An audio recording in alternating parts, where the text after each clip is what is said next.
Macmillan Audio presents Certain Dark Things by Silvia Moreno Garcia, read for you by Aida Relusco.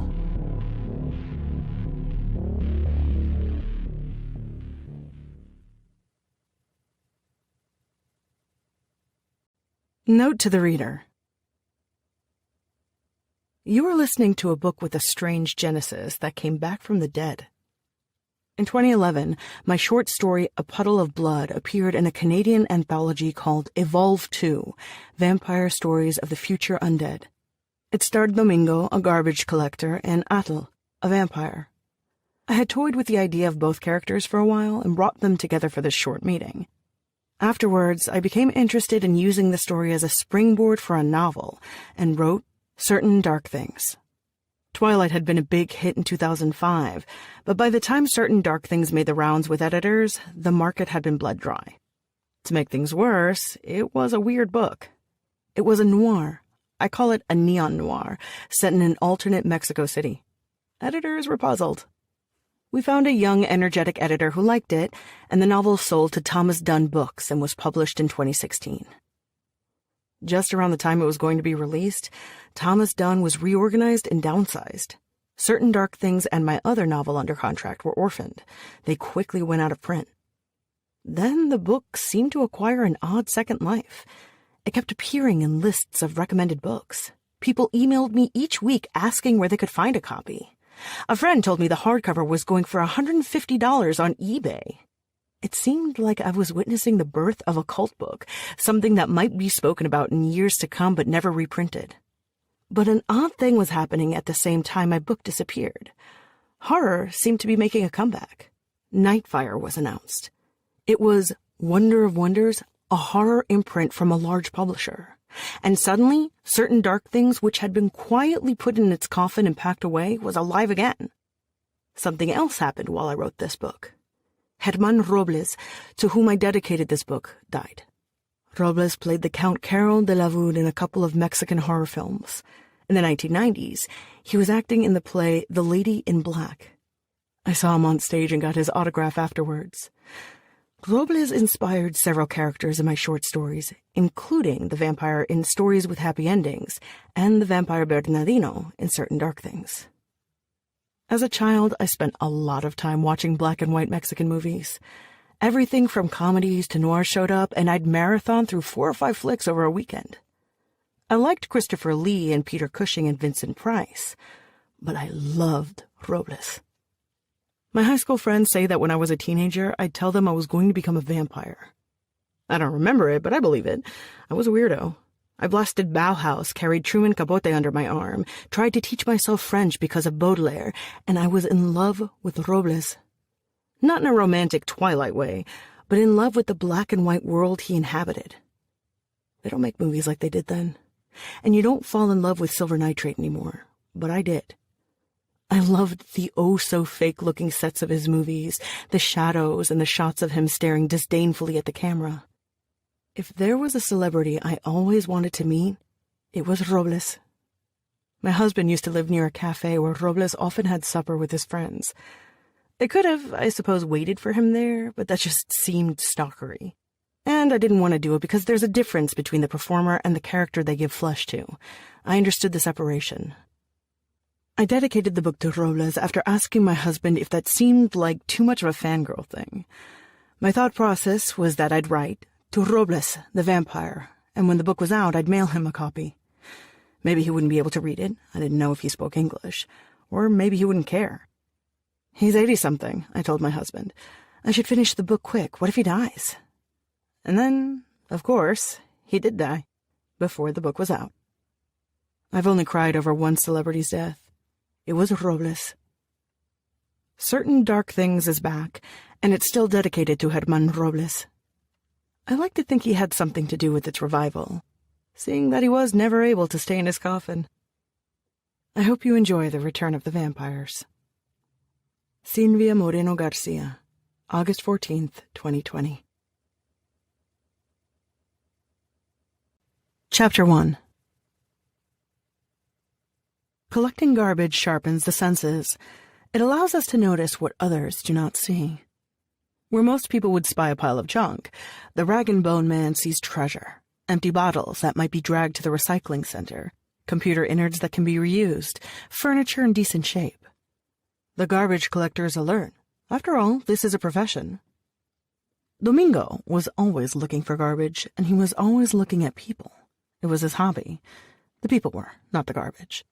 He would walk around Mexico City in his long yellow plastic jacket with its dozen pockets, head bobbed down, peeking up to stare at a random passerby. Domingo tossed a bottle into a plastic bag, then paused to observe the patrons eating at a restaurant. He gazed at the maids as they rose with the dawn and purchased bread at the bakery. He saw the people with the shiny cars zoom by and the people without any cash jump onto the back of the bus, hanging with their nails and their grit to the metallic shell of the moving vehicle. That day, Domingo spent hours outside, pushing a shopping cart with his findings, listening to his portable music player. It got dark, and he bought himself dinner at a taco stand. Then it started to rain, so he headed into the subway station. He was a big fan of the subway system. He used to sleep in the subway cars when he first left home. Those days were behind. He had a proper place to sleep now, and lately he collected junk for an important rag-and-bone man, focusing on gathering used thermoplastic clothing.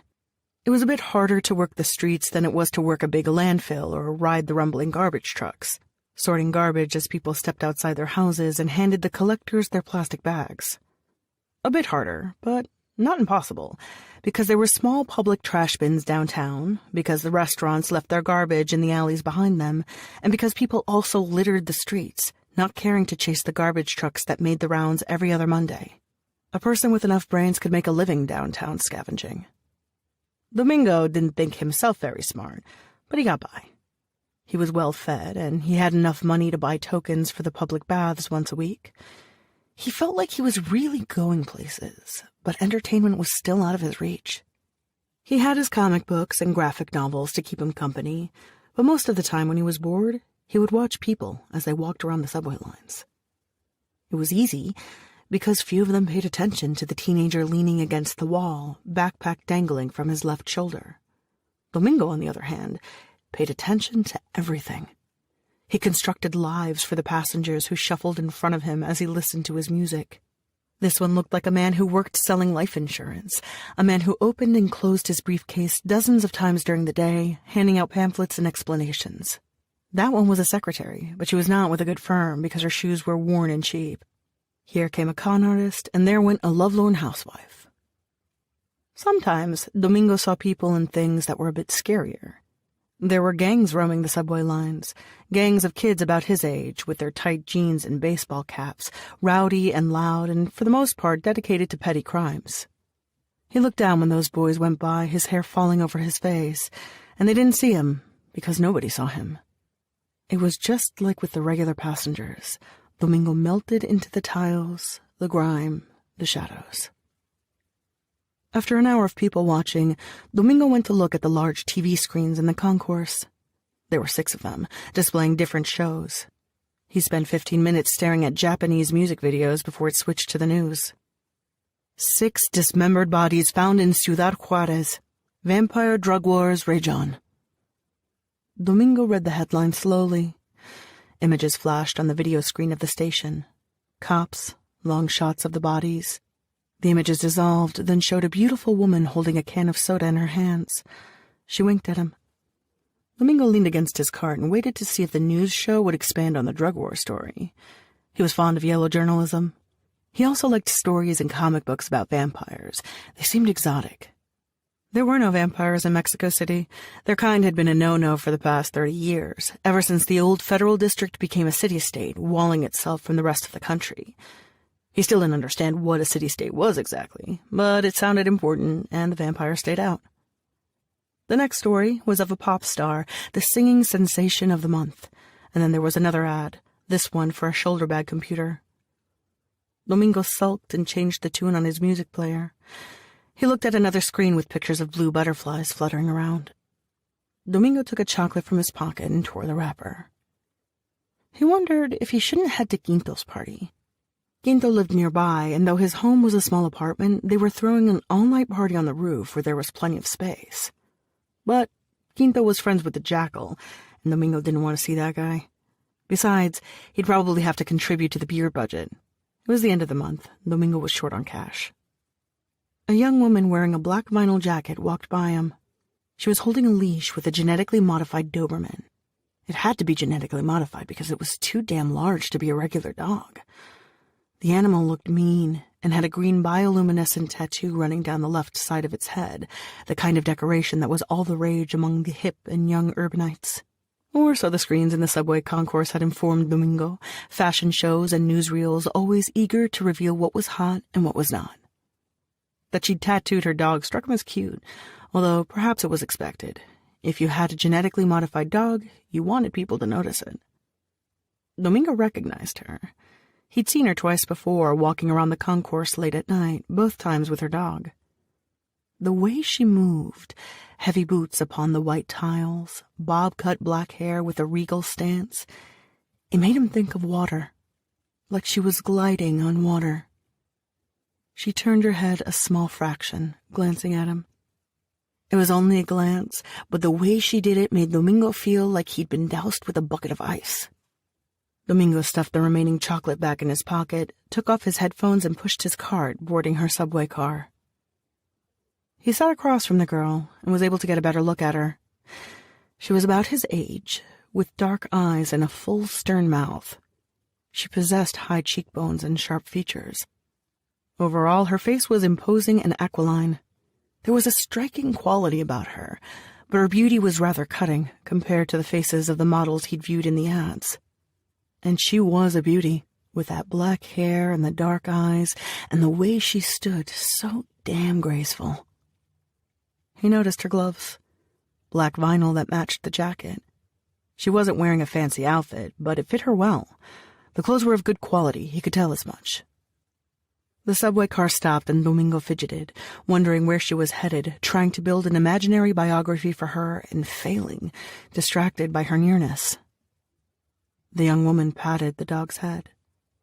He was looking at her discreetly, and he knew how to do discreet, so he was a bit surprised when she turned and stared right back at him. Domingo froze and then swallowed. He found his tongue with some effort. "Hey," he said, smiling. "How are you doing tonight?" She did not smile back. Her lips were pressed together in a precise, unyielding line. He hoped she wasn't thinking of letting the dog loose on him for staring at her. The subway car was almost deserted, and when she spoke, her voice seemed to echo around them, even though she spoke very softly. "Should you be out by yourself at this time of night?" she asked. "What do you mean?" "How old are you?" 17, he replied. "It's early. It's just before midnight." "No curfew?" "No," he scoffed. "I live on my own." "Ah, a man about town." There was laughter in her voice, even though she didn't laugh. It made Domingo feel stupid. He stood up, ready to push his shopping cart to the other side of the subway car to leave her alone. This had been a terrible idea. What was he thinking, talking to her? Her gaze drifted, skipped him, and he assumed this was goodbye, good night, go to hell, which was the only reasonable response from such a girl. "I'm looking for a friend," she said unexpectedly. Domingo blinked. He agreed, uncertain. "Would you like to be my friend? I can pay you." Domingo wasn't in the habit of prostituting himself. He'd done it once when he was in a pinch after he'd left the circle of street kids. Times had been hard, and one did what he could to survive. He'd been cold, hungry, desperate for a few pesos. He wasn't any of those things now. "Sorry, I'm not sure I understand," he said. I'm getting off at the next station. Would you like to come with me?" Domingo looked at the woman. He'd seen her walk by those other nights, and he'd never thought she'd speak to him. When he'd tried to talk to a girl on the subway the previous year, she'd recoiled. Domingo couldn't blame her. He did look grubby. And now this beautiful woman was chatting him up? Who was he to imagine a babe of that sort was going to give him the time of day? He nodded. He'd never been a lucky guy, but maybe he was in luck today. Her apartment building was located just a few blocks from a busy intersection. It looked rather run down, a box of bricks built in the 50s that had not been updated. The tiles that had once decorated its facade might have been green and lively in the beginning, but they were now a muddled brown. Many of them had slid off, revealing the naked cement beneath. The apartment's name was written on a plaque by the entrance, but someone had defaced it. Though he was reluctant to part with it, Domingo left his shopping cart near the front door of the building. People stole your shit if you didn't keep an eye on it. Garbage pickers were notorious for it. You could spend hours gathering glass bottles only to come back and discover they'd disappeared. That's why you kept your stuff close. Domingo didn't think he could ask her if they could take the cart into her apartment, so he hid it behind the stairs and prayed nobody checked it out. They climbed the stairs, and he noticed that the building was in better shape inside. There were tiles with cracks here and there, but some retained their original coloring. There were potted plants running down the hallway, and he realized the apartments were organized around a center square. He leaned against a railing and peered down, spying the laundry area below, which had stone sinks and several clotheslines. "Hey, you haven't told me your name," he said when they reached the 4th floor. "Athel," she replied, taking out her keys. "Is that foreign? What does that mean?" "No, it's Nahuatl." When he looked befuddled, she elaborated. "You know, as in the language spoken by the Nahua? Okay, what they call Aztec, I suppose. It means water." Oh, he did know about the Aztec, having read the display around Templo Mayor near the station there.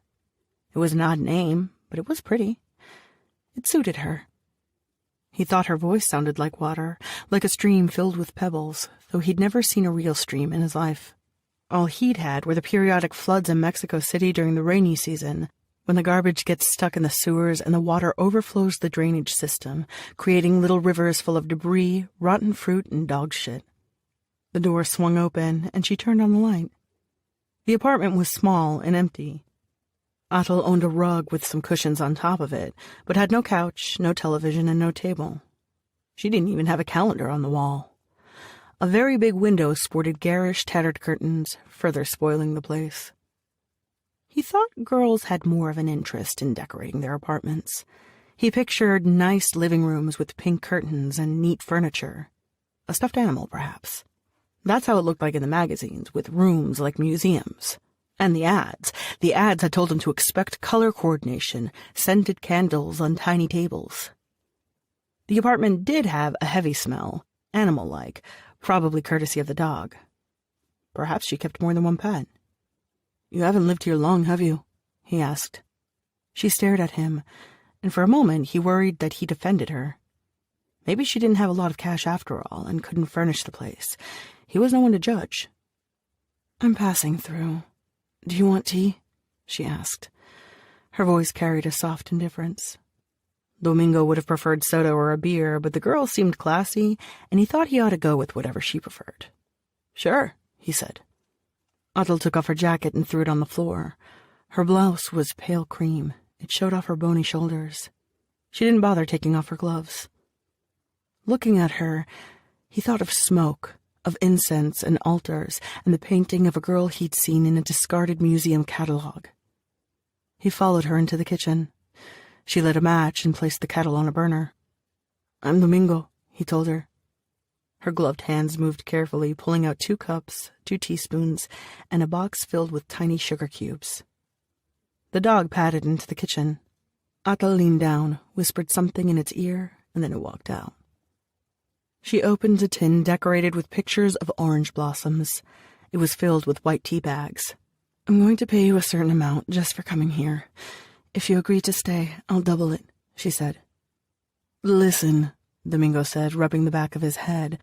"You don't really need to pay me nothing. I mean, you're cute. I should be paying you. Not that I think you work that kind of gig. If you do, that's all right, too," he added quickly. "I'm not what you think I am." Athel looked at him as she fished out 2 tea bags and closed the tin. She grabbed a pad of lined notepaper that was attached to the refrigerator. It had smiley kittens on it. He knew it wasn't hers. It was probably the relic of a previous tenant. She wasn't a smiley kitten girl, that was for sure.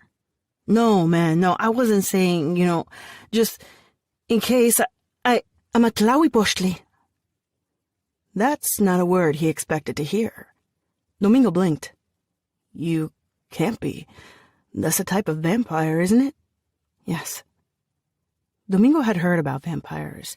He'd seen the stories about them on the television. He'd read about them in old comic books and graphic novels. He never thought he would meet one. Not here.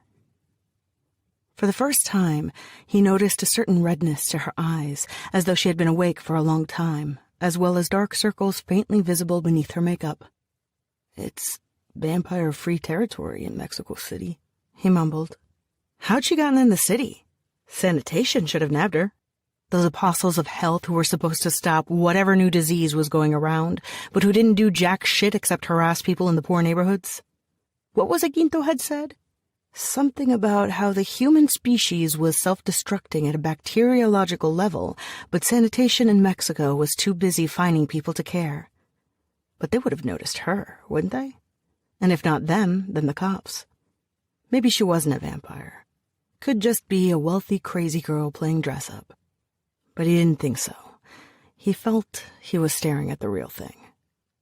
I know, she said, scribbling a number on the pad of paper and holding it up for him to see. How would you like to not have to work for a whole week? Domingo leaned against the wall, arms crossed. That's more like 5 for me, he said. He should have been more worried.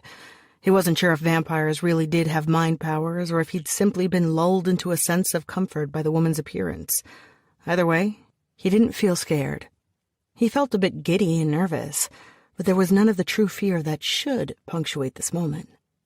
It was a good moment, like that time when he found a new pair of fancy sneakers in a trash bin, box and all. Adel nodded. I need young blood. You'll do. Wait, I'm not going to turn into a vampire, am I? He asked, because you can never be too sure, and he wasn't sure of anything. Vampire comics and shit, they contradicted themselves. No, she said, sounding affronted. We're born like this. Cool. The kettle whistled. Adel removed it from the burner and poured hot water into the 2 cups. She placed the tea bags in the cups and offered one to him, pointing to the sugar. Help yourself. He grabbed a sugar cube. She tossed 6 into her cup. Adel's spoon rattled against the cup's sides as she stirred. Vampire. Like in Crypt of Darkness. Something both strange and awesome and intimidating. She was pretty. She had money. She was cool. He didn't hang out with cool people. He didn't hang out with much of anyone. Domingo placed his hands around the cup and took a sip. It won't hurt much. What do you think? She asked. I don't know. I mean, do I still get to, sleep with you? She let out a sigh and shook her head. No, and don't try anything. Kuali will bite off your leg if you do. Domingo took another sip. He was disappointed. But then he wondered if he might not get a small kiss as a token of affection. A tiny smile. A brief hug. Any of those things would make him happy. Disappointment turned to hope. And there was, of course, the money. How do we do this? Domingo asked, setting down his cup. Adel removed her gloves. Her fingers were long and beautiful, but the nails were sharp and black. It was not nail polish. These were her natural nails. These were a bird's talons. She raised those long hands and placed them on either side of his face. Domingo thought his previous idea about vampire powers might have been right because he didn't flinch. He just stared at her as her hair turned into feathers and her hands seemed to grow more talon-like. She craned her neck. Don't worry, this won't take long, she said, and don't move. Adel was part bird of prey, yet he did not move a muscle. She leaned down, her lips brushed his neck. It did not hurt much. It was a quick stab of pain that burned down his neck and through his body. After a few minutes, he did try to move as the pain slowly seemed to wake up a part of his brain that had been shut down, but it was too late. She held him in place, her strong, wicked talons digging into his shoulders. It became enjoyable rather quickly. One moment he was flinching, and the next there was a slow, sweet wave that dragged him down. It wasn't like drinking booze or sniffing paint thinner, though he had tried both and discarded them as useless pursuits. It was a haze, the haze you experience when your eyes are heavy and you are about to fall asleep, where your limbs feel tired, your whole body is weighed down, and there is this soft, pleasant sensation as you surrender to exhaustion. Domingo closed his eyes. Geometrical patterns exploded behind his eyelids, shifting from yellow to orange to crimson until they turned black, and there was nothing but a heavy inky blackness around him. He felt his knees buckle. The velvet darkness cushioned him. It held him tight in its embrace. He felt himself sliding down, and the darkness helped him, sliding down with him. He lay in this velvet blackness for a while before drifting into a dream. Domingo awoke with a blanket against his cheek. He raised his head. He was still in Atel's kitchen on the floor, and the blanket was wrapped snug around him. Atel was leaning against the refrigerator. She had her cup pressed against her lips. Her eyes were closed. He wiped his mouth with the back of his hand. "Don't try to stand up yet, or you might vomit. I'll help you in a few minutes," she said. Domingo touched his neck. He felt a bump, but it didn't seem like a big wound. Good.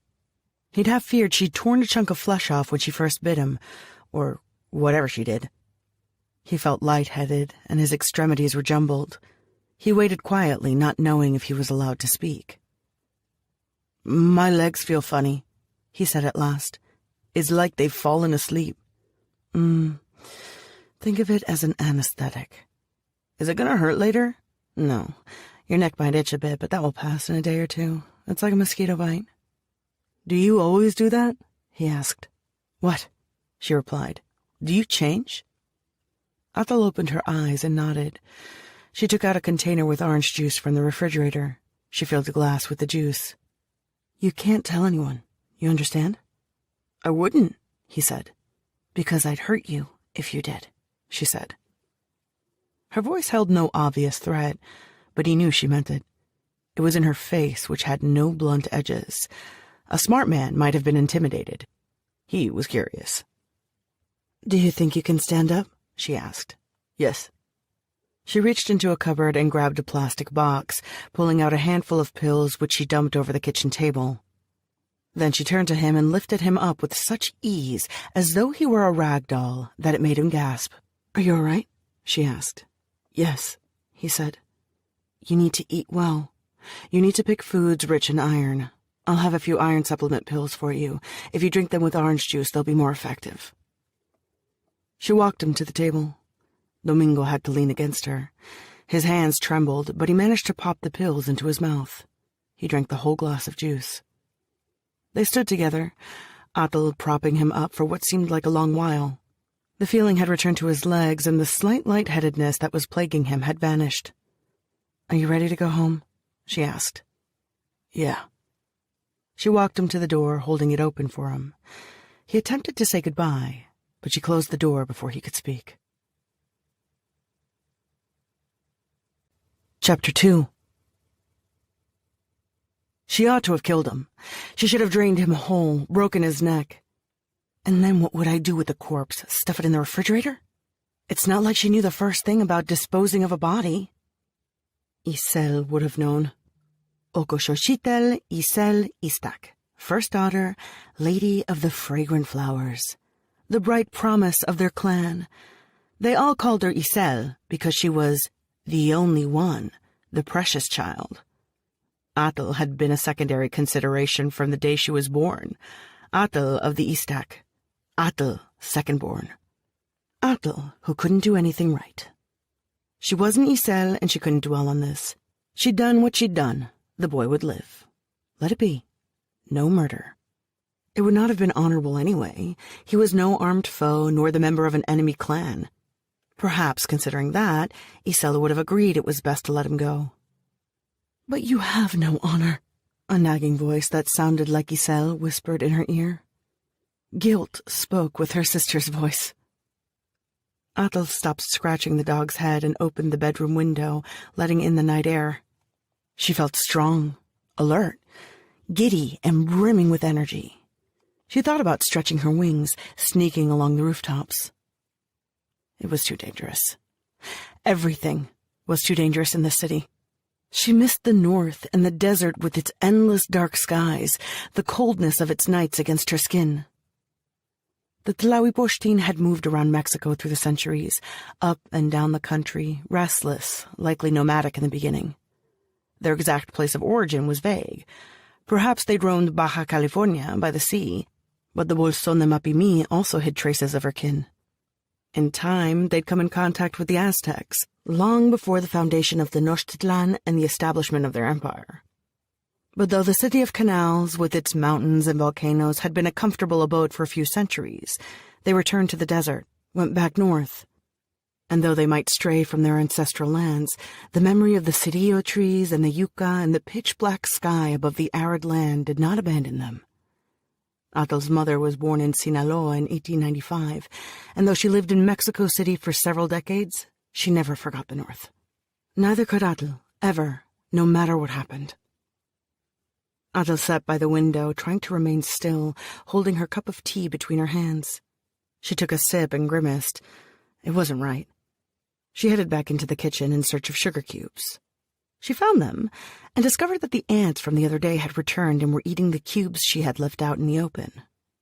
She crushed the ants with the palm of her hand, even though it would likely do little good. If they had found their way in once, they'd find their way in again. She popped 2 sugar cubes in her mouth and wondered what she'd do about this pest. Ant repellent. What was a good ant repellent? Vinegar? Perhaps. Cinnamon. She didn't like the smell of it. Pepper? She thought ants didn't like pepper. Except for sugar cubes, some drinks, her tea satchels, and a bag of dog food, her kitchen was empty. Atel supposed she ought to stop by the supermarket to buy pepper. She could also buy food, cans of tuna and vegetables, cereal. She would not eat it, it was for show, in case she had visitors as she'd had tonight. Not that she planned to have many visitors. She wasn't staying in the most elegant of buildings. But that meant more sanitation sweeps. If a sweep did take place, they would look around, either to make sure she wasn't harboring illicit substances or to see if they could steal something. She could see a curious sanitation worker going through the kitchen drawers and finding them empty. A bit fishy, that.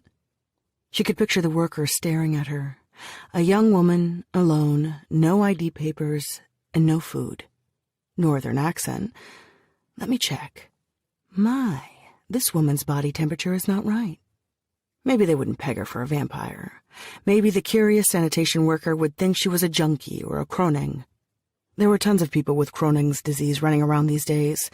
It was a virus that made humans hemorrhage from the nose and gave them sores, spoiling the blood supply so that now, on top of cancers, STDs, AIDS, and tuberculosis, vampires had to also watch their food to make sure it wasn't tainted with this new disease. Vomiting dirty blood was no fun. She'd heard people blaming vampires for this, saying they had caused it, which was ridiculous, but humans had a way of blaming vampires for everything these days. Back in the Middle Ages, back when her kind was still half hidden behind myth and superstition, some people thought vampires caused the plague. They did not, though the bubonic plague did help to expand the reach and power of the necros. Necros, just like the German Nachzehers, when in a pinch, could feed off carrion, something unthinkable to other vampires. They found a plentiful supply of corpses in Europe while other vampires starved, deprived of a clean blood supply. The old wives' tale that vampires liked nubile virgins perhaps had some root in the sensitivity of vampires to tainted blood. If you had a virgin on your hands, then you could avoid drinking the blood of a syphilitic.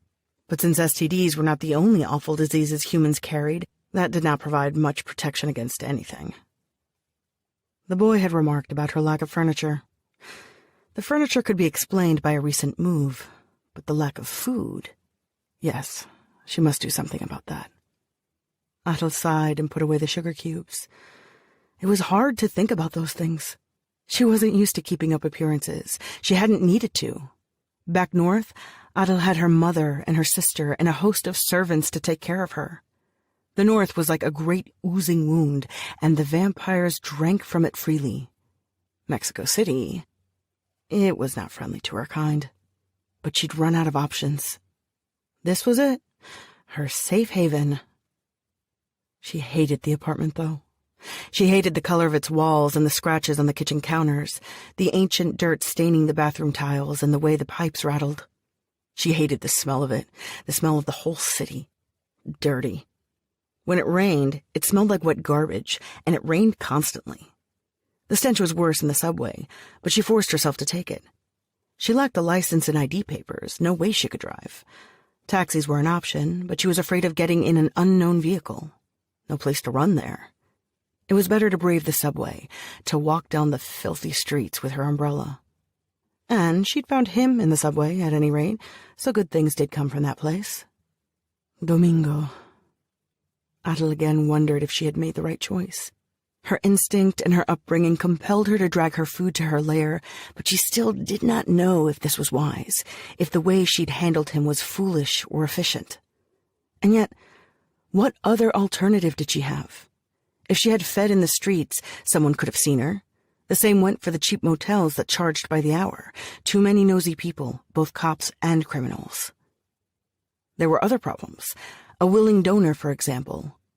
Procuring a sex worker from the streets meant dealing with a pimp, and Atal did not want to pick a fight with a brute who thought she was bruising the merchandise. No, too much trouble there. That narrowed the options. Young blood. Twice before she had found street kids sleeping in alleys. They were both out stone cold. She fed from them, no pimp, though she feared the eyes of vagrants upon her. It was risky. Besides, the blood of the street kids was bitter from the cheap drugs and booze running through their veins. It gave Atal a headache and cramps. It almost made it worse than starving. Atal had decided to change her tactics. Domingo had looked clean and nice enough. No telltale signs of drug use. He smelled healthy, too. His blood, when she tasted it, was warm and sweet. Old blood, sick blood, drugged blood. That was like feasting on carrion. Finally, she had found a fresh, delicious meal. She must make it last. She must conserve her energy. Atal drummed her fingers against the ceramic cup. There was plenty of time before sunrise. Unlike European vampires, Atal could handle the sun, though it weakened her. It required too much energy to move through the city in the daytime. She must save her strength. This meant sleeping longer. Sleep had its dangers, however. Kuali could guard her, but he was not infallible. Between staying up and wasting energy, or sleeping and being vulnerable, Atal picked sleeping. She closed the window and slid open the closet's door. Inside were a sleeping bag, a pillow, a blanket, and scraps of paper. She had been nesting there. It was a big departure from her mother's luxurious home, with its Aztec artifacts and expensive furnishings. All that had been left behind. Atal had only her wits, some money, and the vague hope she would be able to find Veronica Montealban, and she wasn't exactly sure how she might manage that. What she had to go by were a few old papers her mother had held onto. Atal got in the closet and reached beneath the pillow. She stared at the photograph. It was a Polaroid, one corner bent. The image showed her mother, and next to her a young woman whose hair was parted in the middle. It had been decades since the photo was taken. Veronica Montealban was much older now. Very likely she did not resemble the young woman she was looking at. She might have left the city. She might even be dead. If she was alive, she wasn't making it easy for Atal to find her. Why would she? But she had been Mother's companion, her tlapalewani, for a number of years. Atal refused to use the word Renfield to describe her. It was such a coarse term foisted upon them by Anglo pop culture. Mother spoke of the human girl. She had been loyal, efficient. The adult Veronica had smuggled certain items for her mother years after she had left her mother's side. She could be trusted, Mother said. If she found Veronica, Atal might be able to figure out a way out of this mess. She couldn't stay in Mexico City forever, but leaving its limits meant certain death. Guatemala. There had to be a way to get into Guatemala. Crossing into the States was out of the question. The northern border zone was too militarized. God, she needed papers, a smuggler, a damn weapon that packed a bigger punch than her switchblade knife. Well, you have to stop kidding yourself. That voice that sounded like Isel's said, You can't get to Veronica without Bernardino. He'd know where to find Veronica. But there was no assurance she could trust him, and since he was a revenant, and that particular type of European vampire could gobble other vampires, well, they were a bit like boogeymen for the average vampire. There was also the issue of their customs. Vampires were incredibly territorial. They used envoys to communicate. She had none, and could not imagine showing up at his place, dashing protocol. Although he'd been somewhat of a friend to her mother when she'd been much younger, Mother said he'd turned on her in later years. Bernardino was dangerous, paranoid. Still, there had been mention of certain debts owed by him, but these were vague allusions. All Atal had to bank on then was the value of her deceased mother's name, and she wasn't sure how far that might go. Her sister would have marched into Bernardino's house. Atal was too much of a coward. Atal placed the photograph under the pillow. Kuali whined. She knew he wanted to sleep next to her, but she needed the dog to guard her. "Kuali, sit," she ordered. She slid the closet door shut, then buried her face against the pillow. Atal gained control of her breathing, slowing it down. Sleep, when it came, was like plunging underwater. She sank into darkness, her breath slowing so much that her chest was barely rising and falling. The following evening, Atal decided to go shopping. It was a chance for a much-needed walk, but she was afraid of going outside. Each time she ventured into the city streets, it was an opportunity for a sly cop to ask for her ID. Staying inside the apartment, however, could be just as bad. Cabin fever would not be productive. To hell with it. She needed to stretch her legs. She wasn't made for stillness. She'd heard of vampires who could happily burrow into the earth and spend their time quiet in their damp mounds of dirt, but those were other breeds. Atal put on her jacket and grabbed her dog's leash. It was raining, only a drizzle, so she pulled her hood up and did not bother with the umbrella. The all-night mini supermarket was only 3 blocks from her place. Its sign glowed orange, then white. She told her dog to wait outside. When she walked in, an annoying bell rang to announce her arrival. She looked around, carefully scanning the place. There was a tired man in an orange uniform behind the counter, protected by an acrylic partition. He was mesmerized by a small television set and did not even lift his eyes to look at her as she walked by. 3 teenagers dressed in neon jackets were hanging in the store, busy chatting with each other. She could hear the music from one of the kids' headphones. Heavy metal. She hated that music. It had no symmetry. Atal grabbed a plastic basket. She walked down one aisle looking at the labels. She had never paid much attention to human food. She wondered what she should buy. Atal grabbed 2 cans of beans and tossed them into the basket. She located the pepper and bought more sugar cubes. She stopped to look at an area that had potato chips and candy on display. The lists of ingredients were alien to her. It wasn't like she ate this shit. Godoy's kind, the fuckers who called themselves necros could. She wasn't sure if Bernardino's type could stomach it. Atal gritted her teeth and threw a bag of potato chips into her basket. Maybe she should get more of those iron supplements she'd grabbed the other day. She didn't know if they actually worked, but what did she know in the end? Barely nothing. She should not be in this situation, second-born and still woefully young. She was 23 in a family that could span centuries, the baby of the clan. 23 and spoiled, because she had not cared much for anything that wasn't fun and blood. She remembered Isel chiding her a few months ago for her disinterest in the family business, for gallivanting around the city on her new motorcycle. But Mother hadn't cared. Atal smirked. Why would she? Mother had preferred Isel. Isel was the strong one. Isel was the heir. Isel was everything. Atal was just the spare. Now, Isel was dead, and Atal couldn't do a thing on her own. The bell rang again, startling her. 2 cops walked into the joint. Atal's hand tightened around the plastic handle of the basket. Goddamn luck! She steeled herself, shifting toward the back of the store, closer to the refrigerators. The teenagers were laughing raucously. They were popping chocolates into their mouths. Hey, whose idea was it to park a car and take 2 whole spaces out front, huh? One of the cops yelled. The teenagers turned their heads. One of them tripped and spilled dozens of bright, colorful chocolates onto the floor. They scattered wildly upon the white tiles. Atal felt the immediate desire to throw herself to her knees and start counting them. It was a nervous tic, a thing about her kind. She closed her eyes and rested a hand against one of the refrigerators. It's like for 2 minutes, man, one of the teens said. 2 minutes. Okay, you fucker, show me your license. All of you, IDs and licenses. One of the cops had lit a cigarette. She smelled it as if he were standing next to her. But he wasn't. He was on the other side of the store. He wasn't close. Everything was normal. She was just a normal person going out for a normal walk, buying groceries. People did that. "You going to give me a fine?" one of the teenagers said. "Are you? What are you high on, kid?" Shoes squeaked upon the floor. The stench of the cigarette drifted closer to her. A cop was heading her way. She would be fine. She looked perfectly normal. She'd fed recently. Her eyes weren't red. Her cheeks were not too hollow. She would be fine. Atal looked down, staring at the prices stuck inside the refrigerator. Her lips moved silently, mouthing the numbers. The cop stopped next to her. She didn't look at him. "Show me your license and ID," he said.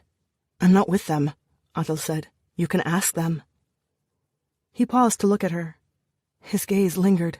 "Hey, why are you handcuffing me, motherfucker? My dad is a lawyer, you dick!" one of the teenagers yelled.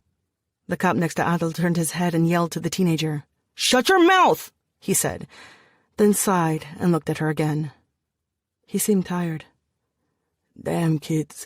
Probably going out clubbing, you know?" She nodded, wishing he'd leave her be. The policeman opened the refrigerator door and pulled out an energy drink, then walked back to the front of the store.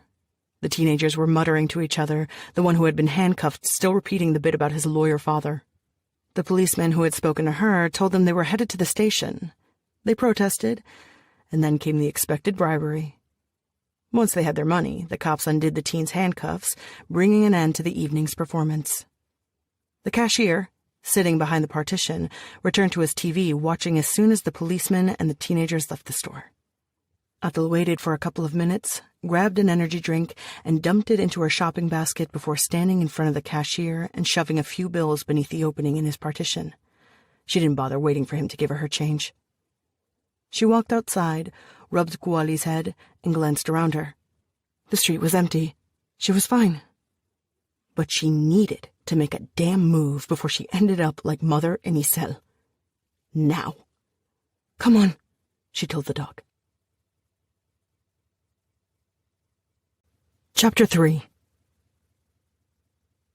Rodrigo walked faster, scanning the lines outside the Zona Rosa's nightclubs. It was close to midnight. He had a headache, and he needed a cigarette. It was the kid's fault. Rodrigo had never felt like a stereotypical Renfield, or the way the low-class assholes who couldn't speak English pronounced it, Renfield. Yes, he'd seen how the young vampires treated their assistants, and no, not all of them were nice to them. But Godoy was classy. He did things properly. And yet, Rodrigo was educated, refined, effective, and still Mr. Godoy felt the burning need to send his son with him, a vampire who had more teeth than he had common sense. Godoy trusted Rodrigo, but maybe not that much. Mr. Godoy insisted that someone from the family needed to go with the crew, making it sound like Rodrigo was a toddler instead of a grown-ass man. And when things turned sour in Guadalajara, Junior would not be left behind. Rodrigo had not wanted to bring Nicolas, El Nick, to Mexico City, not only because it was a pickle to smuggle a vampire into Mexico City, but also because he found the little prick insufferable. Then, to top it off, La Bola, who was huge but not too bright, one of the younger goons who got along well with Nick, had not been watching the boy as he'd been told, and now Nick was roaming around the Zona Rosa on his own. 10 vampire subspecies, and Rodrigo had one of the most dangerous in his hands. Not to mention Nick was young. He could get into all forms of trouble. He often did. But they weren't on their home turf. The rules of the game were different. Rodrigo bumped into a man handing out leaflets advertising 7 dancing semi-virgins on stage and pushed him aside. The Zona Rosa had been famous as a gay area, and many gay clubs still remained. But since the late 90s, a good chunk of it had transformed into Little Seoul, with a multitude of internet cafes, restaurants, and clubs geared toward Koreans dominating streets around Florencia. There were also a few men's clubs, some fancier than others, and a lot of nightclubs, both Korean and Mexican, several of them adorned with a rainbow flag, which identified them as LGBT-friendly zones. It was fashionable for certain heterosexual Mexico City youths to dance at the LGBT clubs, though the Korean ones were not popular with outsiders. The Zona always looked a bit in decline ever since the 80s, its luster lost when massage parlors began replacing art galleries. The wealthier, more fashionable people danced in Polanco or Santa Fe, and they gave these old clubs, which were frankly a bit seedy, a wide berth. But the kids from nearby colonias did not know any better. Other clubs were far away, and they couldn't have gotten into El Congo even if they wanted to, So they lined up for the clubs at the Zona, where few bouncers checked IDs, merry and ready for a night of partying. Neon signs burned bright, flashing white and red and green. The themes of the clubs were wildly different. One going for the Wild West, another attempting a spaceship, the third a kitsch pink. Rodrigo crossed the street, avoiding two Kronings who were asking for spare change. He elbowed through a gaggle of teens. Rodrigo finally spotted him. Nick was chatting with a girl who was standing in line outside a cheap club called Bananas, complete with a glowing neon blinking banana to signal its location. "Nick," Rodrigo said. The boy turned his head, looking bored. He had the easy looks, easy swagger of his type, and the bad attitude to match. His clothes were neat and expensive. He sported sunglasses and a knowing smirk, always sharp at the edges. A handsome kid. His family were beautiful. Too beautiful. He'd heard about the uncanny valley, that sensation people got when they looked at computer-generated faces that approximate realistic human features, though imperfectly, causing a deep-seated sense of revulsion because the slight imperfection signals there is something amiss. That's exactly what Nick's type inspired. The feeling that something was very wrong.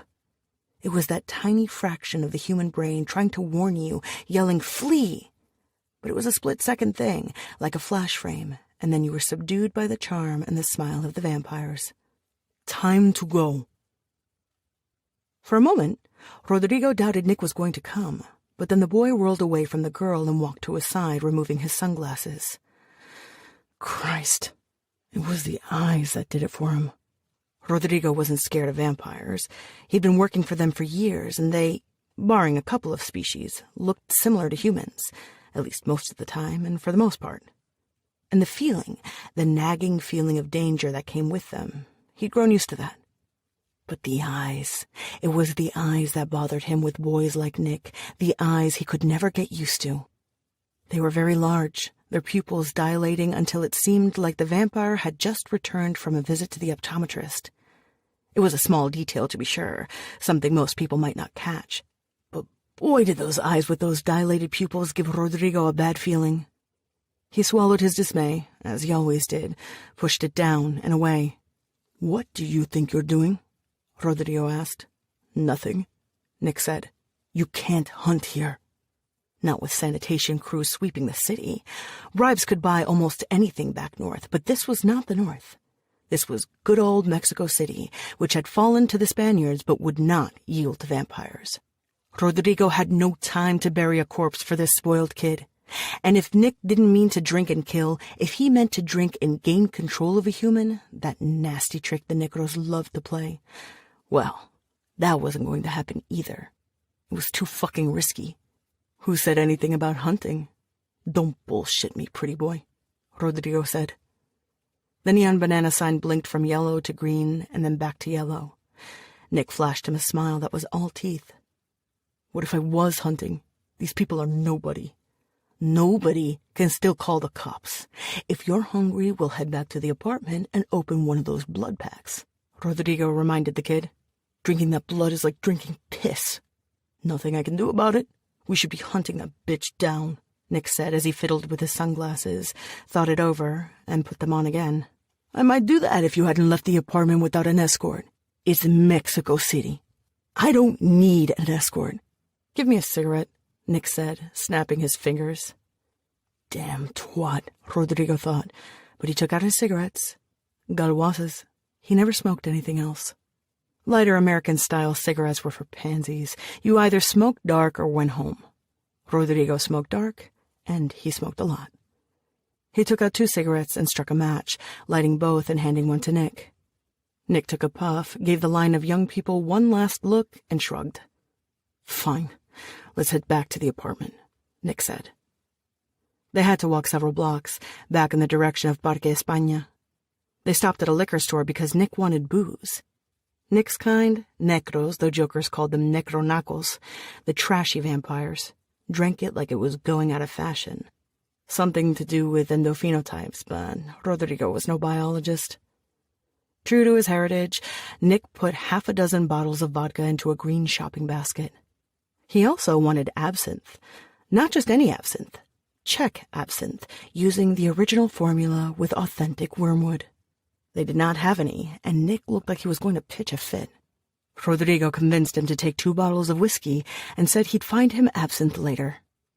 When they walked into the apartment, they found La Bola eating fried chicken and playing video games. He sucked his fingers and waved at them. "Where are Colima and Nacho?" Rodrigo asked as soon as he closed the door. "They've gone to find those cousins they mentioned, to help with the job." Rodrigo had brought only 3 operatives with him. He needed a few extra hands to help out. It would not be difficult to recruit a few more guns. Nacho and Colima had relatives here, eager for a break, for a ticket back north. These thugs were cheap and easy to come by. He might have been able to play it with just the lot he had, but Rodrigo didn't want to take chances. Although Atal was alone, she was still a vampire, and she'd already given them a run for their money. Of course, Rodrigo had Nick, but Nick was young and hardly well trained for such a task. He'd lost the girl when they were in Jalisco. She'd slipped from his fingers despite his macho posturing. It hardly mattered how big your fangs were if your prey could outwit you and land a mighty good punch in your face, breaking a few of those sharp teeth. He healed fast. Vampires like Nick were like sharks, and there was always a tooth behind the one that just fell out. When they were angry, their maws were a scary sight. But facts were facts. Nick had been outwitted by a girl. "I wonder what they'll bring," Nick said. "Colima and Nacho are vermin. I liked Justiniano. Justiniano's dead, and vermin serves its purpose." Nick grabbed one of the bottles and opened it. He sat down on the couch and began drinking it straight from the bottle, vodka dribbling down his chin. "Come," Rodrigo said, motioning to La Bola. They headed from the living room to the studio. Rodrigo kept 2 places, one in Sinaloa and this other one. Of the 2, the Mexico City apartment was the grander place, even if he visited it sparingly. It had more style, more things, more of him. The apartment was large, with tall ceilings. There was a monochromatic look about the furniture, everything black and white, though he added dashes of color with several paintings of vast sizes hanging from the walls. The studio was very much the same. A huge desk, a couple of comfortable chairs, and his rare books on display. Electronic books might be easy to purchase, but Rodrigo was a collector, not a consumer. This, he thought, was what differentiated him from the vampire lords. God, the affront of these drug pushers to call themselves lords, who splashed their cash with no taste. Rodrigo had taste. He had style. He couldn't say the same for everyone else. "Sit," Rodrigo ordered. La Bola sat on one of his fine leather chairs. While Rodrigo was short and skinny, La Bola was a tall, beefy man. Despite their difference in bulk, La Bola looked at Rodrigo meekly. As soon as La Bola sat, Rodrigo approached him and punched him in the face.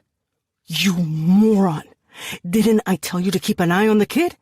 "I was, Rodrigo, but this is Mr. Godoy's son. I can't just lock him in the bedroom if that's what it takes. What do you think Mr. Godoy will say if his son gets picked up by sanitation?" "He said he was just going to get himself some tail," La Bola babbled. "Wake up, you moron. How long have you been around vamps, huh? 3 years?" La Bola raised a couple of fingers. 2? "You should know better, shithead. Tail ain't ever just tail, not for Nick. I shouldn't have talked your dad into letting you work for me." "I'm sorry, Rodrigo." "Just watch him. Properly." "I will," La Bola muttered as he rubbed his face. Rodrigo, did your contact know anything about the girl?" "No," Rodrigo said, irritated. "But she was in Toluca. I confirmed as much, which means she's here, somewhere." "Hey, Rodrigo, I want pizza." Nick.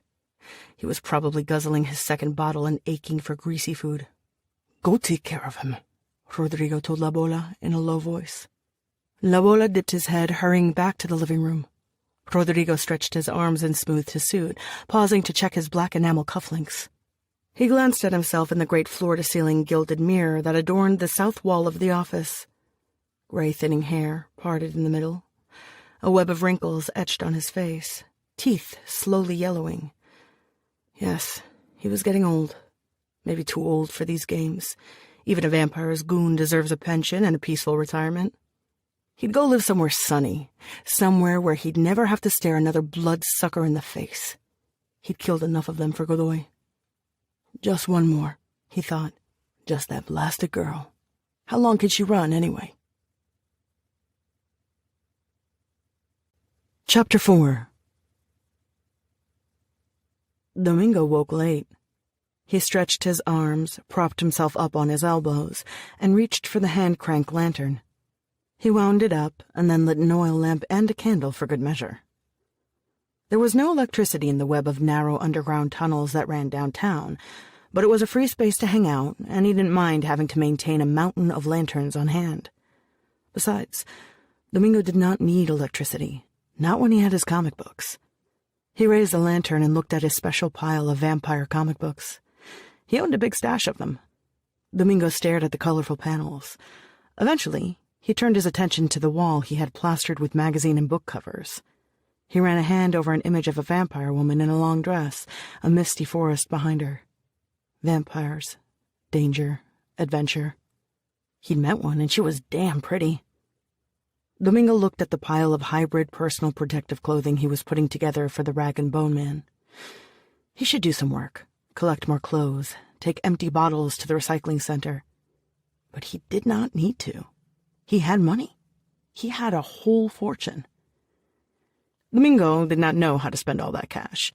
After careful consideration, he decided he needed breakfast. He exited the tunnel and walked into a fast food joint, where he purchased an egg and sausage combo. It didn't taste the way it looked in the picture, but he wolfed it down and bought a large orange juice at a stand outside. He drank it in a few quick gulps, then went back for a milkshake. Afterward, he headed to an internet cafe. It was one of the large ones, with many rows of booths squeezed next to each other. Each booth had a door with a latch that would open only after you tossed tokens into a slot.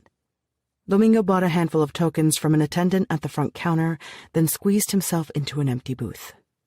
Domingo sat in a ratty fake leather chair that had been patched one too many times. The computer screen was hidden behind a partition, and Domingo had to insert more tokens into a slot before the partition opened.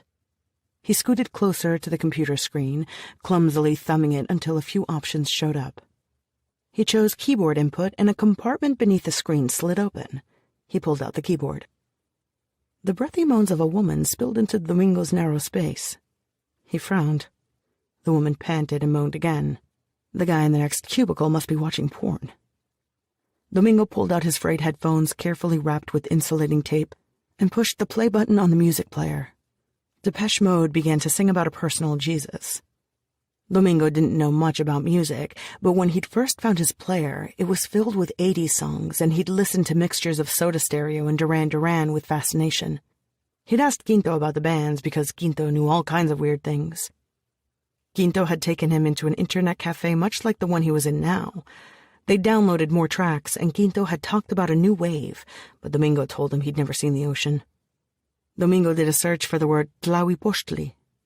Stories about gangs, murders, and drugs filled the view screen, images quickly superimposing until they formed a large mosaic. Domingo tugged at the images, running his fingers across the screen. He scrolled through an article about the history of the Tlahuelpocmimi, pausing to look at the images that accompanied the text. They were black and white illustrations that looked very old, but were nothing like the pictures of the European vampires in the graphic novels. No one was wearing a cape, for one. Mexico's native vampire species with roots that go back to the time of the Aztecs, he whispered. The article had lots of information, but it used very big words he didn't know, such as hematophagy, endemic, anticoagulants, and matrilineal stratified sept. Domingo could read well enough, but these words and sentences were much harder than the ones in the mags. He gave up on the article, preferring to stare at the bold headlines and colorful pictures of the vampire gangsters. Those resembled the comic books he kept at his place. He was comfortable with this stuff. Domingo opened another page and read the headline twice. Child killers. The Tlahuelpocmimi have a specialized diet. They consume only the blood of the young. The accompanying illustration showed a drawing of 3 hags huddled together. One of them was holding a baby up by its foot, dangling it above her grotesquely, impossibly large mouth. The other 2 were rubbing their hands together, waiting their turn. But no, Atal had not killed him. Atal was not an ugly old woman. A countdown number blinked on the screen. If Domingo wished to stay inside the booth, he would need to dump more tokens into the slot. Instead, he stood up and left. The attendant was banging on the door next to Domingo's, urging the bum who had fallen asleep inside to get out. It was raining when Domingo stepped out. He pulled up his jacket's hood and walked up the street, hands in his pockets. He went back to the tunnels, lit a couple of candles, and fell upon his old mattress, thinking about Atle. He knew plenty of assholes. One didn't get to be his age and live in the streets without bumping into a few of them. Atle didn't strike him as one of the bad guys. And she was beautiful. And he hadn't been with a girl in a while. Domingo wondered what it might be like to date someone as beautiful and special as Atle. He had never really dated.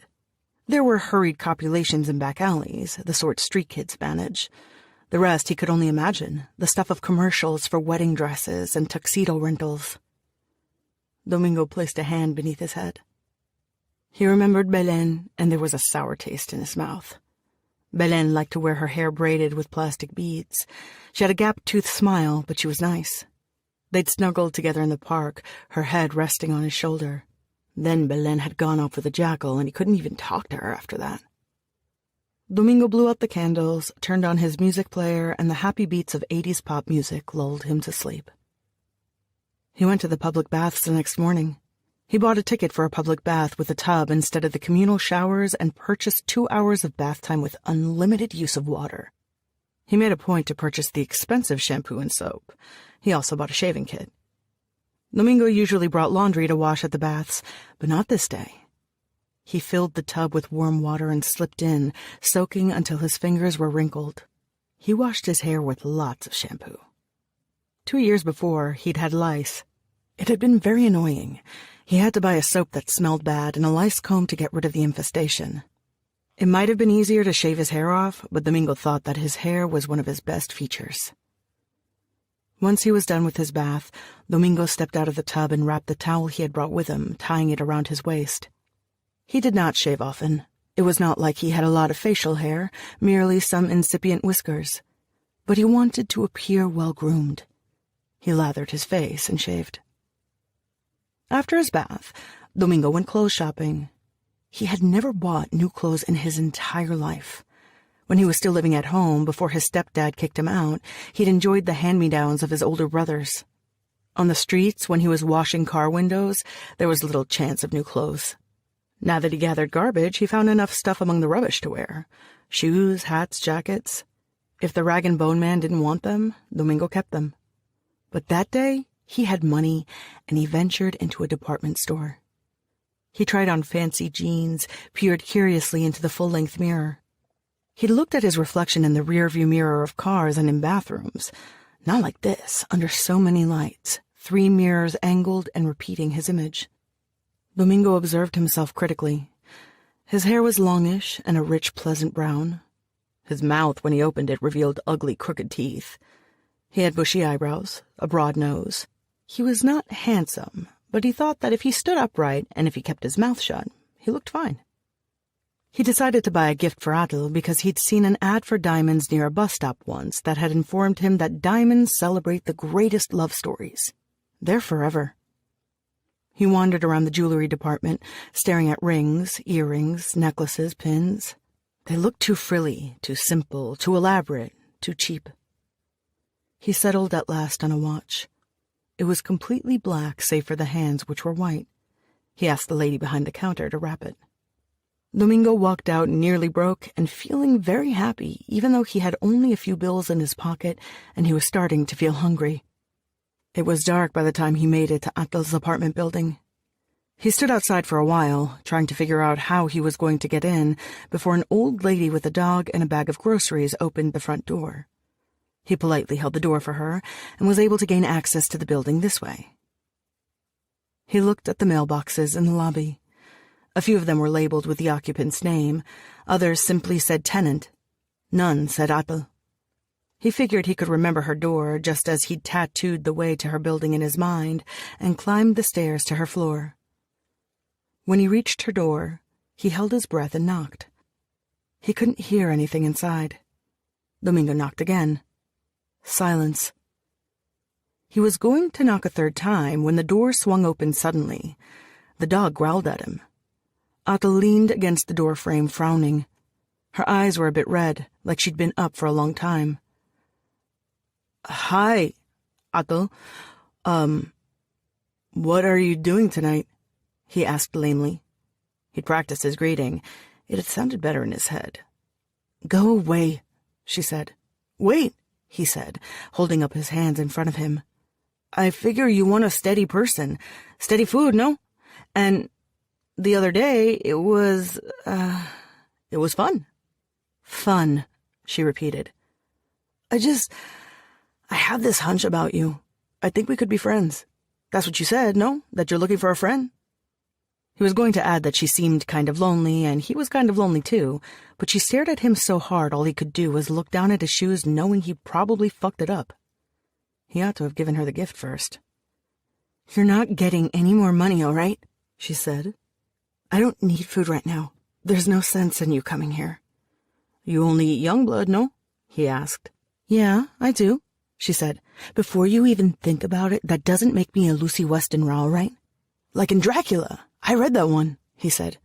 He'd also watched a black and white movie with that bloke Herman Robles, which wasn't quite Dracula, but wasn't far from it either. He should ask her if she'd seen the film. Her frown deepened. He heard voices coming down the hallway. People were walking their way. "Get in," she said, pulling him inside quick. Chapter 5. Atul had made a mistake. The kid had found his way back. She was a silly girl. She would die. She rubbed her wrist, nervous. She could kill him, could stuff his body in the bathtub. It would decompose, and what if he made a ruckus, and what if somebody was coming down the hallway, and what if those were cops? Surely they were cops. Cool it, she thought. She had made it all the way from Sinaloa. She had avoided Godoy's agents and fooled everyone in Guadalajara, backtracking and sneaking into Mexico City. She was young, and she was not prepared for this, but she was not foolish. What was he? Nothing but a street kid without common sense. She would make him leave. If he wouldn't go willingly, then she'd kill him. "Yeah, Dracula," she muttered as she locked the door. Atul stared at Domingo until he lowered his gaze, studying his shoes. Had he bathed? And the clothes looked new. What was this, a bizarre courtship ritual? I read the comic book adaptation, actually. It was good. I figure it's the same thing as the book, no? This article, it talked about vampires and children and blood, and there was a picture of a baby. She drank the blood of young people, not babies. Suddenly, Atul was more offended that he thought she ate infants than worried because he'd returned to her apartment. "Be quiet," she ordered. The voices were drawing closer. She heard laughter, a giggle. 3, 4 people. They were in front of her door for a moment, but they kept walking. Not cops, just other tenants. Atul let out a sigh and looked at Domingo. He had extended his hand as if to pet the dog. "He'll bite your hand off," she warned him, and Domingo stopped in midair. Isel had given Atul her first dog. Isel loved animals. She was fond of her axolotls, but she also had a thing for snakes and spiders. When they would drive around and Isel spotted roadkill, she would often stop to look at it. Sometimes she buried the animals in the desert. "What's it called?" Domingo asked. Atul crossed her arms, leaning her back against the front door. "I said I'm not paying you." "I know. I didn't come for money. I have a gift for you." He took out a white box from his jacket. It was wrapped with a red bow. Atul tore the paper off. Instinct, that innate desire for presents and secrets, a compulsion similar to the one that drove her to count grains of rice and beans in jars. It was a watch. Atul felt it going tick, tick, tick beneath her fingers. Such a pleasant and reassuring sound. She shook her head, raising an eyebrow at the boy. "Why are you giving me this?" "I wanted to get you something pretty. Do you like it?" "Take it back," she said, tossing it to him and slowly circling the living room like a wild cat inspecting its cage. "It's not a cheap plastic one. It's a nice one. Look, you've got to get a few facts straight, all right? I'm not in Mexico City on vacation. You don't want to hang out with me. Trust me, I'm more likely to bite your head off than give you a hug." "Understood." She spoke more to herself than to him. He was nobody of importance. A speck. A nothing. You can really bite someone's head off? Domingo said, excited. That's cool. Jesus, Atal said, standing still and staring at him. Are you some sort of fanboy? Domingo shook his head. No. Why are you here? You seem all right. I like your dog, he said. I didn't have anything to do, so I thought I'd say hi. What an idiot, she thought.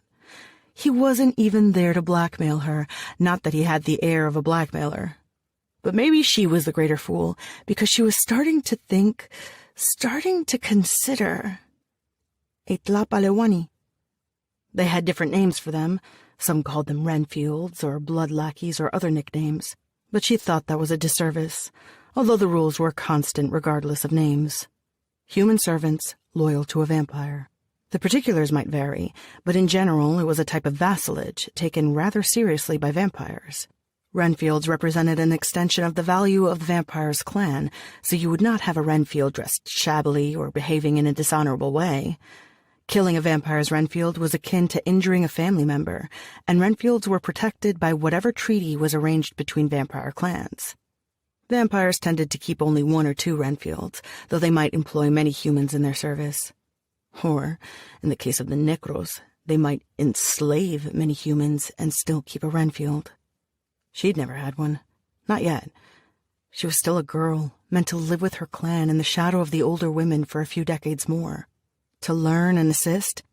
She was not yet old enough to earn the privilege of Tlapalewanis, nor of weapons and warrior's marks, nor the trappings of an adult. And yet, Atal was alone, adrift. She needed food. She needed help. Atal began to move toward the kitchen. She wanted a cup of tea with lots of sugar. She wanted to open the windows and feel the night air against her skin. She wished he would leave. Or not. She could smell it. His life. His youth. I'll give you a cup of tea and you leave afterward, all right? Sure. What were you up to before I got here? Atal didn't reply. She put the kettle to boil, observing the steam curl up.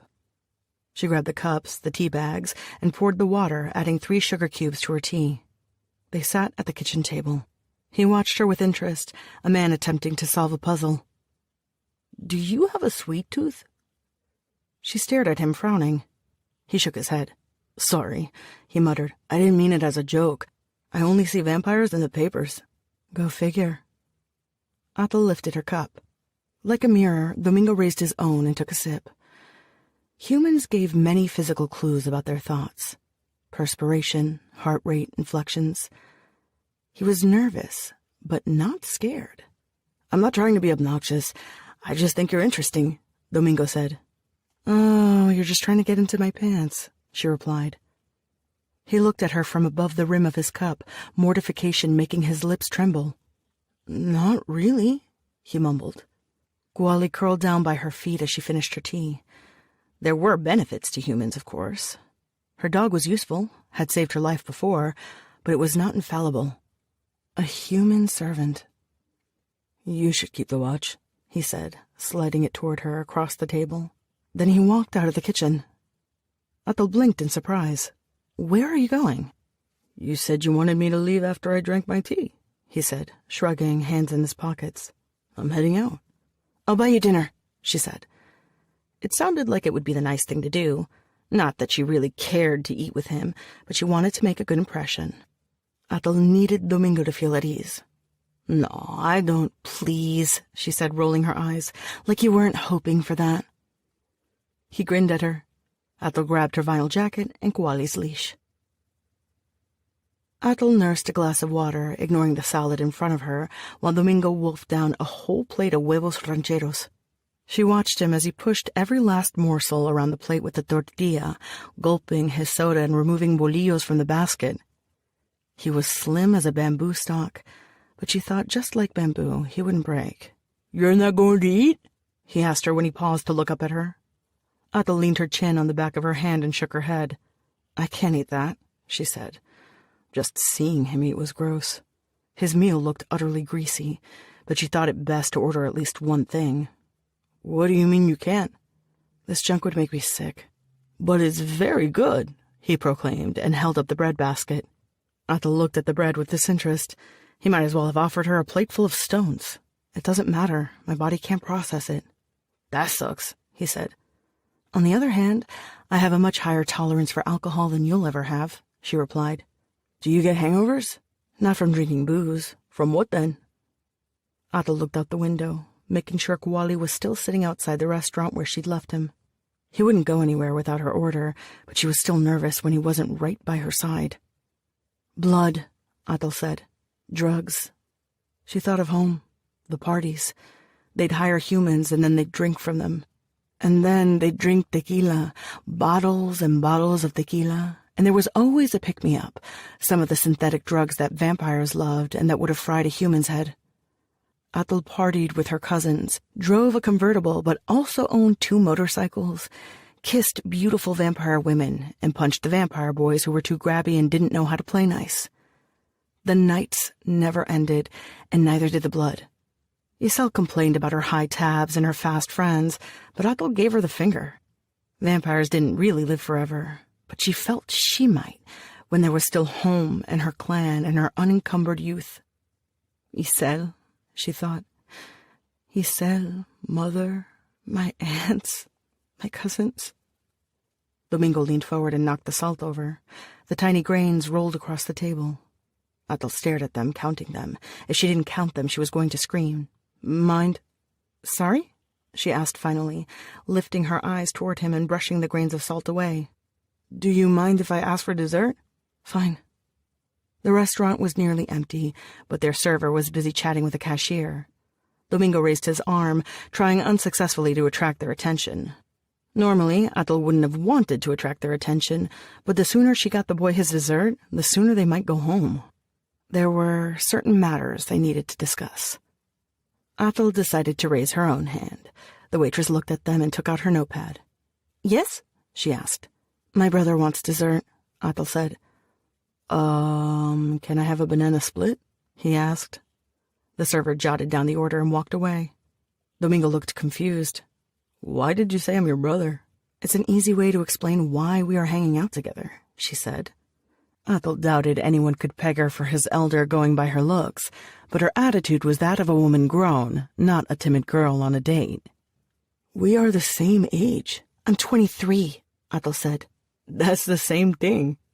She was essentially as much of a girl as him, and she suspected Domingo might know more of survival than she did, having gotten by as he had in the streets. Pampered as she was, Atal had little more than instinct and bluster. But she refused to admit it, and she felt it was important to establish a hierarchy. It's hardly the same thing, Atal scoffed. I'm a lot more mature than you. Domingo seemed to consider that as he wiped his face with a cloth napkin. Do you have any real siblings? You know, back wherever you come from. No, she said, and did not volunteer Isel's name. It lodged there in her throat like a thorn. I had 2 brothers, Domingo said. One of them was sort of nice, but the other was an asshole. What happened to them? Did they die? She asked. Nah. The boy shook his head. I just haven't seen them in months. I don't go home too often. The server returned bearing a banana split. She placed it in front of Domingo. He stared at the ice cream for several minutes until Atal had to roll her eyes. It's going to melt, she pointed out. Yeah, I know. It's just it's so pretty. I only see things like this in magazines. Domingo lifted a spoon and carefully began to eat. Atal felt funny looking at him. There was plenty of food to go around back home, and Atal never wondered where her next meal would come from. But it came from kids like this. Kids who stared at a cherry like it was a ruby, like a banana in a glass dish was an exciting new discovery. You don't want any? He asked. I'd vomit all night long, Atal said. Okay, Domingo said. He kept eating merrily. The bare light bulb of her apartment created stark plains of light and shadow. It reminded her of a German expressionist movie she'd once seen, a scene in which a murderer runs across the rooftops. Atal peeled off her jacket and looked over her shoulder at Domingo, who was staring at the dog. Fine, she said. Kuali, sit. The dog sat obediently. You can pet him. Domingo hurried forward, rubbing the dog's head while Kuali endured the caresses with stoic indifference. It's a very nice dog, he said. I know. Dobermans were supposed to be smaller than Kuali, but she'd always wanted a big dog. even if Isel said that the tiny Xoloescuincle was a breed the Aztecs owned. In their mythology, it accompanied humans in the journey to the underworld. Atl sulked and kept a Xoloescuincle when she was small, but eventually that dog died and Atl became a teenager. She asked for a Doberman, a large one. Isel called her dog the Beast for this reason, but Atl called him Kuali, and he really was the best boy ever. Domingo scratched the dog's ears, and Kuali groaned with delight. "Are you hungry?" Domingo asked her. "Maybe," she admitted. "You can have some of my blood. I don't mind." Atl pressed a hand against her chest, pausing and carefully considering her options. "Domingo, would you like it if we were friends?" "For real?" "Yes, but being my friend is a bit different." "I'll bet it's different," he said, smiling goofily, his crooked teeth showing. "No, it's not just the blood." "Then what?" "It's a bond. You'd be my tlapalewani." She moved closer to him, brushing his hand. Bloodletting was very important to the Aztecs. Did you know that? No. He probably didn't know Aztecs from Mayans.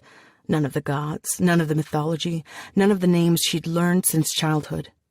There had been vampires in America long before the Aztecs rose to power, and they had interacted with humans, of course. But the Tlahuelpocmimi had blended so seamlessly into Aztec culture, it was difficult to determine who had influenced whom, whether the emphasis on blood and sacrifice had come from exposure to the vampires, or whether the vampires had gravitated toward this tribe because it meshed with their worldviews. The face of all earthly things at one point is sacrifice, Atl continued. The codices show noble men and women piercing their tongues, lips, and genitals, drawing blood with bits of bone and maguey thorns, because we offer ourselves to the universe and to others. We can only pay our debts with blood. The ultimate gift is always blood. Domingo looked justifiably intimidated as she spoke, but she noticed the spark in his eyes, the hunger lurking there. "People aren't very good to you, are they?"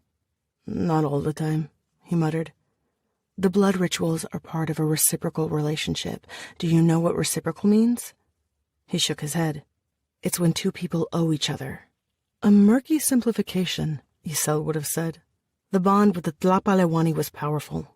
The transference of blood was symbolic, but it also served to create a mental connection. A Tlahuipochtli could not command a human. Tales of vampires hypnotizing their victims had their basis in the Necros. But the vampire and the human, after coming in contact with each other's blood, could share memories, and even a crude form of telepathy. Atl's kin called this the Xiu Tlatoli, the precious speech. Since the word Xiu, precious, was associated with turquoise, the Tlapalewani wore pendants or bracelets made with this stone to indicate their high-ranking status. And just as the turquoise was precious, so was the human a vampire picked as its Tlapalewani, and picking one was a delicate, painstaking task. It did no good to choose a weak or unsuitable candidate. After all, this would be the human who would protect, represent, and assist the vampire for decades to come. Which is why Isel would have cautioned Atl against selecting a boy she hardly knew. But Isel was nothing but ash. She was bits of blackened bones. "I can take care of you, if you'll take care of me, if you'll be loyal," Atl said, shoving her misgivings away. "I can be loyal. Give me your blood, and I'll give you mine. And then we'll be friends?" Atl grabbed his arm, pulling up his jacket to reveal his wrist. To his credit, Domingo barely flinched as she shifted and pressed her mouth against his skin. His blood was very sweet, clean and fresh, like drinking from a spring. She drank greedily, enjoying each drop. It might have only been better if she'd had a chance to down a few glasses of tequila. Booze and blood. She'd had them aplenty before things went to hell. Now blood and blood alone would have to do. But it wasn't so bad, was it? For a fugitive, she was doing quite well. She'd be fine. She'd survive. Domingo closed his eyes and muttered something. She felt his body collapsing against hers, nothing but an old rag doll. His heart fluttered in his chest like a scared bird. She let him slide down onto the floor and knelt down next to him. Atl slashed her wrist with one of her nails. She stared at the line against her wrist, the rich, dark blood. This was more than a pact. It was a true connection. Once she gave him this, she could not take it away. There should have been a selection process, a ceremony, the burning of copal. She was going at it wrong, and she was too young to have a tlapalewani. The Aztecs did not consider a warrior a man until he had captured his first prisoner of war. Her people did not think a warrior was a woman until she had made an honorable kill or pleased the gods with her deeds. Youths had no business with the tlapalewani. Fuck it. Otto pressed her wrist against Domingo's mouth. Be mine, she said. He did not swallow the blood at first, but it was easy to force him to do it. She pressed her wrist against his mouth with such vehemence that he'd either swallow or choke. The boy did swallow, slowly. Yolo, Tonal, Nawal, she said, the three principles. The flesh of the body, the spirit of the body, the animal brother. The boy shivered. She held him as a mother might hold her child, his head pressed against her shoulder, her chin resting on his head. Kuali stared at her and whined. Chapter 6. Nick ignored the gnawing hunger as much as he could. He really did. Vampires had markedly different appetites. Nick's subspecies ate food along with blood. In fact, his kind were quite voracious. He had a predilection for junk food. Twinkies, chips, soda, popcorn. They helped keep him mellow and staved off the hunger. Nick ate a lot during a single day, gobbling tortilla chips, going through 3 bags of cheese doodles, and downing 2 bottles of vodka.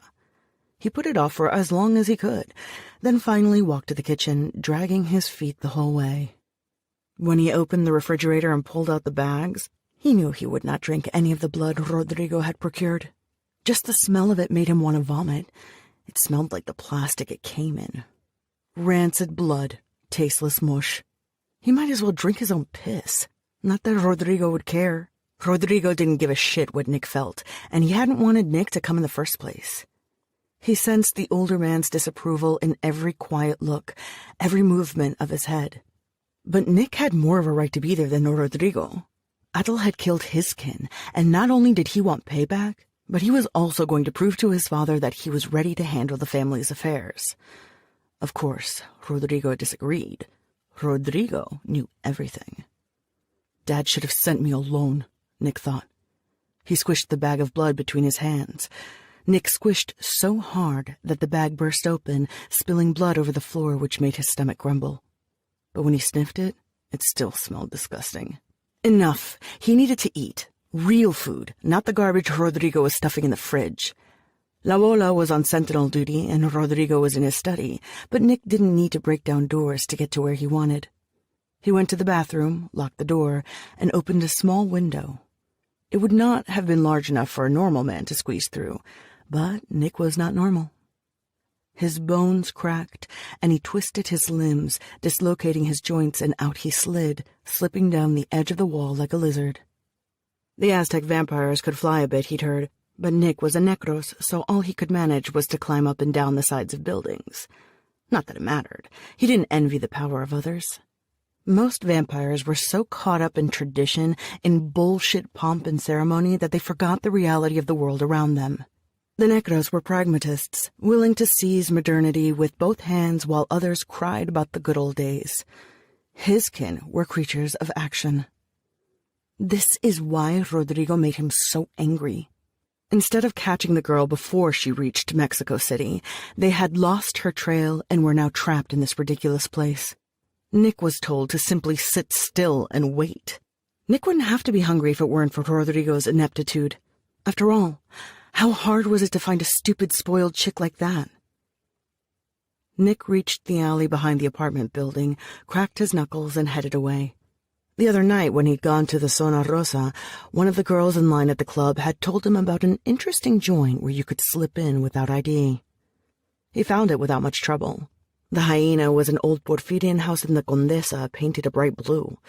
It was one of the more fashionable establishments in the area, supposedly bohemian and really a bit snobbish. The interior was just what Nick was looking for. Lots of taxidermied animals on the walls and stuffed birds hanging from the ceiling. Coyote heads, horse rears, a whole bull near the bar. The music was Eurotrash with tiny beats and obscure vocals. It was loud. Loud was good. It pleased him. Nick ordered a drink. He didn't bother with any food. He wasn't there for overpriced nachos meant for tourists. He wanted blood. He zeroed in on a girl in a tiny neon pink miniskirt. She wore several silver crosses on her chest. The sight of them amused him, but no, not her. He looked around and saw another. This one wore a black lacy outfit. Her hair was a matching black, and her makeup was excessive, caked too heavily, artlessly applied. He thought she looked a bit like Adel, a vague resemblance that stirred him, made him lick his lips. He drifted toward her, smiling and asking if she was having a good time. She gave him an answer he did not catch, so he nodded and asked what she was having. She yelled into his ear, a screeching, irritating sound, but he continued smiling and ordered shots of black vodka for her. They danced. 3 songs later, Nick told her it was too warm inside and it was too loud, and she agreed eagerly when he said they should step out for a minute. Humans were so simple, so stupid, so trusting. Like this silly girl, wearing a ring on each finger, one of them a mood ring that sparkled blue and then green. They ventured into the alley behind the club. She kissed him, and Nick kissed her back with the indifference of a man pressing his lips against a piece of mutton. But she did not care. She did not notice. Her hands drifted toward his belt, and he considered his options. Sometimes sex and blood mingled well together. He didn't mind playing with his food. Nick grinned against her mouth and bit his own tongue hard, then kissed her again, his blood coating her mouth. It took only a few seconds, and the girl went lax in his arms. "Take off your shirt," he commanded her, and she did, like an obedient doll. "Your name is Adel." "My name is Adel," she said. She sounded wrong. Adel had a beautiful voice. "Kiss me," he said, deciding it was better if she didn't speak. She did, but then when he looked at her, he frowned. He liked doing this. He liked using his power to control humans, wrap them around his little finger. But Adel would never, ever yield to him. Staring at the girl, he realized what a cheap imitation she was. "Put your top back on," he said. Her black hair, now that he looked at it more carefully, was a bad dye job. Her eyes, which had seemed as dark as Adel's inside the club, were a honeyed brown. She looked nothing like Adel. The mere sight of her repulsed him. "Bite your tongue," he said, and she did. Hard. Blood dribbled down the corner of her mouth. He threw his head back before crashing down on her, his serrated teeth tearing the skin like it was papier-mâché. Yes, they were also different from the Aztec vampires. His kind had fangs. They had sharp teeth and strong neck muscles to pull and rend the skin. The Tlahuipochtli had her nails and a stinger. A stinger. Nick thought that was ridiculous. Give him strong fangs to eat his meat. Nick slurped at the blood and took another bite of the woman's flesh, enjoying the taste. She whimpered, and in response he bit her harder, bit her right ear and tore a chunk of it. After that, she didn't complain, and he was able to drink without her annoying noises bothering him. He could hear the music coming from the club. He could feel its vibrations as he pressed the woman against the wall. Her heart beat erratically, and she opened and closed her mouth like a fish out of water. It was good to have a proper meal again, and he was enjoying himself immensely when the girl had to ruin it, suddenly growing still. She had died quickly, useless in every single way. He wiped his mouth with the back of his hand and then looked around. The music was still beating loudly. No one had seen him. He dragged the girl behind a bunch of wooden crates. He discovered a dirty blanket on the ground and covered her with it. Chapter 7. My arm hurts. That was Domingo's first thought. Cold. That was the second. Drink, Adel said. It was a glass. She was pressing a glass against his lip, and it felt cold. Domingo swallowed. Open your eyes. He did. She was sitting beside him on the floor. Domingo blinked. His head felt like it was about to explode. Am I a vampire now? He asked. Adel chuckled. Don't be silly. I told you that wasn't possible. You should stop believing the crap they say about us. He rubbed his hands together.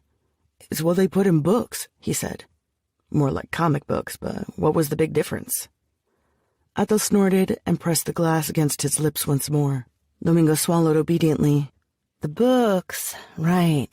All that garbage from before 1967 still sticking around, she said. Can you hold this? I can try.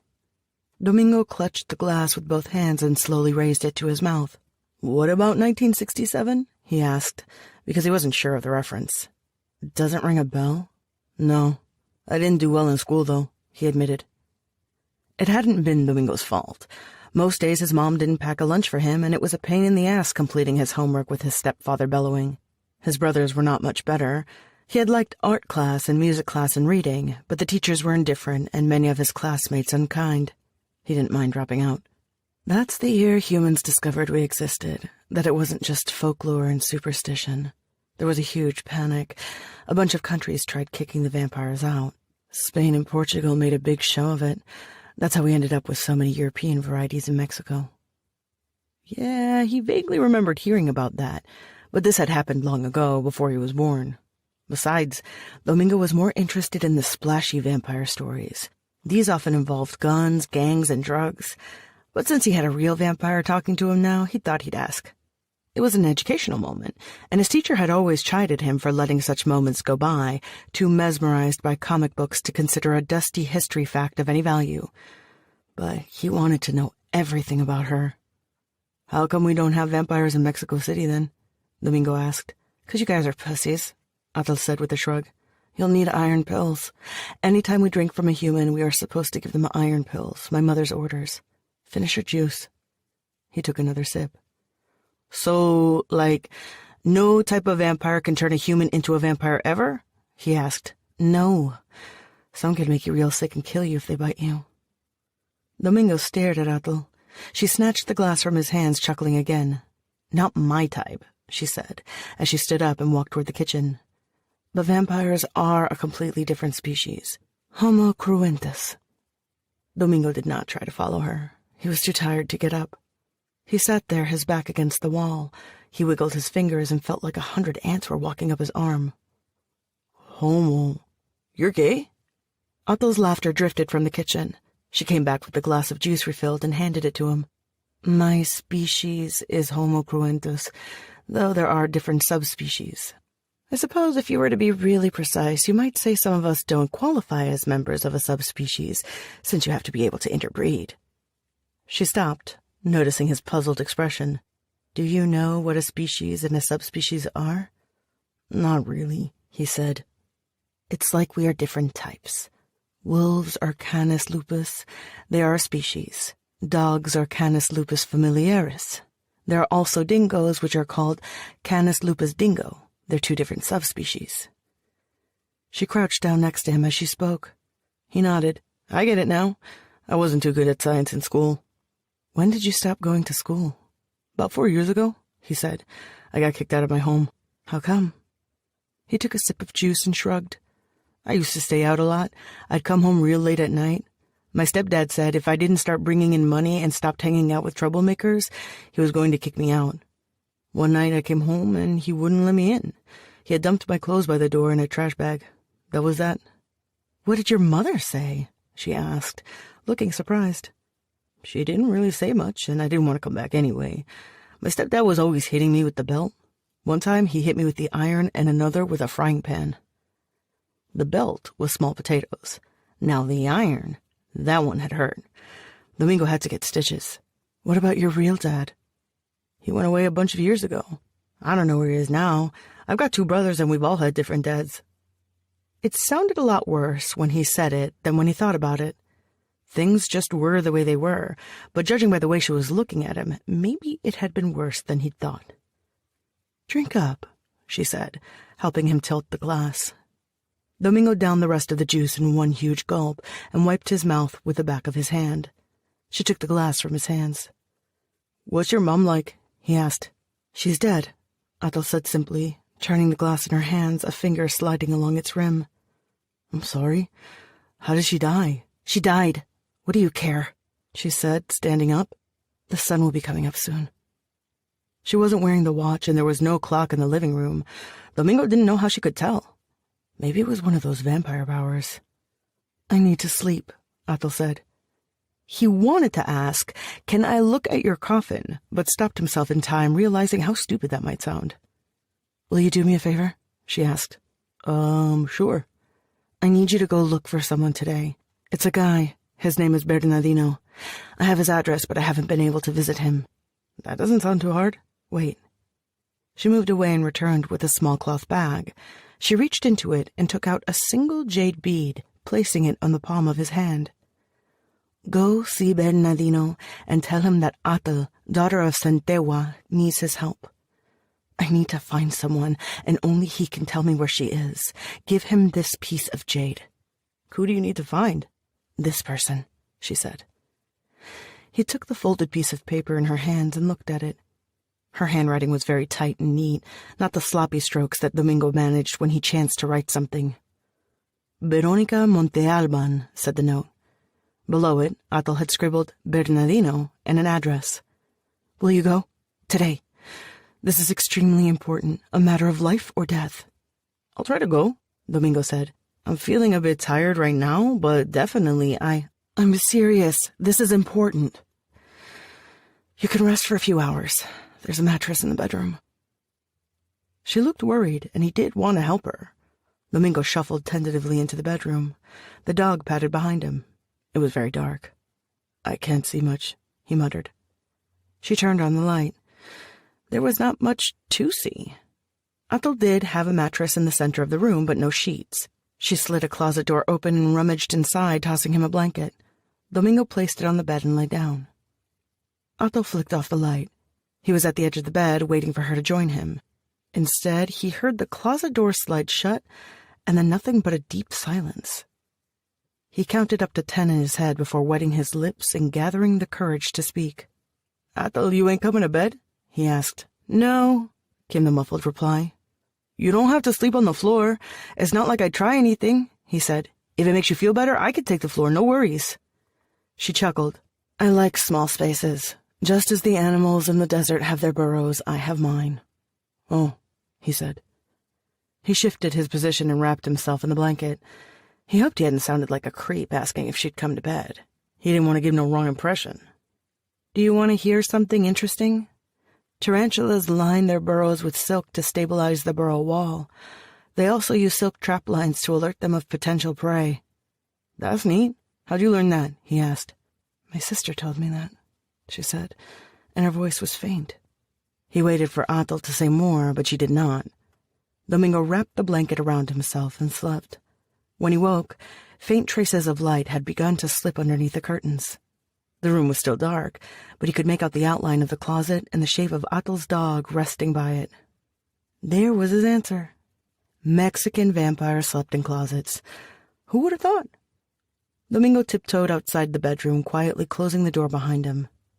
His stomach was rumbling. It was time for a meal. He could use a good bowl of birria. He grabbed the apartment keys that were dangling by a hook next to the door and stepped outside. When he reached the first landing, he slipped on his headphones and pushed play. Chapter 8. People had to get themselves murdered on Saturday. Never Tuesday or Wednesday when Ana Aguirre was off duty. Always Saturday. She shouldn't be on duty on the weekends. As a matter of fact, Ana should have been working a pleasant desk job supervising junior officers. But Castillo had blocked that move yet again. The twat. If Ana Aguirre had ever held dreams of a real career in law enforcement, they had long been dashed under the persistent hammer of the outdated Mexican police system. Worst of all, when she arrived at the crime scene, knelt down and lifted the blanket, she saw it was a kid. A young girl in a tight miniskirt, her top drenched in blood. Ana looked at the girl and couldn't help thinking of her own daughter, Marisol, who was 17. Ana kept working the shit job for her daughter, but she worried. She wasn't home nearly enough, and the city had a hungry maw, one ready to swallow the young and the innocent. Ana aimed her flashlight at the girl's face. The neck had been torn, savaged. Hey, you've got anything for me? She asked, turning toward a policeman who was lounging against the wall smoking a cigarette.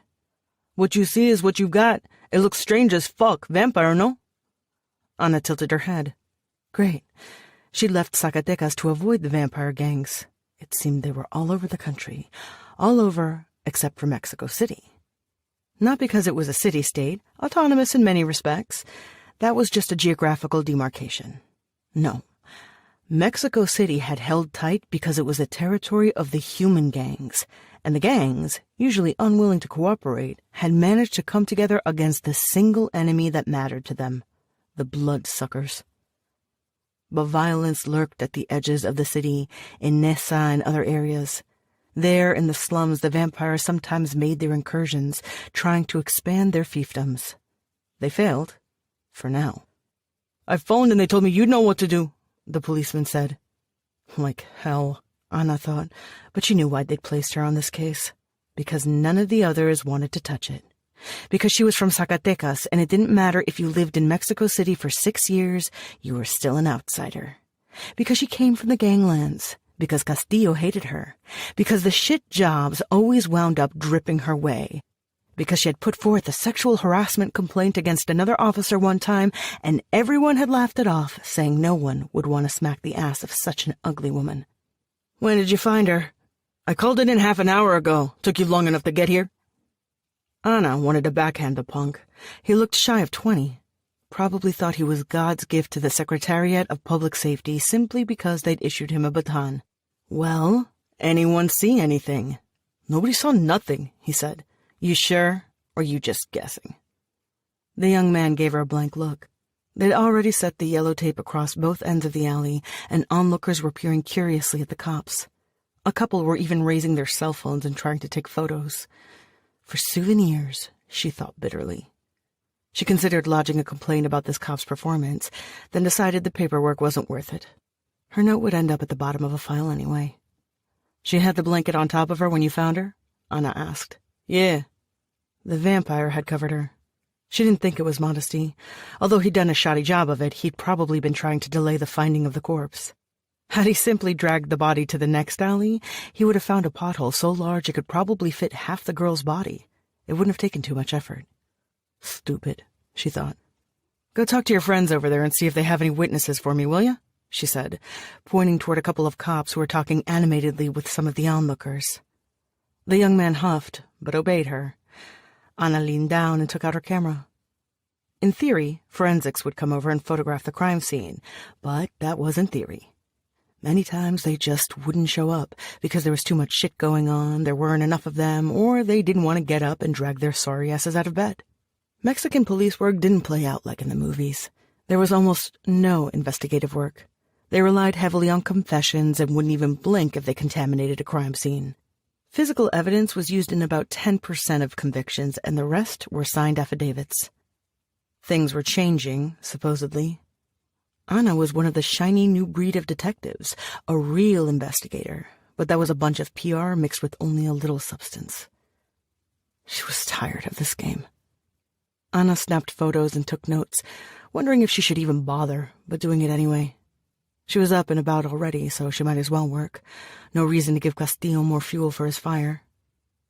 "There's a chick who says she saw the dead girl with the guy inside the nightclub," the young policeman said as he returned, pointing at a teenager with spiky hair and tremendously tall high heels who was standing nearby. "All right," Anna said. "Call forensics and see if they'll get their ass here before someone from the morgue hauls the body away, will ya?" The boy looked terribly annoyed, but he had the good sense to comply.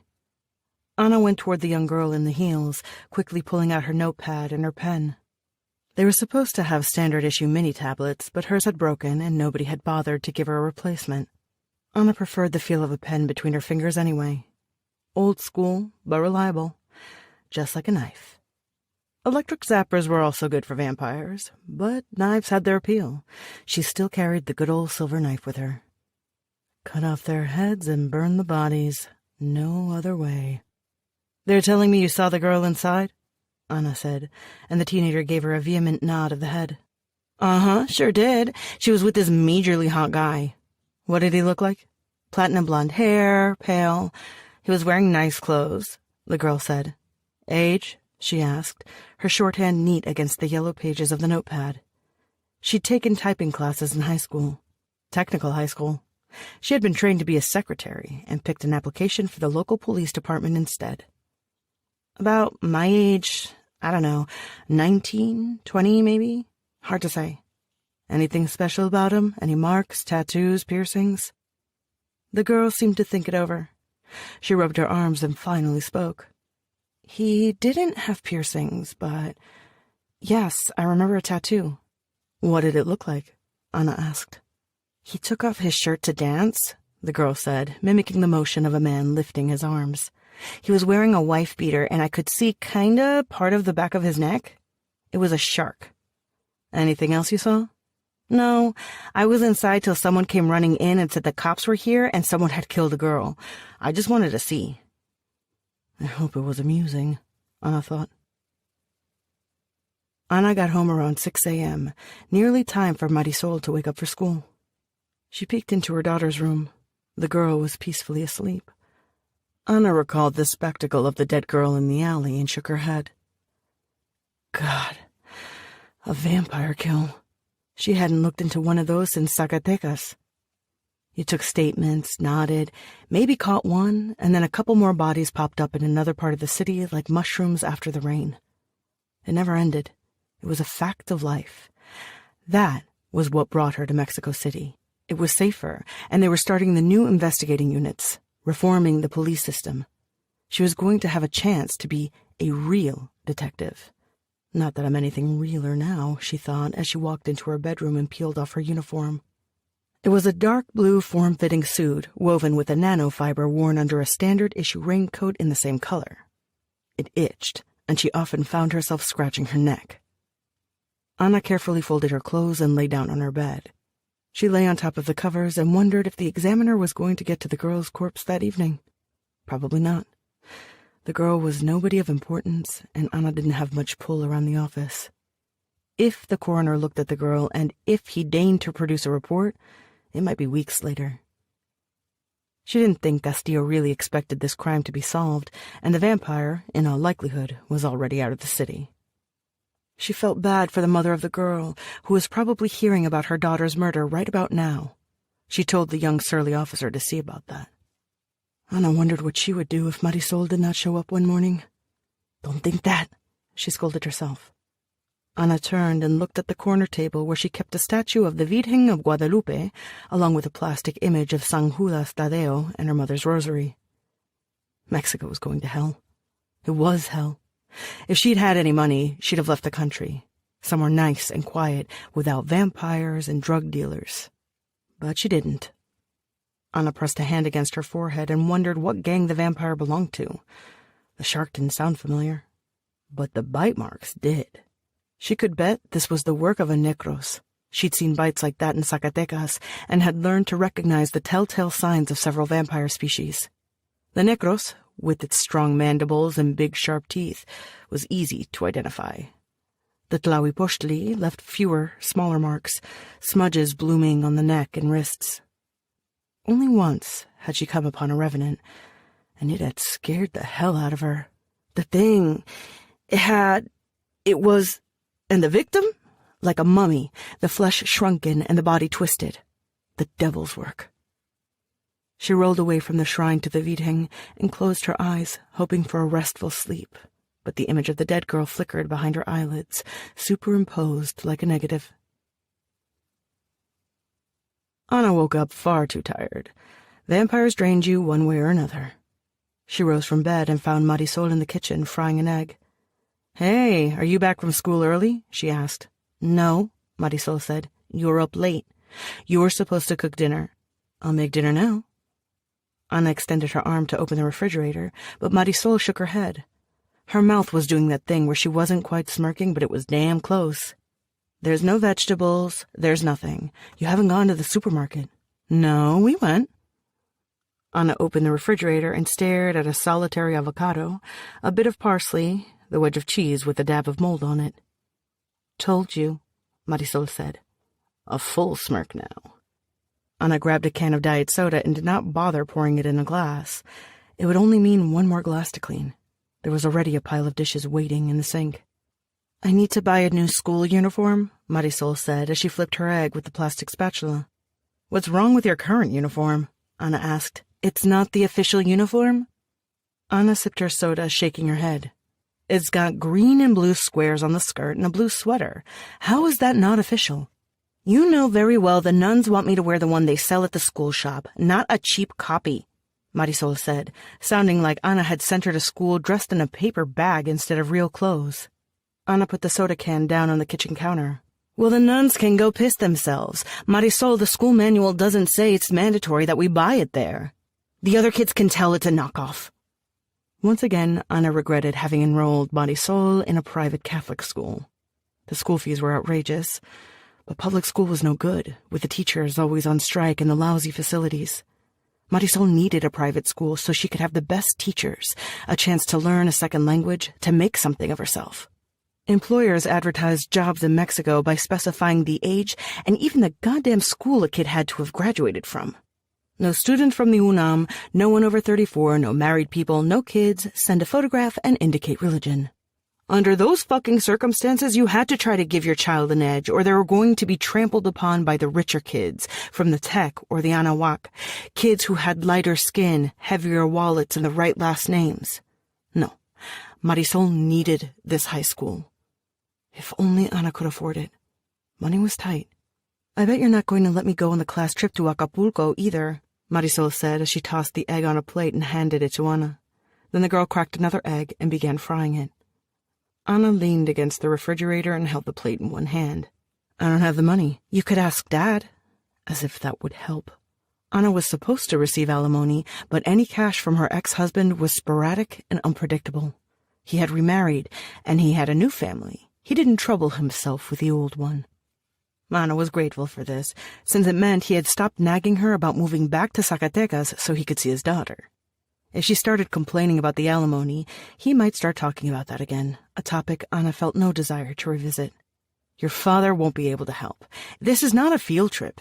It's a glorified party, and I'm not paying so you can go get drunk on a beach. Plus, it's the state with the highest concentration of vampire cartels. There are half a dozen different families disputing territory there. No damn way you were headed into that necro's nest. Really, Mother? It's the same everywhere. No. Ana shook her head again. It's not the same everywhere. There's no vampire cartels chilling in Mexico City. You yourself have told me that the gangs, the human gangs, are not going to leave you in an alley with your throat torn out, she replied, slamming her plate against the kitchen counter.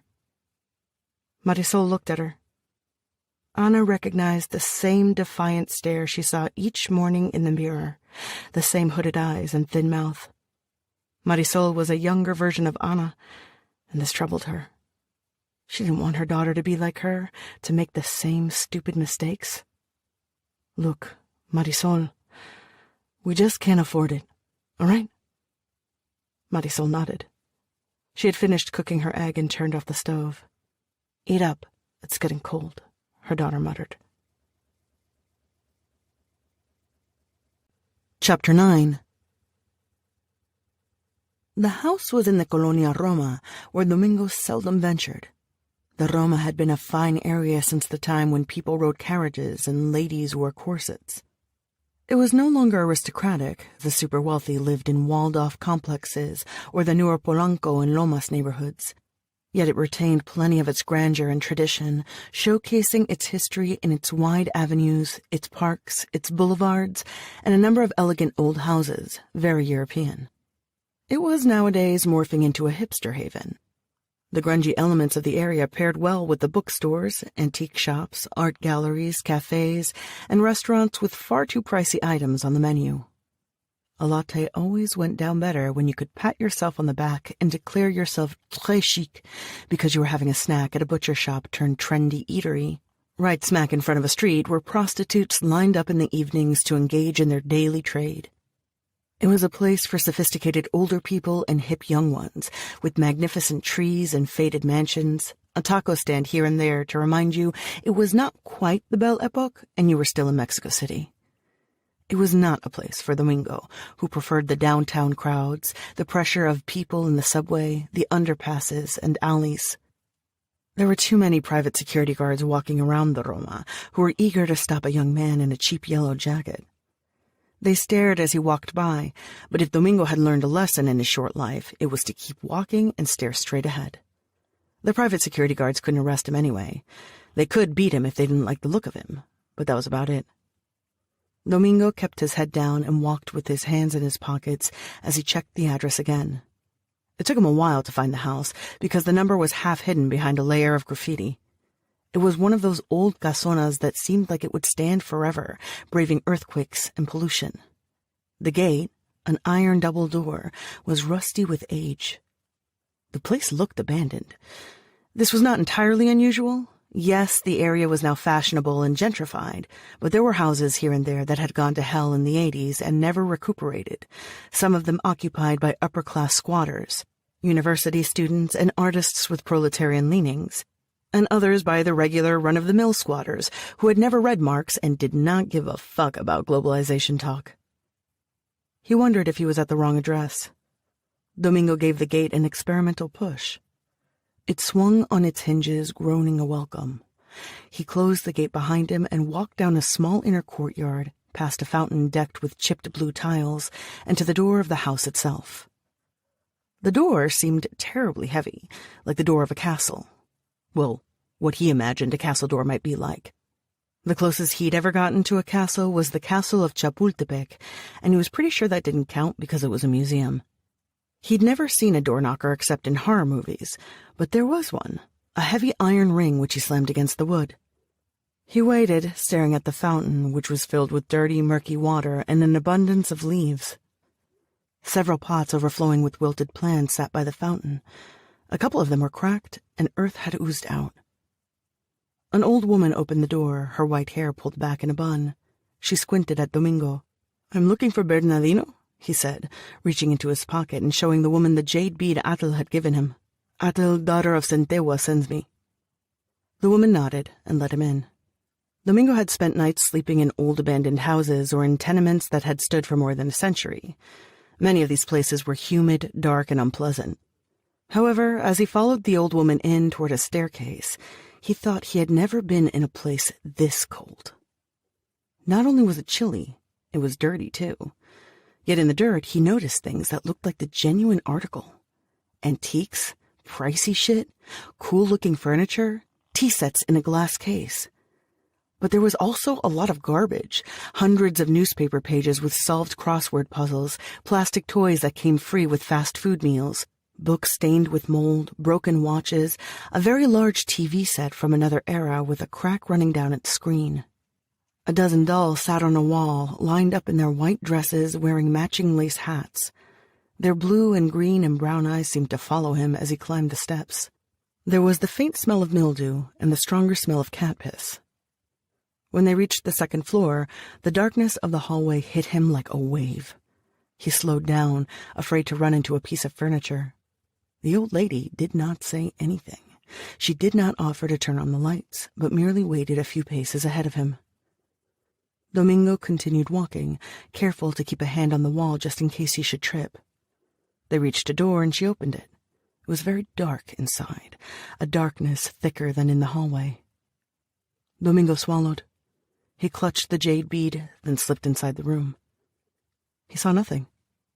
"Who sends you?" asked a voice in the darkness. It was a wonderful voice, rich, strong, like the voice of a radio announcer. A very fine voice that enunciated each word with a slight accent. There was the kiss of a match being struck, and then light bloomed. He saw an oil lamp next to the dim figure of a man sitting on a couch. The man rose and began walking around the room.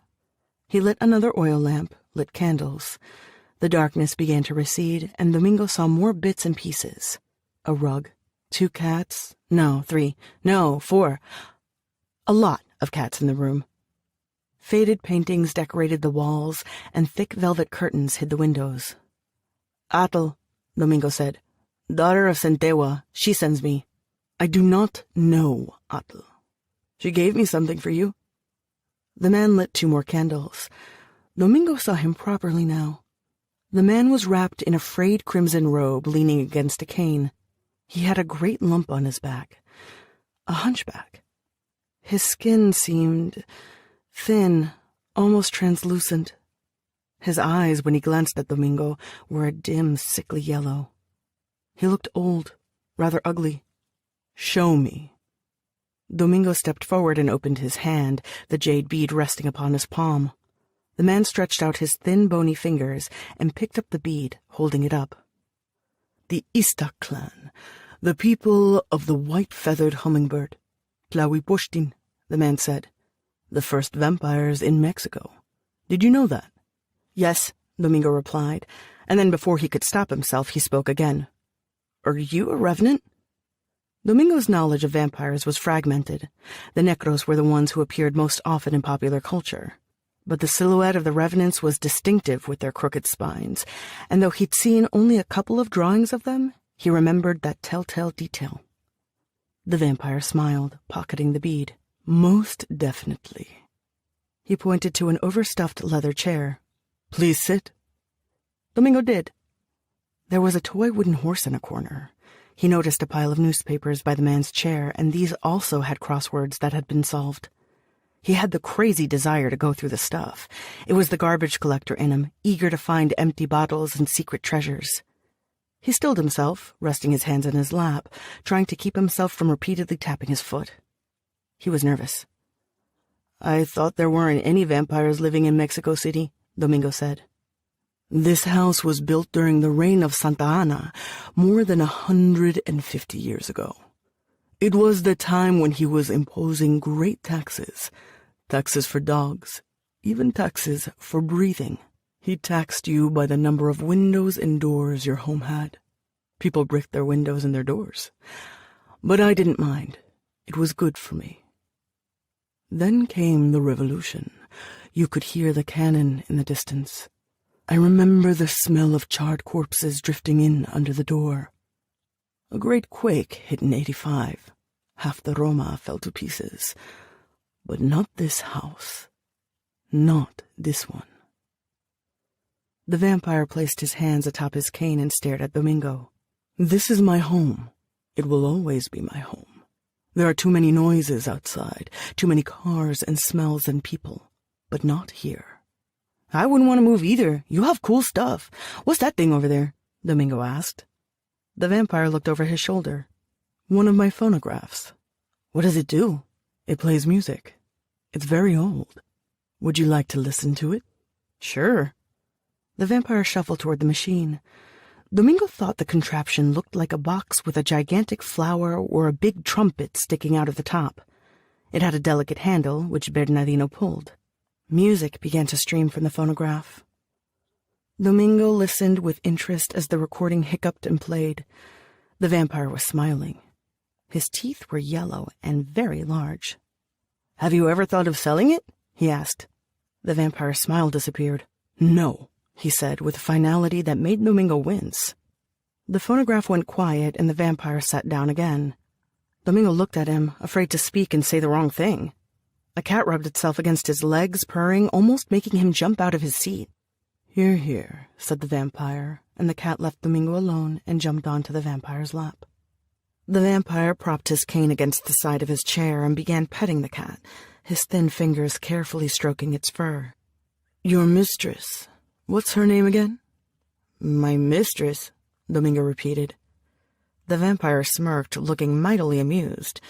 Domingo didn't like that. He hated feeling like he was the butt of a joke. "Yes.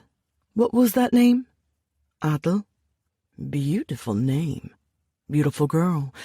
She must be. Her mother was a beauty. My kindred, well, they are this," the vampire said, pointing to himself. "Kyphosis, the great ugly hump. But I have my advantages."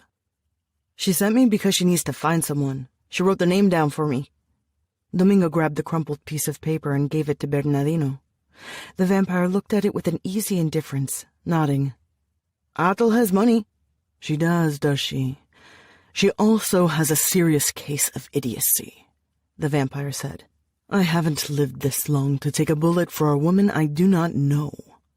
"I don't understand." "The person she wants will not like being found, and she will know it was me who gave Adel the information. Even worse, Adel wouldn't have come to me unless she were in a dire situation, which I will not speculate about. I refuse to get involved. Tell her that." "But you've got to help her," Domingo said, jumping to his feet. "She said it was life or death." "Sit down," the vampire said angrily, lifting his left hand. "You have no manners." Domingo didn't know how it happened. One second he was standing, and then the next his knees buckled and the man was pushing him down back into the leather chair, pressing a hand against his neck. Damn, he was fast. "You don't know the first thing about being an envoy. She was rather silly to send you," the vampire said. "What did she think I'd do? Invite you in for tea and cookies? This girl must want you dead." "She's my friend," he thought furiously. The vampire released him and Domingo rubbed his neck.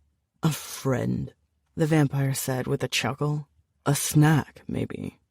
Bernardino picked up a cat and peered down at Domingo. Domingo stared at the vampire. "Did you just read my mind?" he asked, shocked that the vampire could actually do that. It seemed more impossible than the other stuff they said about vampires, like turning into bats or mist. Okay, maybe not mist. "Yes, I read your mind. Pray that's the only thing I do. I might kill you for coming here, insolent brat. It might teach a lesson to that stupid girl who sends you. What does she think? Who does she think she is? People have begged for my audience, sent gifts and proper letters. There are protocols and there is tradition. People have—" He trailed off, frowning, as if he'd run out of breath. "Sir, she really needs your help," Domingo whispered. Bernardino lifted a hand dismissively and stepped away. He stroked the cat's back and shook his head, muttering a couple of words in a language Domingo failed to understand. "My apologies. Time and isolation do strange things. Of course, the levels of serotonin do not help," the vampire said. "The what?" Domingo asked. "Serotonin, a neurotransmitter. The low levels in our brains make us violent, impulsive, self-destructive. It's worse in some types than others. We are not very nice creatures. You are foolish to seek out the company of vampires. Have you any idea what I'm talking about?" "Humans are not very nice either," Domingo said. He thought about the jackal who beat him. Domingo didn't want to say that everyone was an asshole, but many people are assholes when you're living in the streets. Apples and oranges. Most humans would not look at you and wonder what your bone marrow might taste like, would they? Okay, yes, maybe. But it wasn't like you wouldn't get killed in the streets for your wallet, and sometimes simply for the hell of it. Kids disappeared and they weren't snatched by vampires. Maybe vampires were bad, but other things were just as bad. Cops could spend the weekend beating you, or pimps could decide they needed a new warm body.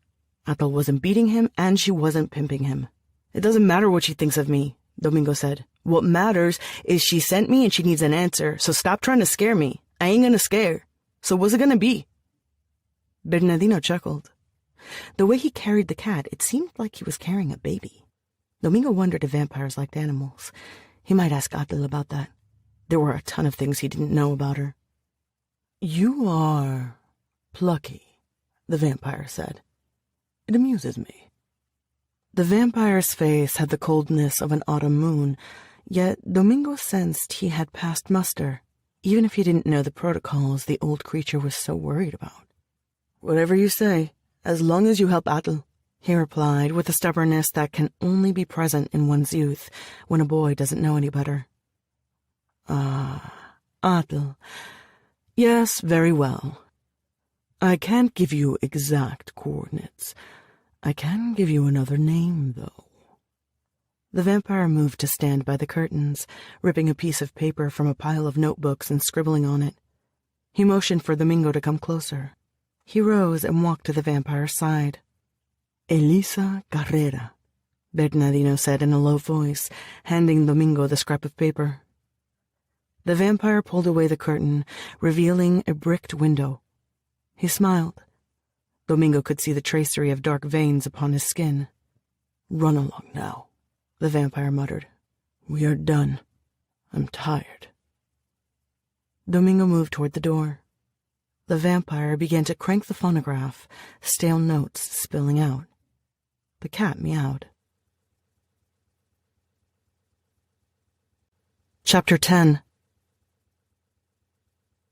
It took a while, but Anna found what she was looking for after combing through the police's image database. It was not well organized, which was what caused the delay, but she didn't want to stamp unsolved on this file without at least giving the investigation some minimal effort. And there it was, under the gang and symbols category, the shark tattoo. It belonged, just as she'd thought, to a group of negros. Northern narcos, the Godoy family. She'd heard of them.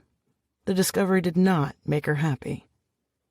Most countries had taken measures against vampires since the 70s, measures that grew increasingly hostile. Many vampires, a lot of them from Europe, knowing how these things went, simply underwent a mass migration toward the countries that would take them. Countries with corrupt officials who would issue admission papers for vampires who should have been turned back at the airport. Places where citizenship was easy to purchase, or sanitation officials were not too stringent if one could cough up the necessary dough. Mexico, corrupt yet stable, free of wars and political upheavals, was a favorite destination, though Brazil and Argentina also enjoyed a steady influx of vampires. By the time Ana was in high school in the 80s, all 10 vampire species were represented in Mexico in varying degrees. Most numerous were the negros. At first, things remained pretty much the same. This stasis was interrupted in the 90s.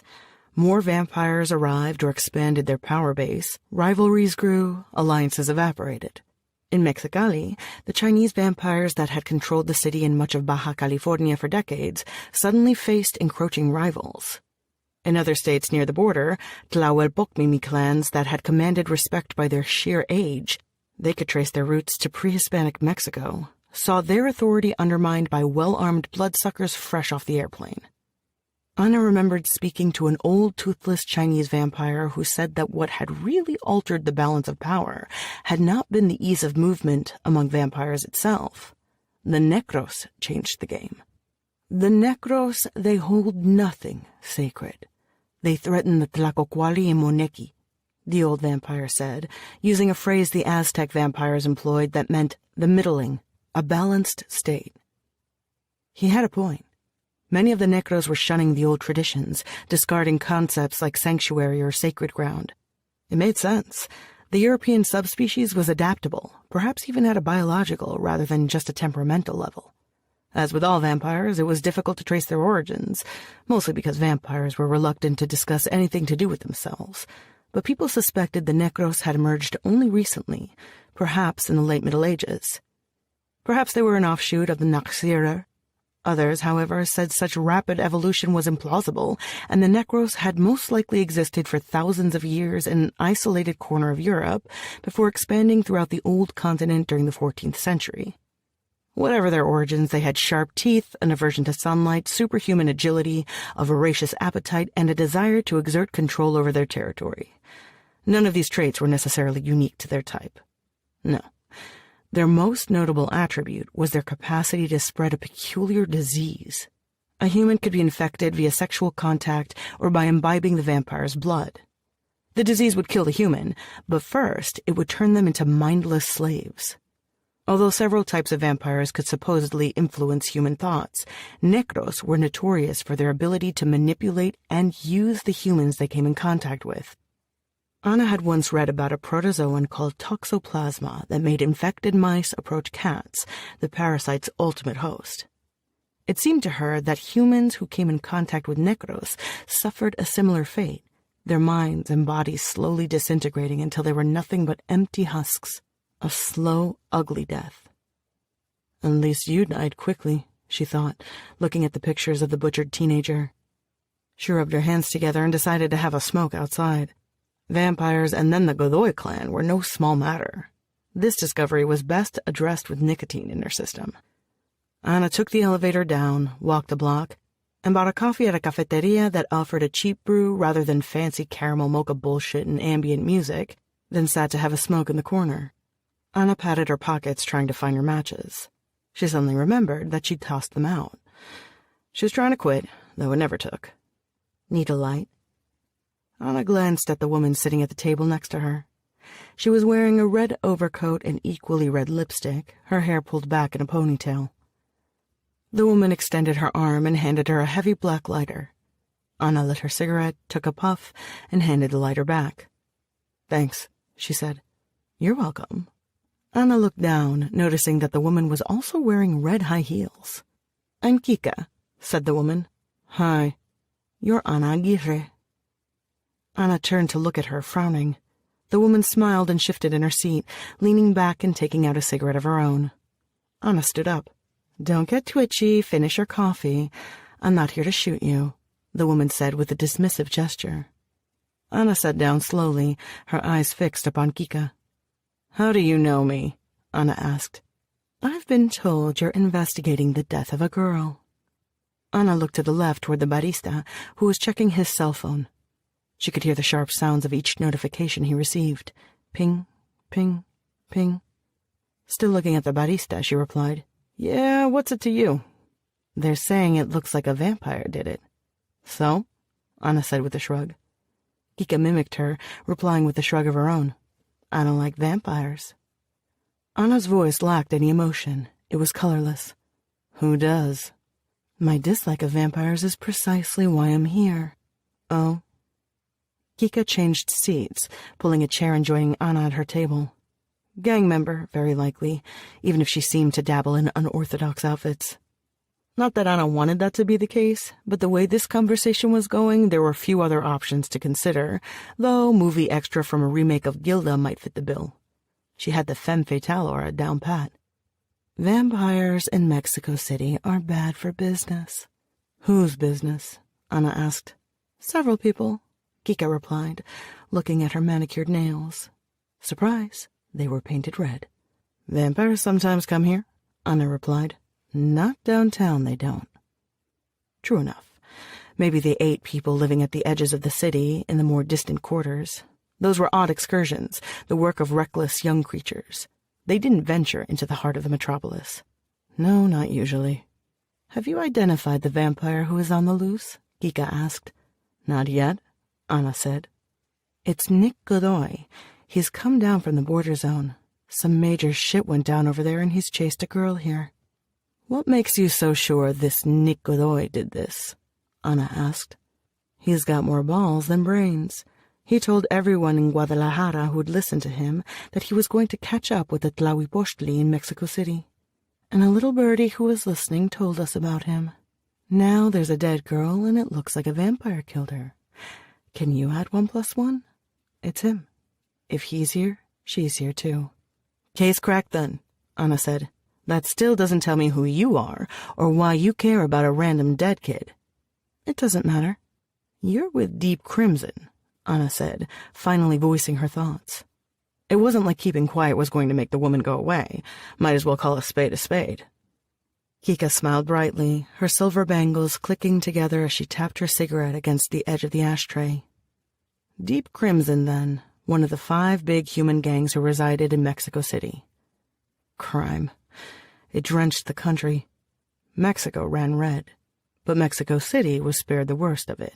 Mexico City was squarely under human control. And here, the gangs, the criminals, the pimps, they were people, not flesh-eating monsters. Heads didn't roll in Mexico City because Deep Crimson, the Tritons, the Maximiles, hell, even the Exorcists and Apando patrolled the metropolis as much as the cops did. Back in '92, some vampires had tried to make inroads into Mexico City. The result? 15 vampires burned to a crisp, their bound corpses a graphic reminder of what awaited any bloodsucker who wandered into this area. But that didn't make the human gangs buddies with cops. "Yeah, I am. I've got friends who want to talk to you." "Fuck a meeting," Anna said. "Piss off before I smash this mug against your face and ruin your makeup, all right?"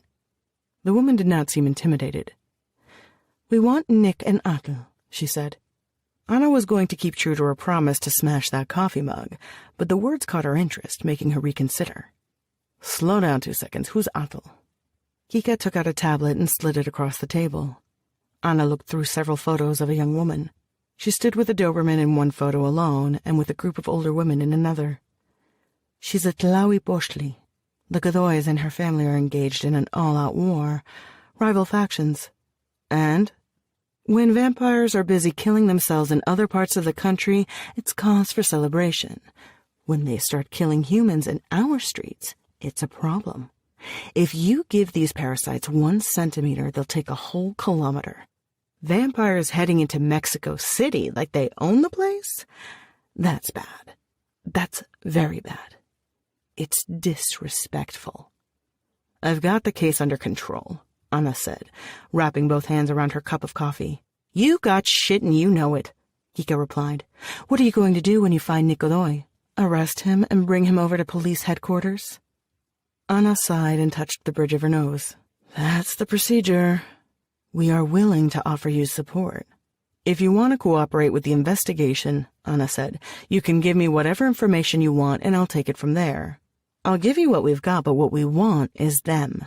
Nick and Atal, and any other asshole from up north who came with them to Mexico City. So you can kill him. That would be for the best, don't you think? Kika asked. I'm a detective, Anna said, though she couldn't muster any conviction when she spoke. Kika raised the corners of her lips in amusement. You can't catch them alone. You'll die if you try. And I sincerely doubt your department is going to send backup. Anna knew it was true. She had been going through the motions with this case, but she was sure that when push come to shove, Castillo wasn't going to give one shit about a vampire who killed nobodies. And if she told him this was part of something bigger, that there were members of 2 cartels in town, he'd assign it to someone else who could claim the glory. She was screwed either way, as usual. I heard you're a good investigator, Kika said, but you don't have much to show for it, do you? Who does? You could have something to show for it. A couple vampire corpses for your buddies, and maybe even a bit of money. Anna shook her head, putting out her cigarette. You mean help out a nice gang like yours? I mean, we could assist you, and you could assist us.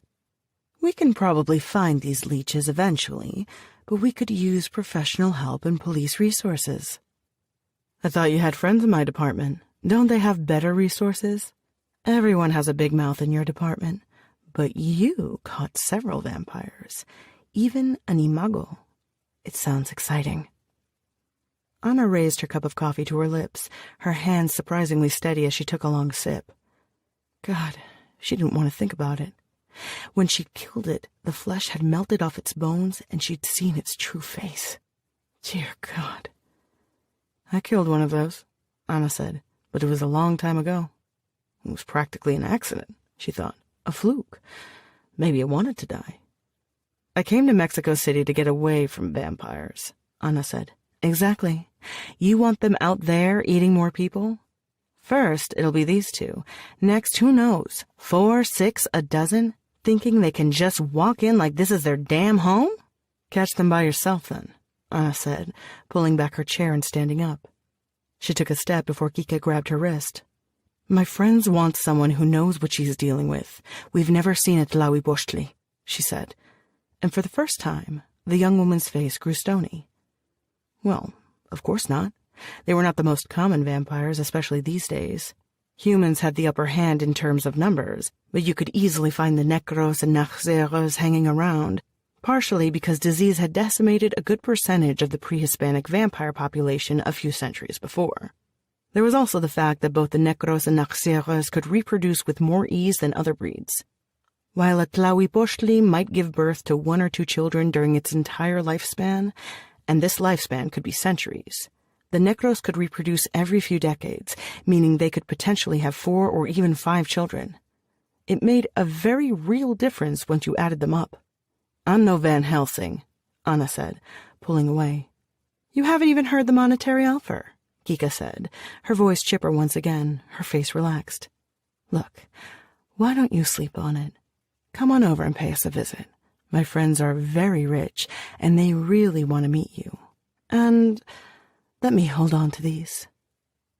Kika grabbed the tablet she had allowed Anna to look at and pulled it away out of Anna's reach. The woman then took out a pen and scribbled a phone number on a napkin, depositing it on the table right by Anna's hand. Anna did not speak. She grabbed the napkin and stuffed it in her pocket. Chapter 11. Rodrigo had a dog that used to piss on his furniture. He tried to train it. He put newspapers down on the kitchen floor, but it would just piss on the couch anyway. Rodrigo was certain the dog knew where to piss, but liked to do it on the couch to vex him. It was the same with the boy. Nick probably knew better. He just decided to monumentally ignore Rodrigo. Puberty.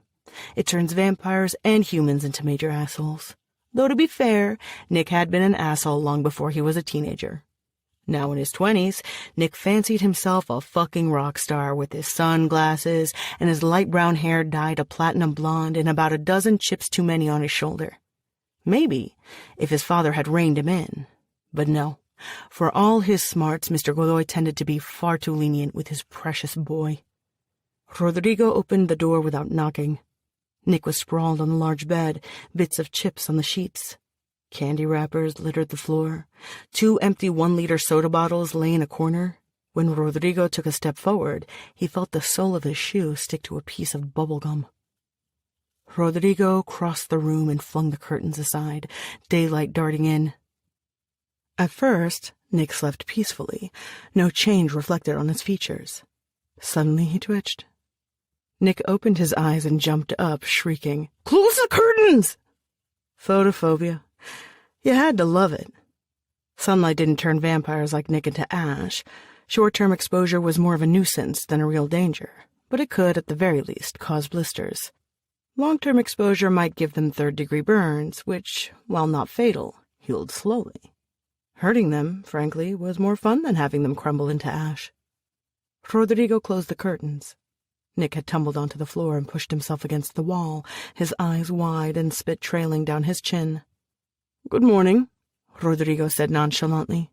"What the hell do you think you're doing?" "I'm just seeing if you want breakfast. Feeling a little peckish?" Nick did not reply. His eyes had narrowed into 2 dark slits. A red, ugly rash was starting to bloom on his cheeks from his brief exposure to the sun. Good. Rodrigo hoped he developed a few nasty blisters. "Probably not, seeing as you've already eaten," Rodrigo said, squatting down, forearms resting on his knees. He looked straight at the vampire. "I don't know what you're talking about." "This," Rodrigo said, taking out his cell phone and pressing it against the kid's face. Nick frowned as he looked at the screen and began scrolling through the story. Rodrigo stood up, let him read for a couple of minutes, then spoke. "Girl dead, found beyond nightclub alley. Throat torn out," Rodrigo said. "Who cares?" Nick spat back. "Vampire bites. The cops will be searching for you." Nick rose, his movements those of a spider, a tad jerky from the exposure to sunlight, a tad uncertain. But his voice was assertive. "They won't find me. Because you cover your tracks so well. Might as well have carved your name onto the bitch's chest."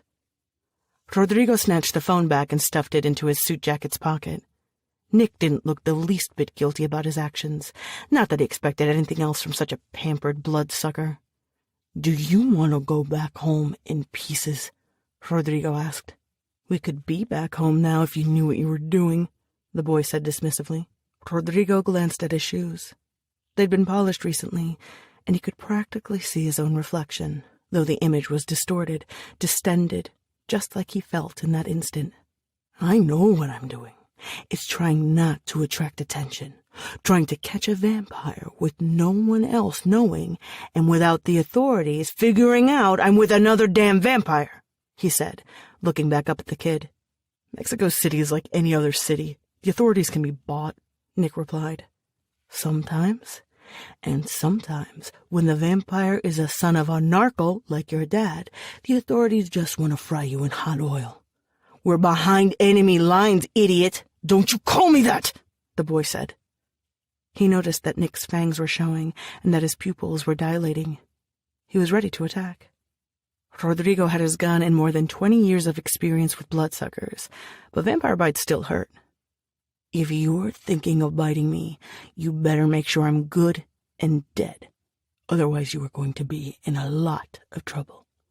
You're an old man, Rodrigo. I don't think there's much you could do if I took a chunk out of you. Let's see you try," he said. It was best to push against the brat. Vampires delighted in weakness, sniffing out the lame lamb. Nick growled, but Rodrigo could see that his impulse to attack was evaporating. The kid was stupid, but not that stupid. Rodrigo hadn't spent so many years in the employment of a vampire by being gentle. Goons working for vampires are not sweet and loving. Mind you, Rodrigo didn't like getting his hands dirty, never had, but when push came to shove, he wasn't above cutting an asshole's head with a machete. The kid knew this, and if he'd forgotten, he was suddenly reminded of it. "Fuck you," Nick muttered. The boy sat down on his bed and began rummaging by it, probably looking for candy. "What have you done so far, anyway? You don't know where she is."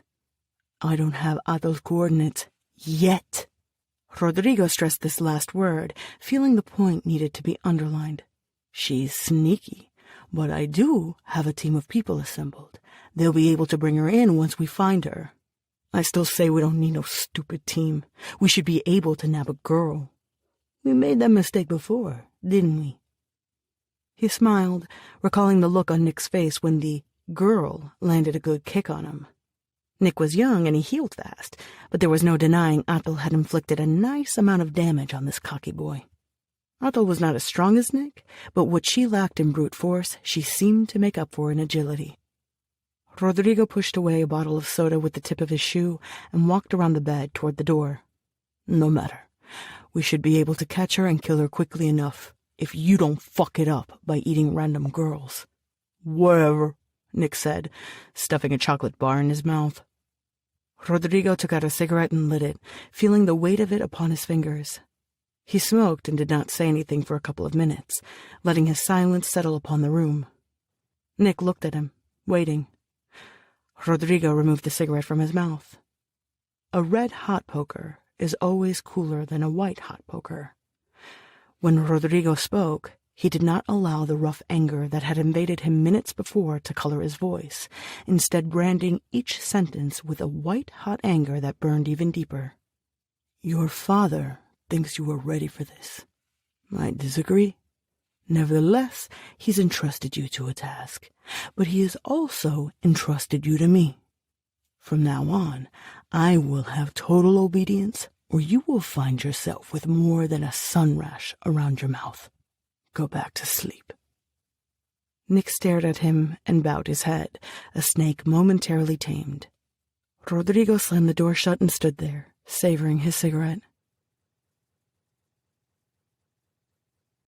Chapter 12. When Domingo returned, she had not woken up yet.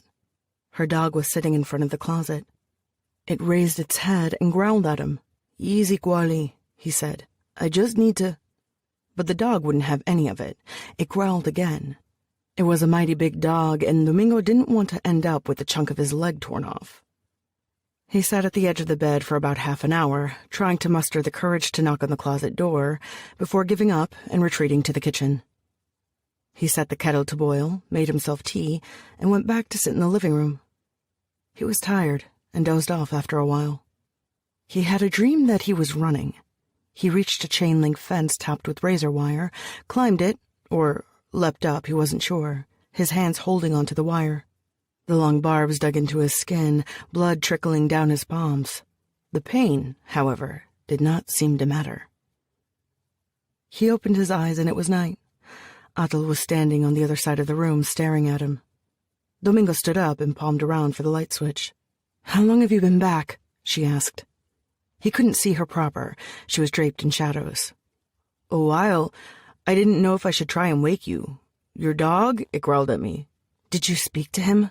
"Yeah, I can't find the light." She walked over, effortlessly touching the switch. She wore the black jacket and jeans, not black, but a dark shade of gray. Monochromatic, like the panels of graphic novels. His yellow jacket provided the one note of color to the room. Domingo squinted, his eyes adjusting to the brightness, and began searching his clothes. He took out the piece of paper the vampire had handed him and held it up. She took it. "This is all he gave you?" "That's all." Atel frowned. Her disappointment was easy to read, and Domingo found himself wincing, quickly trying to make things better. "I can go back," he offered. "No, it should do. It should lead somewhere," she muttered. "Do you want tea? I made some for myself. I can make you a cup." "No."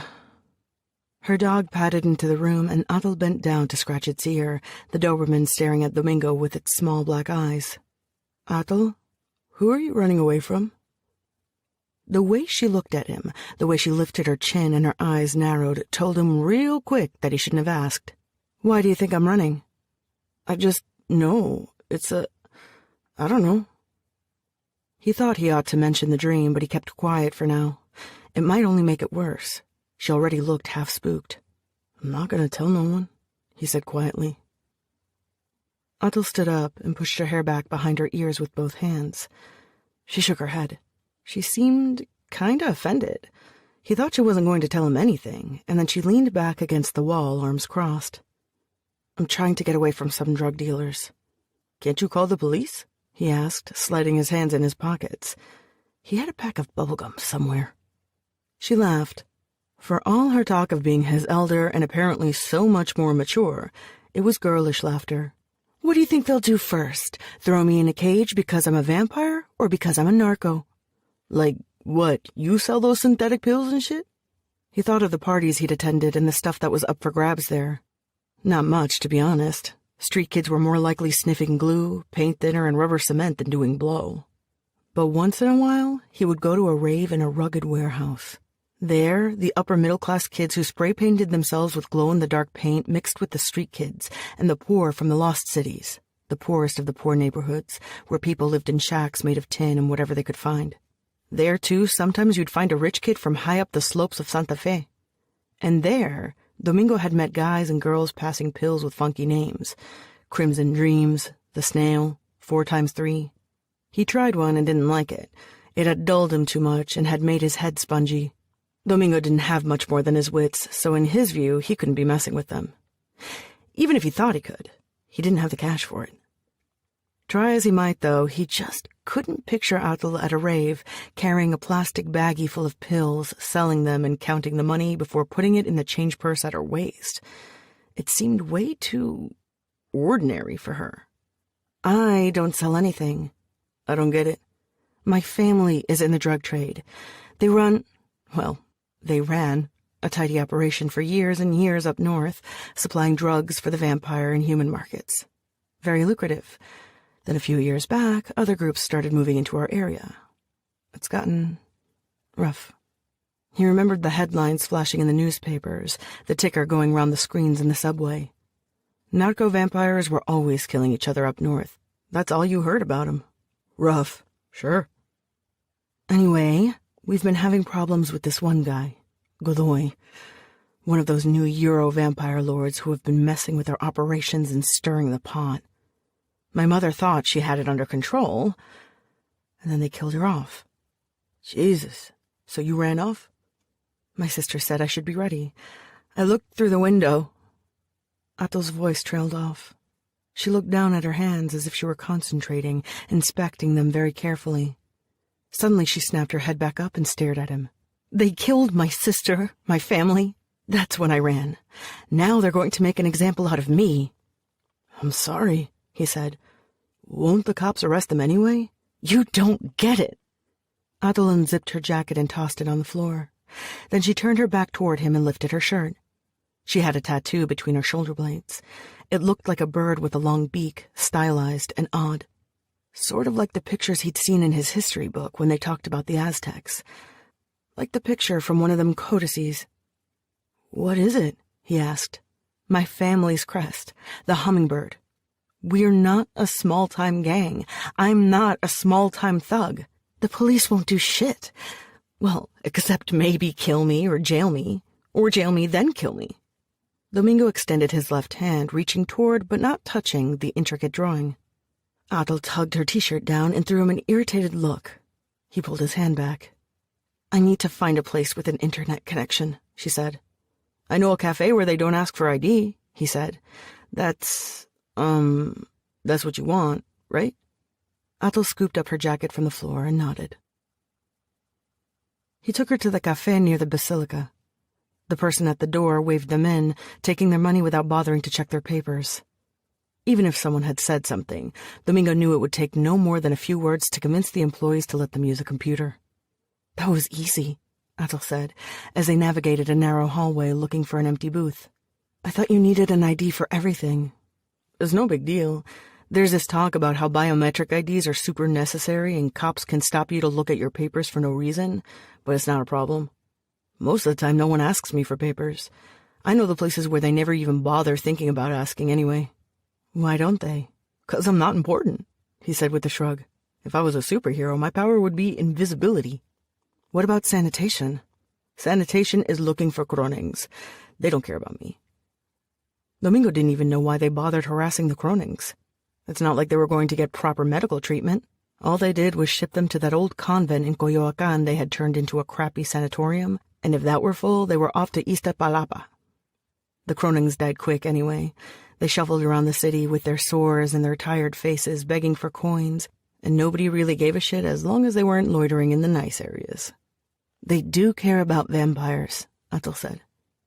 He found a booth and opened the door. It was narrow and it smelled of cheap air freshener, but they squeezed in. Atul pulled out the keyboard and began typing. "What are you looking for?" he asked. "The telephone directory." "Shit. What?" "There's like 100 Elisa Carreras." Atul brushed away the screen. She began typing again. "That's better," she muttered. "There's only one Elisa Carrera who does translation work." Domingo leaned down next to her, mouthing the address. "How do you know she's a translator?" he asked. "Veronica Montealban was a translator." The monitor flickered, cheap thing that it was. Atul gave it a whack with the palm of her hand, and the image steadied itself. "You think she changed her name?" "Yes. You have a pen?" Domingo looked in his many pockets and handed her a pencil and a scrap of paper. Atul noticed the address on screen, then flicked the terminal off. She pushed away the keyboard and opened the door, motioning for Domingo to follow her. She walked ahead of him. They were about to reach the exit when someone tapped him on the shoulder. Domingo turned around. "What's up, my man?" Quinto asked. "You missed my party." He was an okay dude, Quinto. A few years older than Domingo, but still cool. He even had a cool haircut, tapered sides and longer at the top, and he wore a neat gold earring.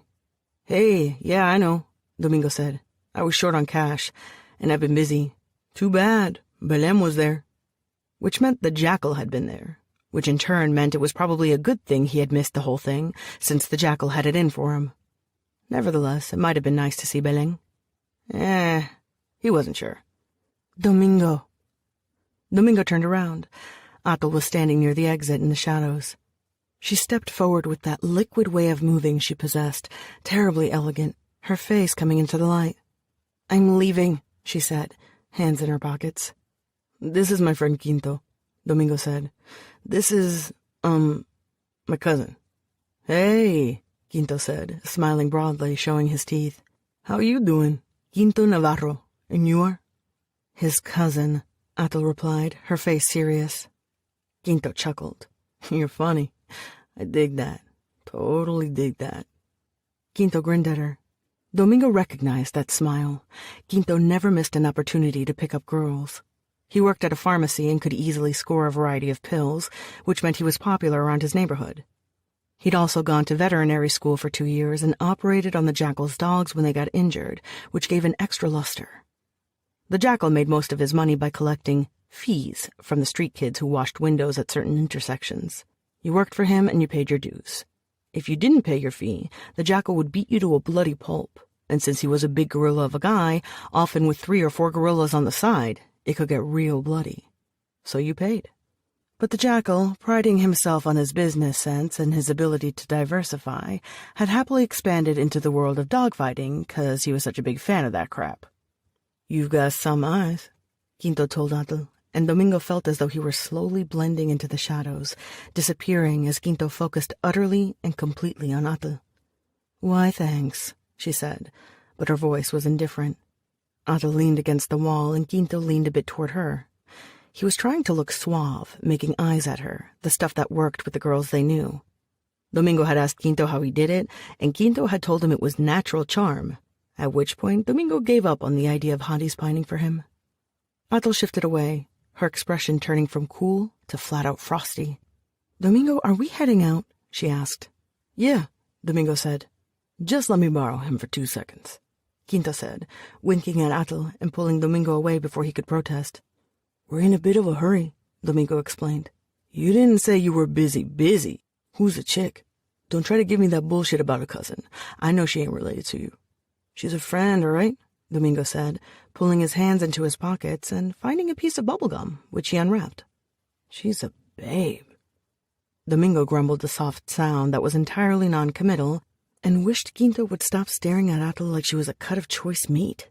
It made him feel very embarrassed. She was going to think humans in Mexico City were members of a race of troglodytes, which was a really fancy way of saying caveman that he'd picked up from a graphic novel. Domingo didn't want to be a troglodyte. It just sounded nasty. "How'd you meet her?" "Just walking around downtown," Domingo said, popping the gum into his mouth and chewing loudly. "Well, you should most definitely go to my next party, okay? Bring her along. I'm dying to get into her pants." "I don't think you're her type," Domingo muttered. "See you around." He walked toward Atul and they exited the cafe together. Outside, an organillero was playing his musical instrument, turning a crank and making a metal cylinder spew an odd melody. "Sorry about that," Domingo said. "I wasn't planning on bumping into him." "He's annoying," Atul said. Domingo chewed his bubble gum and gave her a sideways glance. "He's all right, most of the time. He's lent me money when I needed it once, before I moved into the garbage business." She made a face as though she'd just stepped on something nasty. He never felt ashamed of his work. Things were what they were, and that was it. But the look on Atul's face made him feel small. Domingo found an empty soda can and began kicking it down the street. "How'd your family get into dealing drugs?" he asked. "They started in the 40s, cultivating opium. The Americans wanted it, and Sinaloans harvested it. Then in the 60s it was pot. Everyone in the hills was harvesting it. It was small stuff, though. It was the 70s when it got real. Cocaine was hot, people were making a lot of money. In the beginning, it was mostly humans dealing cocaine, but families like mine got into it. Vampires control the drug trade now. I think the government tried to clean up Sinaloa in the 70s, but then we figured out a way to survive, as we always do." Atul smirked, brushing a strand of hair behind her ear with her gloved hands. "Of course, then just a few years later, we had these European vampires inching into our territory. Motherfuckers in snakeskin boots and stupid cowboy hats. Guys like Godoy. Fucking necros. Colonizers. Nothing is ever enough for them. Nothing." Necros. Big fangs, pale and skinny, hair on their palms. They sounded cool, since, if you believe TV and shit, they also tended to have fancy clothes and some type of sports car, which was awesome. "They're supposed to be hot, no? They're also filthy," Atul said. "They'll make you sick if you come in contact with their blood. If they fuck you, same deal. Meet the worst STD ever. You get a literal mind fuck." "Like gonorrhea or what?" "No. They make you do anything they want. Eventually you die, but not until you've done the bidding of a pasty asshole for a good long while. It doesn't work on other vampires, but humans should really stay the hell away from them." "Oh," Domingo said. "That didn't sound so cool." "Well, at least you can't get it. Though, what happens if you eat someone who was infected by a necros?" "I would reject the blood. It's a very simple rule of thumb. Tainted blood, vomit. It's like trying to chug down expired milk. Gross." They were now right behind the old Basilica of Our Lady of Guadalupe, where unauthorized street vendors gathered to offer candles, images of the Virgen, and pieces of tin in the shape of an arm, heart, or foot that were supposed to heal the sick. In December, the place was simply impossible to navigate, hundreds of people swarming it to pay their respects to the Virgen. That evening it was not so busy, and the vendors would be packing up soon. "There was some writing on the internet," Domingo said. "Something about disease among vampires. It means you get sick, don't you? Sick from stuff other than dirty blood, no?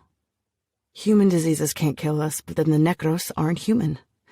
In the times of the Aztecs, when the first necros arrived upon our shores, they quickly spread disease among the local vampire populations. Many members of my family died simply due to coming in contact with the necros, greatly reducing our capacity to fight against the invaders. Germs can be much more effective than swords. And then there is the issue of tainted human blood and the illnesses the European humans carried. What could we eat if the humans were sick and dying too?" He kicked the can in her direction, and she kicked it back. "The necros probably ate too many rats in the Middle Ages, and that's why they're so filthy," Athel said. "We were warriors." "What kind of warriors?" "We guarded Huitzilopochtli's temple. It was more of a warrior-priestess kind of deal," Athel said. "Ain't that like Aztec?" "Yes, Aztec," Athel said, laughing. She spread her arms. Mexico City used to be a city of canals. People would go down in canoes instead of streets, and there were great temples downtown. And that's where my people used to live. That's cool. Being a warrior must be cool. Domingo kicked the can too hard. It rattled, spinning away from them and under a vendor's table. Atal stared at it. Must be, Atal muttered. She was standing in front of a stand selling T-shirts with the image of the Virgin on it, and the irony wasn't lost on him that this was a vampire, right by the basilica, right by a bunch of rosaries and crucifixes and cheap plastic saints. She looked sad, and he had no idea if it was because of the talk of her people, or maybe because vampires don't deal well with Catholicism, but he wanted to make it right. "Do you want to see my place?" Domingo asked, and he knew it sounded dumb, but he wasn't smooth like Quinto and other guys. He never knew the right words or the right stuff. Atal didn't answer. She was still staring at the can. "It's real close. That's the only reason I'm saying, 'cause it's nearby." A few stops on the subway and they'd be there. It was really nothing at all. Atal finally raised her head to look at him. "A quick stop," she said. Domingo guided her into the tunnel, carefully illuminating the way with his flashlight. It was an easy walk, but you had to watch the bends of the narrow tunnel, and sometimes the ceilings dipped, and if you didn't hunch down a bit, you'd end up with a big bump on the forehead. During his first weeks underground, that's exactly what had happened. Now he had mapped the tunnels, and he could walk them in complete darkness. Still, it never hurt to flash a bit of light in there, especially with the rats around. And who knew, maybe a hobo could have snuck in. Domingo was sure no one else knew about these tunnels, but he had learned to be careful. "What is this place?" Atal asked, and he could tell she was a bit in awe. He congratulated himself on deciding to change the scenery. "There are a few tunnels around downtown. Someone told me they were used by priests and nuns or guerrilla fighters. I'm not sure." "When?" "A long time ago. I don't know," he said. His grasp of these things, like of so many others, was incomplete. She looked up at the tunnel ceiling. Water dripped around them, slipping through tiny cracks. It was cold and humid below, but Domingo didn't mind. He peeled layers on or off as necessary. "How did you find it?" she asked. "I was looking for a ghost station." Atal chuckled, her voice echoing around them. "Not like scary ghosts. Seriously, there are supposed to be abandoned stations down here. There's one that is used by soldiers, like a secret one, and one is near a subterranean lake. I've never found the lake, though." He jumped over a puddle and turned around to offer Atal his hand, but she needed no assistance and evaded it with the ease of a dancer, landing next to him and giving him a smirk. "It probably doesn't exist," she said. "Well, I'm not sure. There are all kinds of weird things beneath the city. I know a guy who said they once found an abandoned bag on one of the trains and there was a human fetus inside. And there are rats. There's this huge rat that hangs around near La Merced. It's bigger than a dog. Maybe it's a dog. It has yellow, glowy eyes." "Well then, that's scientific proof," Atal said, sounding amused. "You sound really skeptical for a vampire." She smirked once more. "It's probably because I am a vampire." They reached Domingo's chamber, and he hurried in, quickly illuminating the room with several of his lanterns. He had a lot of stuff, but he tried to keep it in order. There was his pile of clothes, a pile of plastic, a pile of old electric parts. Atal drifted toward the wall, covered with illustrations from books and magazines. It was random clippings. Pretty girls mixed with funny drawings. Panels of Tarzan hovered next to a postcard of a painted ocean, which was the closest he'd been to a beach. Atal leaned down to look at the image of the vampire woman in the white dress, and he felt himself blushing, feeling foolish. "Dracula's Mistress," she said, reading the title out loud. "How gothic."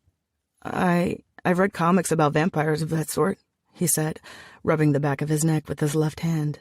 "The ones that turn to mist? Of course you don't turn to mist." "No one turns to mist. That's just stuff they tell kids to sell shit." "It sounds cool," Domingo said, "plus the whole harem." Vampires in the stories were hyper-rich. They got to live in castles and had lots of servants. They were mesmerizing. And there had to be an element of truth to the stories because Atal did have money, and she wasn't nowhere near ugly. Atal sat down on a plastic chair and leaned back, stretching her legs, her lips curving into a dismissive smile. "A harem? Vampire guys have lots of babes with them.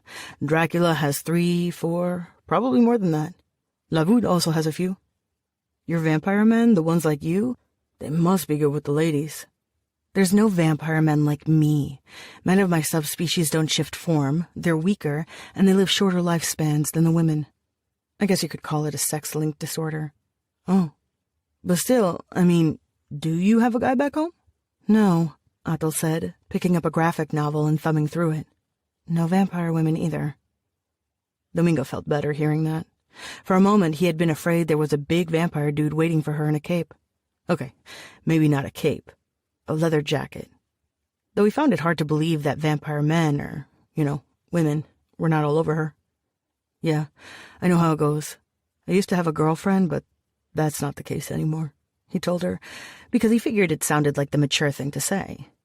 He was attempting to go for aloof and sophisticated, like they said in the magazines. Atul stretched her arms up as if reaching for the ceiling and yawned, tilting her head. Hey, just so we are clear, I'm not looking for a boyfriend, especially not a human one. I didn't mean it like that, Domingo stammered, though maybe he did mean it a little like that. Just in case, she said, staring at him. An uncomfortable silence descended upon them, just when he thought they had a rhythm to their conversation going. Domingo chewed on his lower lip, racking his brains for something to say, something to pull Atul back, something that would be interesting. Domingo wanted to be interesting, but he didn't have much to say. He could tell her about the garbage, how the business of being a binner works, how you find stuff and sell it for scrap. It was the only thing he really knew about. That and comic books, 'cause his stories about the ghost station and the big rat sure as hell didn't seem to interest her. He wanted to tell her something that didn't seem to make him like such a kid. But all the stuff he shared with folks like Quinto were dirty jokes, comments about this or that hot chick from whatever show, useless chatter she'd surely dismiss. Have you killed anyone? He blurted. Enough, Atul said, pushing herself up. Well, I did your tour. I should head back to my apartment. Or you could stay here, Domingo said. You can have my bed. Technically, it was a mattress on the floor, but he thought it counted as a bed. He even had covers that matched, dark green. I'm heading to my place. Okay, Domingo said. I just want to grab a few comic books and stay here for now. What for? I thought you needed my help, my blood. And some fucking space to breathe, Atul said, irritated. Come look for me 4 hours before sundown, all right? He walked her back to the entrance they'd used, which led back to an abandoned building. Atul slipped out without a word or a look at him. He watched her walk away, hands in her pockets. Chapter 13. When she was a kid, Anna had liked watching cowboy movies with her grandma. There was a simplicity about them that appealed to her. Good guys win. She always wanted to be a good guy, or gal. That's why she got into law enforcement. Unfortunately, real life is not like in the movies. All that Hollywood junk where they have super advanced tech and clean, heroic cops? Not true. Of course, back when she first donned the uniform, she thought she was going to magically clean the force from within. Those hopes had been dashed in Zacatecas, but the faint glimmer of heroism still remained. Mexico City, they had told her, was different. The police force there was being reformed. Before, women could only aspire to be traffic cops or belong to the incredibly sexist Ladies' Auxiliary, which was mainly dedicated to visiting public schools and telling kids how fun it was to be a cop. But not the new Mexico City police. This was going to be a state-of-the-art modern force. Women would be required. Especially women like Ana Aguirre, a police officer with solid experience in Zacatecas and a letter of recommendation. Detective Aguirre had a nice ring to it. At bare minimum, there were no vampires in Mexico City. It was safer, less violent, and with the drug dealers she'd busted, Ana hadn't made many friends in the narco world. It turned out to be a crock of shit. They had printed manuals with gender-appropriate terminology and the like, but detectives still called gay men faggots, women were bitches, and if a lady was raped, the first question to ask was what she'd done to incite the crime. The worst part was that nobody wanted Ana there. Castillo plain detested her. In Zacatecas, Ana had been tolerated, if not fully accepted, because she proved useful. Most of the other police officers had no idea how to deal with vampires, and they didn't want to learn how to. Ana was willing to go into the neighborhoods with a high concentration of vampires. She was willing to question suspects who made her colleagues wet their pants, and she could handle herself if some sick fuck decided he wanted to take a bite out of her. It had been her grandma who taught her that. The old woman had lived through the Mexican Revolution, and even in her old age, she was an excellent shot. A country girl, Ana Aguirre's grandmother had been exposed to much folklore and superstition. Some of it concerned vampires, and it turned out her stories were accurate.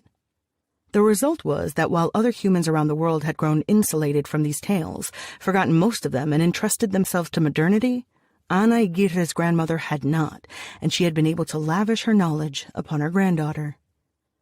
But in Mexico City, vampire knowledge was not valued.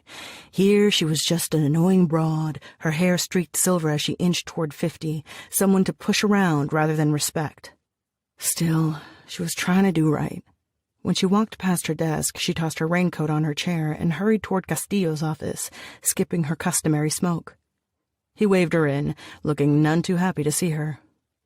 "All right, Aguirre, what do you want today?" he asked.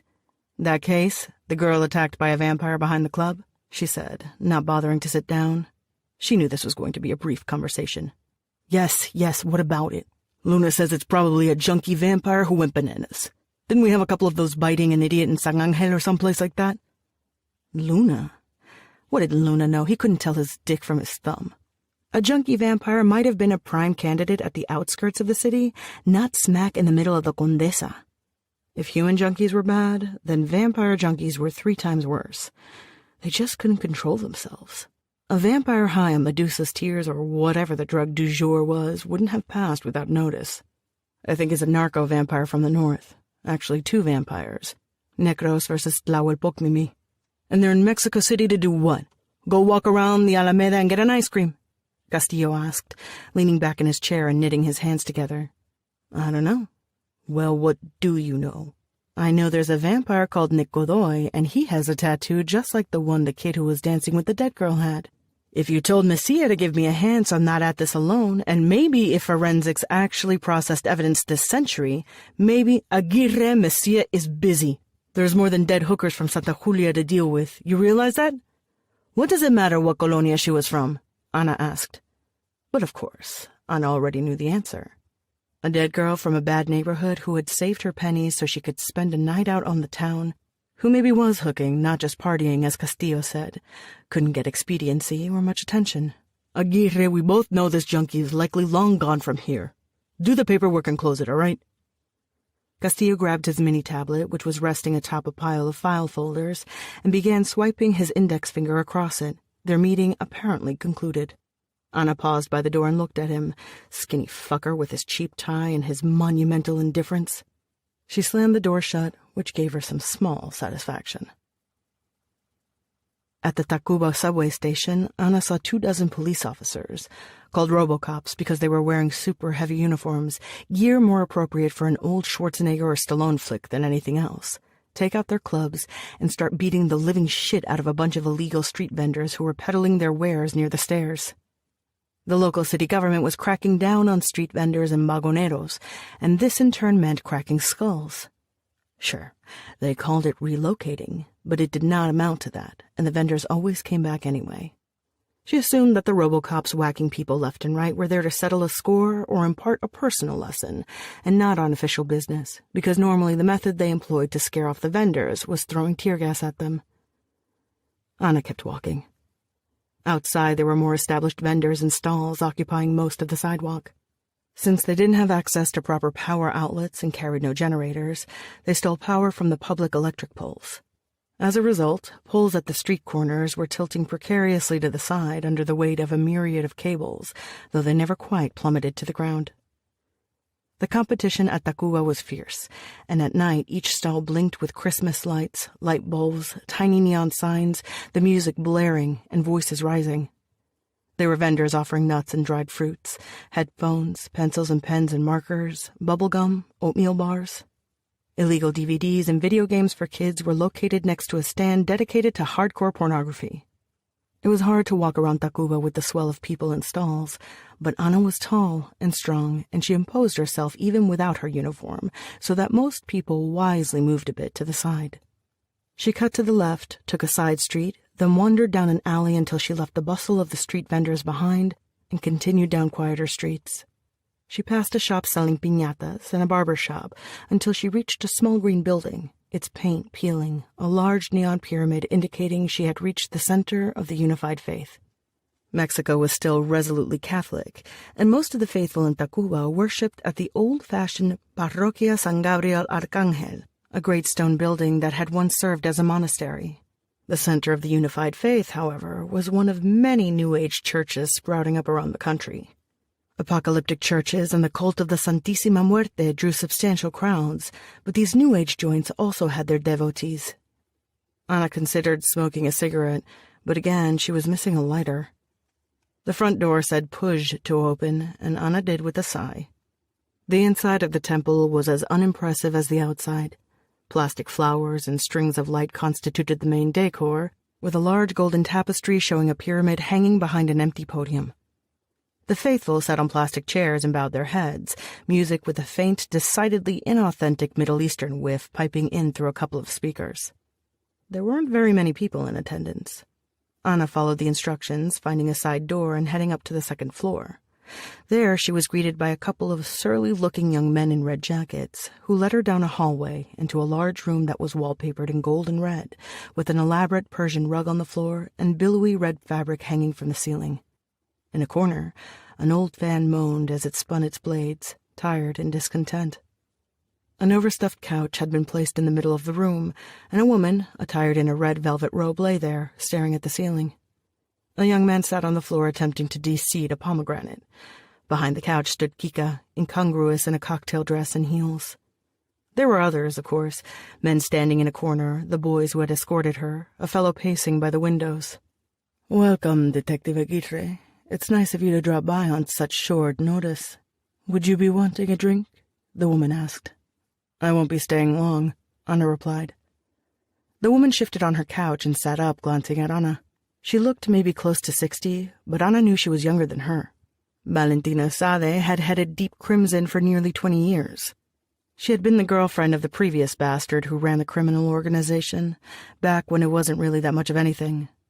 One day she must have been tired of being someone's personal punching bag, and she cut off his dick. She'd been running with Deep Crimson since then, possibly because nobody wants to mess with a lady who's willing to slice off your dick with a rusty knife, and possibly because she had a great deal of common sense. It was probably a bit of both. "But you must have a drink." Valentina snapped her fingers and motioned to the young man at her feet. "Get a couple of glasses in the red." "No, really. Come down, darling. You're not on duty." Valentina smiled, showing Ana a gold tooth. "Funny front you've got yourself here," Ana said, glancing at a large glass pyramid that sat by an open window next to a couple of potted plants. "I have many spiritual concerns. Everybody does. I'm sure you've noticed the state of the world, all the diseases afflicting us, drug-resistant strains of gonorrhea and tuberculosis, that horrible Crohn's disease, increasing cases of sterility, rampant violence in the streets. Yeah, a pity. I find refuge in my faith, in this holy abode.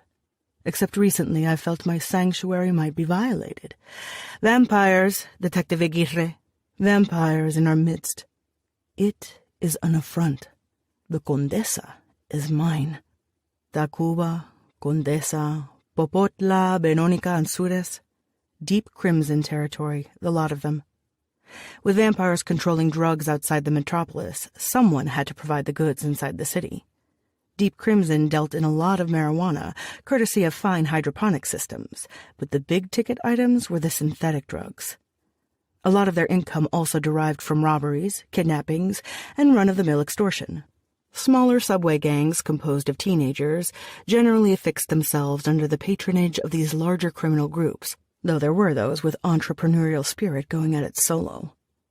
"As I told your friend here," Ana said, fixing her eyes on Kika, "I would be happy to look at whatever information you may have that might help me solve my case."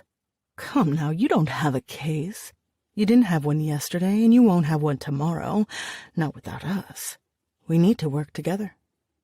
The young man had returned with 2 glasses for Valentina and Ana. Ana shook her head, rejecting the drink. Valentina had no such qualms. She gingerly grabbed the glass and drank deeply. The young man settled by her feet once more. "I'm a cop," Ana told her, "and a good one. Kika is impressed with your record in Zacatecas. 8 dead vampires, Kika said, smiling at Ana. I didn't go around hunting vampires. Those vampires died because they didn't know the meaning of the words handcuffs and arrest. Ana had always prided herself in being more John Wayne than Clint Eastwood. She didn't love shooting random people, giddy to star in her very own spaghetti western. Some bastards did. They became cops because they could give free rein to their desire to shoot strangers, but Ana's grandmother had been very clear. You don't waste your bullets needlessly. The point is that they died, Detective. That's exactly what I want. Dead vampires. Kika must have communicated this point. We have resources. We have weapons. Valentina motioned to Kika. We could offer some form of compensation for your trouble, Kika said, casually walking around the couch and handing Ana a small card. Ana grabbed it and stared at the numbers. The word bonus was underlined. Christ. You don't even have to kill them. You can be a consultant, Kika said. Easiest cash you've ever made. Both women smiled at her. The boy at Valentina's feet continued working on the pomegranate. Ana looked away, her gaze fixing on the wallpaper with its pattern of fruits and vines. We both want the same thing, Detective. We want safer streets, Valentina said. Mexico City is an oasis. You are suggesting I help you murder 2 people, 2 criminals. Kika, do you have the information? The younger woman grabbed a tablet and presented it to Ana. A photo of a corpse. Ana slid through them. Corpses and more corpses. Several were charred, unrecognizable. A woman. Blood splatters and viscera. What am I looking at? Ana asked. The future, Valentina said. They did this. The Godoy boy and the Istak girl did this. Godoy killed Adel Istak's mother. Her clan retaliated. These are the results. You've seen the girl that vampire killed behind the nightclub. That is the beginning. How many more corpses do you want to drag to your morgue? Ana looked down at the screen again. Under the pressure of her fingers, a portion of the photo she was looking at seemed to distort. Her mouth felt dry. How about that drink now, Detective? Valentina was toying with the stem of her glass, while Kika had taken out a cigarette and was blowing out smoke rings. She wondered how this girl had gotten involved with Deep Crimson. She looked a bit too bubblegum to Ana, like a kid playing gangster. Then she thought of Marisol and frowned. Ana wanted a better life for both of them. She certainly wanted those 2 vampire narcos off the street. She was not interested in more random murders. Deep Crimson members were no saints, but who was she kidding? It wasn't like the cops were any better. Castillo didn't give a shit. Fuck it. Consultant is the right word, Ana said, speaking quickly. I'm not bringing those 2 in for you. I'll watch, you provide the muscle, and I need half up front tonight. Give me the account number and I can initiate the transferal, Valentina said. Or would you rather have a plain old-fashioned suitcase? A bank transfer is fine. From a discreet account, I hope. Wouldn't dream of it any other way.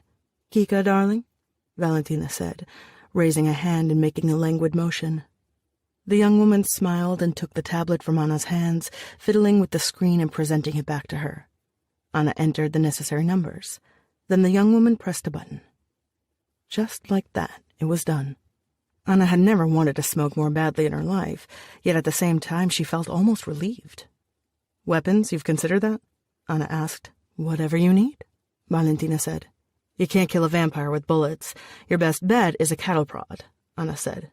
That works? Kika asked, sounding interested. It stuns them, sure. Vampires are stronger and more agile than us, but they are wildly susceptible to certain stimuli. A number of chemicals induce something akin to anaphylactic shock. Some get it from coming in contact with stuff as innocent as garlic. This girl's type? It's silver nitrate. I'm sure you can get darts with it. We had them in Zacatecas. And the boy? I'm not sure there's anything that can truly knock a necros off his feet hard except sunlight. You can smoke him a bit with UV light, but it won't kill him. Silver blades will screw him. Bullets can also pound some damage into him, but you shouldn't believe the lies they spew on the internet. A gunshot, blessed bullet or not, will not kill a vampire by itself. You know your stuff. Ana thought about her years spent trying to keep order in Zacatecas and the numerous vampires she'd encountered. Yeah, she knew her stuff. She had a morbid fascination with the bloodsuckers, to be sure. Don't make the mistake of asking for actual silver bullets, Anna added. Lead coated with silver will do. Pure silver is terrible. The bullets are less accurate. And if you can't get silver-coated bullets, don't worry about it too much. The darts are the thing to aim for. We'll need a few days, Valentina said. Good. I'll look for your vampires in the meantime, Anna replied. We should have a toast to some other time, thanks, Anna replied. She walked down the stairs without bidding Valentina a formal goodbye. When she reached the street, she paused by the building's main door, listening to the buzzing of the neon sign. The clatter of heels alerted her to Kika's presence before she turned her head. Why the hurry, detective? The woman asked, sliding next to her. I've got work to do, don't I? Then you'll need this. Kika handed her a large envelope. Anna opened it and saw that there were photos inside, pictures of Atle and Nick. Also copies of the images she had looked at on the tablet, the parade of corpses. If we have anything else, we'll let you know, Kika said. Right now, that's it. Just pretty pictures and a bit of background on them both. Thanks. I can call a car for you. It's going to rain. She could hear the faint, ugly music from inside the temple seeping out into the street. Anna shook her head. I'll take my chances, she replied. Chapter 14. Kuali was at the door waiting for her. She rubbed the dog's head and tossed food in his bowl before stepping into the shower.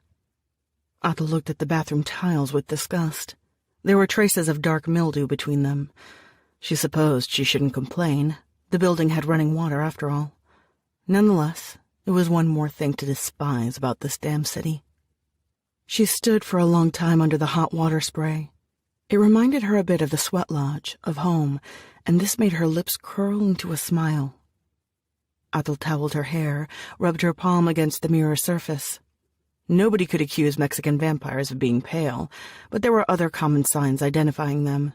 The redness of the eyes was the most noticeable. It crept up slowly from lack of nourishment. A redness at first, and then their eyes grew more bloodshot until they were completely red. Mouse eyes, Mickey eyes, as they joked. It was far from that right now, but the dark circles had returned.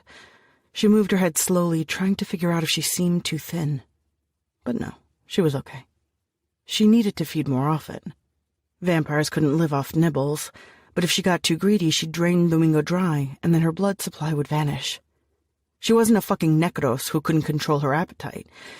It was just, she was used to overindulgence.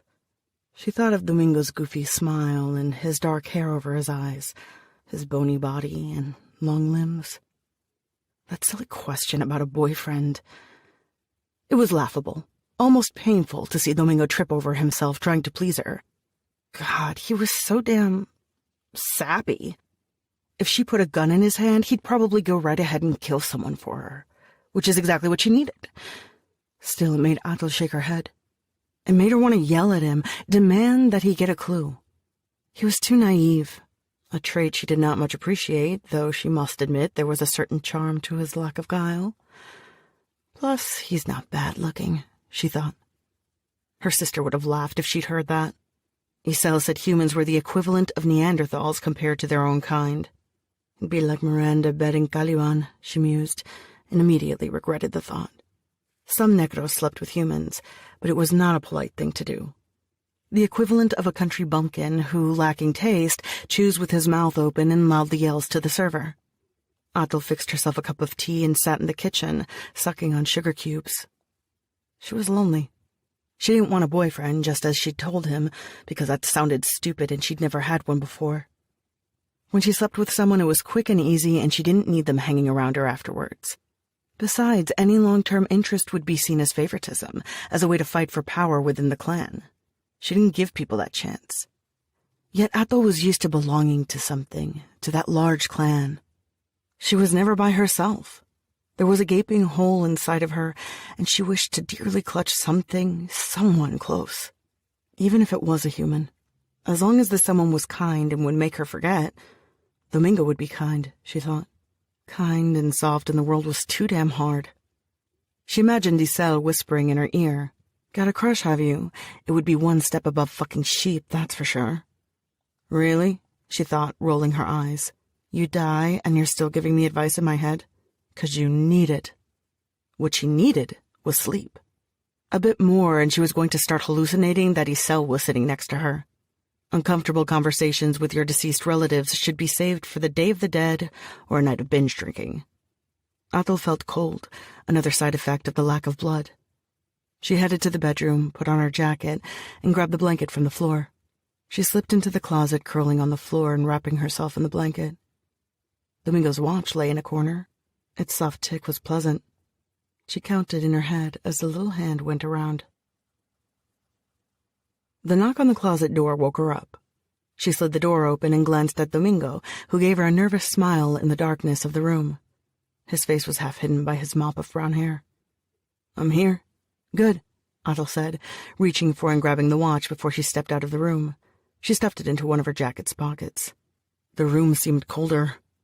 Athel bit her lip, wondering if she'd get the shivers soon. She didn't want to get them on the street. People might think she was a Croning. They'd assume she was sick with that stupid disease. Athel stood by the window, trying to see how much sunlight there was. What if she postponed the visit? "I'm sorry about what I said." "What?" "You were offended. I only asked if you'd killed anyone because, I don't know, it's kind of the thing they say about vampires." Athel glanced at Domingo. He was nervous. She didn't want him nervous. She didn't want him thinking she was dangerous. There was no room for doubt. "I've never killed anyone. I don't hurt people," she said. It was so easy to lie. He wanted to believe her and smiled brightly when she said this. She figured he lied to himself quite often. He couldn't be as good-natured and content if he didn't. He glued pictures of beautiful models, postcards with palm trees, and vampire comic books by his bed and sank into fantasy. In a way, she envied him. "We should head out," she said. "I was wondering about that. Can we go out? It's still daytime." "I was hoping it would be raining and I could take the umbrella," Athel said. "I like cloudy days better. I can walk around in the daylight. It's just harder on me. And it takes too much damn energy, which I don't have," she thought ruefully. She wished she could avoid this trip, but she needed to see Veronica in person. It wasn't like Bernardino, where it was a good idea to send Domingo. Having an intermediary smoothed things over with vampires. Not the case with the human woman. Athel took out her sunglasses and put them on. She tried not to wear them, but it might be best that afternoon. She had a feeling her eyes were going to be completely bloodshot by nightfall. "Let's take Wally for a walk." The subway was giving her a migraine. She could smell the dirt and accumulated sweat rolling off people's bodies. It was a miasma of disgusting proportions, which was not the least lessened by cheap colognes and perfumes.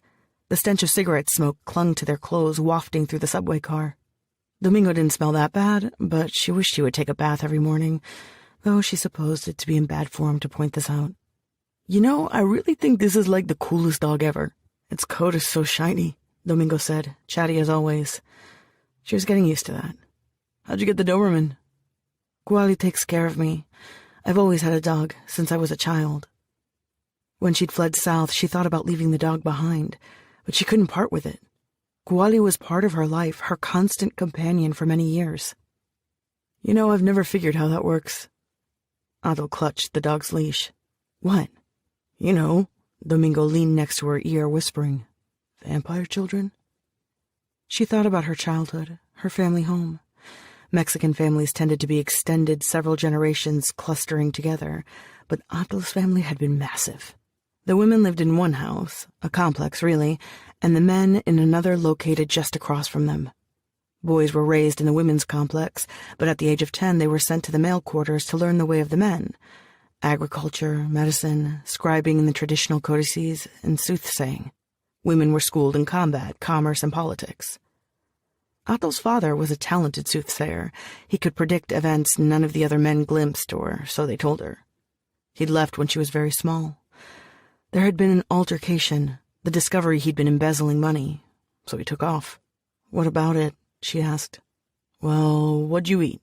Milk? Fruits? Not blood?"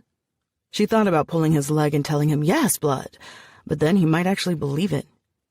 "My diet changed when I hit puberty," she said instead. "Was it scary? Were you scared when you started growing hair in your armpits?"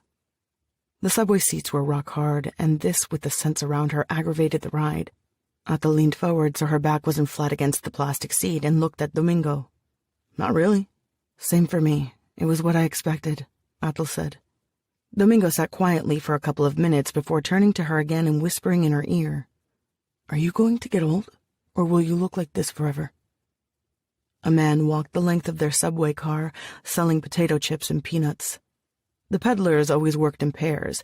One sold the product, the other was the lookout who, whistling and making hand signals, would alert his partner if a cop was approaching. There was also a small-time mafia at work. Certain lines were controlled by a specific group, and you couldn't just show up and try to sell shit if you didn't pay an initiation fee to the local boss. The man with the peanuts glanced at Atal and Domingo, but seeing their Doberman, kept walking by. I'll age, but I'll look young for a very long time, she told Domingo. How long? I can easily remain young for decades and decades. It's quite similar for most of us. When I'm 80, I'll seem 40. There's a point where our bodies just remain still, seem to stop aging. That guy I went to see, Bernardino, I think there was something wrong with his bones. Yeah, that's an issue with his kind. Their bodies age more quickly, grow deformed, though I'm not exactly sure how it happens.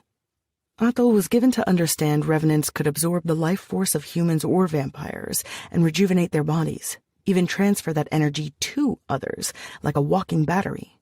But her mother offered few details on their biology. She also offered few details on Bernardino. He was a rather obscure figure, someone her mother had had a feud with, one of the members of her old entourage. If she hadn't been so afraid to meet him, so afraid of breaking protocol, she might have liked to ask him a few questions about her mother. If I live long enough, I'll have health issues of my own eventually, Atal said and chuckled. What? Domingo asked. Nothing. It's just not something I think about too often. Life expectancy is not very long for us right now. The drug wars are taking their toll. Atal had always known what her life would be like. Mostly it would consist of supporting her older sister.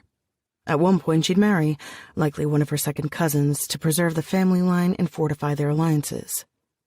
Isel had spoken about Javier, who was a few years her senior. But that milestone was still far off. Their mother had said any planning in this regard was premature. Her sister had been pushing it, though. She had been worried about the stability of their position in Sinaloa, and she said maybe Atal could wed and head to Encinas, home to the Tlayo branch, their sister clan in Baja California. At the time, Atal had felt it was a way for Isel to punish her. She had viewed it as an affront. Who got married at her age? You needed to be 50 or 60. Their mother hadn't had Atal until she was well into her 90s.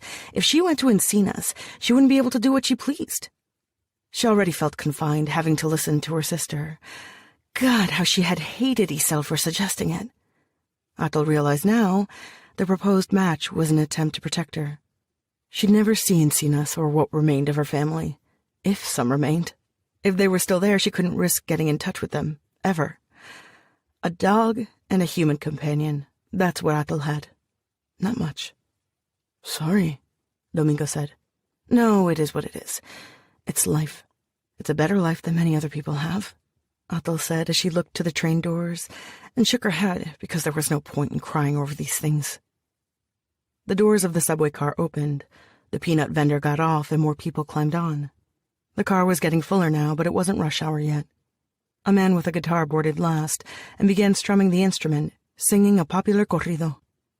She stared at a girl wearing a bracelet made of yellow beads, counting the beads in her head. This compulsion to count things was common of several vampire subspecies, an anxiety-reducing behavior that could assist the vampire in coping with the loud noises, sounds, or smells around them. It got worse when she was tired, the need to count. It wasn't a good sign. Atal. Yes, she whispered, trying to pull herself back and focus on him. It's 2 more stops. Hey, are you okay? You seem a bit weird, Domingo said, frowning. I'm fine, she muttered. Your hands are trembling. So they were. Atal clutched one hand with the other. The emptiness in her stomach was increasing, the ache of the hunger building. She should have brought sugar cubes. They helped take her mind off the hunger. The lack of blood lowered her glucose levels, driving her close to what humans called hypoglycemia. She was starting to lose her shit, just like in Guadalajara. She'd faced off with Godoy's men, managing to escape, though suffering a few scrapes. She ran. She jumped a barbed wire fence to land on an abandoned property where a hobo was sleeping under a few newspapers. He wasn't young. He was an old guy, his face wrinkled. But she had been hungry, and she'd attacked him, ripping his throat open with her talons. A few minutes later, she had puked the blood out, a sticky, dark, smelly mess that had splattered over the ground. She had barely managed to drag herself back to her hiding place, back to Kuali. And then she'd gotten lucky, because a girl was walking back home from a party as the sun edged the sky, dawn announcing itself. And she'd fed. She'd fed well. She couldn't do that shit in Mexico City. It had been sloppy, stupid killings, the bodies like markers pointing to her location in neon. No honor in it either, just fury and hunger. "You don't have gum, do you?" Atul asked. Domingo patted his clothes and handed her a pink strip of bubble gum. "Do you want something else? Do you need us to step down and go to a bathroom?" "No," Atul said. "I just need this." Focus. It wasn't really that bad. It was just that she was a pussy who had never worked for a meal, never spent a day, never mind several, eating but her fill, never mind hungry. At a biological level, though, she could take it. Her body could take it. Psychologically, it was getting weird. Though that was perhaps not that uncommon. Atul had never expected to be in this position, half-starving, hiding in Mexico City. And lost, and so lonely it frightened her because she had never learned how to be alone. The subway car moved jerkily and she clasped his shoulder, steadying herself, glad he was with her. "Oh, come on," her sister said. "Are you going to faint in his arms?" "How'd you end up collecting garbage?" she asked him. There were definitely some psychological issues at this point, and she didn't want to dwell on them. "I just fell into it. When I left home, I wandered around the city and met a group of kids living on the street. They washed car windows at the stoplights or sold candy to people on the street." It sounded familiar. Her family often recruited kids like Domingo for their operations. They'd offer them 100 pesos to stand at a street corner and keep watch for them, in case the cops were in the mood for busting one of their joints. There was always a young fool willing to do anything for cash. Then I had enough of that, of them. It was harsh for a while. Quinto lent me money and that helped me. I started collecting bottles because someone told me they gave you money for those at the recycling center. And when I was taking bottles there, I met this rag and bone man who does a lot of business. He's constantly looking for people to bring him stuff, so I started bringing him things. He likes the stuff I collect. He says I've got a good eye for it. "No offense, but it sounds like a shitty business," she said. "Nah, garbage is good. Trash pickers work hard. We sift through the crap and find treasures. It doesn't pay too much, and there are people who get a lot more than you do, but there's no one beating you at the end of the day." "You'd be better off dealing drugs up north," she thought. "You'd make more, die faster, and that's not too bad sometimes. Not that I intend to die fast. Plus the jackal never let me take a bath. Now I can go to the baths whenever I want. He ain't there to tell me if I can bathe or if I can read my comic books. It's honorable work, and I don't get to hear him say I'm vain and stupid and ugly." "You're not stupid," she said, but not with any degree of kindness. It was a simple fact. "You don't have to tell me that. It's all right, I don't mind." "You can't go around believing that you're shit, all right? I said it was a shitty job, not that you were shitty. That dude who said you were stupid and ugly? I'd bet he's jealous," she said. And this time she did attempt a small amount of kindness, probably because she was tired or, going crazy. "That'd be something." Domingo scratched his head and smiled at her, showing her his goofy teeth. His teeth were bad, but his hair and eyes were dark and attractive, both a pleasing, rich shade of brown. She liked pretty things, and he had his charm. She had to admit that one reason why she'd zeroed in on him was because he'd looked nice enough when she spotted him. That was a stupid, shallow reason to pick a food source, and Isel would have mocked her for it, but then what did she know about picking food? She hadn't ever thought about it, so naturally she defaulted to assuming if a human looked good and smelled good, he would taste good. Humans chose fruit like that, didn't they? They wanted red apples without bruises or scratches. Their stop was coming up. She drummed her fingers against her leg, chewed the bubblegum slowly. "Just, so you know, I think you're really cool," Domingo said. "I think you're the coolest person I've ever met." "It's bound to be a small social circle, huh?" she replied.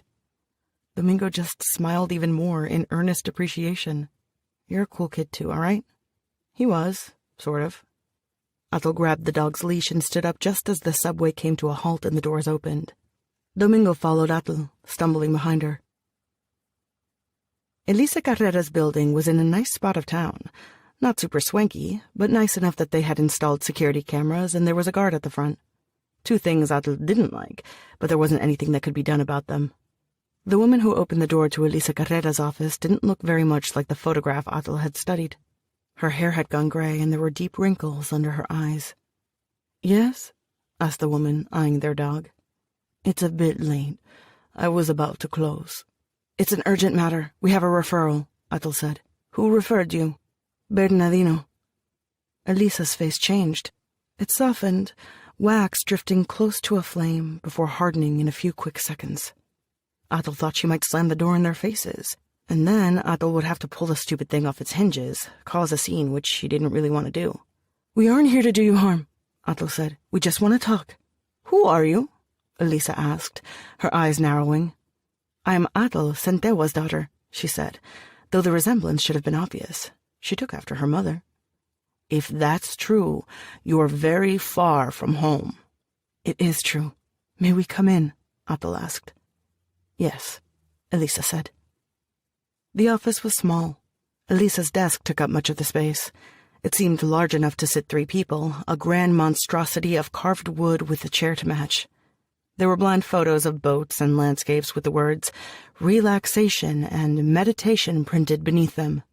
There was also a poster about Jesus and his footsteps in the sand, as if banality could be exponentially increased. Atul and Domingo sat across from Elisa. The dog curled at Atul's feet, and Atul patted its head. "What do you want?" Elisa asked, and regarded them wearily. "I need your help," Atul said. No sense beating around the bush, and it wasn't like she was interested in a long conversation. "I'm done helping your kind," Elisa said.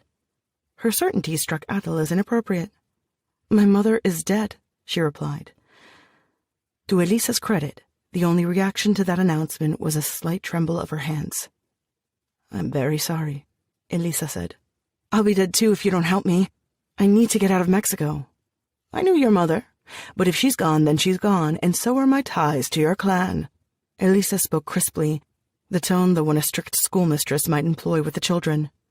"There are people looking for me. They'll kill me if they find me," Atul said, spelling it out because maybe it needed to be spelled in very large, very crimson letters. "That's very sad, but there's nothing I can do." Elisa pushed her chair back as if she were about to rise. Atul spoke quickly, knowing she was losing the woman's interest. "You can falsify documents. Passports, ID papers, stuff that could get me to South America. I have money," she said, grabbing the envelope she was carrying in her jacket and dumping it on her desk. The woman looked at it as though she'd just skinned a live animal in front of her. Gwali, sensing turmoil, raised his head alert. "My sister left secret accounts for me to access to, but not here. I need to get to South America, and you do this stuff. You help people create new identities. I can pay you very well, a lot more than this if you'll help me." "I haven't done that in years. I run a clean business now. Clean life." "Really?" Atul said flatly. Atul fixed her eyes on Elisa's hands. Her nails were painted pink. It wasn't a cheap manicure. She'd spent money on it. But it was starting to chip away. She saw the tiny spots with missing flecks of paint. 1 spot, 2 spots, 3 millimeters. Atul raised her head and stared at Elisa. "I'm running out of time." Elisa stood up with her back to them, looking out the window. She wasn't giving in, not yet, but she was wavering. Atul licked her lips. They felt chapped. "I can't stay here much longer. Mexico is too dangerous." "What are you doing here anyway?" Elisa muttered. "I didn't have anywhere else to go. I thought you and Bernardino might help me." "You have cash? You can probably fly abroad." Elisa made a motion with her right hand, pointing up. "Yeah, and the airport has too much security and too many scanners. I'd be dead before I get to my seat. It has to be by ground." "Then I don't understand why you simply didn't try to cross the northern border. It would have been easier to take your chances with the coyotes, no?" "Yeah, like Atul hadn't thought about that. The Negros dominate the north, so that's a no-go. They don't own Guatemala. Not yet. There will be checkpoints, but with the right papers, I can make it down into South America and make a home there. It's easier this way." "Nothing is easier," Elisa said. "It's just another way to get killed." "Well, I can't exactly head back north now, so the only option is south. You used to be a runner for my mother. Surely you can make one more run." "Have a good journey. You can walk yourselves out, I trust?" She ought to have more respect for me, Ethel thought, for my family, though there was precious little left of her family to respect. Elisa placed her manicured hands on the desk, lacing them together. She returned Ethel's stare. My mother was your protector, Ethel said in a low voice. She pulled you out of the gutter. She housed you, fed you, clothed you. If things were the other way around, if it were your daughter asking her for help, she would offer assistance. I paid my debt to your mother. I paid it in blood, and I don't owe you anything. Why don't you go bother Bernardino? Maybe he can do something. Ethel scrutinized the woman's face. She analyzed the stern line of her mouth, the gray of her hair. Elisa said the words, but she didn't mean them. Elisa was pretending, and Ethel knew the deck was stacked in her favor, that she need only find the right words. I've come for your help. My mother would have... Well, if she were alive, she might have come to you herself, Ethel said.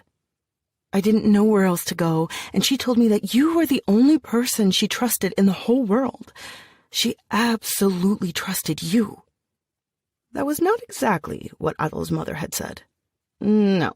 She'd said that Elisa was like all other humans, a weak fool, predictable and simple, a useful fool at times, and that if things should worsen, Ethel would do good to find her, because she was not crafty enough to betray anyone, and sufficiently nostalgic to remember her years as a vampire's assistant fondly.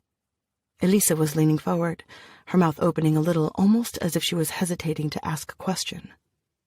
Ethel lowered her gaze, focusing on her hands. She said you were like a sister to her. That's why I came.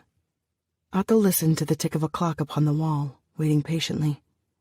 Elisa shifted in her seat and sighed. She had her.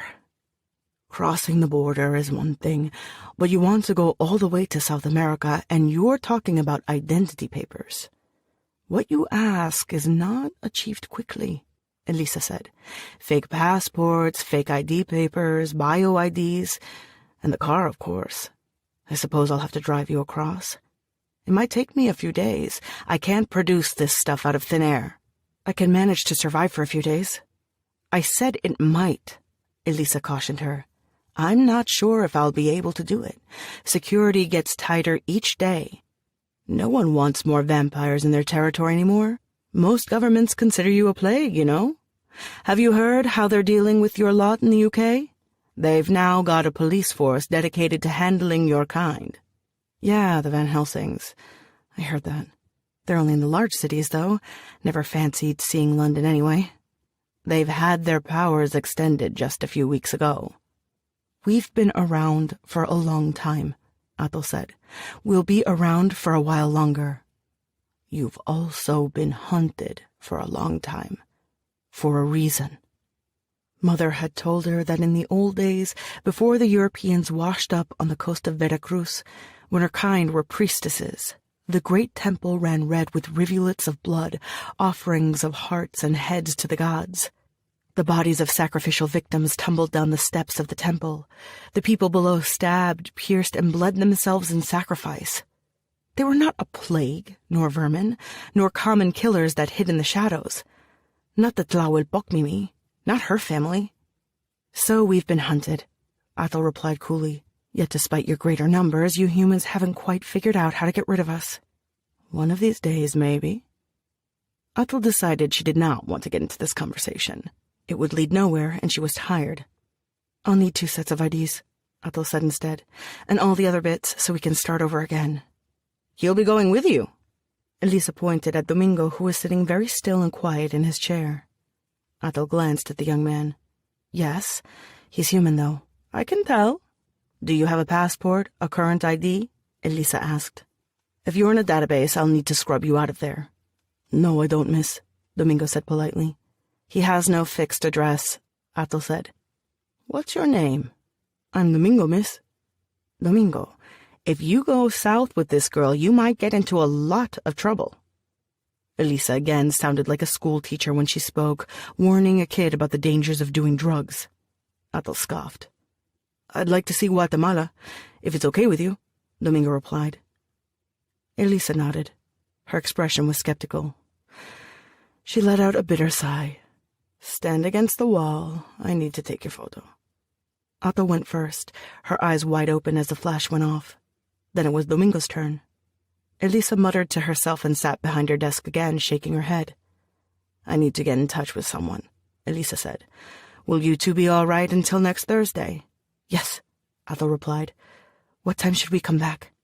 "Not here. There's a bar in Plaza Garibaldi, the Tenampa.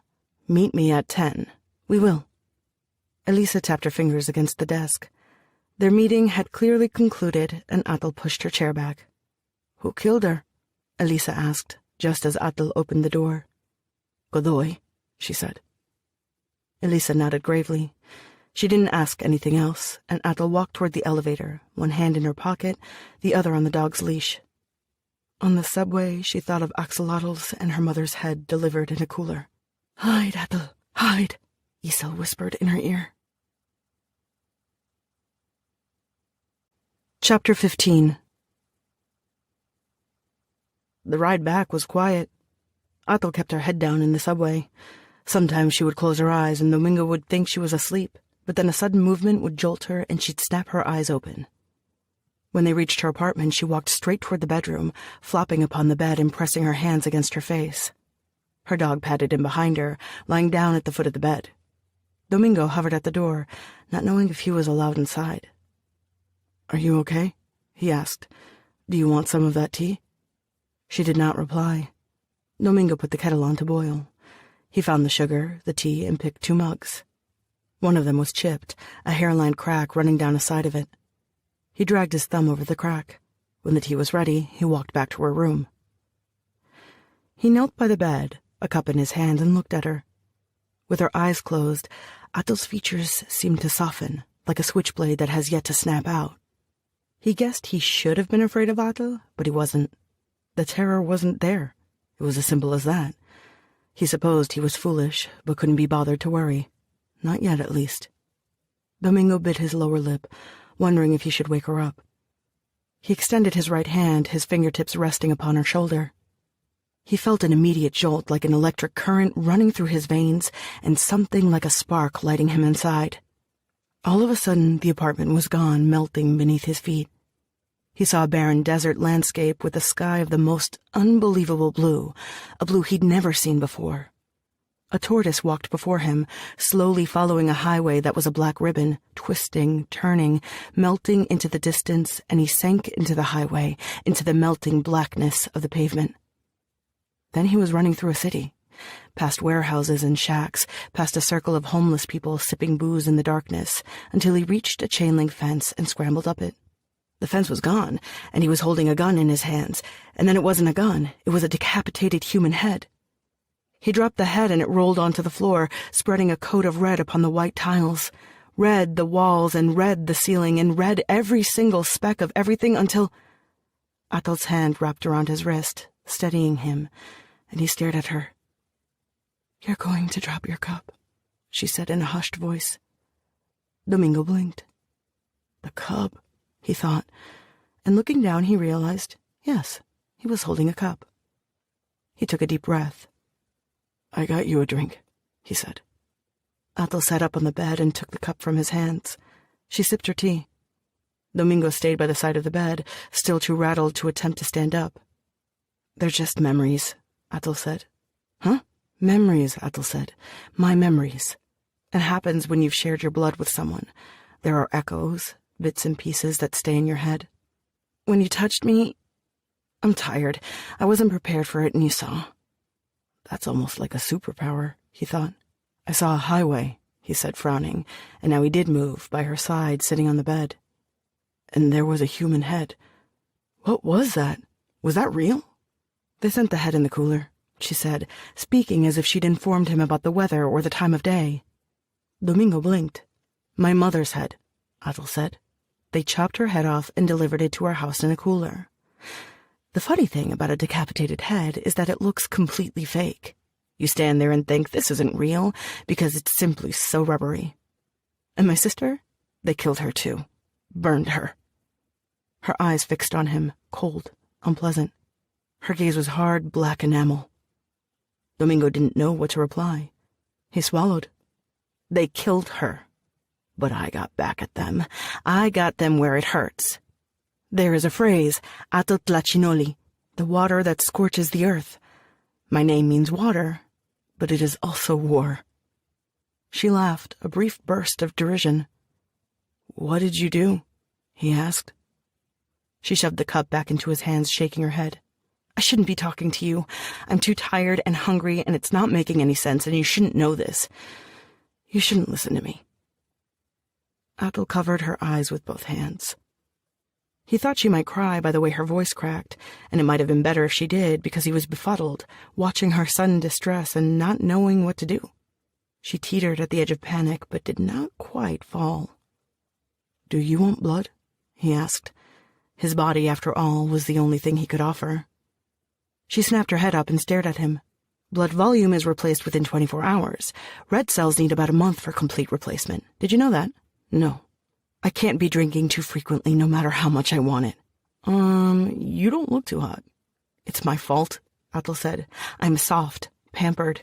My sister was right. She should be alive. She'd know what to do, how to do it right. I just keep messing up." "It's all right," he said, resting a hand upon her shoulder. Athel smirked. He saw the white of her teeth. Normal teeth. Not fangs like in the comic books. But her eyes were odd, red like she'd been weeping. "Your eyes," he said. "There, I can feel it," she said. Athel walked to the bathroom. The dog followed her, quiet as a shadow. She leaned against the sink, opened the faucet, and splashed water on her face with both hands. She placed her lips against the faucet and drank directly from it. When she was done, she looked into the mirror with a sigh. She peeled off her jacket, tossing it to the floor. She followed it with her blouse and stood in her undershirt. "Are you going to shower? Should I turn around?" Domingo asked, and he immediately wondered if he was a total perv for asking that. "No. No, I shouldn't turn around?" "No, I'm not showering," Athel replied, stepping out of the bathroom and sitting in the middle of the living room, her hands resting against her knees. The dog headed toward her, sat next to its mistress, and her hands fell upon its head, an automatic gesture. Her lips moved, but she made no sound. The silence seemed to stretch for minutes and minutes.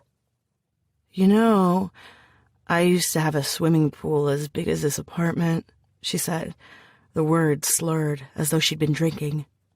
"And now here I am, my kingdom for a fan, or an ice tray. I feel warm and cold at the same time. Damn it. If you really want a fan, I can get you one," he said. "You don't need to get me anything. You don't—" She sighed. Her hands twitched, and she clasped them together as if in prayer. "Talk to me for a bit, will you?" "What do you want to talk about?" he asked. "A movie you saw, your favorite color, anything," she said, shrugging. "I saw Dracula on the TV once. Black and white," he said, sitting down in front of her. Athel rolled her eyes at him. "Good God, it's always Dracula. I saw Herman Robles one time for real. Well, I was just walking down Florencia, and he was having coffee at a coffee shop, just like everyone else." "Who?" He scooted closer to Athel, infected with the glee of sharing something new with her. "You know, Herman Robles. He was in movies. He didn't look like he did in the movies. He was old, ancient, but I recognized him. He's got the same eyes. Used to play a vampire. He played Caro de la Voûte." "You talked to him?" "Nah," Domingo said. "I was pushing my shopping cart, and I didn't think they'd let me in.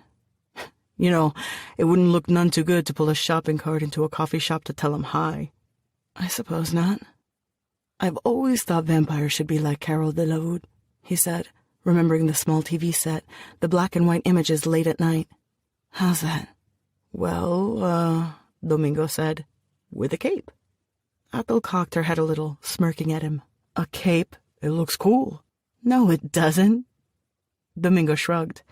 He thought the old vampire images were awesome, with the mist and stars and moonlight and the cape flapping in the wind, but he supposed Athel might have a point. After all, there was no mist in Mexico City, just smog, and you couldn't see any stars thanks to it. It was a lot less romantic, though Athel still cut an impressive figure.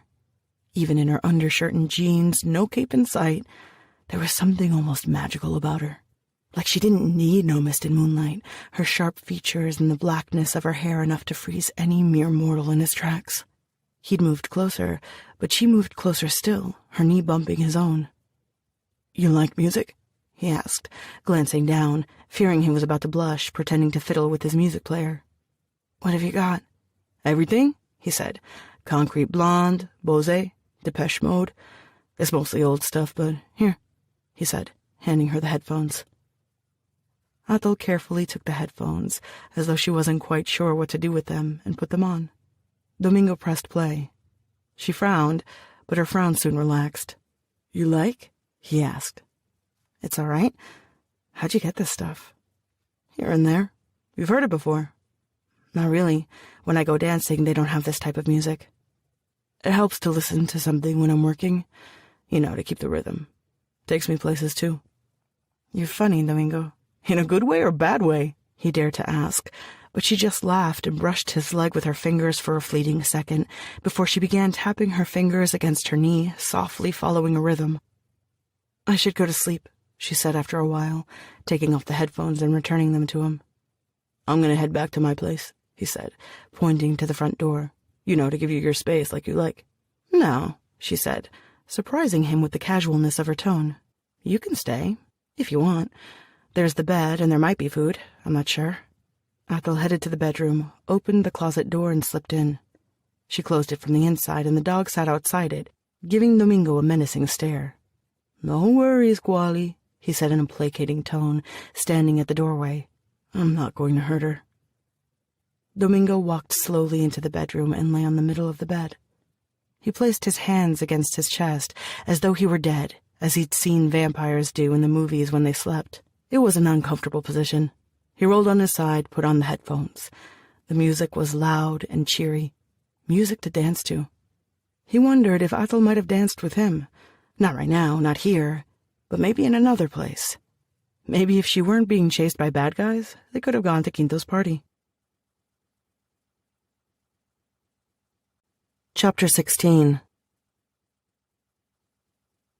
Nick switched the blood pack from one hand to the other, still unable to bring himself to open it. He'd been drinking alcohol all afternoon to keep his stomach at bay, but there was no denying it now. He needed blood, and the only thing around the apartment was the blood packs in the freezer.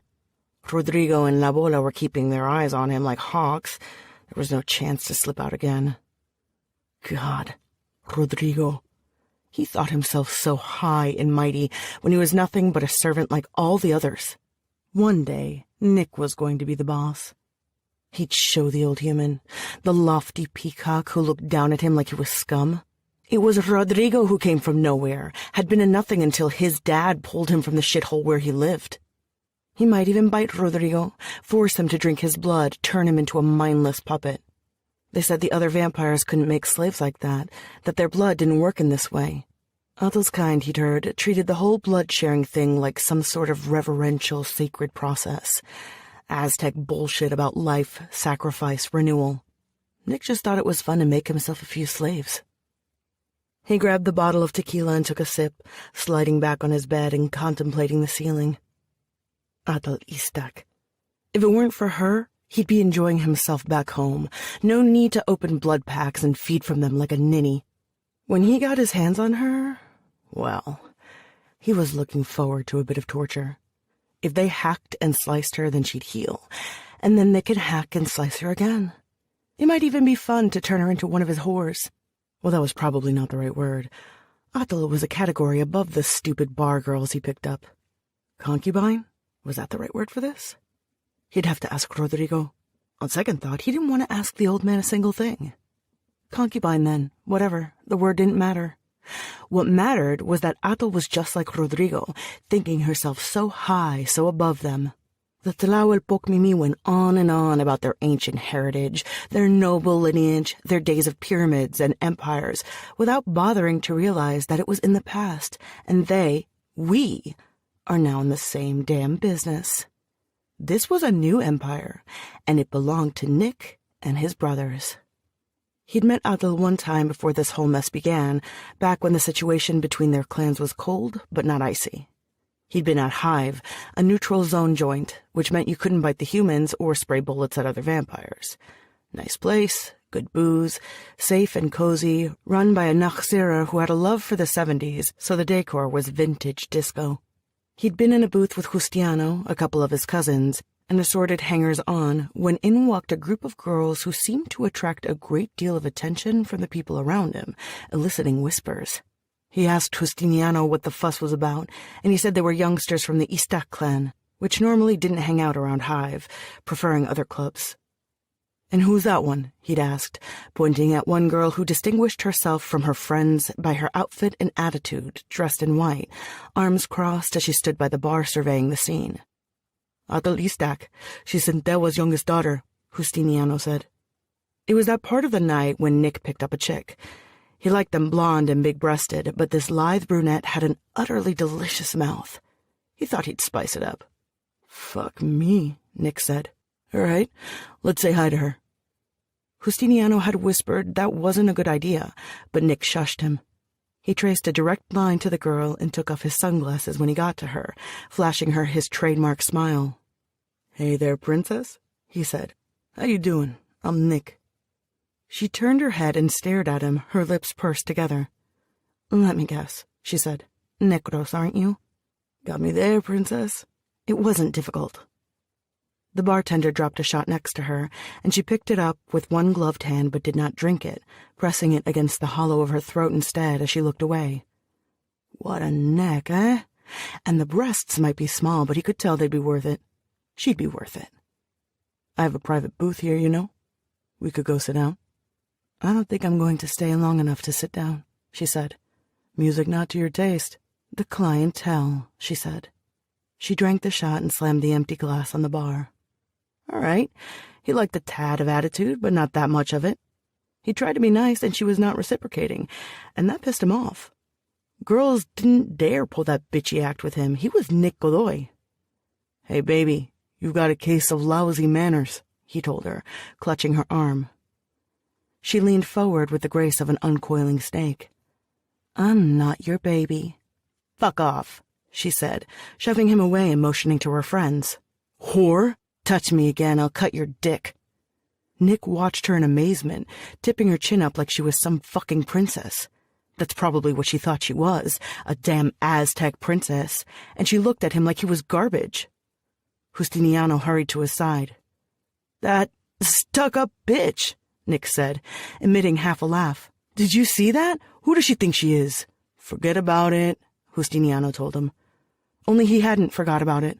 How could he? Whenever he chanced to hear her name, he recalled that scalding humiliation. And when his dad had told him Atal Istak was on the run, Nick had been delighted and eager to assist with her capture. Payback was a bitch. He tossed the tequila away, fed up with it, and opened the vodka instead. After gulping nearly half that bottle, he remembered that they were under instructions from his father to kill the girl. He frowned. That wouldn't do. He'd taken a real liking to this idea of keeping her for a while. Nick set aside the vodka, sat up, and looked around the bed, pulling the dirty sheets and the pillows. An empty soda can rolled onto the floor. He found the phone. It only rang once before his father answered. "Yes? Father, it's me. What is it?" The voice was flat, stony. "Nothing much. Rodrigo's being an idiot and we lost Justiniano," Nick said, grabbing the soda can and spinning it in his hands. He lay back on the bed. "Where are you?" "Mexico City." His father's voice was the same, a neutral tone, though Nick could feel the tension beneath it, the suppressed anger. "Why?" "You should ask Rodrigo," Nick said. "Atal got away and we're trying to find her." His father was quiet. Nick stretched an arm behind his back, scratching his nape. "I wasn't calling you about that, though. I want you to tell Rodrigo that we should capture her, not kill her." "Why? It would be more fun," Nick said, crumpling the soda can and tossing it against the wall. "This is not about fun." "It is for me," Nick thought. He rolled his eyes. "Well, I don't think she should die quickly. It's too simple. We should make a real good example of her," he replied. "I'll think about it." He hung up with that. Nick frowned, staring at the receiver. He wished he'd gotten something more solid than "I'll think about it." He really did want the damn girl. Nick made an incision in the blood pack he'd been avoiding and began drinking.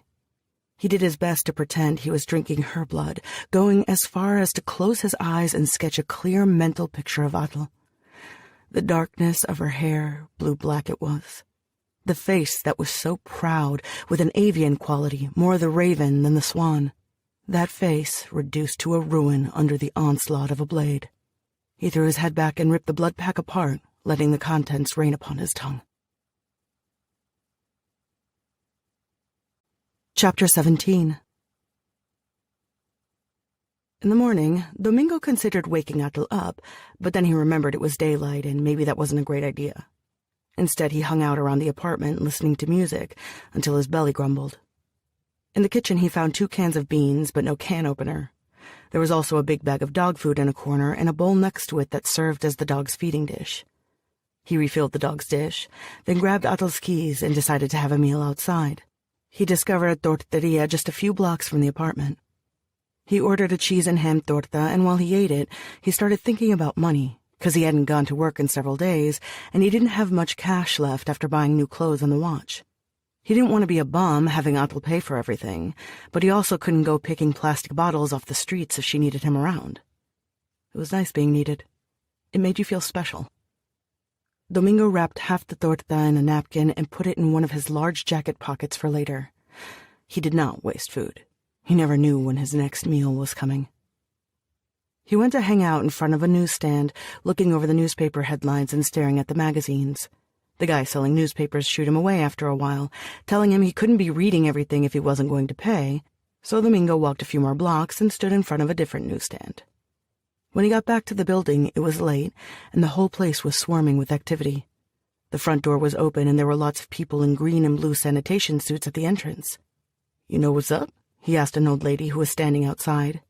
"Sanitation sweep, what do you think?" the woman grumbled. "They're looking for Kronings, as usual." Domingo panicked, thinking of Atul. He managed to walk up the stairs without running, simply staring down at the ground and praying none of the sanitation officers stopped him. They didn't, and he managed to fit the key in the lock and open the door, immediately closing it behind him. "Atul!" he yelled, and rushed to the bedroom. He was relieved to see Kuali was still sitting in front of the closet. The dog stared at him when he approached, but didn't growl, and Domingo knocked on the closet door. When Atul didn't reply, he slid the door open.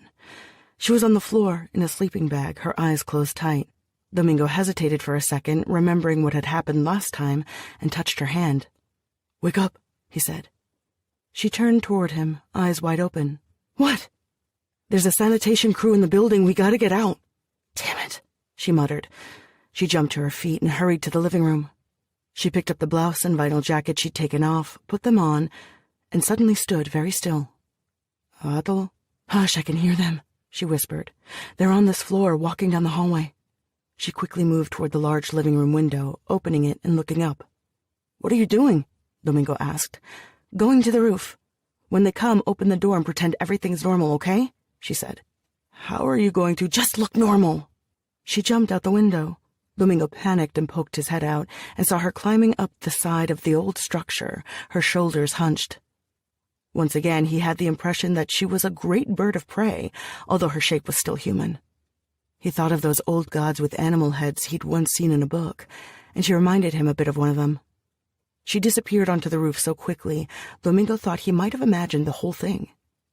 He held his breath for a moment and swallowed. Sanitation. Right. He could deal with those guys. He'd tangoed with them before. Sometimes they bugged him when he was walking in the street. No biggie. Domingo went back to the bedroom and took out the sleeping bag and the blanket in the closet, tossing them on the bed. Then he rushed to the kitchen, placed his torta in the refrigerator. He left a cup in the sink. That was the closest the apartment was going to get to normal without any furniture. Domingo glanced at the Doberman, which had been following him around, and hoped to God it didn't attack anyone. The knock on the door came, and he opened it.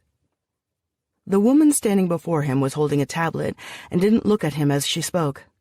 "Sanitation sweep, we'd appreciate your cooperation. Please hand over your ID and state your name." "I'm Domingo Molina, but I don't have no ID," he said. "You are required to carry your ID." "It's just, I never have had one, miss," he replied, sticking his hands in his pockets.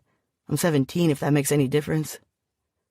The woman now raised her head, sighed, and gave him an irritated look. "Do you live here alone?" "Just me and my dog," he said, feeling the Doberman drifting closer to his side. The woman glanced at the dog, scribbled on her tablet. "Carlos, can you check the rooms?" she asked, speaking to a man who was standing behind her. The super gave us his notes, and it says a girl lives in this apartment. Where is she? Domingo stepped aside to let the man in. I don't know. The guy that's renting me the place didn't say nothing about a girl. The woman let out a deep sigh, made an annotation. It figures the paperwork would be wrong. Okay, so you live here? Yeah, for now. I move around. Been working for a rag and bone man lately. I help him carry the stuff, sell it. Thermoplastic clothing is his specialization. Me? I like gathering electronics. It's good work. Give me your hand. Domingo obeyed. The woman pressed a thin white plastic stick against his palm. It beeped. Temperature is normal? That's good, right? The woman nodded. Domingo took out a piece of gum and started chewing it. The dog was sitting still, eyeing the sanitation worker. It's empty, said the other sanitation worker, returning from his short trip. The woman was looking at her tablet again. Apparently, it was much more interesting than Domingo. You realize that you have to register with the health station in your borough, right? It's the law. I know, ma'am, but I don't have no ID. Yes, well, even if you're a minor, you need to fill out the form and register. If more people followed that simple procedure, we wouldn't have to be knocking on so many doors trying to find Cronengs, would we? No, ma'am? Your dog, it's enhanced? Yes, ma'am, Domingo said, because there was no point in denying it. The bioluminescent tattoo was a dead giveaway. It should be also registered at the health unit. All modified pets should. Okay, I didn't know. Got it off a shelter. Idiot Richwig threw it away. Couldn't quite believe it, because normally I wouldn't be able to afford such a nice... Both the sanitation workers looked bored as hell. The woman interrupted him again, and Domingo took that as a good sign. It meant she was about to move on. He was right. I'm going to put a green seal on your door, which means you're not sick with anything, and you're not harboring drugs, but you have to visit the health station within 10 days, all right? Also, bring your dog so they can enter his info into the computer. There's going to be a note in the system, and if you don't do it, we'll come back and take you there, along with the animal. It's a lot easier if you just go. Sure. The woman handed him a pamphlet with an address and information printed on it, then bade him goodbye. Domingo locked the door, sat on the floor, and waited. He could have sworn it took forever, and he was about to run to the roof when Athel simply flew back into the apartment. Okay, she didn't technically fly, but she jumped inside with a certain grace and flexibility that was definitely bird-like. Athel looked at him, and her face was not really human. It was a bird's face, though it lacked a beak. Instead of hair, she had lustrous feathers. She shook her head, and the feathers disappeared, leaving only pitch-black hair behind and a face that was so thin and sunken, it seemed positively emaciated. Thanks, you're welcome. Sugar, she said, hurrying toward the kitchen. Do you want... He had no time to ask more, because she had grabbed the whole box with the sugar cubes, which had been left on a kitchen counter, and was eating like a wild animal, stuffing cubes into her mouth. When she was done, she rested her back against the refrigerator and chuckled. It's not good, she said. What's not good? The hunger. You can bite me. It's cool. Conservation, Domingo, she said. I can't squander. Damn it. You should just take, a bite, he said. Athel looked amused. She patted his arm. You're too generous. I know what it's like to be hungry. She looked at him in this strange way, like he'd said something really nasty, only Domingo didn't think he'd said nothing bad. He hoped not. He didn't want to be mean. And then her face twisted and changed like she was hurt, and she glanced away. Hey, it's cool, he said. Look, it's fine. He showed her his wrist, holding it up for her. Athel looked at him again, at his wrist, and slowly pressed her lips against it. He felt her tongue flick against his skin, and then the sensation, like a needle, had gone through his body. When she pushed herself away from him, only a couple of minutes later, he caught a flicker of something in her mouth, a long tube that coiled away. What do you call that? He said, rubbing his wrist. In your mouth. It's a proboscis. Some people call it the stinger. It's similar to the feeding mechanism of butterflies. That's how vampires eat, as if they were butterflies? My subspecies does. Can you show the stinger to me? Can you show me your penis? She shot back. Domingo flushed and dipped his head. Sorry, I'm just curious. I don't mean to be an ass, he mumbled. It's an idiotic thing to ask. I won't ask anymore. Domingo stared at his shoelaces. He shifted his position and ran his hand over the old kitchen counter. His fingers brushed against a single sugar cube that had been left behind, and he handed it to Athel. She took it with a sigh. "I know you're curious," she said. It's weird hearing those questions. Look, you can ask stuff. Sometimes I'm just not going to like it, all right? And I won't answer everything you ask." "Okay," he said. "It's just that you're very interesting." She smiled. Her expression was one of amusement, perhaps approval, though he could not tell for sure. "Drink some water," she said, suddenly grabbing a glass and opening the tap. "I don't want you fainting." Domingo drank the water in a few gulps, then held onto the glass with both hands. "You're looking better," he said. Her face did not seem so hollow, her eyes were not so red, and there was a vivacity about her. "I feel better," she said, flexing her fingers. "Talons," he thought. "She has talons." Dark and sharp and deadly looking, and yet her hands were beautiful. "Can I ask something?" he said. She inclined her head, raising an eyebrow at him. "What?" "How do you do that? The bird thing, changing. It's natural to me. It's like walking. You just learn to do it one day." "Does it hurt?" "No." He tried to picture what it might be to have feathers growing from his head, to have talons instead of fingers. He could not, and remained puzzled. "It's not that odd. Not for us," Atul said with a shrug. "There are some who can turn into, wolves, I guess, would be the right word." "Have you seen a vampire become a wolf?" "That I've seen, yes." "It sounds neat. Though I still think turning into mist would be cooler. Sucks nobody does that." "You can't have everything," she said. Domingo wondered if she could fly. He'd ask her another time. He didn't want her to get mad again. "You did well, by the way," she said. "Yeah?" She smiled at him. "Yeah. They'll come back in 10 days if I don't go to the health unit, but I figure that doesn't matter, right? We should be gone by then," he said. They walked back to the living room. Atul stood by the window, glancing at the sky, then tugged at the curtain blocking off the light. "We'll go out when it's dark." "Where to?" he asked. "We need a gun." Chapter 18. The bars in the downtown core were coming alive by the time they got off at the station in El Zócalo, that great plaza that had existed since the time of the Aztecs. Old houses, built in the 19th and 18th centuries, spread around them, transformed into restaurants, shops, and entertainment joints. She kept Guali on a short leash as they drifted among the crowds of revelers ready for a late night, and even when they moved to side streets and alleys that were empty, she kept the dog close. She felt safer with the Doberman by her side. "I think it's around here," Domingo said, squinting. "It's hard to tell." "You said that 2 blocks back," she reminded him. "No, I'm sure this time." Atul gave him a non-committal look and snorted. Guns were difficult to come by legally in Mexico City. There were only a couple of authorized stores in the whole city, and you required a letter from the local police department attesting you didn't have a criminal record. Plus, you needed your ID papers. Atul had neither, so she must find an illegal supplier. Easy, if you knew someone, and Domingo said he did. Harder when Domingo couldn't remember where the supplier lived. Atul had never had a burning desire to own guns. Her sister had given her a switchblade knife, which Atul kept tucked in her jacket, and a gun, which she'd left behind. But she hadn't had much of a chance to use either. The gun had been gold-plated and custom-engraved with flourishes and hummingbirds. She remembered the weight of the weapon and how it felt the first time she raised it, pointing at a pile of bottles they'd arranged for this purpose. Atul's aim was terrible, and Isel had a good laugh at her expense, but after the few appalling misses, she started to get the hang of it. Although Atul could never handle a firearm as well as Isel, she had managed to become a fairly decent shot. That didn't mean she liked it, though. "Ah, here," Domingo said and crossed the street. "This is the place." They stood before the entrance to a vecindad. The heavy wooden door was not locked, and Domingo pushed it, and they walked into a narrow hallway.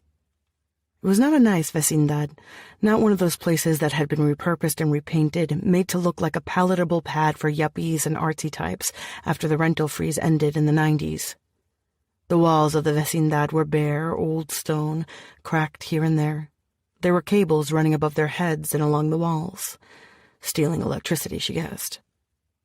The hallway soon opened onto a large patio with many stone sinks and lines set for drying clothes. There were doors leading into apartments every few meters, and a big staircase at the other end of the patio. A group of girls walked by them when they reached the foot of the staircase, dressed in their nightclub finery, their skirts short and the perfume heady. They giggled when they saw Domingo whispering a few words, but when their eyes settled on Atel, they did not laugh, apparently intimidated by the sight of her dog. The girls scattered away. Domingo and Atel went up. Mid-staircase, they came face to face with a large shrine to the Virgen of Guadalupe. Domingo paused to pay his respects, making the sign of the cross. Atel merely stared at the face of the religious icon. Her family had been priests of the god of war, and though they no longer worshipped in the same fashion, she had no desire to follow the customs imported by the Europeans, saints and virgins and angels. They veered on the second floor to the left and stood before a door. Domingo bit his lip. "What?" Atel asked. "It's just, I don't like being here. This guy is friends with the jackal." "Can he get me a gun?" "Yes, I'm sure he can." "I don't care if he's friends with the devil. Let's do this, unless you have another weapons dealer." "Can't say I do," Domingo mumbled. Domingo knocked on the door, creating an echo that bounced down the hallway. The door opened, and a woman, her hair dyed an absurd shade of cherry red, which was almost a requirement for young women, stood in the doorway in a fluffy bathrobe, frowning. "It's late," she said. "What do you want?" "I'm here to see Mario," Domingo said. "I'm Quinto's friend. He brought me here one time with Belen and other people." "Mario is one of the street kids that hangs out with Quinto," the woman yelled. "Let him in," came the reply. The woman stepped aside and let Domingo in, but then she made a face at Atel and pointed at Guali. "You can't come in here with your animal." "My animal goes where I go," Atel said. "Your animal? What's the deal?" asked the male voice, and Atel saw a burly, pale man standing behind the woman. "She's got a dog. I don't want it in here," the woman explained. "Let her and the damn dog in. They're here for business." The woman rolled her eyes and flicked her hair behind her shoulders. Atel walked into the small apartment. The man motioned toward a table, and they sat down. The man sat across from them. Behind him, she saw a poster of Rambo 2 on the wall. A large TV and a couch occupied a good portion of the living room/dining room area. The rest of the space was taken up with boxes. "You gotta forgive the girl. She ain't got no manners. I'm Mario. What can I help you with?" "Guns," Atel said. The man gave a snort of laughter. "That's a different one. Kids like you, they usually want drugs." He probably thought them a couple of fools who were headed out to dance to cumbias and ruido song. In the north, the hot thing was to gather and dance at a slaughterhouse, the decor the carcasses of cows. "You have them?" she asked. "I have them," the man said. "Something lightweight." "No, the most powerful one you've got. 454 queso would be nice." The man whistled at her. "Damn, what you gonna shoot?" he asked. "Polar bears. An itty-bitty girl like you and a big bear." "I'm not a girl," she replied tersely. The man chuckled. "Bring me the howdah and a box of bullets," he told the woman. The woman made a face but returned with a box of bullets and a wooden box and placed them on the table between them. The man stood up and walked next to Atel, lifting the lid and handing her the weapon. It was a double-barrel pistol in glossy black. "Inspired by British hunters who used weapons like this to hunt elephants and tigers. A modern take on it, but still very nice. I was going to sell it to one of my regulars, but seeing as you need to hunt polar bears..." The man gave her a smile. "I could be persuaded to change my mind for the right price." "I'm very persuasive," Atel said. "Are you?" "Sure," Atel said, putting a wad of bills on the table. "That don't look too persuasive." Atel added 2 more bills to the pile of money. "Well, what do you know? You were right. Can I also interest you in some pot?" "We're busy, but it was great meeting you," Atel said, grabbing the weapon and the box of bullets. She had no desire for chit-chat. Judging by the face of the red-haired woman, neither did she. "Yeah," Domingo said. "It was super great." It started to rain when they reached the street, a drizzle that could hardly be called rain, but Domingo still pulled up his hood. She was grateful for the drops splashing on her head. She took off her jacket, wrapped the gun and the box of bullets with it. "Do you know how to shoot it?" Domingo asked. "Sure I do." You've owned many guns? She thought of Isel, her arm firm as iron as she aimed. Firstborn. Stronger, better than Atle at everything. Not really. My sister did. If you shoot a vampire, can the vampire die? They jaywalked their way across the street, moving fast. With regular bullets, no. But if they find me, it'll be humans who come after me. Rodrigo can't afford to bring vampires into the city. Unless Nick is with him, she thought. He probably is. She'd asked for a powerful gun for this reason, just in case. It needed to have a kick in order to do real damage, or it would be like throwing marbles at him. Last time they'd met, she'd been lucky. She didn't know if her luck would hold. Atle frowned. She did not want to think about that now. They'd successfully contacted Bernardino and Elisa, procured a way out of the city, and evaded sanitation. So far, so good. It was not worth spooking herself over Nick and Rodrigo when they might never find her. Tell me more about the jackal, she asked, because Domingo had brought up the guy before and she was curious. He's a dude that organizes dogfights and stuff. Yeah, all right. How do you know him? Domingo took out a piece of gum and chewed it noisily. He was a guy with the street kids I lived with, older. They call him the jackal because of the way he laughs. You had to do what he said. He'd give you candy to sell and take a cut. Or he'd send you to wash car windows at an intersection. When he wasn't telling me to wash cars, he'd have me go to the place where he kept the dogs he used for fighting. I helped clean the cages. Domingo glanced at her from the corner of his eye. His voice had grown more hushed, and now it was a whisper, though Atle could hear him well enough and see him also in the semi-darkness of the streets. There was a girl, a street kid, Belen. The young girls, the pretty ones, he was always after them, always trying to sleep with them. Belen, though, she was going out with me. She wasn't, I don't know, she wasn't a girlfriend, but it was close enough. He gave her presents, and he was real sweet to her. What happened? I told Belen she shouldn't go with the jackal, that he was nasty. The jackal figured I was the one putting ideas into her head, that she wasn't shacking up with him because of me. So he decided to teach me a lesson. Domingo took a deep breath, as though he were about to dive underwater. He told me my meddling was costing him some fun times with Belen and that I'd have to pay him for causing him grief. He said I was such a damn talker, talking Belen's ear off, that maybe I should put my mouth to good use. He told me I should get on my knees and kiss his shoes. He made a big show of it, told everyone to watch as I did it, said he'd have his friends beat me if I didn't. So I did. And then he tells me to lick his boots. And then he takes off his shoes and tells me to lick his damn feet clean. So I did it. I couldn't look at anyone in the eye, and I felt Belen staring at me all day long. I thought of running to the subway and throwing myself on the tracks. He raised his head and looked at Atle, his eyes very large and honest. That's when I left the street kids. I went away and started collecting garbage. Everything was better. Only she wouldn't leave with me. She stayed, and she's with the jackal. I'm sorry, she said. It's fine, he said with a cool firmness that made him sound beyond his age. Things change. I'm glad they've changed. Besides, I've met you, and you're nice. His words were devoid of malice or deceit. They made her grimace, slicing through her composure. She wanted to touch him, and so she extended her hand, meaning to lace her fingers with his, snatching it back at the last minute. You have too high of an opinion of me, she said. One day I think you'll realize that. Chapter 19. It was late in the afternoon by the time Anna found the needle in the haystack. She'd combed through recent police reports and moved to sanitation reports. A fresh one had just come in, courtesy of an eager anal worker who filed it darn quick. Domingo Molina, male, 17, no ID papers, no health issues, required to visit nearest health unit to register himself. Has pet, biomodified Doberman, also not registered, also required to visit health unit for registration. Anna pulled out the envelope Kika had given her and found the photo she was looking for. It was the girl Atle with her dog.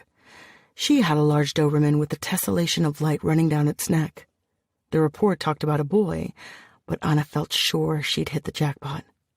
She raised her head and looked at the desks around her, glanced at Castillo's office. The door was closed. Quickly, she gathered her things and headed out. The cab dropped her around the corner from the apartment she was looking for. There were a couple of kids standing in front of the entrance. She showed them Attel's photo, but neither one recognized her. Anna went around the block, showing the picture to other people, but they shrugged. She was dying for a smoke. A few blocks up the street, there was a busy avenue, and she found a convenience store. Once inside, she hesitated, and in addition to the cigarettes, grabbed a soda and a gansito. She doubted it contained a single natural component, but sometimes synthetic is what you are after. The cashier rang the items. "Hey, have you seen this girl by any chance?" she asked, holding the photo up. The cashier stared at the photo, frowning. "Yeah, I've seen her a couple of times. What'd she do?" "Run away," Anna said. "When was the last time you saw her?" "A few days ago, I think. She didn't take her change. It was a big bill." "Thanks." Anna stepped outside and lit her cigarette. She enjoyed the smoke for a few minutes before she took out her cell phone and sent a text message. She grabbed a cab and waited at a 24-hour automat, which was baby blue throughout, from the tables to the chairs and the machines dispensing the food. The whole retro vibe was very much in these days. It was too early for the late-night club hoppers to stream inside, so Anna had the place pretty much to herself, unless she counted the homeless guy asleep near the entrance. Anna slid her credit card into a slot and pressed the touchscreen. A sandwich came tumbling down. She moved to the drinks area, placed a cup under a spigot, and pressed the right code for coffee. She sat in the back and glanced at the ornate carved ceilings, remnants of the 1910s. They were playing 1950s music, Aquellos Ojos Verdes by the trio Los Panchos. A clash of styles and eras. Kika walked in briskly, sporting a long red coat and matching lipstick. She sat across from Anna, resting her elbows against the plastic table. She looked terribly perky, as if she'd just had 2 coffees and an energy drink mixed with a bit of Coke to top it off. "This is a bit casual," Kika said, looking around. "You could afford a better dinner now that we are partners." "I like sandwiches," Anna replied, dryly. "I also have a lead, partner. I think I found where she's staying." "You think? Or are you sure?" "It would take more time for me to be sure, and I assume you'd like me to be quick." Anna took out her notebook, scribbled the address, and showed it to Kika. Kika nodded and took out a cigarette. "Smoke?" she asked. "I'm fine." Kika shrugged. She lit her cigarette. Kika wasn't very old, mid-20s perhaps. Attel and Nick were pretty young too. She recalled the savage pictures she'd seen and wondered what, if anything, separated her own daughter from kids like these. "I am what makes a difference," she thought, "and I'll make sure she never deals with any of this." "Do you have any leads on Nick?" Kika asked. She slipped out her phone, her fingers flying as she texted. Anna frowned. "I'm not God. You're lucky I found her in the first place. It's a huge city." "That it is," Kika said, sliding her phone back into her coat's pocket. "We'll be picking her up in a few hours. Don't tell your boss, but be there for the takedown. I'll let you know exactly what time to meet us. I'm a consultant, remember? You won't have to lift a finger. I just want to feel reassured. None of my people have ever dealt with a bloodsucker. We'll have the equipment, but nothing beats experience." "I don't think it's a good idea for me to be hanging out with you in public," Anna said. Come. You already took the paycheck." Anna felt herself blushing as she remembered that. Yeah, she'd taken the money. It was a good amount of money, and she needed it if she was going to get herself and her kid out of Mexico City. She dearly wanted out. Out of her life, out of her uniform, and out of this bitch of a country. "I took half," Anna said, wanting to be precise. "If you want the other half, you should show up," Kika said. "Don't look so glum. Have a cigarette." Kika took out her cigarette case and opened it, offering it to Anna. Anna stared at the cigarettes, but shook her head. "I'm trying to quit." "I'd think you'd be jumping over another chance to kill a couple of vampires," Kika said, snapping the case shut and tossing it back in her purse. "It sounds like the stuff to get the blood running." "You've never been near them, have you?" "Can't say I have, but it sounds fun." "You have no idea what you're talking about," Anna muttered. "Tell me then." The woman scooted forward, smiling. "Tell you what? What it's like to kill them?" "I don't know. What's it like killing people?" Anna shot back. "What makes you think I kill people?" Kika asked. What's your line of work, then? Kika shrugged. I'm more of a personal assistant. Keep tabs on the money, recruiting security, asset collection. Mostly. What did you do before this? How come we are talking about me and not you? Kika asked, chuckling. You're trying to turn the tables on me, detective, but you're the one with an interesting story. I'm curious about who I'm working with. You mean you haven't looked me up in your police databases? Anna had looked for the woman in red, but she'd gotten no hits. Could be she was new, or could be she was simply smart. The girl held her cigarette in midair and blew a ring of smoke. You have a Rita Hayworth vibe, Anna said. I know your name's not Kika, so who are you modeling yourself after? It's a diminutive of Francisca. It means free woman. You weren't free before? Not quite. Anna sipped her coffee and nodded. She carefully unwrapped her sandwich and began eating it. Killing vampires is hard. They're tough, they're resistant, and they won't hesitate to bite off your head. But that doesn't make it fun, she said. I joined an operative. It was not supposed to be big. We were serving as backup for the folks in the Secretariat of National Defense. That's where most of my kills come from. It wasn't glamorous. We had 22 dead people total, including 9 of our own. I killed 3 vampires that night. I joined a second operative as backup a few months later, killed another 2 vampires, and then I was done with that. Why? I don't know. I thought Mexico City would be better. Anna wrapped the remains of her sandwich and placed her hands on top of it. Kika was still smoking, the ash falling upon the table. I'd still like to kill one, Kika said, dropping the cigarette to the floor and smashing it under the heel of a red shoe. Get some sleep. We'll be seeing each other in a little while.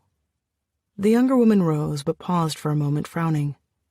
Who's Rita Hayworth? She asked. She was an actress, used to dance, Anna said. All right, Kika said. See you around. Anna looked down. The cigarette on the floor bore the imprint of Kika's lipstick. She grabbed her sandwich and exited the eatery. She was up early and made an effort to cook eggs and quesadillas for Marisol. Her daughter seemed startled by the sight of Anna in the kitchen. Marisol, sit down, have a bite, Anna said, setting a plate on the narrow plastic table where they had all their meals. They had no proper dining room. Something wrong? No, nothing's wrong, Anna said. I make breakfast and something's got to be wrong. Marisol shrugged. Anna supposed she had been skimping on the cooking lately, although she did work a lot of nights. It was a hectic schedule. They sat down and ate quietly. Her daughter checked her phone constantly. I thought about the Acapulco thing, and I don't think it's a good idea, but we should go see your aunt soon. You know, a trip to Zacatecas. And I was thinking maybe after that, Cuba. Cuba? Marisol said, raising her head. Like a real vacation? There were no vampires there. And there were other places. Hawaii, New Zealand. But they could speak Spanish in Cuba. The culture shock wouldn't be so bad. And the money would stretch very, very far. And almost any place would be better than Mexico, wouldn't it? Can we afford that? I've got a bonus, Anna said. I put the bulk of the money into the savings account, and I have cash in the cigar box under the bed for emergencies. So, yes, we can afford it. Cool.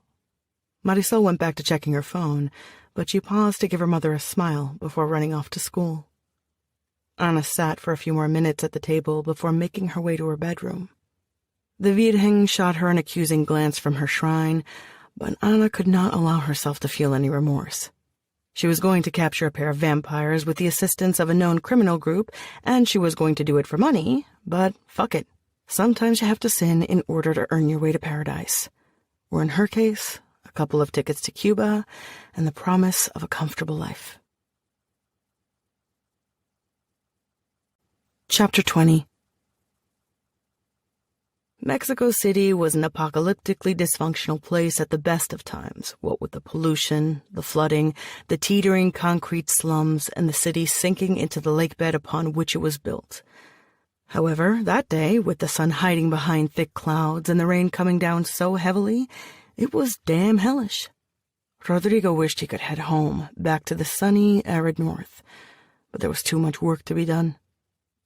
Rodrigo closed the blinds and circled his desk, standing before a bookcase and staring at a picture of himself when he'd been much younger, sitting behind the wheel of a convertible. When he'd started working this business, Rodrigo hadn't intended to get himself so involved with vampire narcos. He just liked cars. Vintage cars, custom cars. His brother had a garage, and a gentleman had come in one day to get some work done on his vehicle. He'd struck up a conversation with Rodrigo, and they'd talked cars, and the man wondered if he was a good driver. It turned out the old man was a Renfield who'd come from Europe with a few bloodsuckers 2 years before, right after vampires started immigrating to Mexico in big numbers. The UK had major restrictions against vampires, but it wasn't the only country with a hard attitude when it came to bloodsuckers. Spain and Portugal had plain expelled them in 1970. France, Germany, and Italy didn't like them much either, though they had not kicked them out. There had been major clashes in the late 70s and a clusterfuck in Paris in 1981. By 1985, Mexico City was a no-vampire zone. Also by 1985, Rodrigo was a Renfield. Rodrigo tore his eyes from the photo and glanced at the phone number on the notepad. Rodrigo didn't have as many contacts in Mexico City, or as much pull as he would have liked, but he did have people he could rely on. So far, they'd produced nothing. Atul had vanished into thin air, slipping into Mexico City with an ease he thought was beyond her capacity. But a nice, juicy tidbit had just rolled in. An employee with the Secretariat of Public Safety informed him that the person assigned to the case of the girl Nick had killed was called Ana Aguirre. Lately, Aguirre had been accessing the databases and pulling information about both Nick and Atul. That the investigator could have tied the killing to Nick did not sound so far-fetched. But Atul, that could not be a mere coincidence. This woman knew something. Rodrigo dialed the number and waited. "Hello?" a woman said. "Is this Detective Aguirre?" he asked. "Yeah? I'm calling about a mutual friend. His name is Nick Godoy." He could hear her adjusting the telephone, moving the mouthpiece closer. "Who are you? Look, I'm really terribly sorry for disturbing you, but I'm interested in knowing how your investigation is going. I'm especially interested in hearing why you are looking into Atul Istak." "Who are you?" she asked again. "Why are you linking Nick to Atul?" Rodrigo countered. "Who have you been talking with?" "That doesn't matter." She hung up on him. Rodrigo smirked.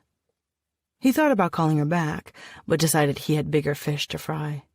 Nick's dad had sent a text message, wanted to know how things were going. Although Rodrigo had very little interest in talking to his boss, he decided he might as well do it now. It was better to get these things out of the way. "Hello, Mr. Godoy. It's Rodrigo," he said. Rodrigo was very polite to Godoy. He never called him by his first name, even after all these years. He'd been 20, driving merchandise across the border for small-time gangs when he met Godoy. Rodrigo was smart, bookish, spoke English without an accent, didn't look the part of a gang member. Godoy, an ambitious vampire who had made it through both world wars, took notice of Rodrigo. Godoy's Renfield was getting creaky, and this young chap was brighter than your average goon for hire. Godoy saw potential. Rodrigo saw money. "My boy, I've been expecting your call." Yes, and Godoy always called him my boy, even though Rodrigo was hardly a boy anymore. To be fair, he supposed everyone was a boy to the vampire. Godoy was inching toward 100 and looked 40-ish. Sometimes Rodrigo's back ached and he envied the vampire's youth. Other times, he was glad to get old and one day, very soon, slip out the back and into retirement. "I'm sorry it took so long. We've been busy," Rodrigo explained. "So I heard. Nick phoned." "Oh?" Rodrigo said. He was supposed to be the only one contacting Sinaloa. "He said you are in Mexico City and have lost the girl." Damn it! That was not the way he wanted the conversation to begin. Rodrigo sat down behind his desk and modulated his voice so he sounded perfectly calm. "That's not exactly accurate," Rodrigo said. "She was not supposed to get that far. We had trouble in Guadalajara. You did not mention that when we last spoke. You also did not say anything about visiting Mexico City." Rodrigo did not want to say anything because he knew exactly how it would sound, like he'd fucked up. The truth of the matter was, yes, it had all gone south, but it had been in great part thanks to Nick. Godoy thought a great deal of his son, but the boy was raw, impulsive, and stupid, an explosive combination. "We know she's here." "Where?" Godoy asked. "I'm working on finding her." "Nick said you lost Justiniano." "Yes," Rodrigo said. Justiniano had been the kid's personal escort, not a fellow Rodrigo had especially liked, but at least he was able to keep Nick under control. Well, so much for that. There was an unpleasant silence. "I almost feel like pulling you out, Rodrigo. Let someone else clean up this mess." Rodrigo recalled the vampire's idea of cleaning. It involved chopped bodies dumped in a vat of acid. Rodrigo was not about to let his career end in shame with his tail between his legs, or worse, as an unidentified corpse dumped next to a highway. "I can do it. It's been a bit more complicated than I'd anticipated," he said, thinking about Nick's murder feast the other day. He hoped Nick hadn't told his dad about that, though the boy probably had enough common sense to keep those details to himself. "Complicated, yes," Godoy said. "Overly. She's a girl." "Well, she's got some balls," Rodrigo thought. "She's Centewa's daughter. She's got money and enough contacts to hide for a bit. But not forever. Sooner or later, someone's going to turn her in. I'm working old contacts as best I can, street level, even cops. I've put the word out in her photograph. Someone will spot her. Before she leaves the country," he thought. If Atal had any brains, she was already trying to find a ticket out of Mexico, though it was going to be tough. He had spread her image wide and far. Every necros remotely near the northern border was expecting her.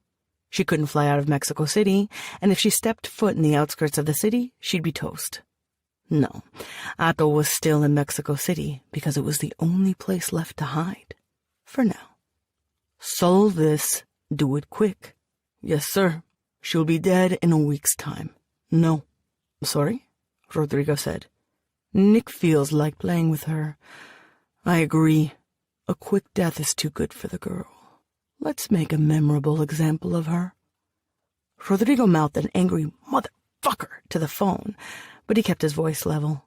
"It's going to be difficult to abduct her and drag her out of Mexico City and back home," Rodrigo said. "I don't care if you have to break her limbs in order to do it. Make sure she's alive." This was his punishment. There was no point in rejecting it.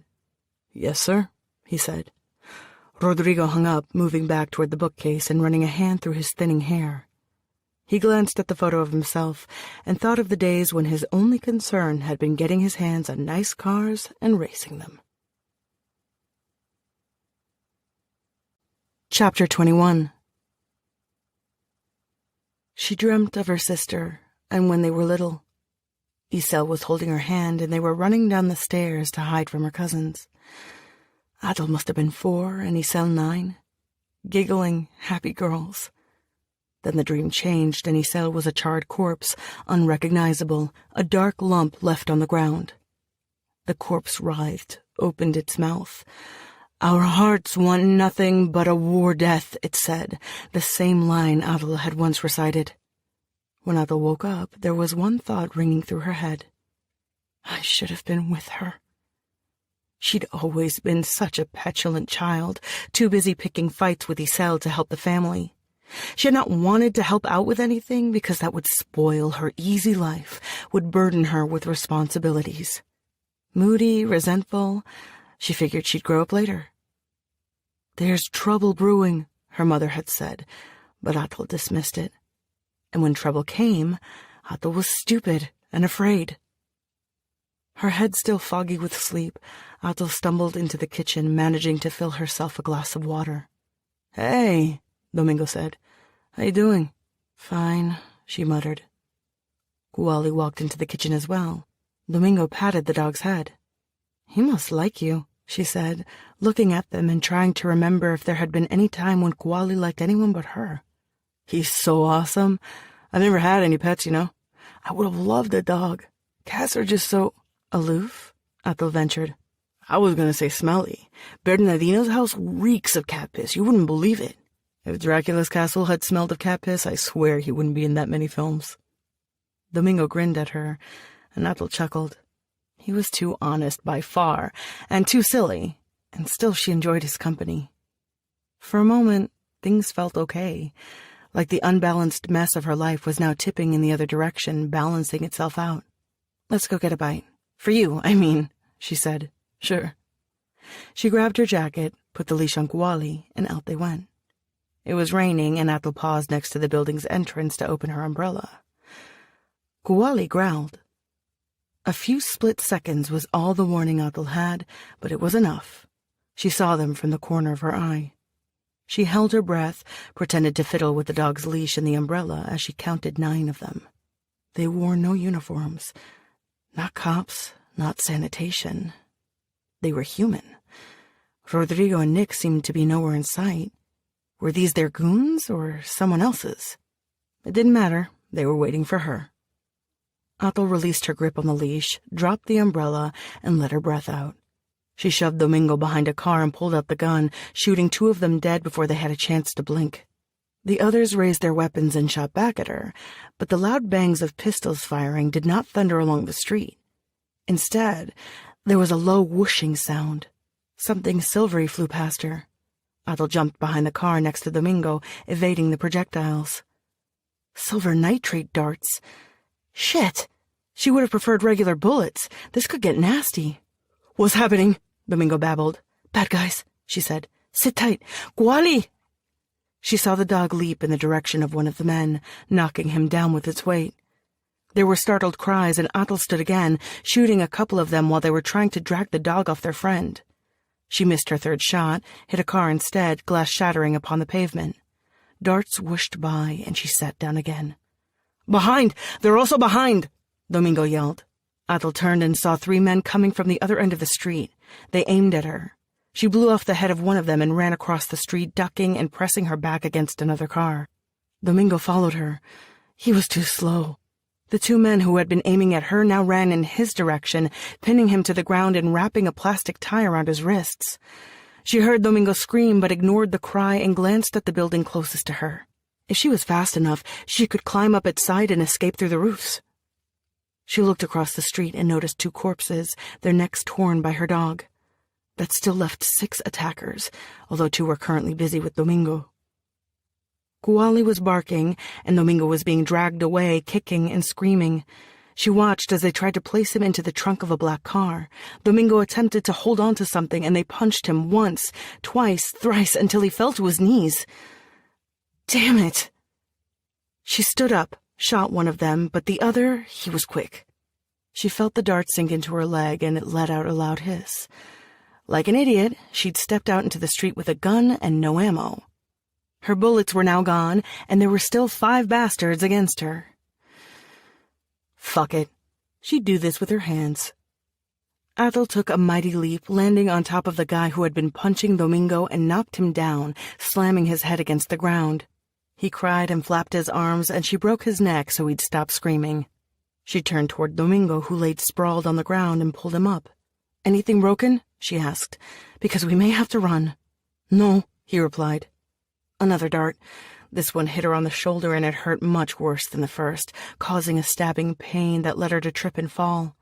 They were coming, the 4 remaining ones, and she could already feel the effect of the silver nitrate in her body. She looked down at the blood dripping down her leg, staining her socks, and there next to her shoe, keys. Not her keys. Car keys. Keys to the car they were trying to stuff Domingo in. She grabbed them and rushed toward the passenger seat, opening the door and sliding inside. "Get in!" she yelled. They shot a 3rd dart. It shattered the front window of the car, bits of glass raining upon her lap. Domingo shuffled onto the back seat, and Kuali jumped in behind him. She tossed her empty, useless gun onto the passenger seat and pressed on the accelerator. She sped away, her hands stiff against the wheel. A light turned green, turned red, and she did not care. Amber, red, green, she kept going until she felt a deep, shivering pain and had to stop. She vomited over herself, a sticky, black mess. She slammed on the brakes, opened the car door, and stepped out, teetering and stumbling, and suddenly there was the barking of a dog and a body next to her. "Hey," Domingo said, "you need to drive, I can't drive." I need to sleep, she croaked. Her legs buckled, but he was there. He helped her stand, asked her if she could take a step, and surprisingly she could. She dragged herself forward, or he dragged her with him, but somehow she walked. Chapter 22. It would have been easier if Domingo had his shopping cart with him. He could have tossed Atal in it and wheeled her away. Instead, he was stuck, half dragging her into the subway station. This was his territory, and he felt a lot safer once they caught a train. Atal slumped into one of the seats, her head resting on his shoulder. Most people didn't even glance at them. Atal's clothes were dark, and the blood didn't show. Even if it showed, maybe they wouldn't have cared. He imagined they looked like two dirty street kids with their dog. They probably thought that Atal was drunk or high. Either way, nobody spoke to them.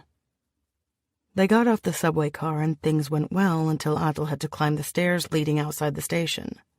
She lost her footing, causing two bums who were sitting by the stairs to stare at them while he whispered to her, begging her to walk with him.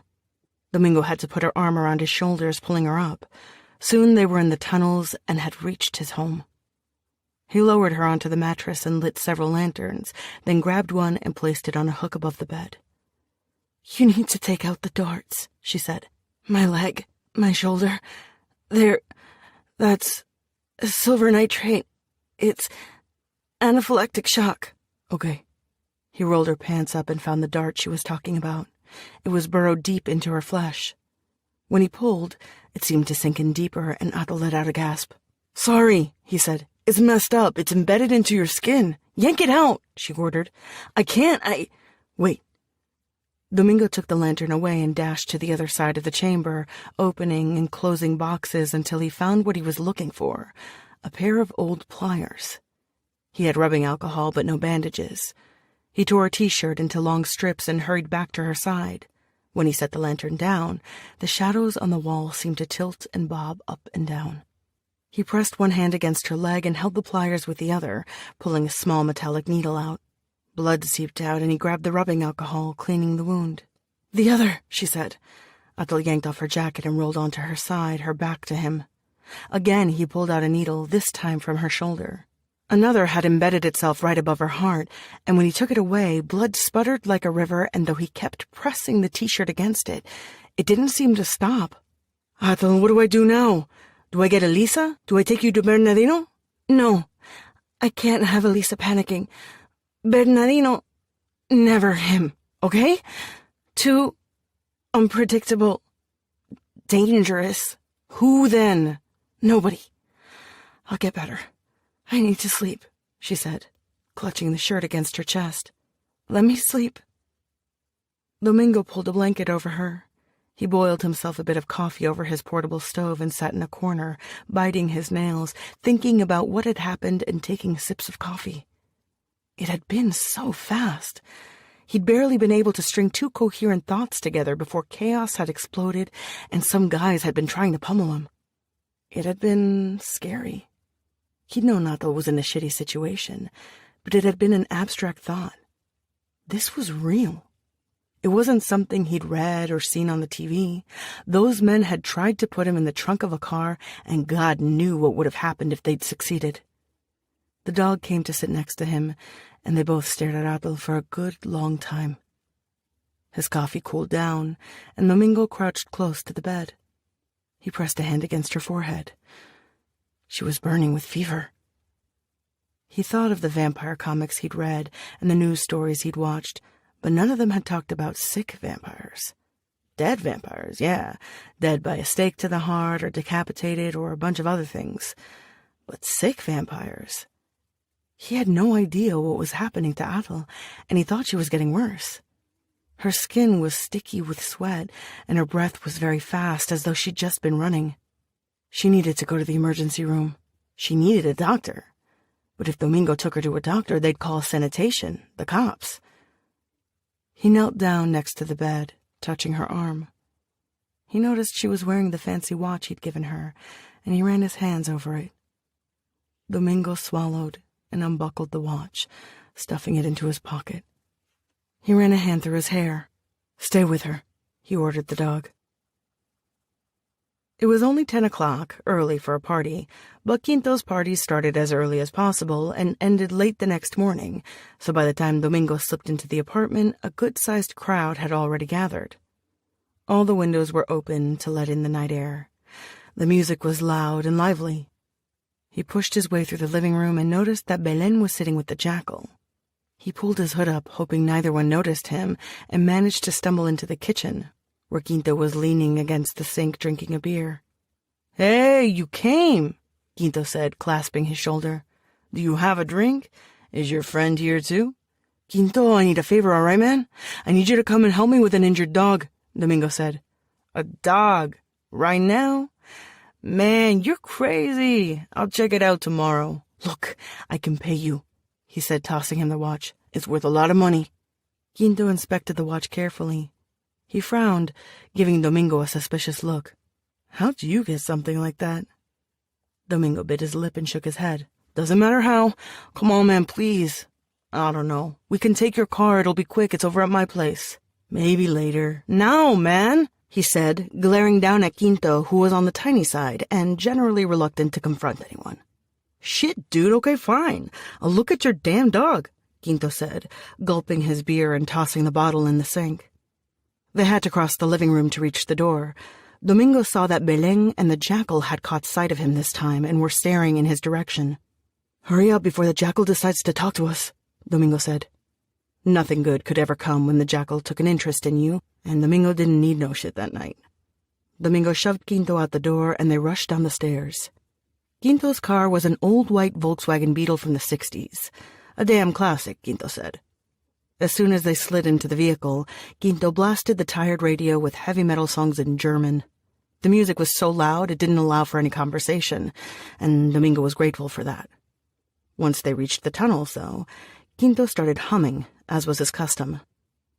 The humming stopped as soon as they stepped into the room, and Quinto took a look at his bed, which was stained with many strokes of red. "Shit, man, what did you do? Kidnap and kill a chick?" The Doberman, which was sleeping by his mistress's feet, raised his head when Quinto screamed. "We had an accident. I need you to help her out." "What damn accident? Jesus!" Quinto said. Will you look at her? She's running a fever." Quinto grimaced, but sat next to Adel and rolled her onto her back. He jumped to his feet as soon as he saw her face, and frankly, Domingo couldn't blame him because she looked pretty bad. She'd coughed more blood and her chin was streaked black. Her features were not wholly human. There was something of that bird of prey look about her. She seemed deformed, alien. It reminded him of a picture he'd seen of an animal called a harpy, and also of someone named Medusa. And still there was a bit of beauty in the strangeness, though, just like there's always a certain beauty about a wild animal. "What the hell?" Quinto screeched. She's a vampire and she's hurt," Domingo said, cutting him off. "I need you to help her." "Help her? No way, man, no way," Quinto said, waving his hands wildly. "Yes way, right now. What do I know about vampires? Well, you patch up them dogs. 2 years of veterinary school, dude," Quinto said, holding up 2 fingers for emphasis. "That's not the same as a vampire. No, take your damn watch back." Quinto tossed the watch at him. Domingo caught it and held it tight. He took a deep breath. "If you don't help me out, that dog's gonna kill you," Domingo said. He was a bit surprised to notice how calm he sounded. "What?" "That's an attack dog," Domingo said. "It's a modified dog, and it's meant to kill people, and I can make it eat your face." "Dude, come on," Quinto said, attempting a laugh and only managing a pathetic, frightened half-chuckle. "That's not right." "Kuali," Domingo said, and the dog growled, eyes fixed on Quinto. "You're serious? You'd kill me over a vampire bitch?" Quinto had been okay to Domingo, and Domingo didn't want to be an asshole, but he forced himself to nod. 'Cause she needed him. She was depending on him. "Take a look at her." "All right. Keep the dog away." Domingo stepped back and sat on the floor. He called to the dog and it went toward him, though it gave Quinto a wary look. Quinto took Adel's pulse and hovered over her, pulling away the T-shirt she was clutching. "What happened to her?" "She was shot with these darts, silver nitrate. Said she was going into shock. Something shock. Anaphylactic shock." Domingo thought that was the word. "What's that?" "It's an allergic reaction. What do we do? I'm not sure. Look, normally I'd say give her an epinephrine shot, but she's not human, and she should be dead by now by the way she's looking. Her heart's racing like crazy. I took the darts out, but it seems to have done no good. I need more light. Domingo grabbed one of the lanterns and held it up while Quinto stared at her legs and arms. Quinto shook his head. I think there are fragments of the dart in her shoulder. The arm's swollen too. Look, I don't have no equipment to treat her here, not even a stethoscope. I'm not sure what you want me to do. Where would you have the equipment? Over at the kennels. But that's the stuff I use on the dogs, dude. No guarantees it would help. Then let's take her there. You crazy? The jackal would have a shit fit if I took her there. He's paranoid about the dogs. You want him breaking your arms? I'll worry about that later. She's covered in blood. My car, then we'll wrap her in a blanket and her jacket. Let's go. Quinto looked like he wasn't going to move an inch, but the dog growled, and he grabbed the blanket. The city seemed strange at night as they drove to the kennels, quiet and gloomy, the only noise in the car the back and forth of the windshield wipers and the patter of the rain. Quinto wasn't too thrilled that, on top of a vampire, he'd asked him to bring the dog along, but they'd all crammed into the Volkswagen in the end, with Atul in the back seat. Quinto parked the car behind the old factory that had been retrofitted to serve as a kennel and fighting arena for the dogs, and together they carried Atul inside.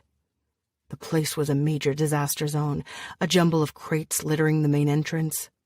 They walked down a narrow hallway that led to a large room filled with cages, most of them occupied by sad-looking dogs, and kept going. Their destination was the hospital, that's what Quinto called it, a room that was fitted with several tables and special instruments so Quinto could patch up the dogs. Quinto turned on the lights and the room lit up. Over here, Quinto said, and they lowered Atul onto the wheeled veterinary surgery table. Christ. Okay, let me wash my hands and find my things. Quinto rushed around the room, pulling bottles off shelves and grabbing scissors, knives, and pliers. He dumped them onto a smaller table and dragged it next to Atul, muttering to himself. Okay, I see this asshole. The projectile, whatever the hell it was, broke into shards and is embedded in her arm and leg. I can clean it up and stitch her up, but I have no damn idea if I should administer epinephrine. What do you mean? Domingo asked, watching Quinto as he made a small cut on Atul's arm. It could give her a heart attack for all I know. Okay, here's one shard. Pass me that dish. Domingo stretched out his hand and held out a white ceramic dish. Quinto dropped a metallic sliver into it. I guess you shouldn't give it to her then. Well, I don't know. Her face is swelling. She's lost a shitload of blood. Do I give her a transfusion? Where the hell do I get blood? I had no idea what I'm doing here. Here's another shard. Quinto dropped the shard into the dish, and Domingo watched him as he pulled several more bits of metal out and then stitched and bandaged Atul's arm and leg. Quinto kept muttering to himself. He grabbed a syringe and looked at Domingo. I'm going to try and give her an intramuscular injection. I don't know if this is going to help or not. Quinto pushed the plunger down. He took Atul's pulse and shook his head. Let's try again. Quinto kept checking Atul's pulse, watching her and shaking his head. I think it's working, he said at length. Shit. It's like trying to treat an elephant. She's got a ton of adrenaline pumping through her body and she barely twitches.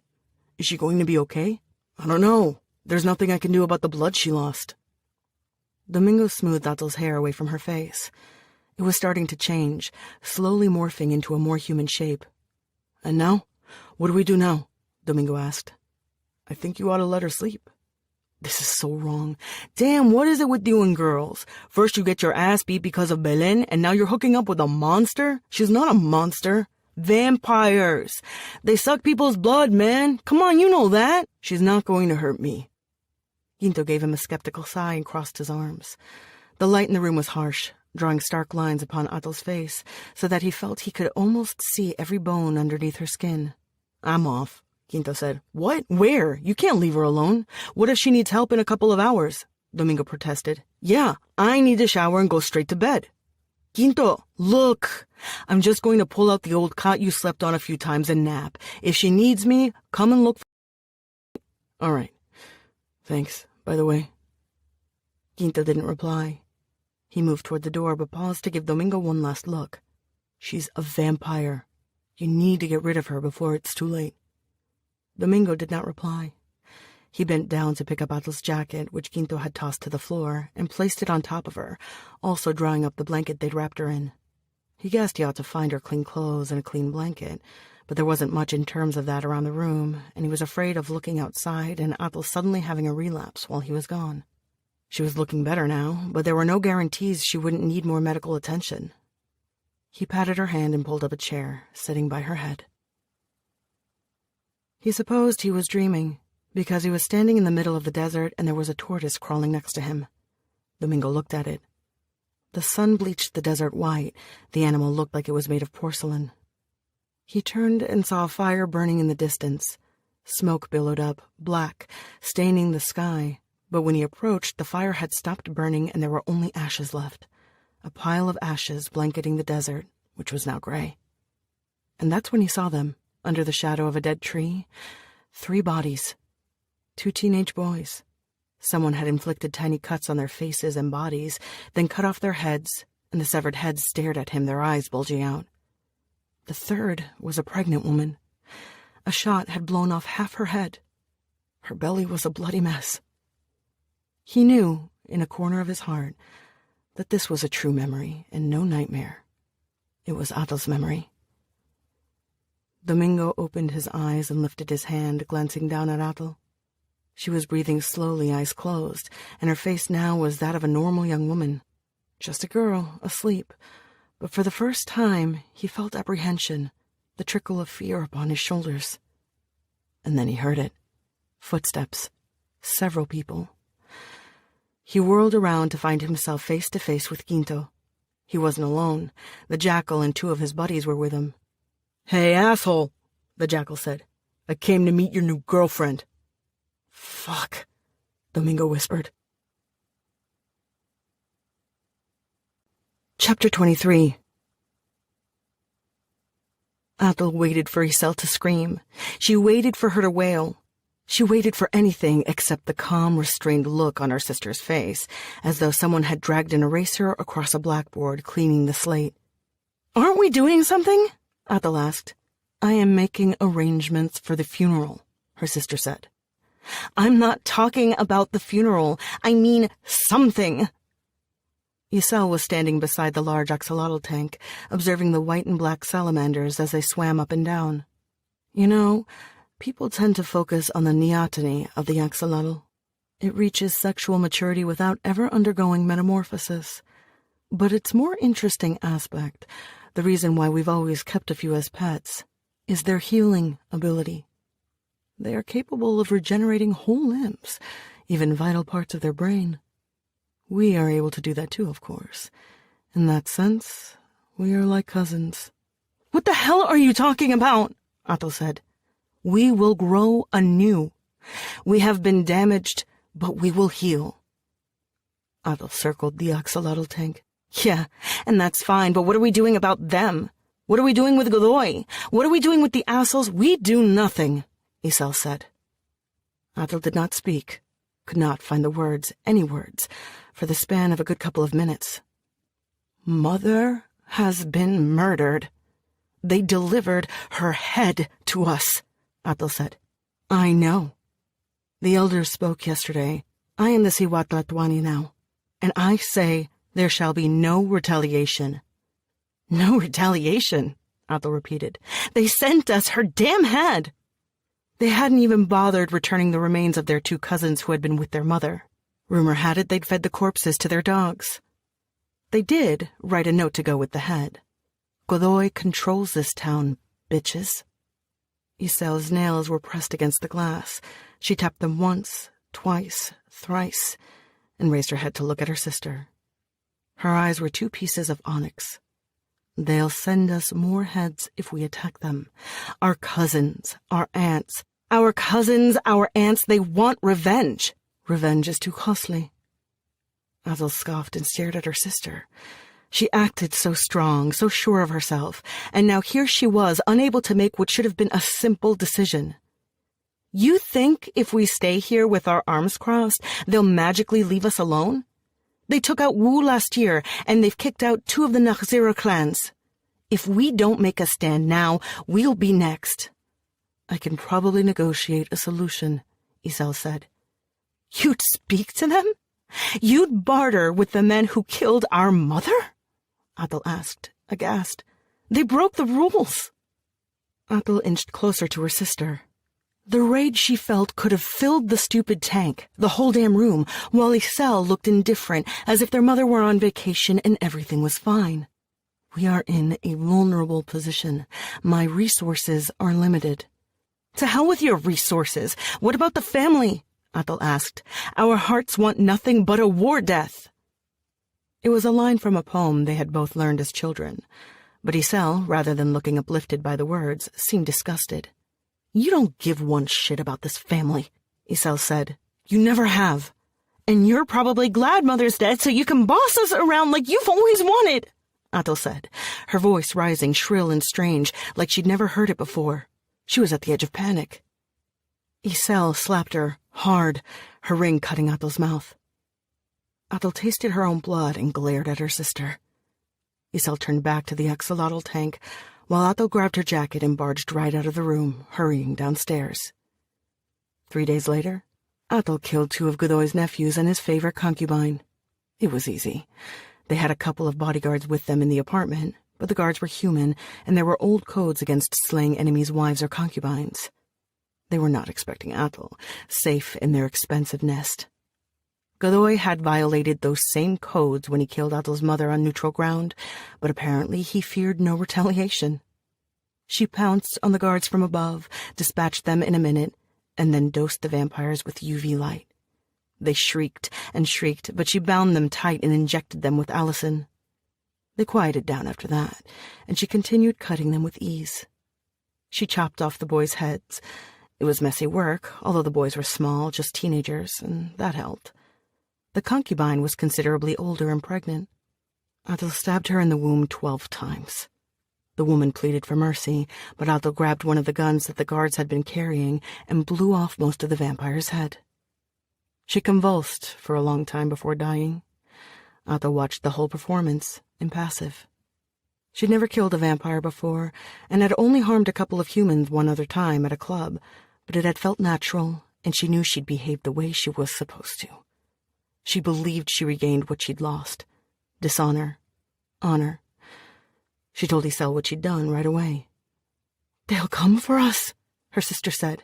"They'll come for both of us. How could you?" "The family wanted it. Masato and Naui and the others, they told me so," Athel said. It was true. She hadn't lied when she said her cousins and aunts desired revenge. They had expressed deep reservations toward Isel. Cousin Naui had even told Athel point-blank that leading required certain skills, and Isel might not have them. Masato had brought up their parentage, reminding everyone that Isel and Athel were offspring of a weak man who had let the family down. Athel ought to have spoken in her sister's favor, assuaging any fears, but instead the cries stoked her anger. Someone, they said, had to take decisive action for this terrible crime, which had not only left them in shame, but marked them as vulnerable and incapable of controlling their territory as well. "Your name is Athel," her cousin Naui had told her. "Why are you not the Athel Tlachinali, the water that scorches the earth? Instead, you behave like a gentle stream that laps the ankles, licking Isel's feet." If Athel didn't push back, the family was going to fall apart at the seams. The Siwatlatwani could be repudiated. Athel was not going to be branded with such a seal, her lineage shamed and shamed again. She did what she thought was right. She supposed, afterwards, that perhaps Godoy had wanted her to do this, that he'd arranged it so someone from her clan could manage the killings. That was why the guards had been so easy to dispatch. But then so what? Blood was in their future one way or another. "Let them come," Athel told her sister. They did. They rammed their trucks through the doors of their home and walked through the property with flamethrowers in hand. She watched from her window, saw the tongues of fire sweep across the patio, and heard the shrieks of her cousins, her people. "Hide," her sister ordered. "Hide, Athel! Hide!" And then, when she ought to have grabbed a knife or a rifle or anything she damn could, when she ought to have been the warrior her bloodline dictated, she ran. She rushed down the back stairs toward the kitchen, opened the lid of one of the flat-top refrigerators where they stored food supplies for their human servants, and slid in, closing the door behind her. The sounds were muffled by the metal and plastic walls of the refrigerator, like when one swims underwater. Small spaces. Athel lay there, waiting. When she finally dared to push the lid open, she chuckled, thinking that if anyone was watching her, it would be a great parody of a vampire film. Instead of pushing open the door of a coffin, she was pushing the lid of a refrigerator. But no one was there to watch her. The house was quiet. She walked slowly through the hallways, stepping over broken glass, coming upon mutilated corpses. Several had been partially burned. She recognized Iselle by the bracelet on her arm. The rest was a black lump with a vaguely human shape, mouth open in an eternal scream. Athel slid down against a wall, resting her hands upon her knees. While she lay there, Gwali came bounding out of the house. She thought she was imagining it, but no, it was her dog. She hugged it, burying her face against the Doberman's neck. She stepped out of the compound into the cool desert night, Gwali at her heels. She walked around and stumbled over a tortoise. She looked down at it. The sight greatly amused her, and she thought Iselle would have known what species this was.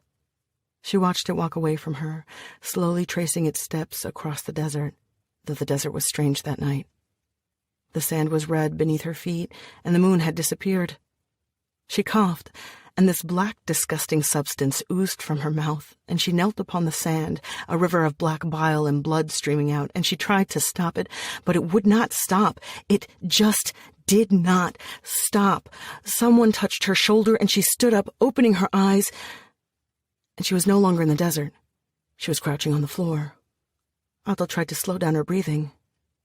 Gray cement walls, and there was a metal door.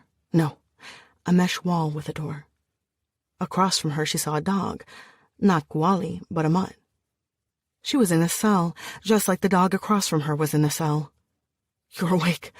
My God, I'm so glad you're awake." Athel blinked and turned her head. It was Domingo touching her shoulder, Domingo crouching next to her. He smiled. Yeah, where am I?" she asked. "I was hurt. My friend Quinto, he patched you up."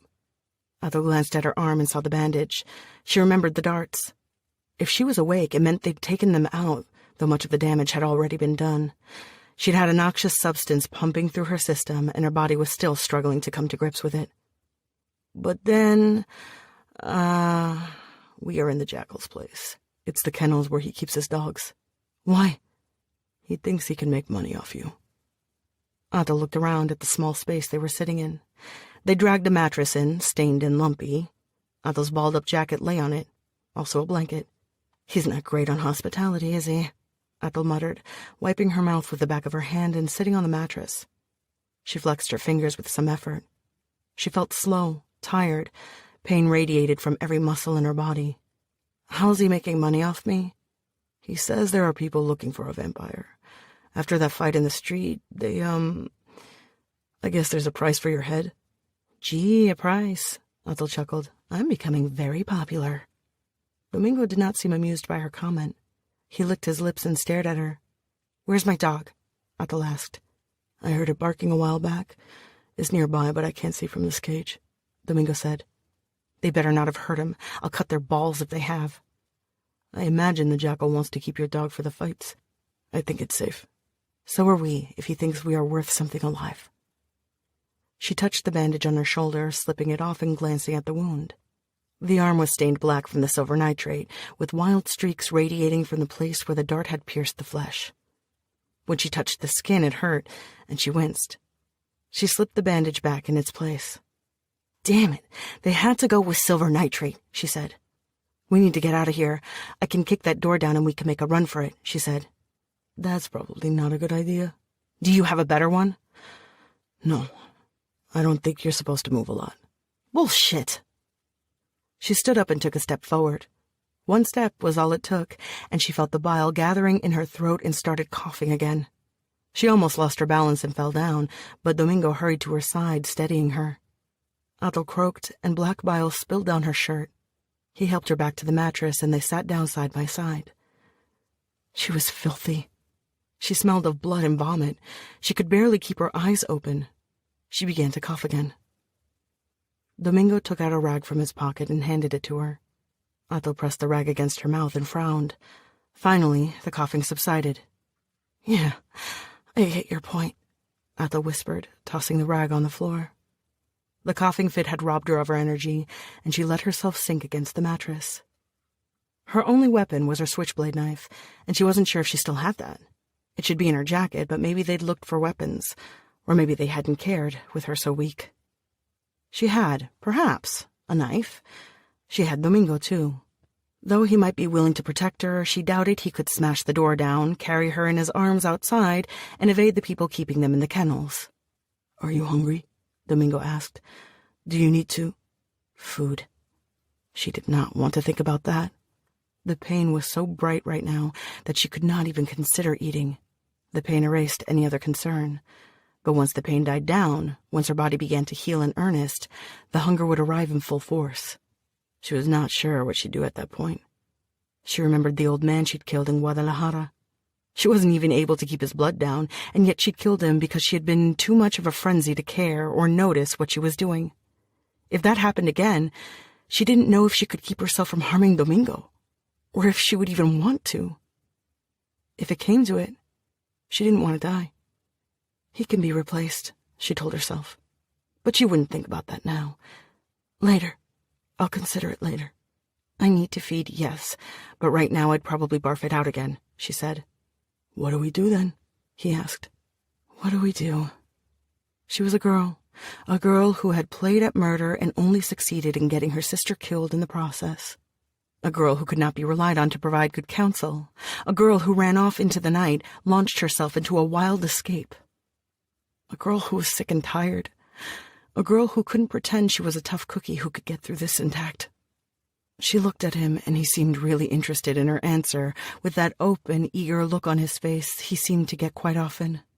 Domingo was such a boy. She might be a girl, but she'd never been what he was. She'd never be that.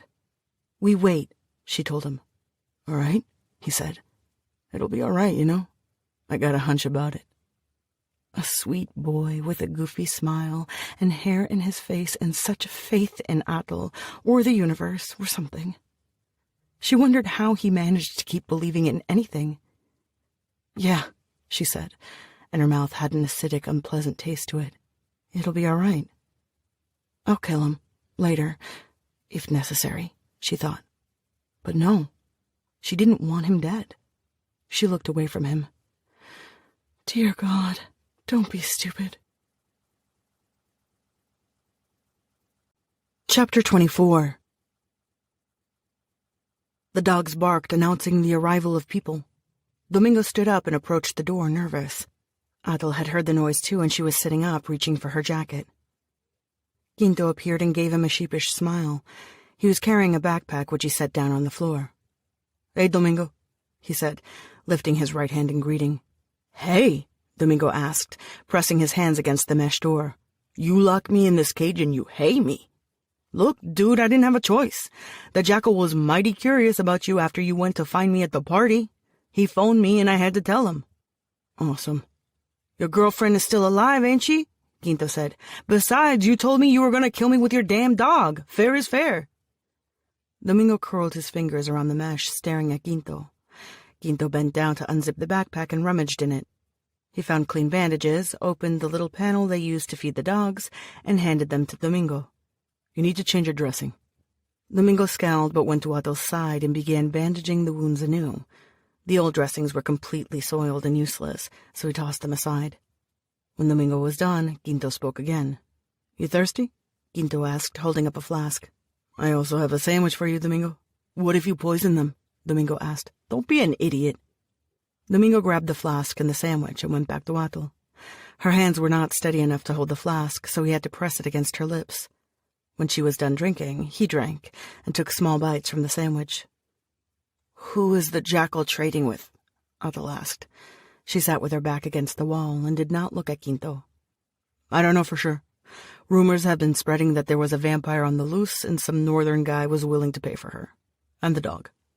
"Nick," Atul whispered, and glanced up at Quinto. "When are the buyers coming?" "I don't know. They should be here soon enough. I'm just supposed to keep an eye on you and make sure you don't die on us before they arrive." "How thoughtful. You know, if you let me go now, I won't have to kill you," Atul said. "But I'd kill him," the jackal told her, stepping forward. He was wearing the flashy metallic jacket he loved in gray sweatpants. Next to him stood Belen. She appeared utterly shocked. 2 other men rounded out the party. These were the Jackal's usual thugs and did not seem to find the scene before them particularly surprising. "You're the Jackal?" Athel asked. "You got that right," the Jackal said, looking smug. "Seems I'm famous. Did he tell you about that time I made him lick my boots?" "Fuck you," Domingo said. "It was very fun.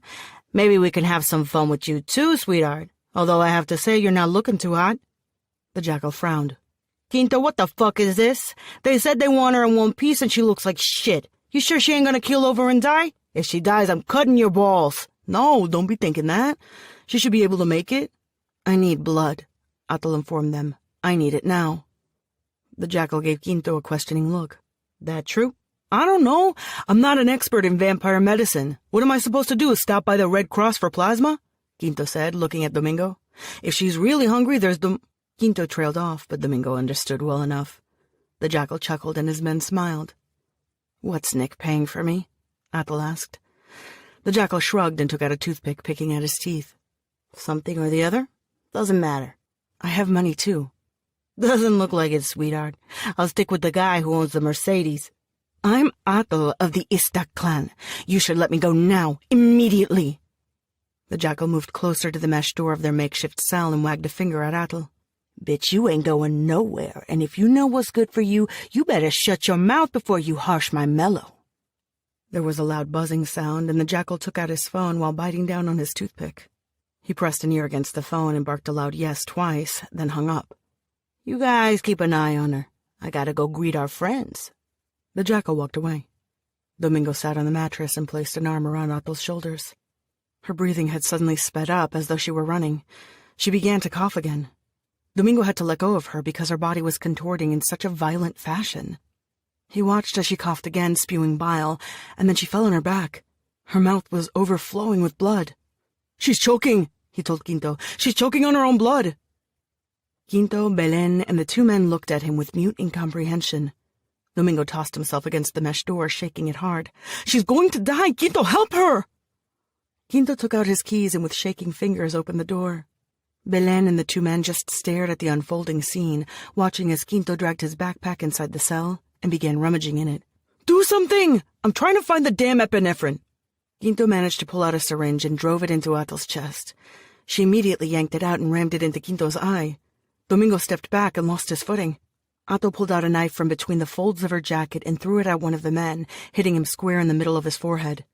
The other man reacted quickly enough, grabbing a gun and shooting at her, but the bullet did not hit her, and she landed on the man's chest, breaking his neck with one clean movement. Then she was up and standing with such speed Domingo did not understand what was happening at first. Belen gasped as Athel grabbed her by the neck, her long fingers squeezing.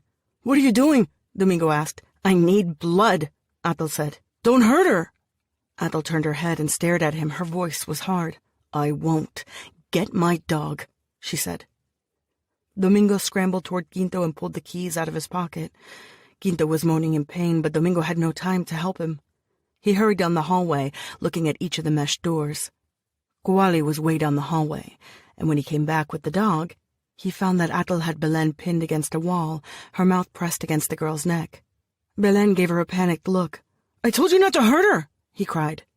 Domingo pulled Athel back. She looked at him with her other face, her bird's face, her eyes narrowed into 2 angry slits. "Athel, let her go," he said. She hissed at him and continued feeding. Belen was weeping, tears streaming down her cheeks. Domingo swallowed. He bent down and grabbed the gun one of the men had dropped. His hands trembled. He had no idea how to use the weapon, and he didn't want to do this, but he knew he had to. Athel just wasn't herself right at that instant. "Let her go," he said. "You're going to kill her." "Don't interfere."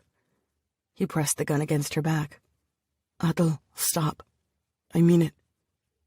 Athel spun around and clutched his face with one hand, tilting it a little and tilting her own head in turn, staring at him.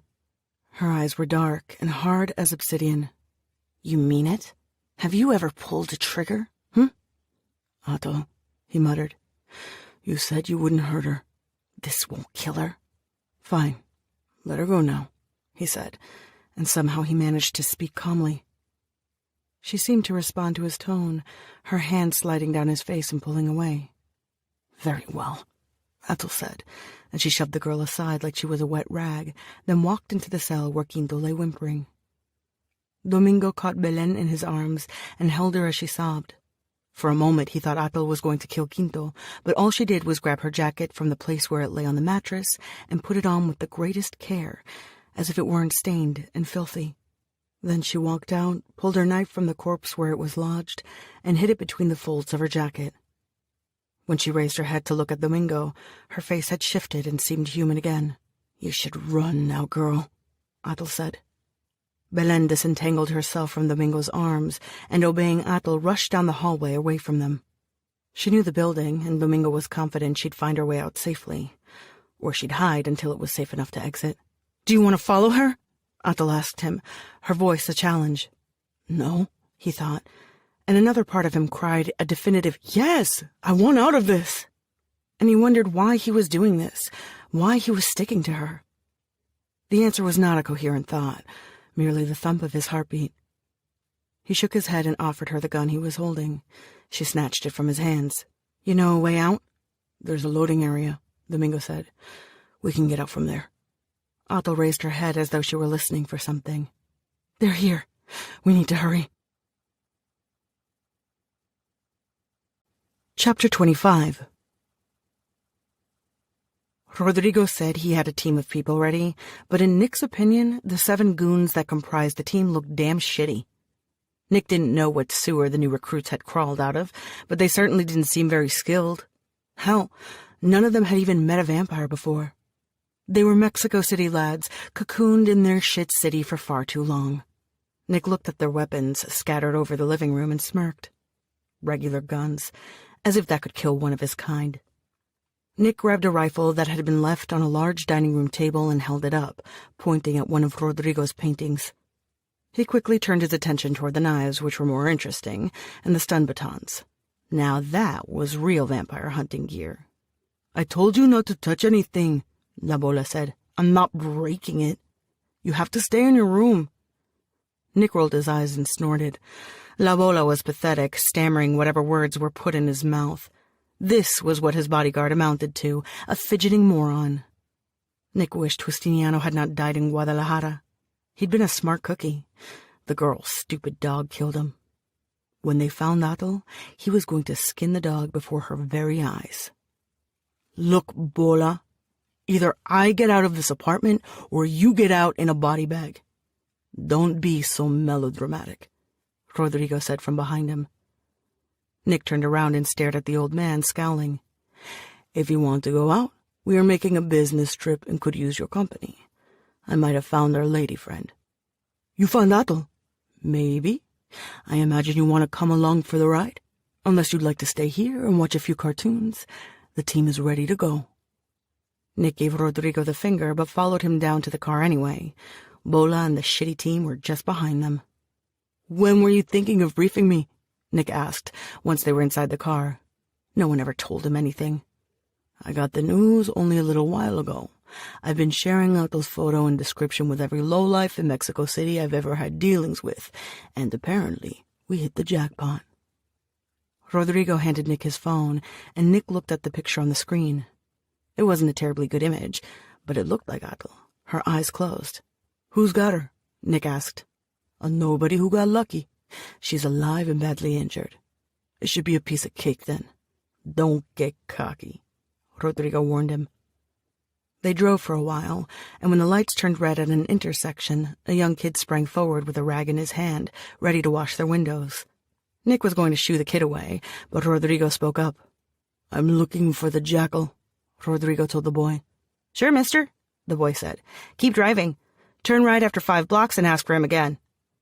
Rodrigo did as the kid said, and at the next intersection there was a girl who was also washing windows.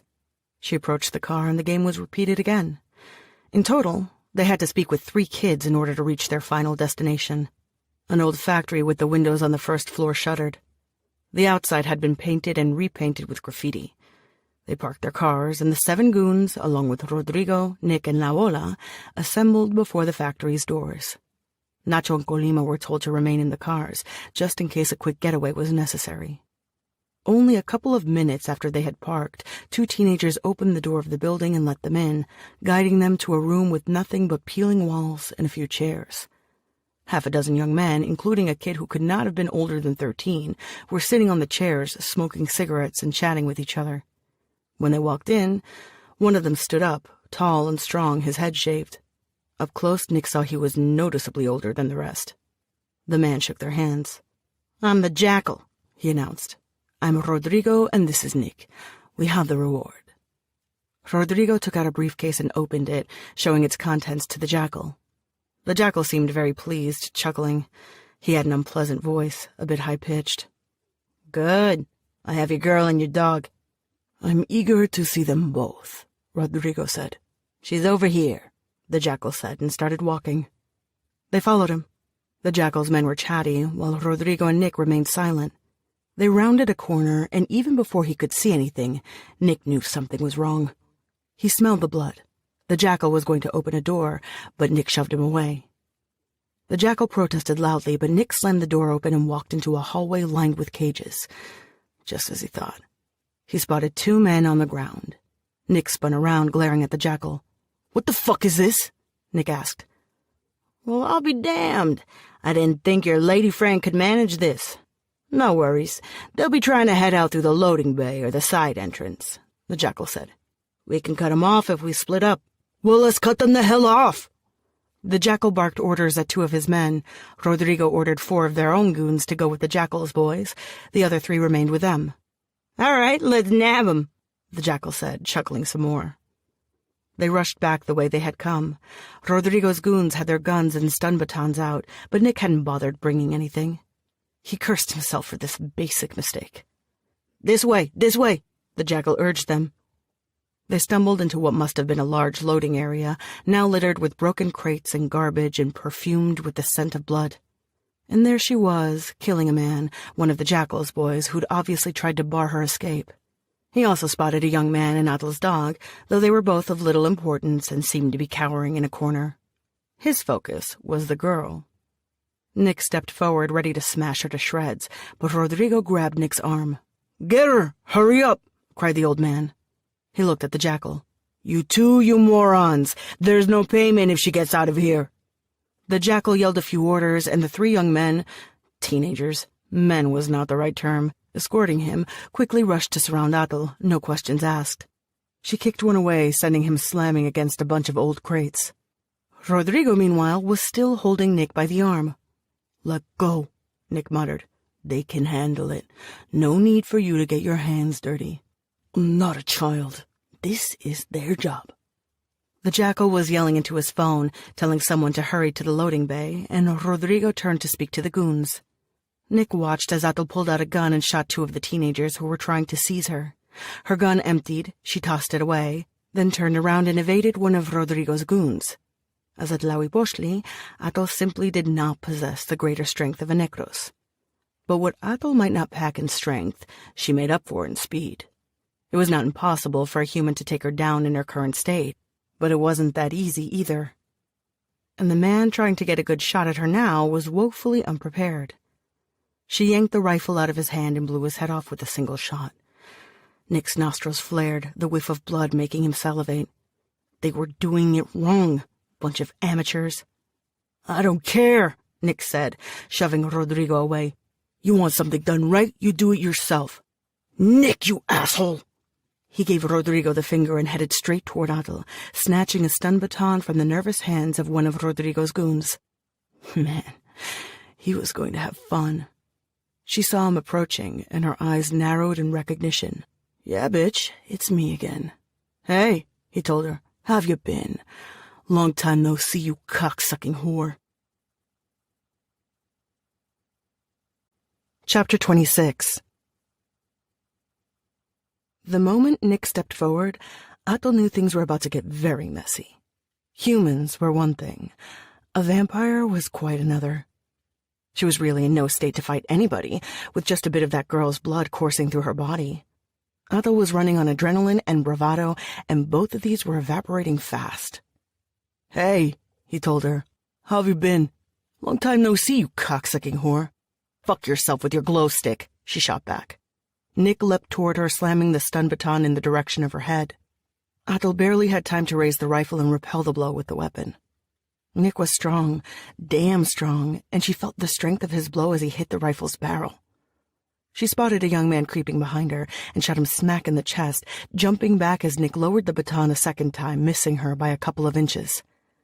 She kept backing away, realizing she was getting dangerously close to a wall, while Nick tried to make contact with the baton. She darted to the left and took quick aim at Nick, shooting him in the chest, but he kept coming toward her as though she hadn't shot him at all. The vampire growled, opening his mouth and showing her multiple rows of razor-sharp teeth like a shark's. He flipped the baton from one hand to the other. "Tired yet?" he asked. "Not yet," she whispered, and jumped into the air. She slammed her foot on Nick's head and landed behind him with a grunt. Nick turned and took a swipe at her, but Adel evaded him and hit him with the butt of the rifle, giving it all she had. The blow was enough to send Nick staggering back. Adel charged forward, ready to smash his head into a pulp. A shot rang, then another, and she felt the bullets bite into her flesh. Adel hissed, flipping around to see the jackal standing behind her. She kicked him and he flew against the crates, his gun spilling from his hands and rattling on the floor. When she turned around to face Nick, he was inches from her, and the baton made contact with her neck. The electric shock was excruciating. Her whole body vibrated and her hands opened spasmodically. She let go of the rifle, the weapon tumbling to the floor. Nick raised the baton. Someone shot at her just to make it even worse, and she gurgled, saliva and blood mingling in her mouth. She spat it out and felt the blood dribble down her chin. "Who told you I needed help, you twat?" Nick yelled angrily, turning toward whoever had shot. "Hold your fire! I'm enjoying myself!" Adel raised her clawed hand and took a swipe at Nick's leg. He yelped, and she jumped up, pulling the stun baton from his hands. Before she could hit him with it, he roared, tackling her so hard she thought he'd broken her spine. Breathless, she lay on the floor beneath him. He grabbed her head with both hands, slamming it against the floor. She forced herself to raise her hands and clawed him in the face, trying to go for the eyes. He snarled and bit one of her hands, his serrated fangs digging into her flesh. It felt like having her fingers caught in a bear trap. Adel tried to shove him off, but the teeth seemed to sink deeper in until she finally managed to hit him in the head, at which point he let go. Her chest was burning from the exertion, and she panicked, thinking she might pass out. He probably had the same thought, because he smiled down at her, his white, sharp teeth making for a terrifying grin. "Ready to give up?" he asked. "Should I hit you again?" "Go to hell," she said, the taste of her own blood filling her mouth, and she had to spit again. "And I thought we were starting to get along." Nick stood up, grabbed the stun baton, and promptly tumbled to his knees as Gwali began savaging his legs. Nick shrieked, trying to get the dog away. Adel reached for the rifle she dropped and pressed the trigger, blowing a good chunk of his jaw off with the shot. The vampire blinked and opened what remained of his mouth, massive amounts of blood dripping down his face. He began to shriek so loudly, she pressed her hands against her ears. "Adel!" She spun around and realized that Domingo had managed to open one of the dock doors, pulling the steel curtain up. Adel ran past Domingo, who was staring at the mangled body strewn over the floor. She yanked him behind her, and they stumbled out into the street, rain pelting them as they rushed down an alley, the dog chasing after them. "No, no, no," Domingo said when she turned right. "Over here." She followed him as they ran through a web of alleys, reaching a mesh wire fence. Behind it was a large vacant lot strewn high with garbage. "Here," Domingo said, lifting a corner of the fence. "I know where this leads." "I can't walk anymore," she said. Hell, she could hardly breathe. Every mouthful of air burned her lungs. "You can. You are. Come on," he said, and his voice was hard, not the way he normally spoke, unsure and half afraid. He knew what he was doing. She wanted to lie down, but he was insistent, pulling her with him. She thought they'd never reach the street. Rain sluiced down her back. Empty milk containers, glass, plastic, crunched beneath her feet, singing a discordant melody. Domingo's sweaty hands remained steady against her own, forcing her to follow him. "Kill him." The thought made her blink and stumble, the rain sliding under her jacket, under her clothes, chilling her. It was a good idea. She was hurt. She was hungry. She needed the strength, the blood. She looked at him, at his face, which showed no fear, only concern. She thought about slicing his neck open with her sharp nails. "It's okay," he whispered, touching her cheek. "Stay close to me."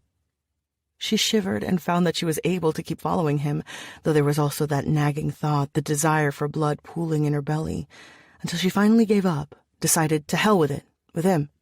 She gripped his arm and pulled him close to her and realized they were there in a street, the glare of the street lamps shining down on them. She chuckled, her hand slipping down, away from him. There was a taxi stand with a withered lone driver reading a magazine waiting for a fare. Otto leaned down next to his window and squeezed the man's neck with one hand. The man dropped his magazine and opened his mouth. She did not give him a chance to speak. "You're going to drive us wherever we say or I'll break your neck," she told him. The taxi driver blurted a weak yes. Otto opened the back door and Domingo and the dog jumped in. She followed them, resting a hand right by the driver's shoulder to make sure he didn't get any funny ideas. "Take us to Roma," Otto said. "Wait, are you going to see Bernardino? You said not to go to him," Domingo said. "I'm not okay. I need help and a place to hide. There's no safer place than Bernardino's house. How do you know? If he survived this long in this city, then he is not a delicate flower. Why didn't you let me take you to him in the first place?" Otto turned toward Domingo, and she had no time to explain about the ways vampires didn't get along with other clans, about their territorial impulses, and the fact that Bernardino was either an ace up her sleeve or the worst hand she'd been dealt yet. "He's dangerous, but everything is dangerous now, everything," she said instead. She flexed her injured hand, looking at the bite marks on it. Otto leaned against the wall as Domingo knocked. The heavy door opened, revealing an old woman. She did not seem too pleased to see them, though she stepped aside and let them in without a word. Domingo helped her up the stairs, and it was a minor miracle that Otto did not take a tumble, considering that her legs had the consistency of jelly. "Bernardino!" Domingo yelled. "You've come back." The hallway was very dark, but Otto saw a silhouette at the far end of it, a silhouette that quickly acquired a recognizable outline. The vampire, hunched down with age, leaning on a cane, gazed at her, his face devoid of any emotion. "I'm curious to know what you think you are doing here," the vampire said. "We were attacked," Domingo said. "There was a big fight." "I can see that. I still don't understand what could have compelled you to visit me." "I'll owe you a great debt if you offer us sanctuary," Otto said. "I'd rather not." "My mother is dead," Bernardino replied dryly. "You better leave. It is against the rules for you to be here." "What rules? There were no rules anymore. The Negros had seen to that." Otto squeezed her eyes shut. She might weep otherwise. She thrust a hand forward, clutching Bernardino's arm. "Please, don't make me beg." Bernardino was hunched down, his spine crushed by the weight of time, but he still managed to be substantially taller than Otto. He looked down at her, the way one might examine a spider before crushing it. "She told me about you," Otto mumbled. "She said you were her friend." "Isn't that the same lie you told Elisa?" Bernardino asked. "You know it's not a lie." He tilted her chin up, as if to get a better look at her. His eyes narrowed, and he released her with a huff. "You look like her," he muttered, his voice tinged with irritation. "These old ties that bind us." He trailed away, lost in thought for a moment, then seemed to refocus sharply, his voice unpleasant. "You smell sick. Come in here."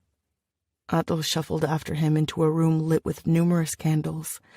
It was a study, the walls lined with bookcases, a desk against the wall. She found a chair currently occupied by a cat. She shooed the cat away and slid onto it. Her hand was throbbing, and she had to bite her tongue not to start whimpering. Bernardino lit a lantern and held it up as he approached her. "What happened to you?" the vampire asked. "Silver nitrate darts. They removed the darts, but I'm not well." "You have a stench about you. The stench of rotting flesh. Take off the jacket." Otto obeyed him, wincing and tossing the jacket on the floor. Bernardino motioned for Domingo to hold the lantern up, and he did. The vampire took away the bandage on her arm, a finger sliding upon the wound.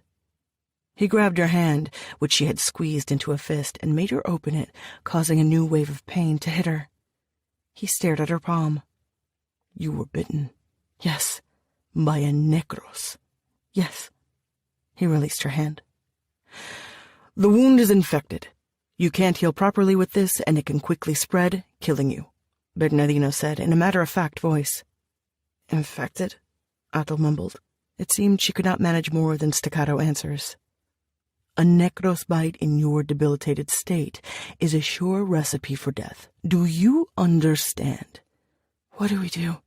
Amputate the hand and hope the infection does not spread. Wait, what? Cut her hand? Domingo said, putting the lantern down and turning to Bernardino. You can't do that. She'll heal. It won't be a permanent loss. Like what, she can grow a new one? Like the axolotls, Athel whispered. Domingo did not hear her or did not care for her words. He spoke loudly and placed himself between Athel and Bernardino. I don't think you can cut anything. She's lost a lot of blood. She's barely able to stand up, Domingo said. You can't. She'll die then. I won't let you hurt her. Amputate it, Athel said. Domingo and Bernardino both turned their heads to look at her. She gritted her teeth, her hand throbbing, her body twisting with pain. Amputate, she repeated. Bernardino opened a large mahogany case, pulled out a black leather bag, and placed it on the floor by the desk. Next, he cleared the desk, shoving his papers aside. He dragged a small table closer and opened the bag, taking out knives, a saw, suture needles, and other surgical instruments. He placed them neatly next to each other. Athel swallowed. Don't worry, I've done this hundreds of times, Bernardino said, catching her worried gaze. I attended patients during the revolution. Wasn't that 100 years ago? She asked. I will return. Wait here, I won't be long, Bernardino said, and took a couple of the instruments, exiting the room. He did come back quickly, with a few bottles in hand, too, then went out and this time returned with towels, and continued speaking casually, placing everything on the desk. The tools are sharp, and you should be able to cope with the pain. That is all that matters. Come, you'll have to lie down. Athel stood and stumbled as she walked toward the desk. She sat on it, then lay down, pressing her lips together. Hold up the lantern, Bernardino told Domingo. Athel supposed it would be better to close her eyes, but she found that she was unable to perform even this simple gesture. Instead, she lay looking at Bernardino. First he scrubbed her arm and hand with what she thought was turpentine, then brushed another substance on the skin, pressing a moist cotton compress for a few minutes over the area before removing it.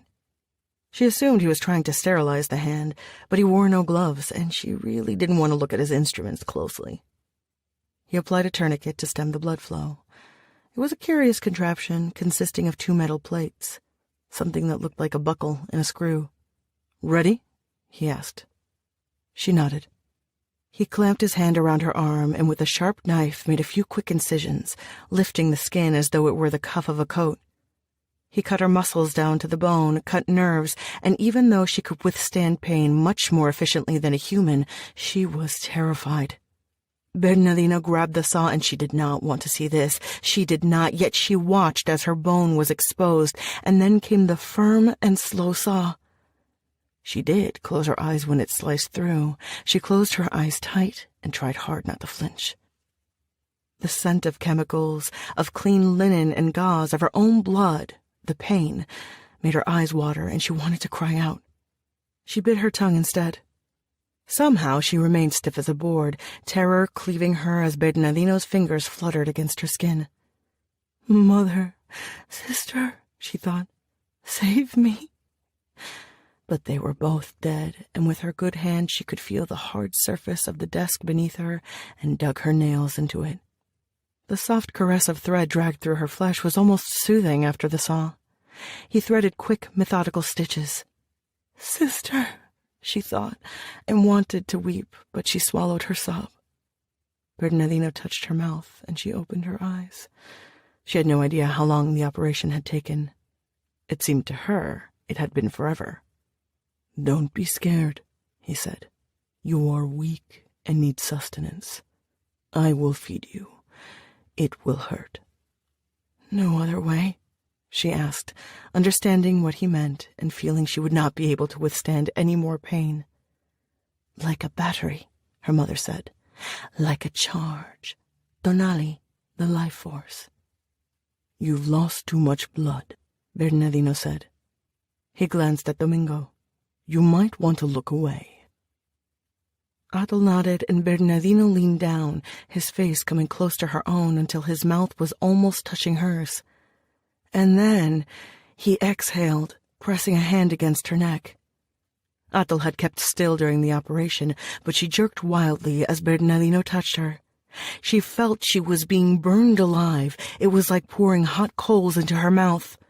The fire spread, invaded every pore and every single muscle in her body, and she trembled, half in fright and half in agony, until he stepped away and the touch was severed. Atul took a deep breath and closed her eyes. What did you do to her? Domingo yelled. Gave her a fraction of my life. Saved her. Atul. She felt like she was sinking into icy waters, the murmur of the sea invading her ears and blotting the voices. The cold snuffed out the light, and she breathed slowly, and then just as quickly she was thrust up through the surface. She opened her eyes wide, bolting up from the table. Both men stared at her, and Atul returned their stare, swallowing, trying to remember how to speak. I'm okay, she said. I have a room for each of you. There is a change of clothes and hot water, Bernardino said. I'll have your soiled items cleaned at once. We'll leave tomorrow, I promise, she said, wishing her voice didn't waver so much when she spoke. Elisa's getting me out of the city. Bernardino did not reply. He pointed at a door, then motioned to Domingo to follow him. Her room was sad and had an air of neglect. It was crammed with knickknacks and ancient oil paintings. There were tiny china dolls arranged upon a shelf. Their heads and dresses were covered in dust. Wasn't the main ingredient of dust human skin? Who had told her that? Had it been Isel? The clothes lay upon the four-poster bed. The outfit was old and must have been fashionable in the 50s, a skirt, a blouse, gloves, and heels. But then the whole house was old, trapped in time. Atul peeled off her dirty clothes and slipped into the bathtub, the warm water relaxing her body. She was careful to keep her injured arm outside the tub so the bandage wouldn't get wet. It was a small feat to wash her hair and body, and when she was done, she sat in the tub staring at her arm, the place where there had been a hand. Finally, she snatched a towel, rubbing her body vigorously. She drank from the tap, and she swished water around in her mouth until she had washed away the taste of bile. She slipped into the blouse first. The skirt, which had a gaudy pattern of palm trees, proved to be more problematic. She could not zip it up with only one hand. She looked at her wrist, at the bandaged stump. There was a knock. What? She said, and turned around. Sorry, Bernardino said you might need help, Domingo explained. Yes, she said. Come in, zip me up. Domingo darted in and quickly zipped up the skirt. She stood before a full-length mirror, staring at her reflection. Atul, what did he do to you? Domingo asked. You were shaking. I thought he'd hurt you. He feeds differently than I do. Bernardino absorbs life. I guess that is the best way of putting it, she said. He feeds from human or vampires. It doesn't make a difference to him. He is also capable of giving life. It took away the hunger, and it gave me strength. My clan, we call it Tonali. In the days of the Aztec Empire, warriors cut off their enemies' heads because they thought they could steal their Tonali, that life essence that resided in the head. And this reminded her of her mother, dead, decapitated, and Atul had to sit down on the bed. Are you all right? You sure he didn't hurt you? Domingo asked. It was unusual and uncomfortable for me, but it's fine even if blood is what I crave. If she were to sit in complete silence, she was sure she might be able to feel her muscles knitting themselves, each tired cell weaving itself anew. He wasn't lying, was he? It'll grow back, right? If you cut off a part of the axolotl's brain, it'll grow back, she said. It's not that hard. How long will it take? I don't know. I haven't lost a limb before. It's not like we had been removing arms and legs in my family just for laughs, she said, turning toward him and giving him a venomous look. Isel would know. She's dead, though. They're all dead by now. It's damn pathetic when you think about it. I'm the one who's still ticking, and I shouldn't be. I am the worst of them all. I'm so— God, stop apologizing, she shouted. He was quiet, but he extended his hand, touching her arm, squeezing her good hand. She cried, stupidly, like a child. Isel would not have cried, but she was not Isel. The tears rolled down her cheeks, and she had not cried when they killed her mother or when they killed Isel, but somehow she was able to drown in her self-pity and cry over her stupid hand. Domingo tugged at her, pressing her against him, embracing her.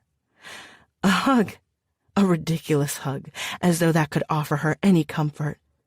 But she let her head rest against his chest, reclined against his skinny frame. "It'll be okay," he said.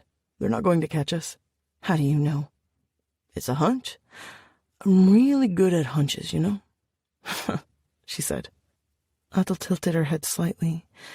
He was very close to her. He was so silly and sweet. She couldn't think of anyone sweeter.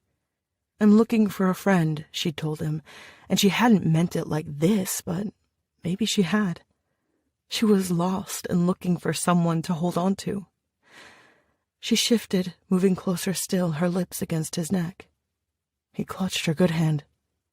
That voice, that sensible voice that sounded like Isel, spoke to her. "Don't." It was as if she suddenly realized she was drinking salt water. She pushed him away, not gently, hard. Domingo's eyes flew open. His face was pained, confused. He blushed and looked down at his feet. Atul was equally confused, because as soon as she'd shoved him away, she wished he'd touch her again. "You should clean up too," she muttered. "Yes," he said. "I will. I'll come back." Chapter 27. Domingo wandered out of Atul's room and almost bumped into the old servant, who looked ripe for a starring role in a Frankenstein movie.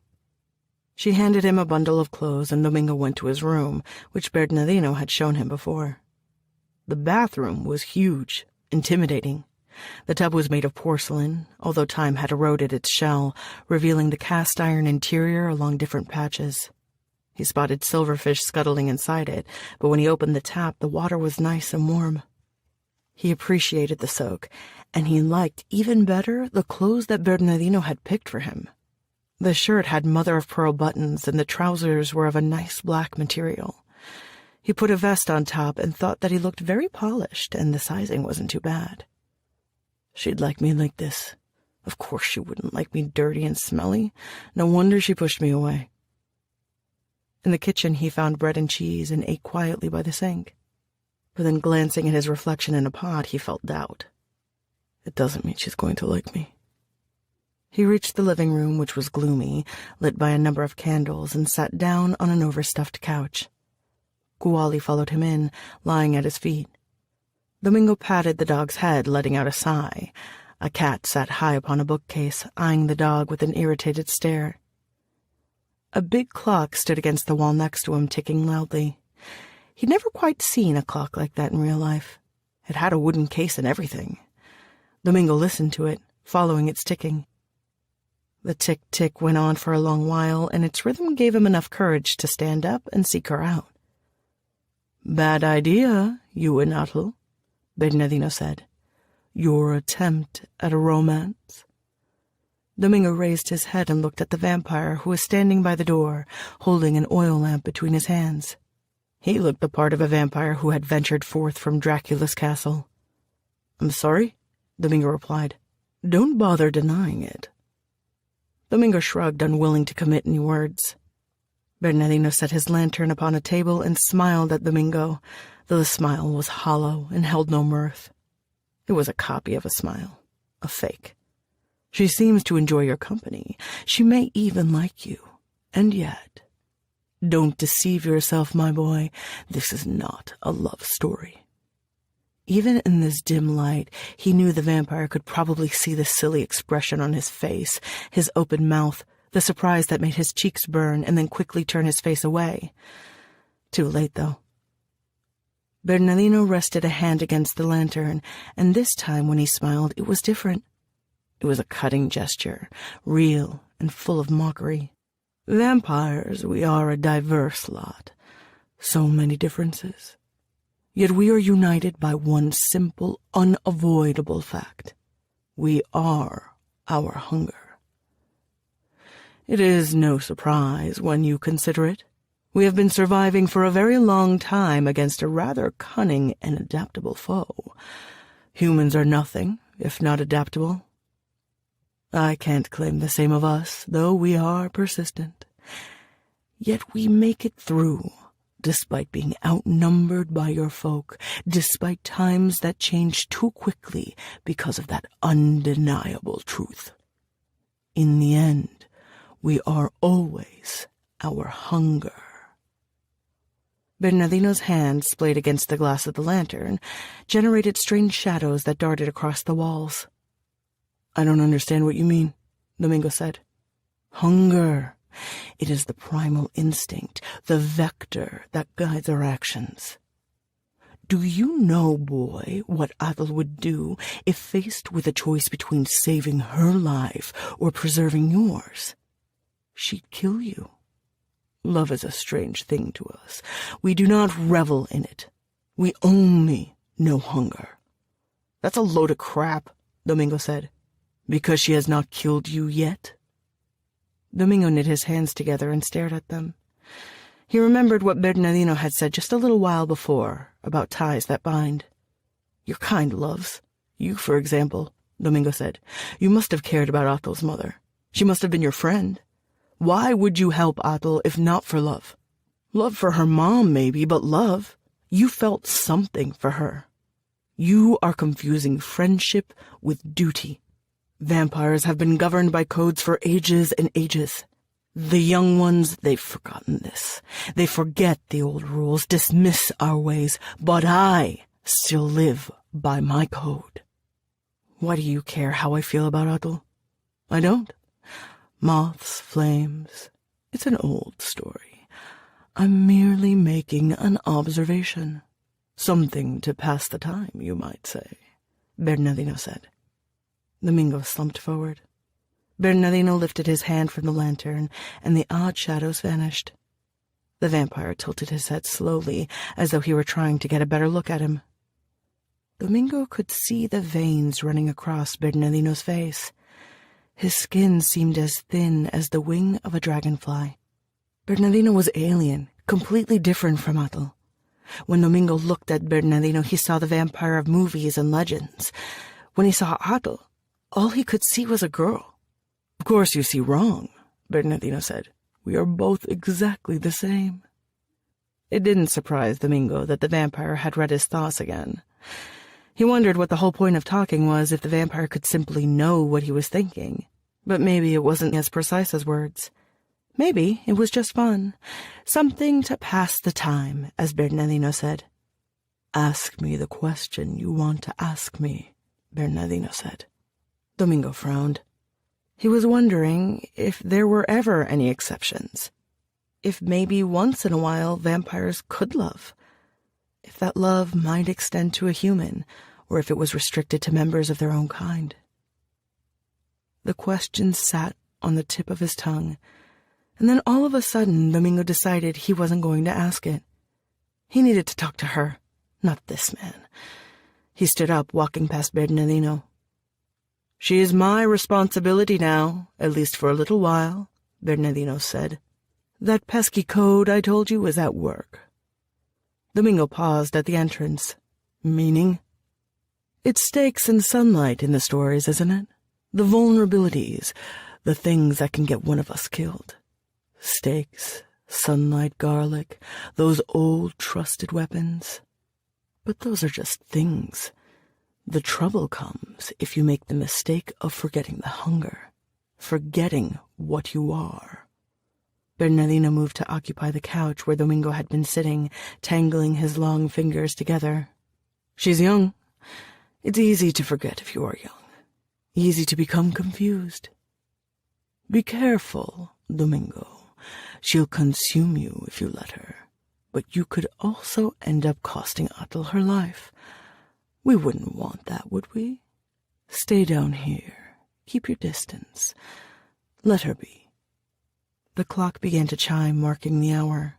Domingo grabbed the lantern. "I can't." Her door was open, but now that Domingo had climbed the stairs, he couldn't make up his mind about whether he should walk in or step away.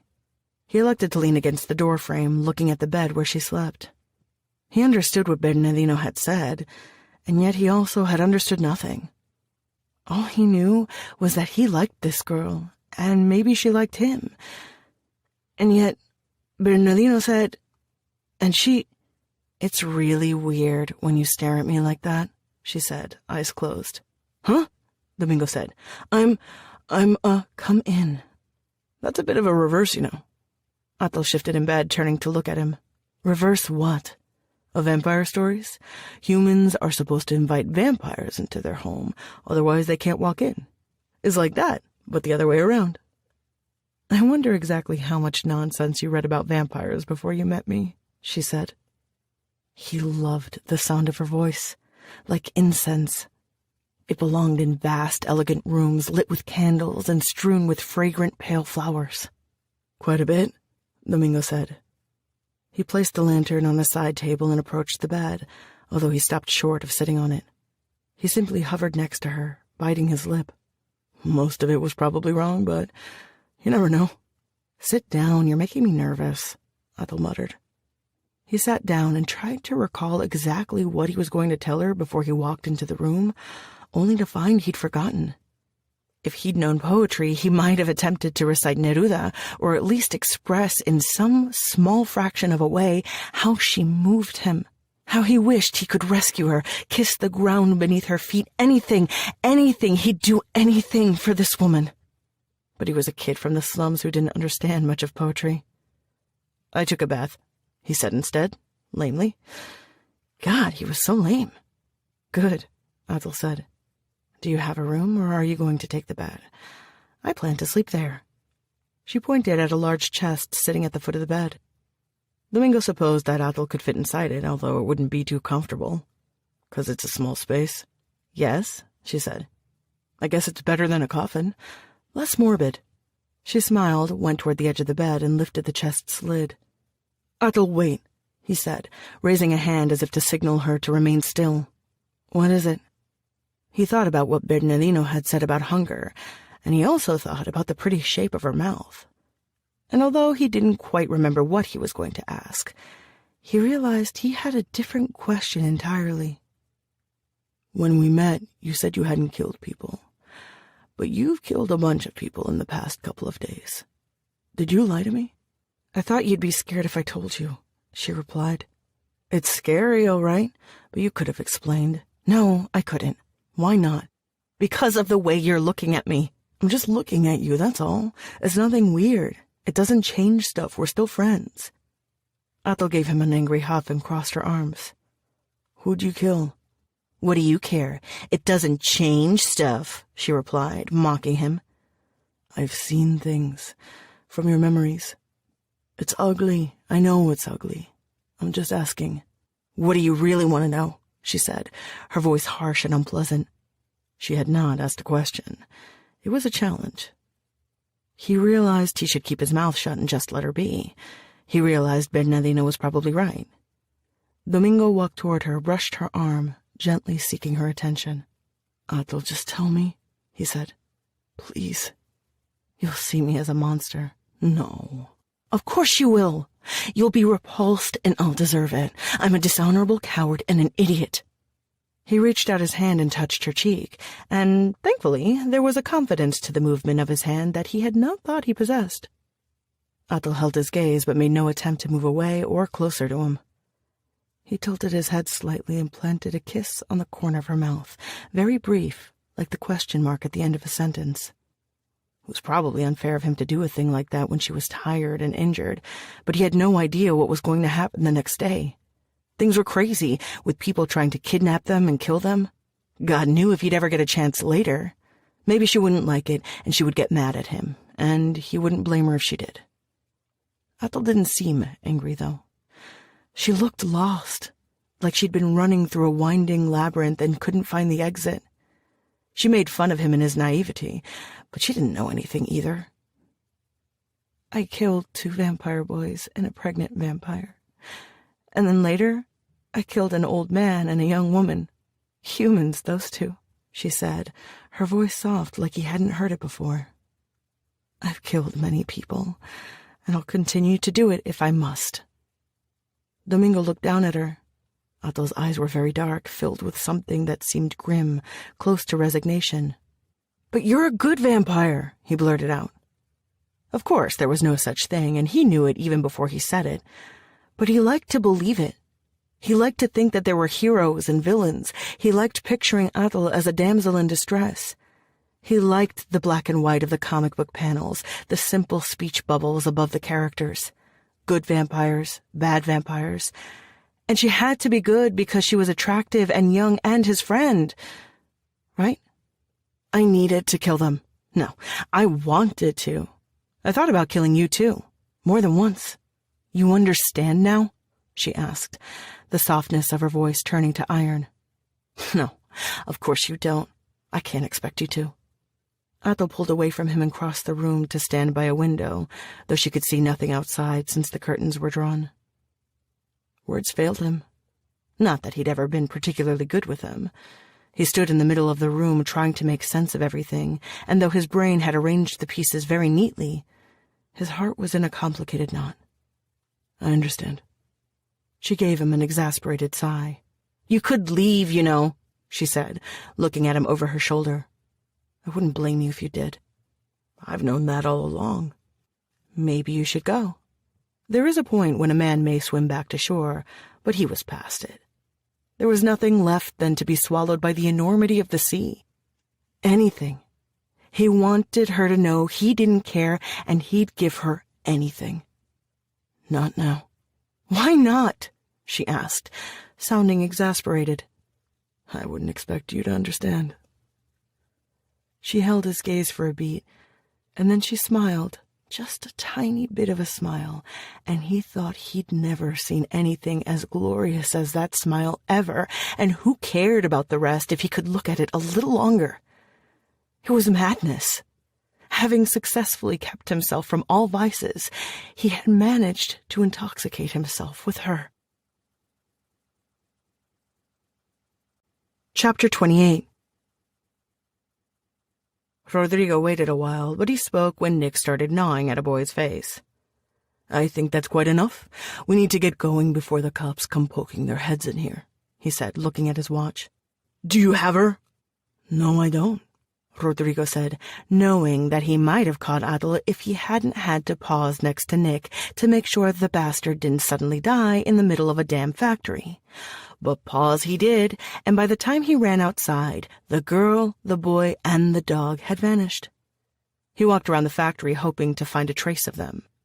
When he went back to where he'd left Nick, the place was littered with bodies and the floor was sticky with blood. He'd almost slipped, and now stood regarding Nick as he continued to feast on the fools who had been holding Atul.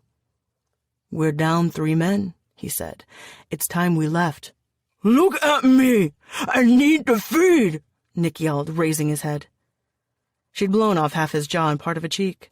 The flesh was starting to knit itself, but it looked raw, like a damn hamburger patty. Nick started spitting teeth onto the floor. Teeth and blood.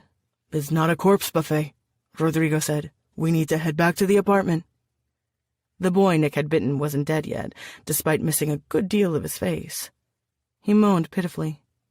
In response, Nick bent down and savaged him further, tearing chunks of flesh with whatever teeth he had left. At this point, he wasn't really feeding, just giving shape to his rage. Nick. Nick sprang up and grabbed Rodrigo by the neck, holding him up. His nostrils flared and he growled. Rodrigo couldn't feel the ground beneath his feet. He hated the thought of dying in the middle of this filthy place, strangled by this boy vampire. So he steeled himself, pushing down his fear and instead glaring at the kid with as much venom as he could possibly muster. Nick snorted and let go of him. Rodrigo rubbed his neck, wishing he could cattle prod this twat while knowing it was impossible. Done with your tantrums? Then let's move it. Fine, Nick said. Vampire anatomy. One of those things you never expect to take interest in when you join a gang, when you become their lackey.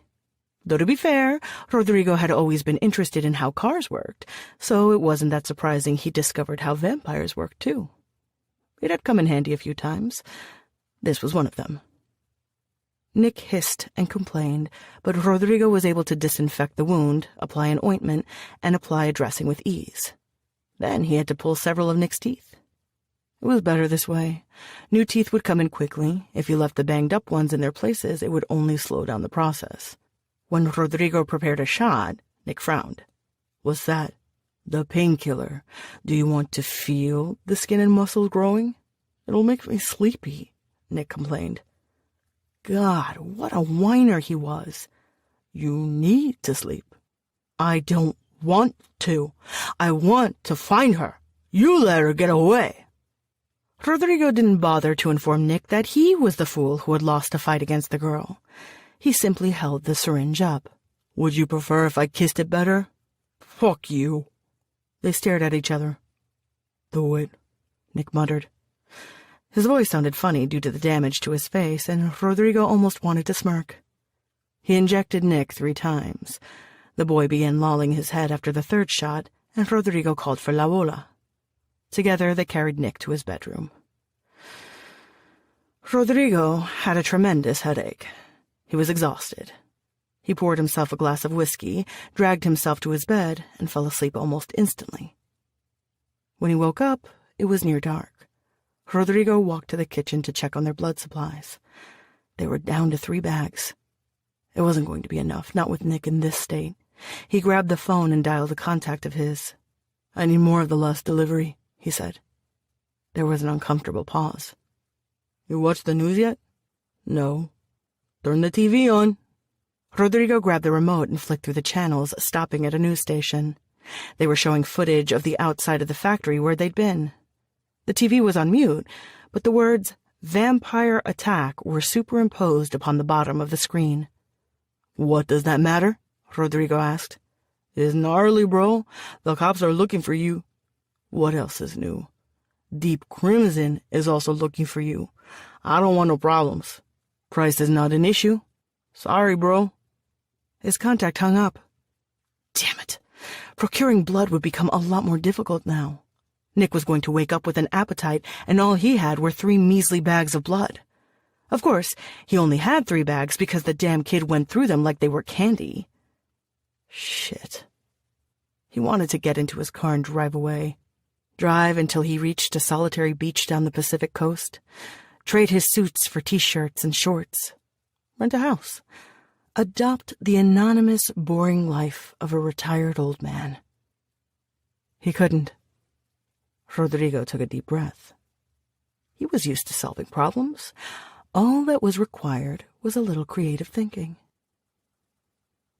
The woman called herself Dulce. He found her next to a bike repair shop, wearing a plastic transparent poncho that allowed customers to see her underwear. She looked like she was in her mid-20s. Bubbly, though not pretty. She might have been attractive once, but time and drug use had left her with a weary, hardened look. Dulce told Rodrigo she really liked his car and suggested they go to a nearby motel. Or they could do it right there in the car. He said he wanted her to go back to his place. She balked at that, but then he offered her a bit more money and told her he was doing this as a surprise birthday present for his friend, who was feeling a bit down. Her accent was northern, and he added he was originally from Monterrey. That seemed to calm her down. On the ride back, she expressed her love of cumbias, and Rodrigo replied at the appropriate intervals. Once inside the apartment, he quickly guided her to Nick's room. Nick was sprawled over the bed, his face buried in the pillows, and Dulce stood by the door smiling. "Let me wake him up," Rodrigo told her. "Boy, is he going to be surprised." Rodrigo crouched next to the bed and whispered, "I have a girl for you," he told him. Nick turned his head and stared at Rodrigo. His eyes were bloodshot. "Come here," Rodrigo told Dulce, motioning to her. "Come here and meet my friend." Dulce stepped forward, moving to Rodrigo's side. Her pleasant, sweet smile faded as soon as she caught sight of Nick. She took a step back. Nick caught her. He was fast and she was unable to scream. All Rodrigo heard was a whimper. He left the room, not bothering to watch as Nick fed. He went to his studio and put on Silvio Rodriguez, listening to the soothing melodies. He ran his fingers over his books, pausing over a particularly pleasing first edition. He allowed his eyes to wander to the photo of him sitting in a convertible. Young, optimistic, foolish. He sat behind his desk and poured himself another whiskey, but didn't drink it, instead holding the glass between his hands. 3 or 4 songs later, there came the footsteps. The door opened, and Nick walked in, his face smeared in crimson, his clothes drenched in blood. He smelled of carrion, that deep, uncomfortable stench that Rodrigo had gotten used to, working for a vampire for so long. Her blood was thin, Nick complained. Give me a drink. Nick snatched the glass of whiskey from Rodrigo's hands and downed it. Of course. No gratitude from this younger generation, these children with their mouths like sharks and their vicious appetites.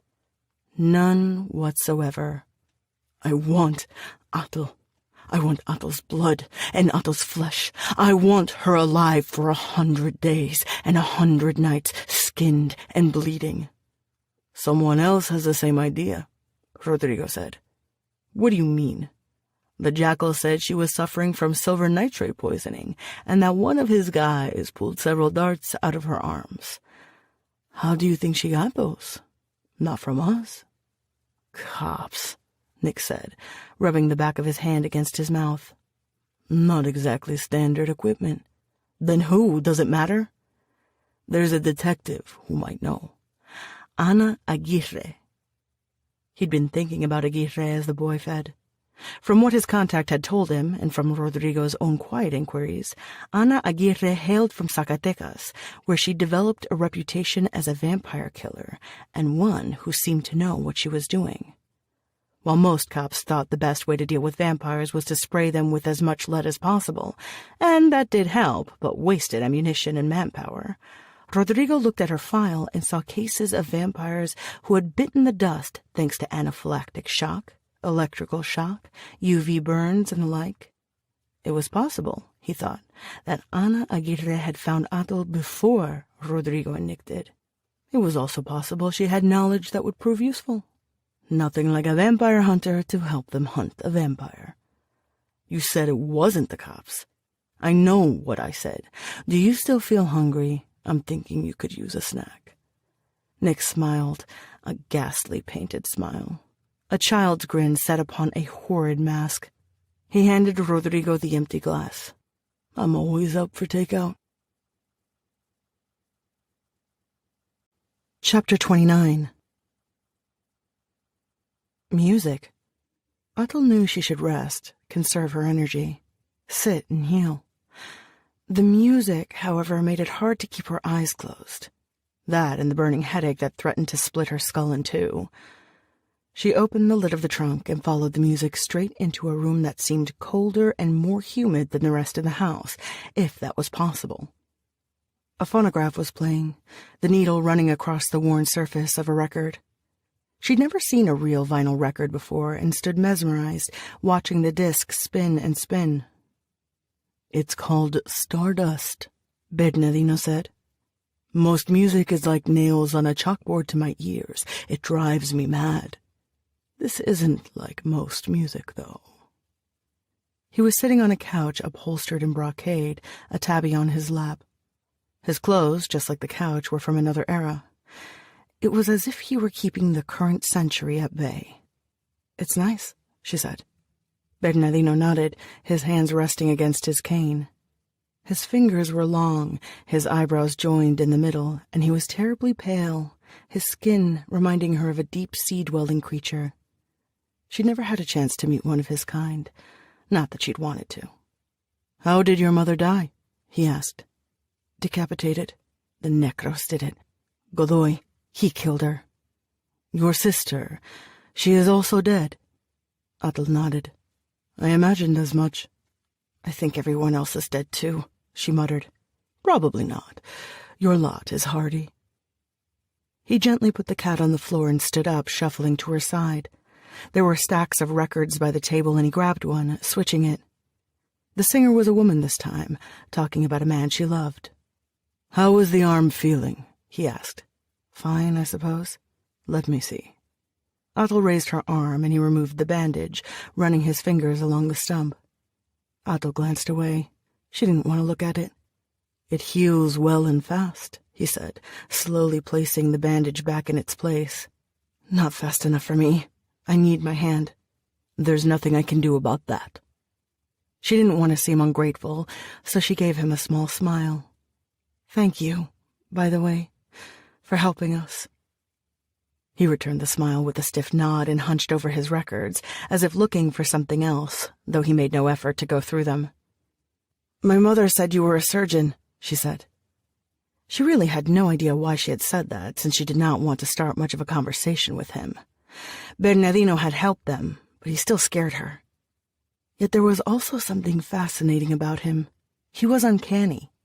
Not only a different organism, but a relic from a whole different era, like watching a dinosaur walking the earth. "For a while, when I was younger." His mouth moved slowly. The words were sluggish. Bernardino stared at the phonograph, lost in thought. She didn't think he'd say anything else, but he spoke again, his voice more animated. "It was interesting work.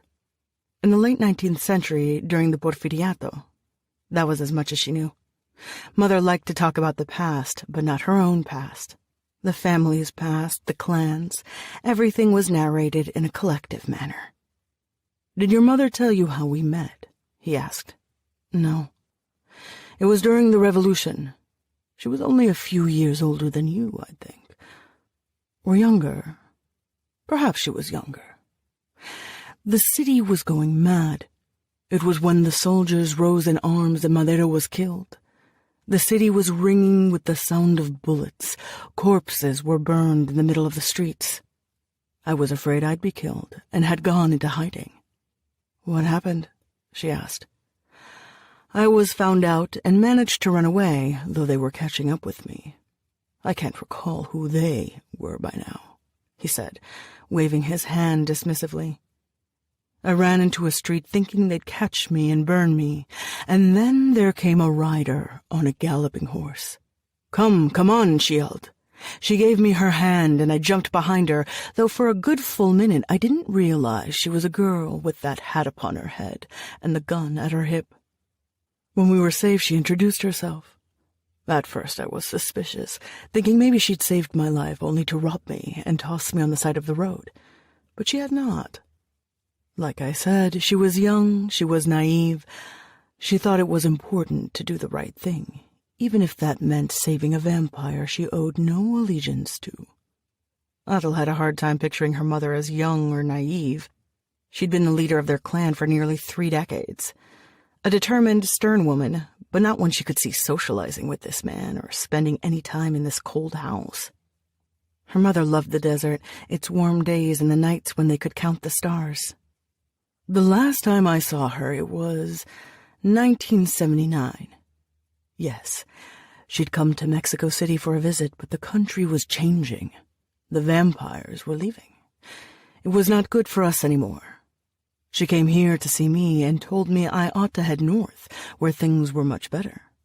Of course, I told her I'd never leave my house. It's been my house for a very long time, I said.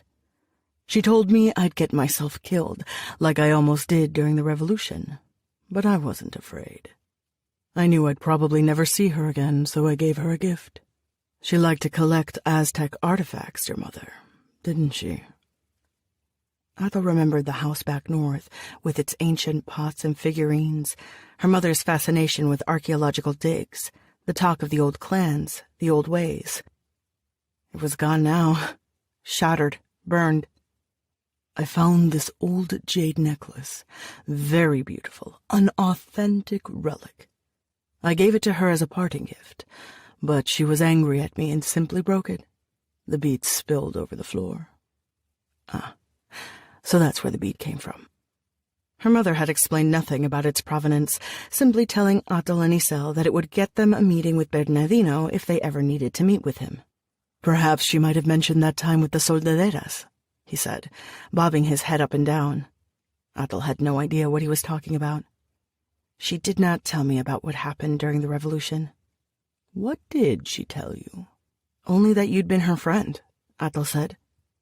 I could not understand how she could say you'd been a friend to her when you were of a different clan, a revenant of all things. It sounded crazy. Most of the time we were not friends. Allies, perhaps, when circumstances demanded it. The last time she visited me, it was duty that compelled her. A favor, you might say. It doesn't mean we'd forgiven each other for our respective sins, but I suppose she thought she owed this to me. What sins? Athel asked. That's a long story, and much blood was spilled, but it was a long time ago. Long, long ago. I forget bits and pieces of it, but I remember her. The record had stopped spinning. Silence settled into the room. Bernardino stared at her. Your friend is here, Bernardino said, his eyes still fixed on her. True enough, she could recognize Domingo's footsteps. Domingo peeped into the room. He shuffled his feet, giving Athel a shy glance. Are you busy? The boy asked. No, Athel said. She was acutely aware of herself, of him. Having Bernardino around did not help, his eyes darting between Domingo and her with the expression someone might have when solving a crossword puzzle. It's nearly 10 o'clock. We need to talk to Elisa, Athel said. You want to go to Garibaldi? Domingo asked. Yes, of course I do. We have a meeting with her. I can go by myself, Domingo said. You should stay here and rest. I need to speak to her. I can't just send you out as if you were going on an errand. But you've sent me on an errand before. You should— I am not going to discuss this with you, she said, cutting him off. She already had a headache, and her arm was throbbing. She wanted very much to yell at him and tell him he had not been appointed her knight in shining armor. She decided what they did. He was hers to command, not the other way around. You look like shit. I bet you feel like it. You're not strong enough to be running around the city, he told her. I can take this. I don't know if you've realized— she began, unable to believe he was contradicting her. I'll be going with you, Bernardino said, interrupting her. You will? Domingo asked. You do have a point. Athel is not quite herself yet. She might need my strength. Domingo gave Athel a questioning look, and she nodded stiffly. Despite her protestations, she could feel her energy ebbing away, and she had no desire to fight both of them on this point, damn them. But she'd have a chat with Domingo later.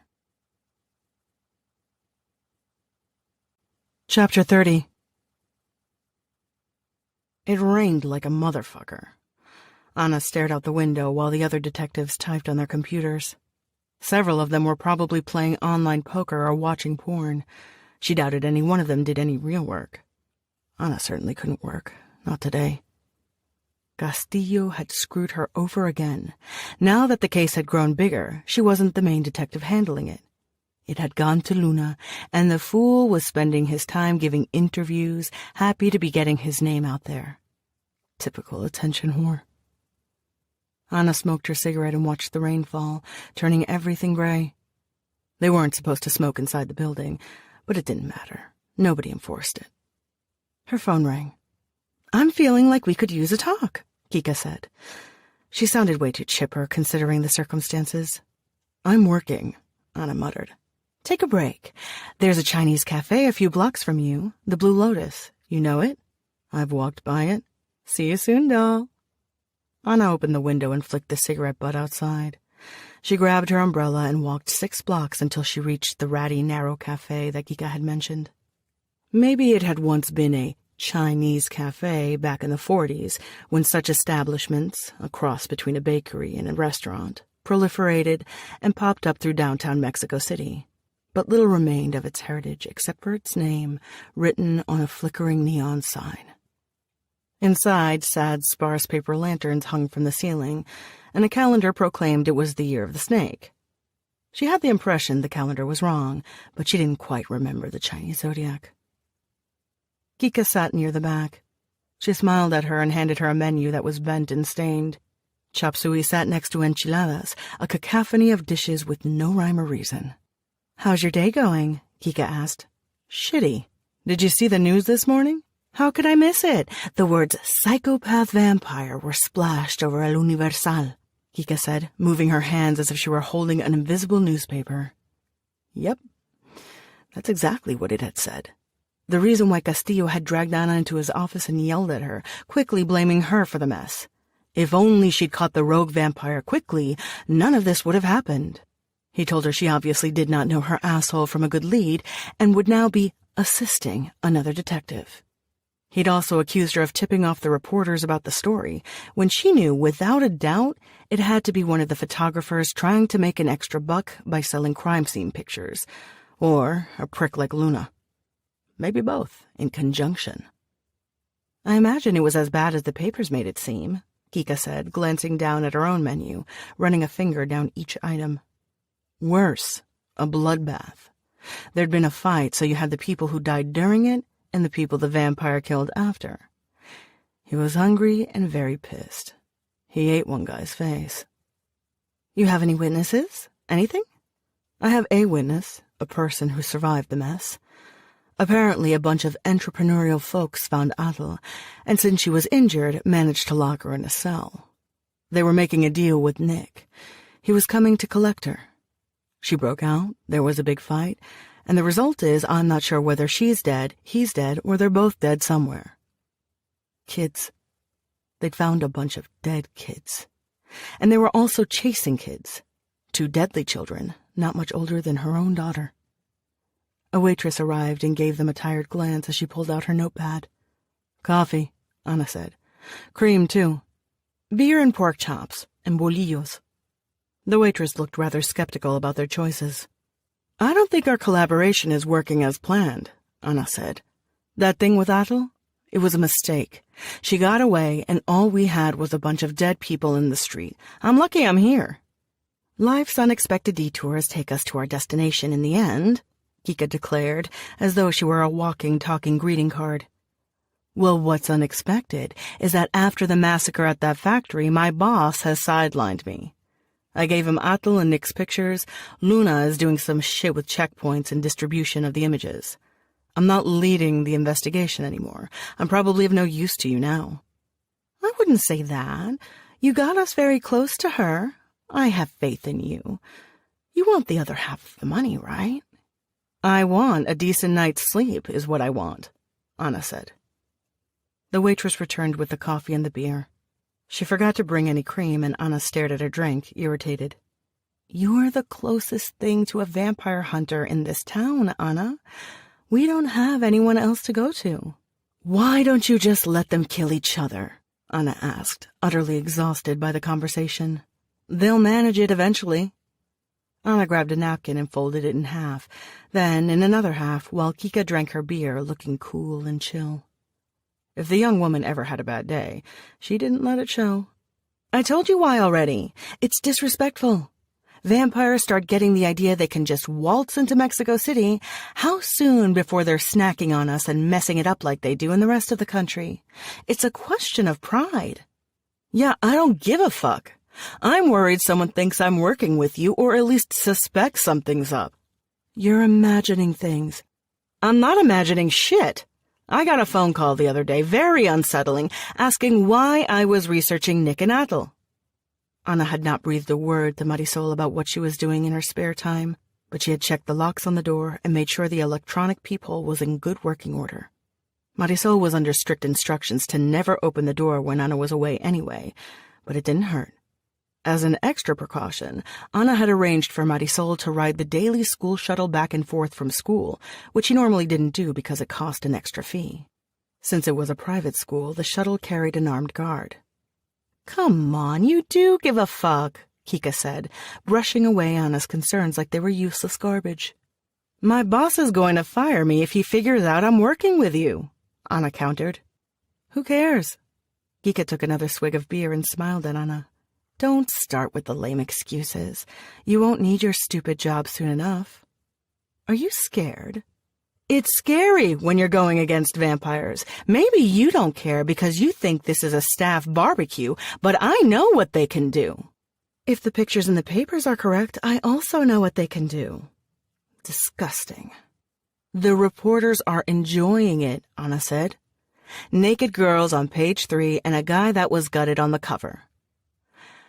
When I was a kid, I remember reading those old romantic books, the Gothic paperbacks. Remember those? Anna stared at the calendar and what she supposed was the Chinese character for Year of the Snake printed below the Western letters. She remembered the Chinese vampires she had bumped into, their atrophied muscles giving the sensation that they were always shuffling around. The revenants had similar problems, kyphosis, arthritis. Not like in the books, no. Not romantic either. No, Anna said. But then again, I have never been a big reader of romance books. Well, they had castles in those books, and they vampirized young virgins, offering them eternal love. The truth, though, well, the truth is more interesting. Corpses on parade. It'll be a blast pulling a bullet through their skulls. Steak. Something. I'm not interested in discussing vampires and cheap novels, Anna said. I'm heading out. You can't let me eat by myself. Anna considered staying for a bit longer. She decided against it. The coffee looked terrible anyway. I've got work, she said. I'll phone you if anything comes up. You're not scared, Detective Aguirre, Ika said, raising her bottle in a salute. You're eager.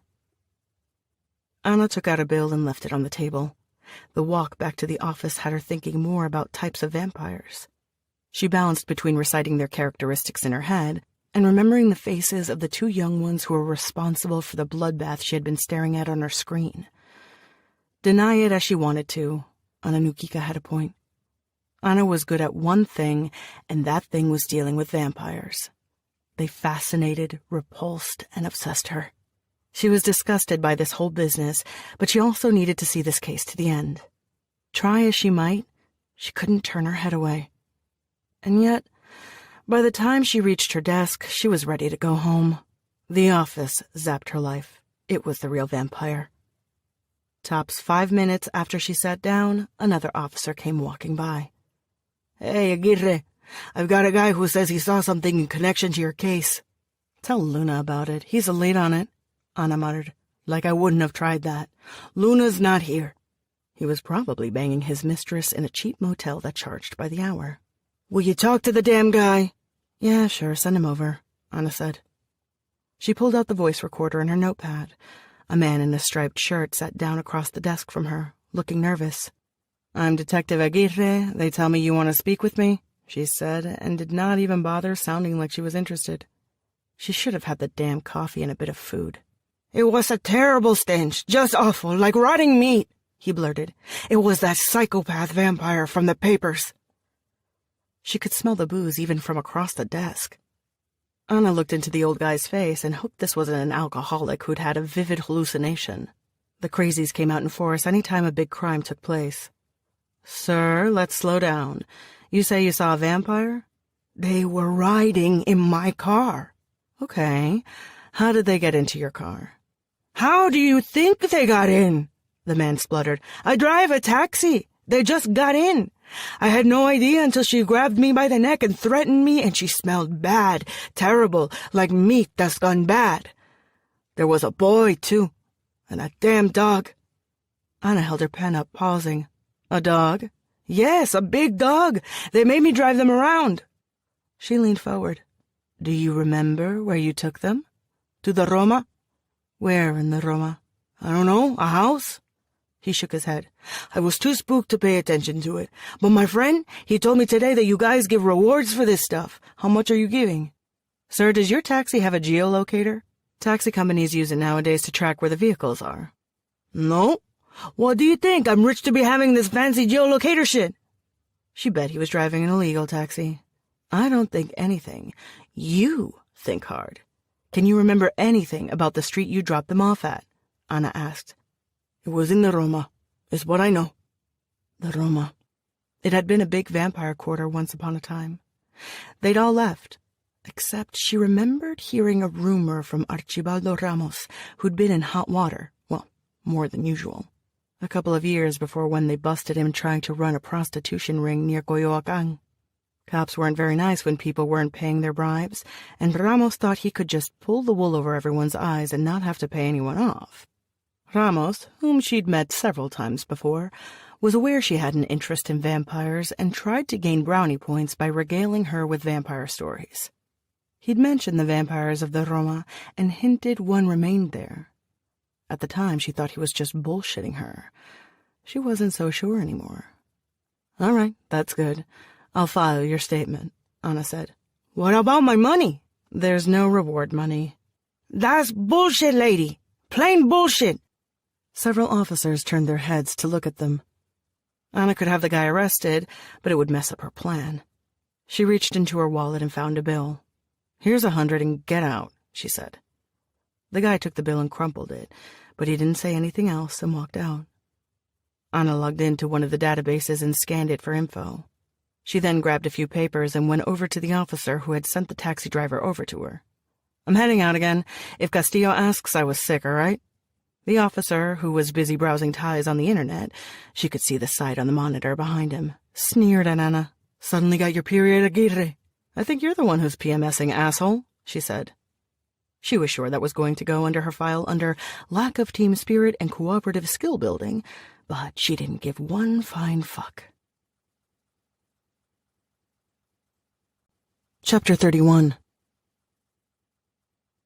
At night, Plaza Garibaldi was overrun with mariachi bands and drunkards. Adventurous tourists walked around, trying to ignore the indigents gathering at the fringes of the plaza. It was a seedy place, and no amount of rehabilitation could possibly bring the area under the blanket of respectability, though the city planners had given it a half-hearted attempt, stringing numerous green and red lights on buildings in a futile attempt at festivity.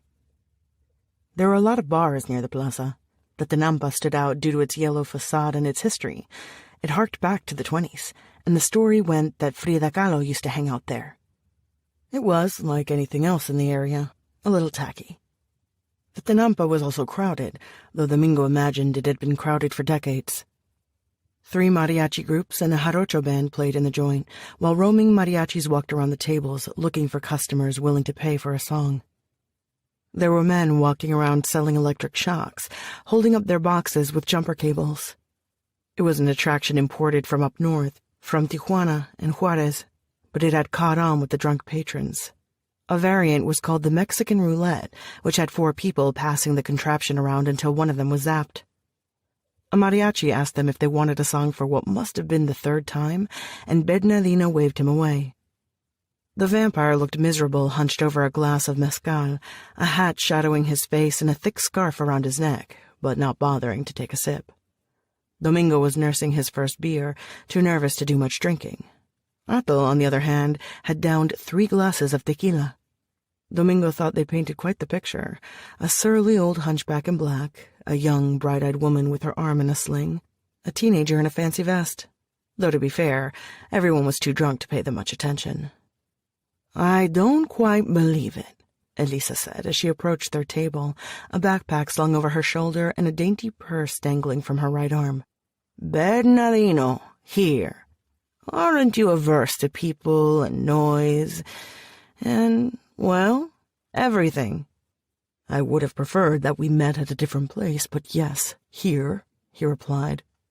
Elisa took off her coat. "I didn't think you'd get involved in this." "Well, I am." "What happened to your arm?" Elisa asked, looking at Athel. "An accident," she replied. Elisa pulled up a chair and sat down. She placed the backpack on the table. Athel unzipped it and found a large envelope. "ID cards, health cards, passports," Athel said, taking each item out. Athel grabbed one of the ID cards and looked at it, then opened the passport. "They look legit." "They'll work," Elisa said. "What about the ride? When can you drive us out?" Athel asked, holding up one of the cards, examining it more closely. Elisa hesitated, sliding her hand across her wrist. "There's a problem with that." "Meaning?" "I'm not driving you anywhere." "That's not possible," Athel said, placing the documents on the table. "I'm not sure if you know this, but the city is going wild," Elisa told them. "Cops found an abandoned factory filled with corpses, and they're talking vampires. They've got checkpoints set up. They're checking buses and cargo trucks. I won't do it." "So you can't take us to Guatemala," Athel said. "It's too dangerous. You can have your money back." Elisa tossed Athel's envelope in front of her. "I don't want the damn money," Athel exclaimed, slamming her hand on the table. "I need your help to make the border crossing. You said you'd get me out." "I said it was complicated," Elisa replied. "Can't we just take a bus?" Domingo asked. "Sure. When we get to the terminal, we'll ask security to let us on nicely. I'm sure they won't question us when they notice I'm missing a hand or anything." Good God. Athel grabbed her glass and downed it in one quick gulp, wiping her mouth with her sleeve. "Sorry," Domingo muttered, rubbing the back of his neck. "She could stay with you," Elisa said, speaking to Bernardino. "Things will cool down in a while, and it'll be easier to leave the city. The road should be better." "They can't be with me," Bernardino said. "It's too dangerous. I've already had to send my Renfield away out of caution. I can't be their bodyguard." "What other option is there?" Elisa asked. "If you think—" "Don't worry about it," Athel said, clumsily stuffing the papers back in the envelope. She was trying to keep herself in check, but it wasn't working. Her hand was shaky, barely able to grip her documents. "I got into Mexico City, and I can get out by myself and—" "Cross at Ciudad Hidalgo?" Bernardino said nonchalantly, reading her mind by the looks of it. "It will be controlled by Negros," the vampire informed her. "The South is still in dispute," Athel protested. "It's not controlled by them."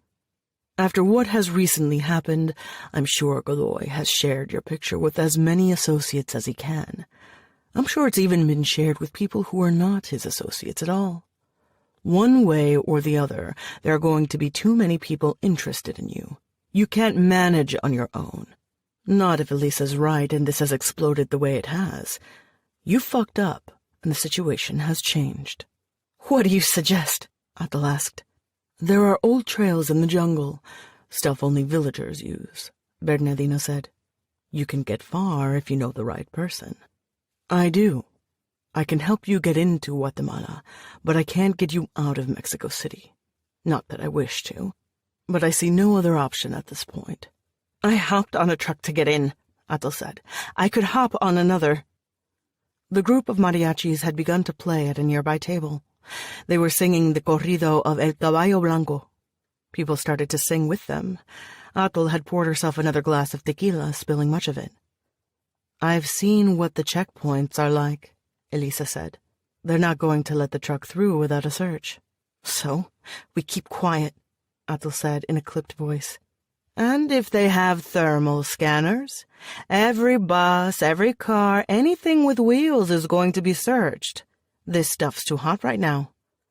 Athel did not reply. She leaned back on her chair and raised a hand, covering her face for a minute before she downed her drink. A thought popped into Domingo's head. "You don't need no wheels to get out of Mexico City," Domingo said. "You can walk out." The three of them stared at him.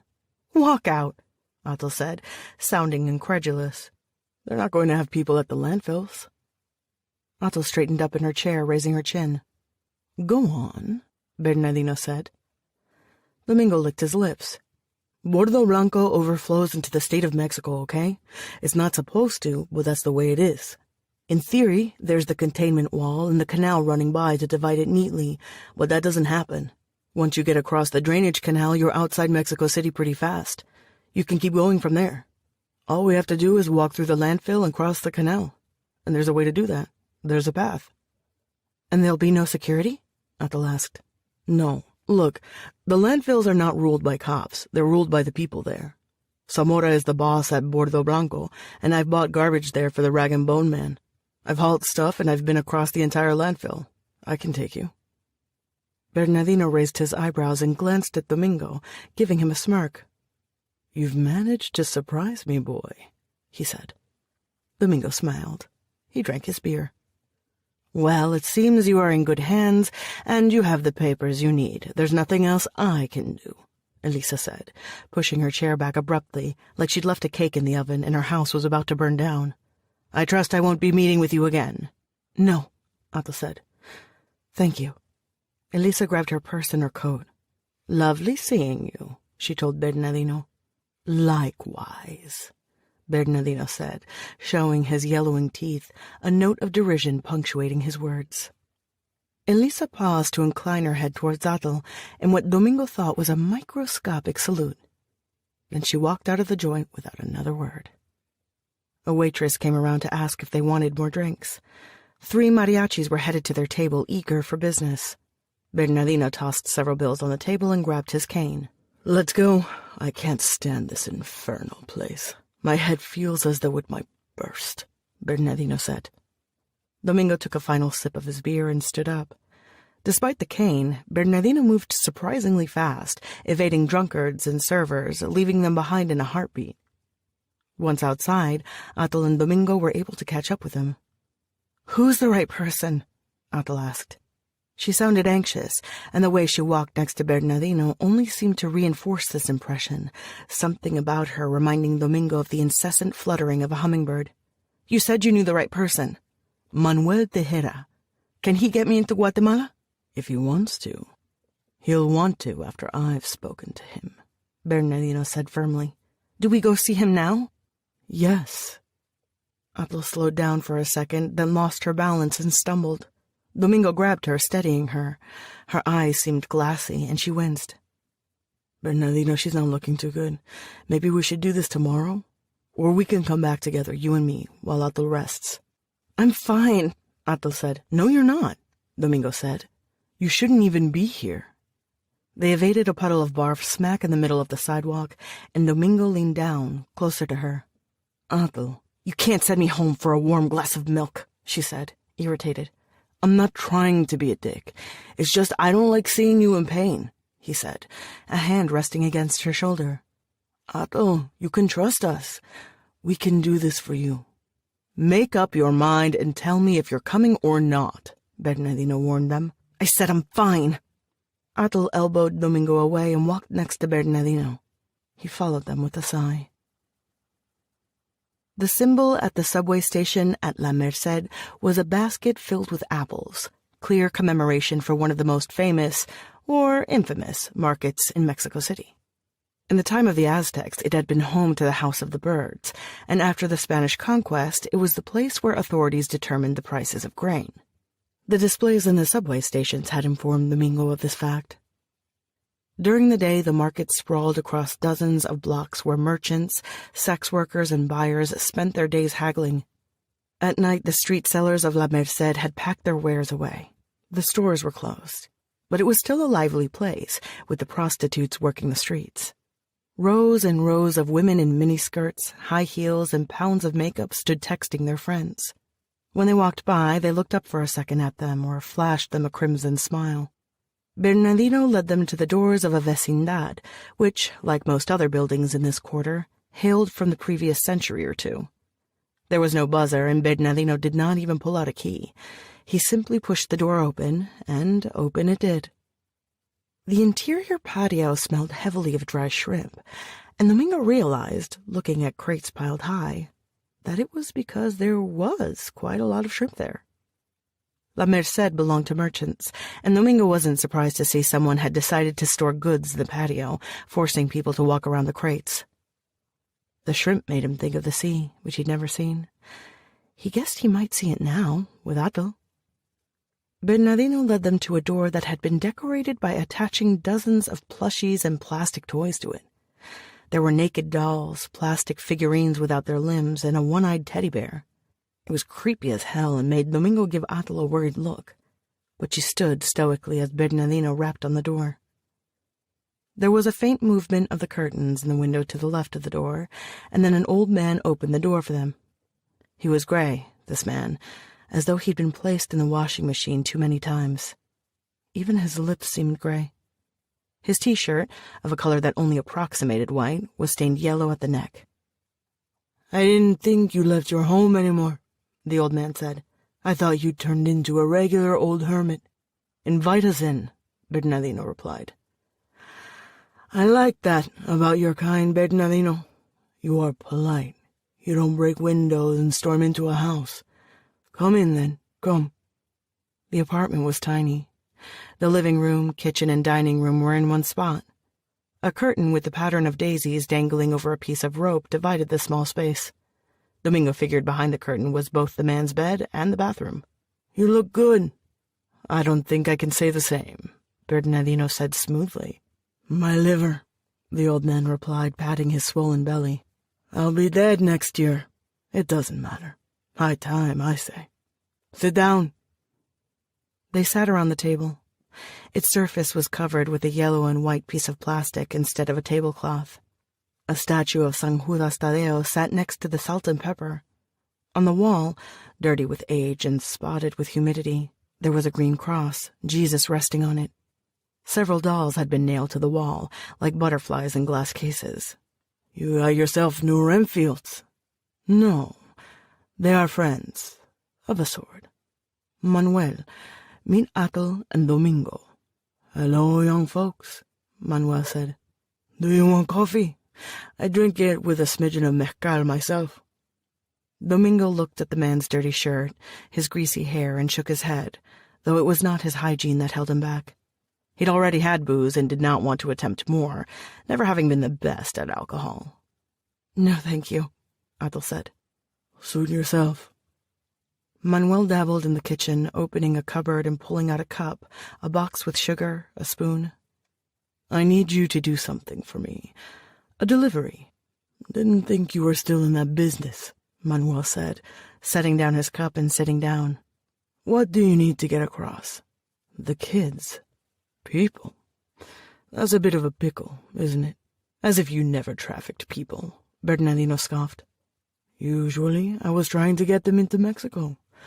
You're talking the other way around. There's a difference." "Not impossible." "No," Manuel said. "I'm a bit out of the loop, you know. I've noticed." Manuel took out a pair of round-rimmed glasses from his back trouser pocket and put them on, examining Domingo and Atel. "Can I look at your hands, dear?" he asked. Atel complied, pressing her one good gloved hand on the table. Manuel chuckled. "I know what that means. She's a vampire, ain't she? You're from the Aztec tribe."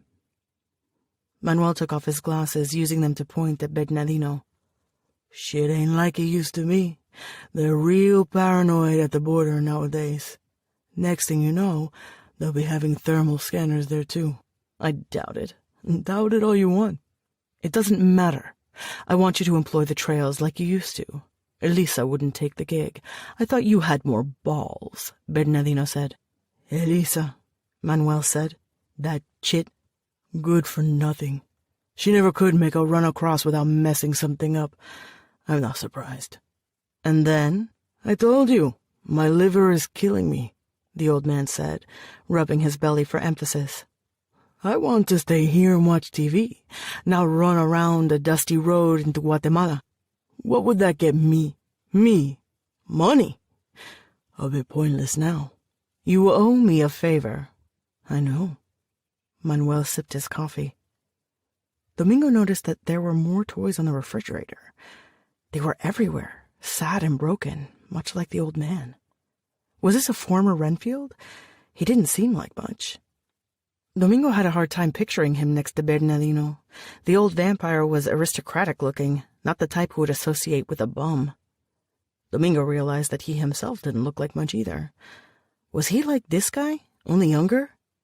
That was a nasty thought. "We can't have the pickup in Mexico City. They're looking for her. Outside, not far from a landfill," Bernardino said. "Bordo Blanco," Domingo said. "We'll be at Tenayuca and Catedra." "How soon?" Manuel asked. "Tomorrow," Bernardino said. 1 a.m. "Tomorrow's no good, buddy. I got to make sure the car's working right and pack supplies." "Then the night after that?"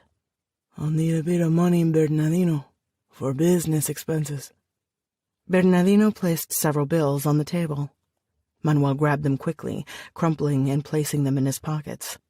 "We should celebrate. You sure you don't want a drink?" "Where's your bathroom?" Atel asked. "Right there," Manuel said, pointing at the curtain. Atel stood up. Domingo rose at once to offer his assistance, but Atel placed her hand on Bernardino's shoulder instead. The vampire stood up, and they walked side by side, pulling the curtain away. They stepped into the bathroom together. Domingo heard the click of a lock. He stared at the bathroom door, nervously tapping his fingers against the table. "Relax. You won't hurt her," Manuel said. "I know." He ain't having sex with her either, in case that's what you're worried about. I'm not worried about that, Domingo said. What perverted comment was that? Despite his impressive voice, Bernardino was a hunched man of possibly 70, 80, at least judging by his face. Probably much older. Domingo very much doubted Atul would ever want anything to do with him. Well, he might have, once upon a time. Had lovers of all sorts, had a thing for black hair. Not humans, though. They, Manuel said, making a sweeping gesture. Well, they're the same species. They like to fuck each other more than us. We're not that fun. Look, I don't really... Haven't had her yet? The young vampires, they have less taboos than the old farts. And I see that look in your eyes. You want the girl. I can tell.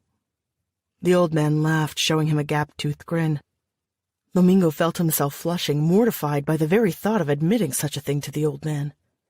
What's with the dolls and toys? Domingo asked, wishing to change the subject as quickly as possible. They guard me, help me keep the ghosts away, Manuel said. They got their eyes wide open, so nothing will dare sneak into this house. You really think there are ghosts? There are ghosts. I killed a lot of people. That's a lot of ghosts. Lots of ghosts. It's the price of hanging out with their kind. Yeah, it's the price, the man said. Killed for her yet? No. You will, Manuel said. Why, you don't want to? Sure you want to. Kill and fuck, all the same for them. The same for us all, eventually. Domingo grabbed the plastic San Judas Tadeo, gently tracing the contours of its robe, trying hard to ignore the man's laughter. Chapter 32. Atul rested her head back against the cool bathroom tiles and sighed. Bernardino looked down at her, frowning. The boy is right. You are weak. She hated the way he said it, as an indictment. I'm okay, Atul muttered, uncomfortable. No, you're not, Bernardino replied. I will assist you. He pressed a hand against her neck and hovered close. His breath was scalding, and again she had the distinct sensation that a noxious substance was burning through her body, as though he'd injected acid into her veins. The sensation died away, and Atul shook her head, flexed her hand. She was restored, filled to the brim. For his part, Bernardino seemed suddenly older, with more wrinkles gouging his face. It'll be the last time you can expect that, he said very seriously. I understand. She could feel the very fibers of her body trembling and rearranging themselves, healing faster. But it wasn't quite right. She wanted blood, just as a smoker who might crave a cigarette instead of a nicotine patch. Even if Bernardino nourished Atul, the blood called for her. It was inevitable. Atul opened the bathroom door and they stepped out. The cool air was very welcome, as was the soft drizzle that fell upon them. They were walking fast, and Domingo had a bit of trouble keeping up with them, but Atul didn't slow down. When she reached the house, she went quickly up the stairs, ignoring Wally, who was waiting by the front door. Domingo followed her, intent on becoming her shadow. Once they reached her room, she slammed the door shut and glared at him, lighting the lantern. For his use. She wouldn't have bothered with it. Atul? What was that? She asked. What was what? Domingo said, giving her a blank look. You telling Bernardino I was too damn weak to go to La Merced? Interfering? I wasn't. You are weak, he protested. Bernardino can do his hocus-pocus life energy thing, but that doesn't mean you're healed. I'm not interested in broadcasting my current state to the entire world. It's not that hard to see. Of course not. Not if you yell it.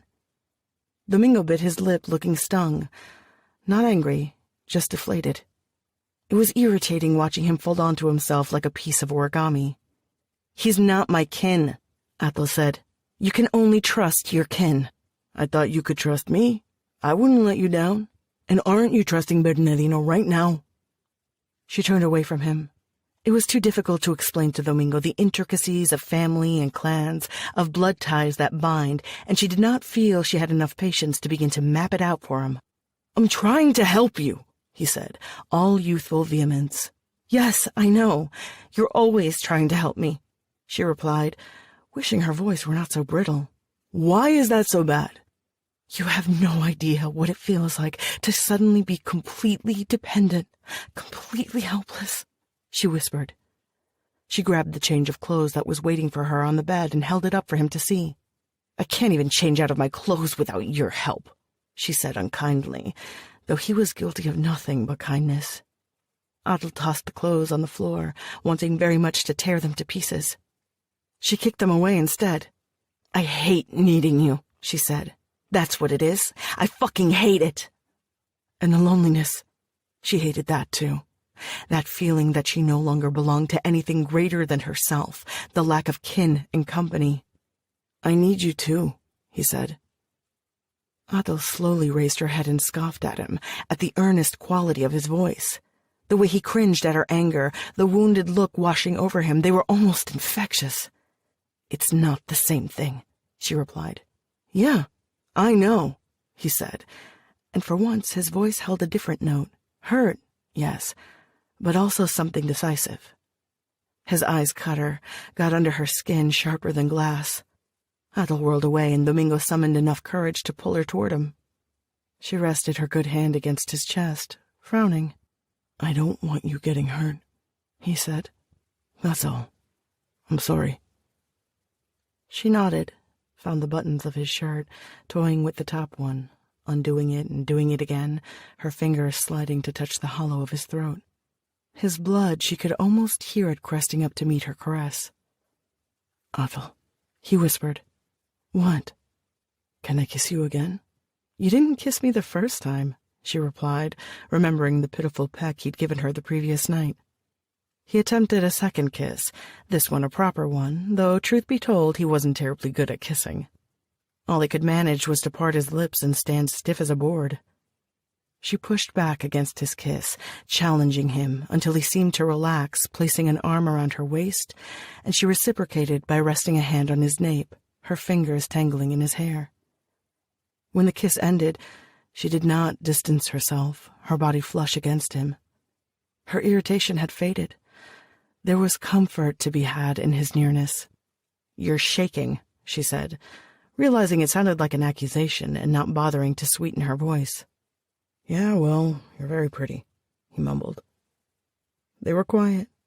She didn't really want him to speak and just stood there next to him, the lantern draping them in a vague halo of light, illuminating his features, though she could have seen him well enough without its assistance. Domingo took a deep breath. I wasn't sure whether you liked me, he said. She brushed his arm, giving him a sideways look. I like you, she said simply. It was no lie, but she didn't enjoy saying it. It sounded childish, the kind of thing girls might write on a piece of paper and pass around a classroom giggling, something she'd never done, nor would she have wanted to had she had the chance. But now, she wanted to wash the pain away, cauterize wounds with touch alone. She wanted to be remade, to go back and undo sins, even to be loved. For all those reasons, she could tell him something true and almost sweet. She could like him, he could like her, and then the world would hurt a little less.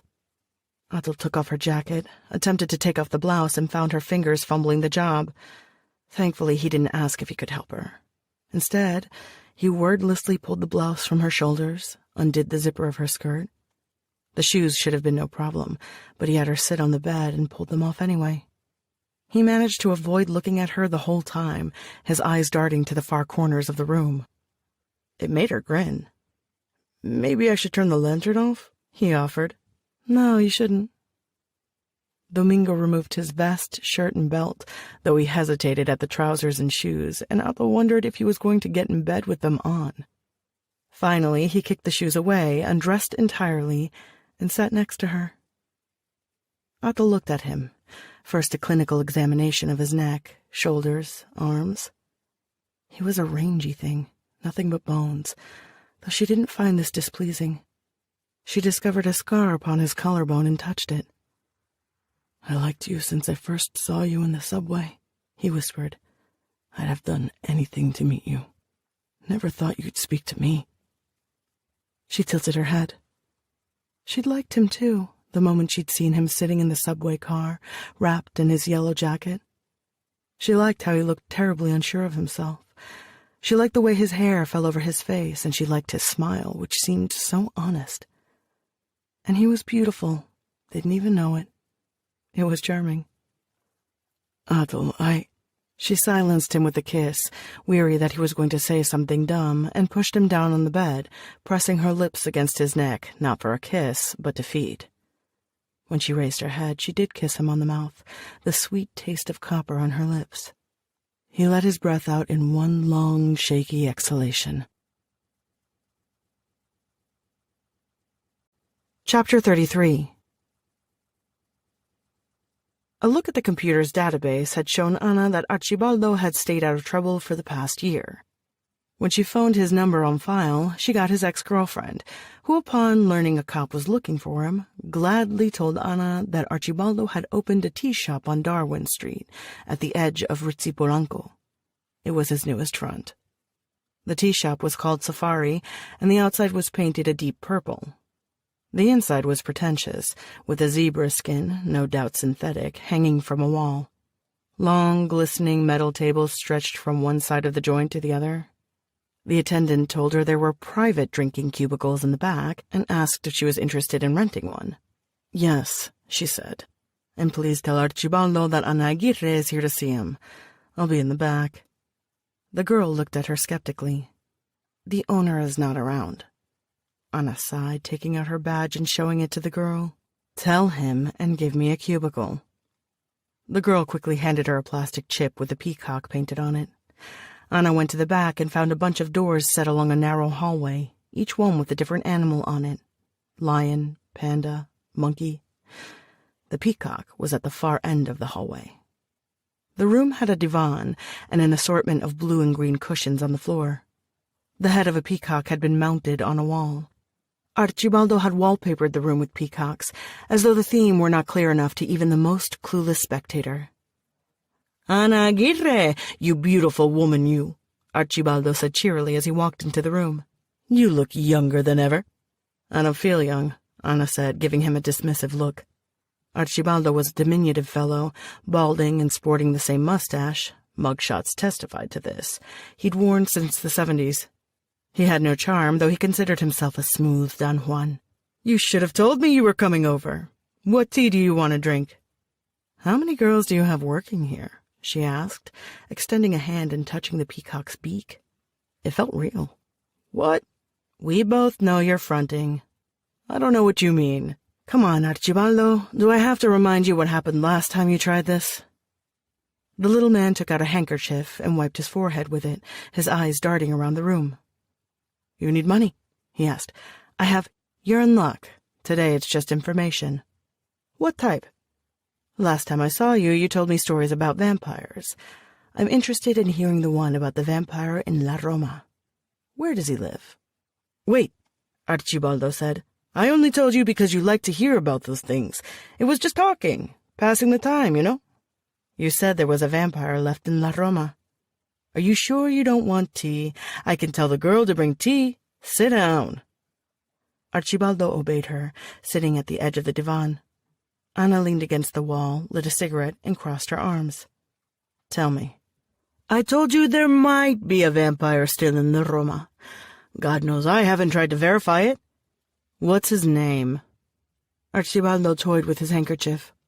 "Now that I pause to organize my thoughts, I don't even remember what I told you. It was long ago, and my memory's not so good." "Are you going to try that one on me?" "Anna, please. Let's have tea." "You want me to drag you back to headquarters with me?" Anna asked. "Force mineral water up your nose so you can't breathe? Add chili pepper to make it tastier? Huh? Do we have to do the whole song and dance number like we're fucking amateurs?" Anna had never liked to liven up an interrogation with tehuacanazos and beatings, but she damn well knew others did. And she wasn't above reminding Archibaldo about the techniques her co-workers liked to indulge in. Between the jerks at work and these fucking vampires going around eating people, she'd had it. "No," Archibaldo mumbled. "I'll tell you." He was quiet, as if gathering his courage, and Anna held on to her cigarette. I met him in the 70s. He was a revenant. His name was Bernardino. A revenant? Well, that wasn't exactly what she wanted to hear. Vampires who can suck your life with a single touch? No thanks. Go on. He lived in La Roma. A lot of them had left, were leaving the area by then. Things were getting hairy with the police. He didn't seem concerned, though. I think he'd been living in his place for a very long time, that he'd been a rich twat since the Porfiriato. You know how vampires can be, old-fashioned, especially the elderly ones. He was old-fashioned. Didn't see the benefit in moving. How did you meet him? He wanted people, to feed. I had girls who were willing to do the work. Did you ever see where he lived? Archibaldo nodded. On Parras. Number 25, a big old house. What makes you think he is still living in Mexico City? We haven't had any reports of vampires for years and years. When I met him, I heard he was some big shot. He could still pull a lot of strings. He knew many secrets from a bunch of people. I don't think people dared touch him because of that. He had plenty of money. I don't know. He was the type who could stay and just keep his head down, Make no fuss, keep things going for himself. Archibaldo licked his lips. Plus, I know he was still around as late as the 90s. Did you see him? Anna asked. No, I didn't see him. I stopped sending him girls over a couple of mishaps. And the guy scared me, all right? He could read someone's thoughts, and that was just too damn disturbing for me. Too much. Then, I've got to keep an ear to the ground and know what the competition is doing, I was paying off one of his girls to tell me what my biggest competitor back then was up to. If he was importing Russian babes, or if he'd been getting girls from Tlaxcala. Whether he was trying to run a massage parlor, or... I get the drift. What about the vampire? She asked. The girl I was paying off told me he was their client now. This was in 98. I don't see why he wouldn't still be around. No, she didn't see why he couldn't be around either. Safe in the Roma. And for some reason, the vampire girl was with him. Anna stopped at a convenience store and bought a pack of cigarettes, feeling guilty about the purchase. She told Marisol she'd quit, again, but that hadn't lasted. 2 blocks from her building, her phone rang. She thought it might be Kika. Yes, she said. You hung up on me, a man said. Godoy's people. Perfect. She thought about hanging up again, but spoke instead. What do you want? She asked. Go upstairs, and we'll kill your daughter. Head to the alley behind your building, now. Anna felt a tightness in her gut. She found it hard to even think properly, much less reply. Yes. She saw them when she reached the mouth of the alley, an older man and a young one. He recognized Nick Godoy from his photo, though half his head was bandaged.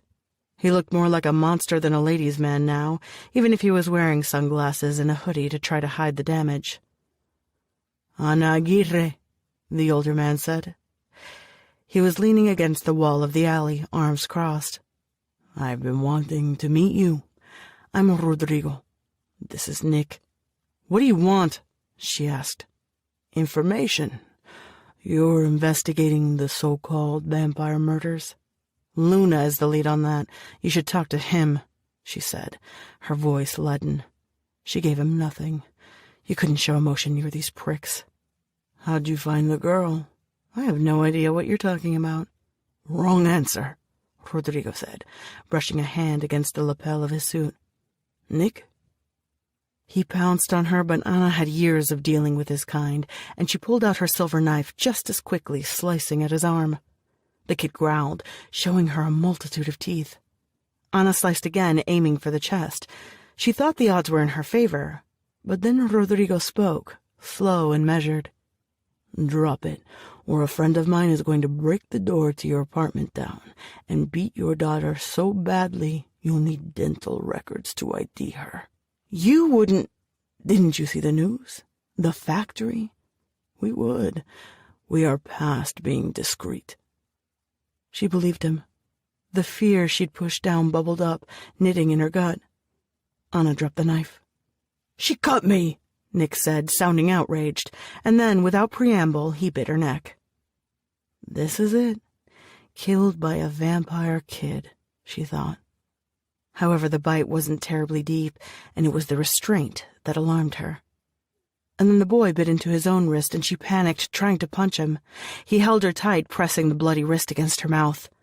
When the blood hit her, everything seemed to slow down. The boy stepped away, and Anna felt this itch inside her head, inside her brain. Damn it, not this. Years in Zacatecas dealing with bloodsuckers, and now this. "Ask her how she found Atul," Rodrigo said. "How did you find Atul?" Nick repeated. Anna spoke, compelled by the alien blood that was now coursing through her body. "A sanitation report. It mentioned a dog that resembled the one she owns." "How did you know to also look for Nick?" "Deep Crimson, an important gang. They came to me, told me they wanted help in finding Atul and Nick. I agreed." "Do you know where she is now?" "Most likely in the Roma. She is with a vampire called Bernardino. He's a revenant," she said, her mouth opening and making sounds on its own accord. "We should go there right now," the young vampire said. The old man didn't look so convinced. He shook his head. "A revenant." "Who cares if it's 10 of them?" the young vampire screeched. "You don't just step into a vampire's lair if you can avoid it." "Does Deep Crimson know the current location of the girl?" She tried to suppress the urge to speak, knowing it was futile and yet attempting to fight him. "You heard him?" Nick said, taking a step closer to her. She could see herself reflected in his sunglasses. "No," Anna said. "I was going to phone Kika after I had a smoke. I think she should phone Deep Crimson and let them know about this new development." "Are you crazy?" the vampire said, turning toward the old man, his hands balled into fists. "They'll grab her before we do." "I'm indeed hoping they'll get in there before we go, kill that revenant, and injure her, making it all that easier for us to swoop in and take her. You have a lot to learn, boy." The vampire chuckled. He took off his sunglasses and stared at her.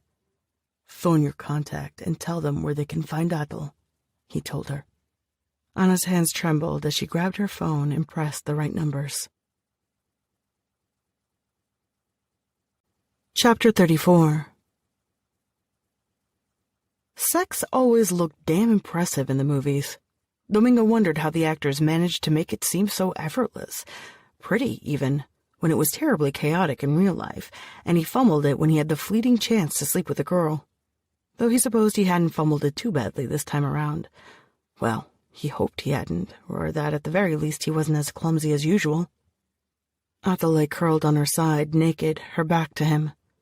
She looked rather spectacular, and he realized that he'd probably told her she was beautiful far too many times. Maybe she figured those were the only words he knew. "God, you're gorgeous." But he felt like saying it again. Atul was touching the bandage on her arm. He pressed his face against her nape. He felt terribly alive and needed her as close to him as possible. "Are you scared?" Domingo asked. "About tomorrow, I mean?" "No," Atul said. "Not more than I've been during this whole trip." "Where are we going to go after we reach Guatemala?" "Brazil." "I don't think they speak Spanish there," he said, suddenly worried. "You run away with a vampire, and the thing that concerns you the most is that you won't be able to speak the language? I guess." She chuckled. "One of the benefits of having money, and I'll have quite a bit of money once I'm abroad and can access all of my accounts. If these IDs hold up, it should all be fine." Domingo sat up and looked at the tattoo on her back. Now that he had a better chance to examine it, it seemed to him that the hummingbird had a definite, defiant expression that matched Atul's own proud scowls. He touched the drawing, his fingers resting on the wings. "Can you fly?" he asked. "Yeah, in a way. It's more like I can glide, I suppose. I can beat my wings a bit in the air, though if you were comparing me to a bird, I'd be flying more like a turkey than a sparrow. It's not that impressive." "That means you have wings." "Yes." Bat wings or bird wings? Not butterfly, right? I saw a picture of a lady that had butterfly wings once, but I think that was a fairy in some children's book. Bird. How come I haven't seen your wings? No need for it. It's private, she said, sounding shy, which surprised him. You've seen me naked, he said. That's different. How come? She looked at him and raised an eyebrow. You ask a lot of questions. You've also seen me naked. I'd say that equation is well balanced. I wouldn't mind seeing your wings. You're not that cute, she replied. Cute? That sounded really good to him, although now that he thought about it, she'd probably been with very handsome gentlemen. Vampires, rather. Vampires that didn't have awful teeth like him. They probably had really good teeth. If they went to South America, or even farther, would they be hanging out with other vampires? Would Atle be whisked away by a billionaire bloodsucker with a Transylvanian accent? He traced the head of the hummingbird with his hands and kissed her shoulder blade. Do you know why it's a hummingbird and not a raven or a swan or something else? She told him. Why? Huitzilopochtli, the Aztec god of war, was called the left-handed hummingbird. His father was a ball of feathers. For real? Yes. His mother swallowed a ball of feathers, and he sprang from her womb, fully formed, dressed in his feathered armor. There was a temple dedicated to him right here in Mexico City, and my ancestors were warrior priestesses in that temple. The priestesses were very brave. They fought in great battles. My family was heroic, not like me. Atle undid the bandage to look at her arm. It was still a stump, though the flesh had healed completely, and looking at it, one might have imagined she hadn't had a hand for years and years. I feel like it's still there, she told him. I try to move my fingers, but I can't. If it makes you feel any better, that guy who attacked you is probably hurting more than you are, and looks a lot crappier. She smiled, though soon enough she was frowning, her face draining of its mirth. I suppose you don't really want to see this, she muttered, clumsily winding the bandage. Here, let me, he said. He recalled how upset she'd been before, angry at needing his help, and he bit his lip thinking she'd protest. But Atle did not seem upset. When he finished bandaging her arm again, she mussed his hair. He turned his head and kissed her. His previous attempts at kissing had been rather embarrassing, the excitement making him tremble and flounder. But now he did it right, his fingers buried in her hair, mouth angled over her own. He wanted to have her again, and thought she wanted him too, but he was afraid to put it too bluntly and look greedy. Are the vampires in Brazil like you? He asked, for the sake of making conversation, and perhaps finding a way to casually indicate his desire. Plus, he was genuinely curious. No, it's mainly Obaifo there. They came from Africa in the 17th century. They glow in the dark. The glow hypnotizes their prey, or so I've heard. No way, you're making that up. What's so strange about that? There's fish and mushrooms that glow in the dark, she said. Fish and mushrooms are not the same as vampires. She sat next to him, running her nails along his arm. He thought that one day, when he had the chance, he'd have to find the painting of the girl who looked like Atle, the one he'd seen in a catalog. Madonna of something. He'd show it to her. I have wings. Isn't that stranger? She asked, a hint of mockery on that clever tongue of hers, but also a hint of warmth there, too. Which I still haven't seen, he reminded her. Suddenly you're an unbeliever? Atle asked, leaning down to look at him. Kiss me again and I'll believe you. She grabbed his hand and planted a kiss on his palm. The gesture was endearing. It filled him with delight. How come vampires are so different? He asked her. We are all supposed to have a common ancestor and diverged in the distant past, with the Necros probably being the youngest subspecies. However, if you listen to my mother's stories, she said we were created by Huitzilopochtli, and when we die, we become stars. She spread the fingers of her good hand, tracing a line in the air above her head as if marking a constellation. She smiled for a moment, but then her expression grew serious and she dropped her hand, pressing it against her mouth. Just as quickly she smiled again, her voice sounding a bit strained but aiming for levity. The first thing we'll do when we get to Brazil is visit a tailor and buy you a suit. A nice gray pinstripe will do, she told him. I'm not a suit guy. You'll look handsome. Let me guess, you have a thing for guys in suits? I bet you lied about not having a boyfriend and you've had a dozen in pinstripe suits, he said, winking at her, matching her cheery tone. He wanted her to be happy.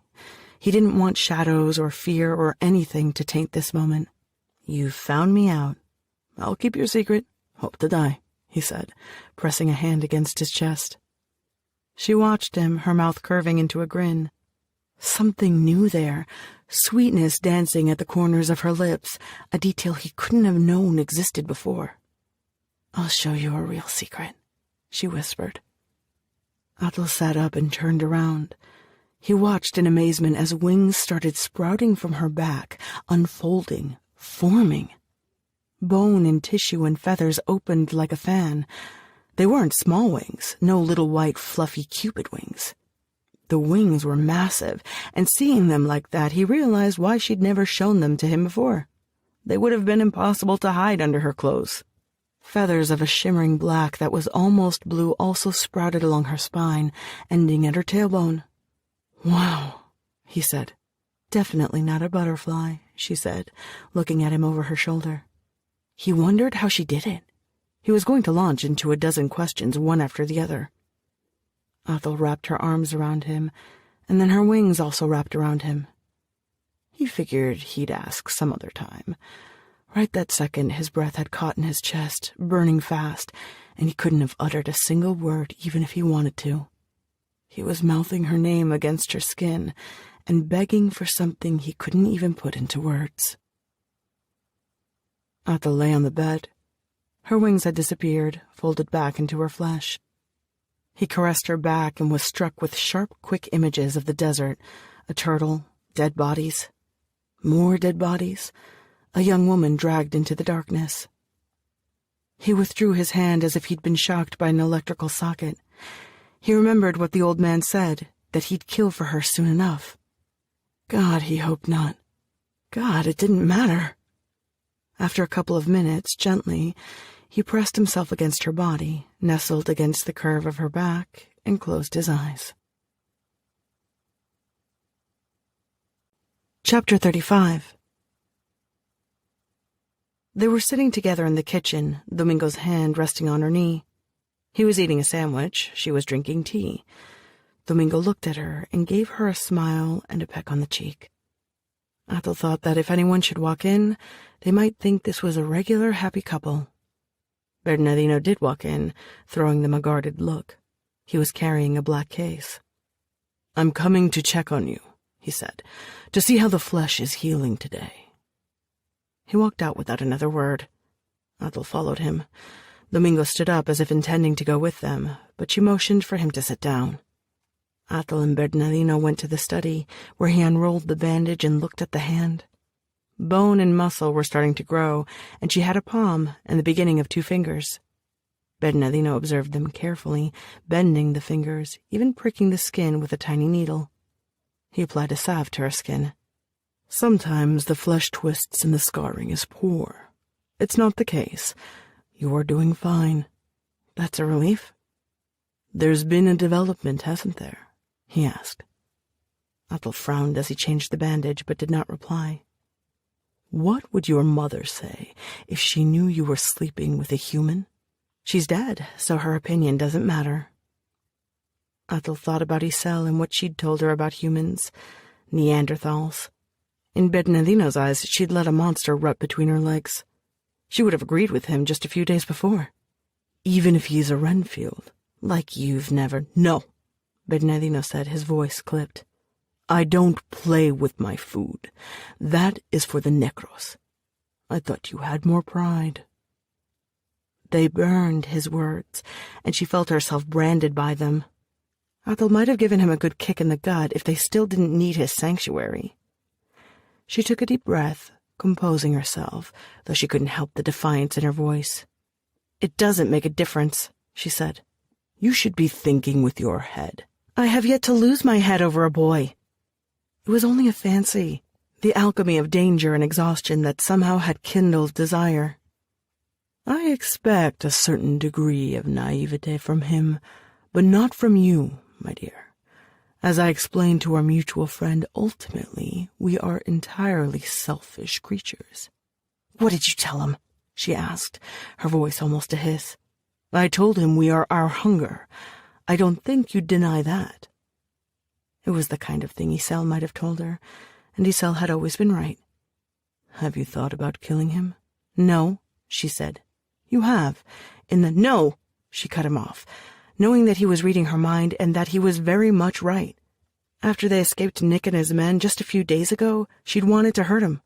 She hadn't cared, her head too foggy with pain. Bernardino looked almost bemused, his lips curling into a smile. So much for young love, he said.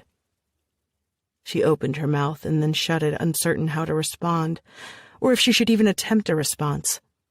Bernardino finished fiddling with the bandage and let go of her hand. Don't complicate things for yourself, he said. Why not? She wanted to shriek, but of course he was being completely reasonable. She was the hormonal girl who couldn't keep her hands to herself. Well, you are healing, and I've had a word with you already, Bernardino said. I suppose you want to return to him for a few more hours of idiotic, useless comfort before our departure. Go ahead. Go to hell. She dearly hoped he was able to read that thought. Did you know Brazil is the world's 5th largest country? Domingo asked. It has a coastline of 7,491 kilometers. Domingo had found an encyclopedia lying around the house and promptly pulled out the letter B. He proceeded to recite factoids to Athel while they sat on the bed. He'd taken off his shirt and was only in his trousers, while she wore an old-fashioned white nightgown she found in a drawer. It reached her ankles, and the irony did not escape her that it resembled the outfit the woman wore in the vampire book she'd seen at Domingo's place, Dracula's mistress. Only the roles were reversed, since she was the vampire, not the girl fleeing a dark castle. It also has major shipping lanes in case we need to get out of the country, she said. You don't think anyone would follow us there, do you? He asked, lowering his book. She opened drawers and found a blouse and trousers. The trousers looked too large for her, but there was a belt. She did not want the nightgown anymore. Did not want to look like a joke. Probably not, she said. It'll be strange being so far from Mexico. Having second thoughts? She peeled off the nightgown and put on the trousers. He was looking at her. No, he said simply. I don't have no one here. I don't have anyone either, she thought. That was why she'd let herself be swept into this. He hadn't seduced her, not by far, but she'd been seduced anyway by the thoughts of comfort and companionship. Her family was gone, her home razed. She must scrub herself of her name, her identity, her very self. She had a need for an anchor, a friendly face. Weak, she thought. You are no warrior, never will be. Are you all right? He asked, brushing her hand as she drifted by, tucking the blouse into her trousers. Fine, she muttered. I always wanted to travel places, Domingo said, his hands tracing the contours of Brazil. Far away places. Not that I ever could do anything like that. And never with a girl like you. A girl like me, she repeated dryly. She looked at Domingo and remembered what Bernardino had said. Despite his sweet smile, he was human, made of fragile flesh and bones. He was meant to snap like a twig. He was meat. Nothing but meat. And she was lifting him and crowning him her companion in a twisted parody of the Princess and the Frog. What's wrong? He asked, noticing her unkind stare. Nothing. Did Bernardino say something to you? She shook her head. No. He said something.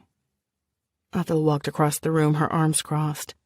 A china doll on the shelf stared at her, golden curls and a mocking crimson smile. He's wrong. Whatever he told you, he's wrong. Shut up, she said, turning her back to him. Domingo moved from the bed to stand behind her, whispering urgently in her ear. He doesn't know us. He doesn't know who we are, so he's wrong. You don't know me either, Athel replied.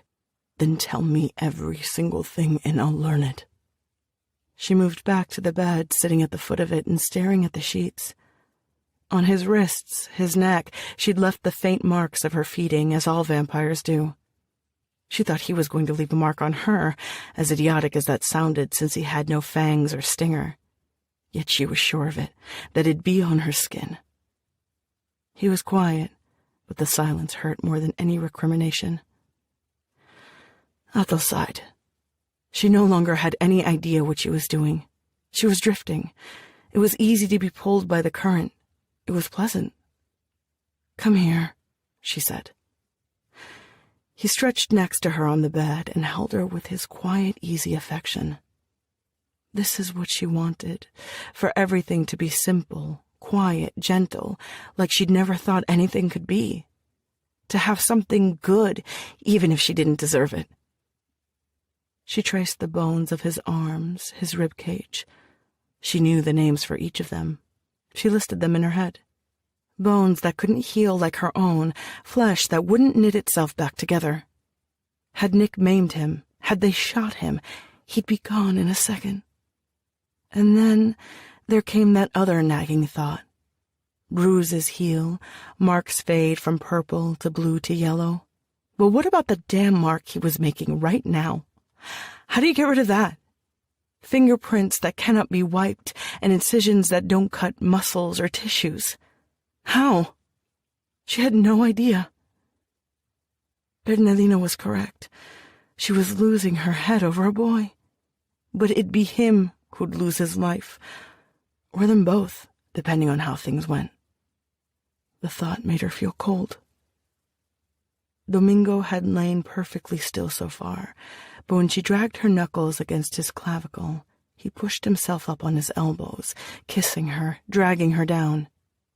The coldness melted away, and she kissed him back. He embraced her again, and they lay like that, quietly, until she fell asleep. Somewhere inside the house, the dog barked. Only once. Once. Intruder.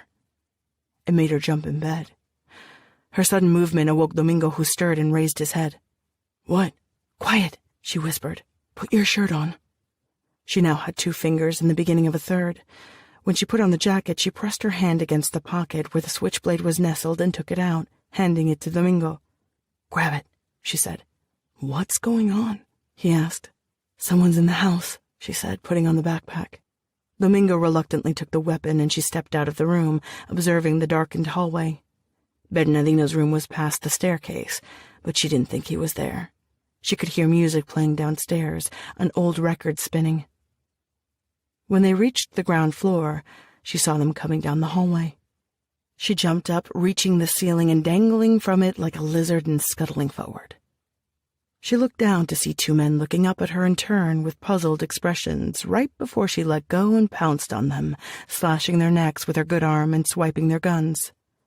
"They better not have hurt my dog," she muttered. They advanced down the hallway, and some moron stepped in front of Athel, trying to pin her with more of those damn darts, but she wasn't having any of that. She shot him smack in the chest, and then a second time, this time in the head, because she wasn't allowing any accidents. They were wearing infrared goggles, but she could see in the darkness. No need for fancy gadgets. She dispatched another 2 of them before one of them actually managed something smart. She was blinded by a sudden burst of UV light, the brightness making her close her eyes and roll on the ground, her skin itching all over. "Inject her with that silver nitrate, Kika!" someone yelled. "Shit!" Athel thought, and raised her hands in what was surely a futile attempt to ward them off. "Leave her alone!" yelled Domingo. There were 2 shots, the scent of blood, and she opened her eyes. Chapter 36. Kika was near Athel, ready and eager to drive a massive dose of silver nitrate into the girl's chest. Anna felt the tugging inside her head. It was a searing pain that made her groan, and through the pain came the unmistakable command. "I don't want her dead."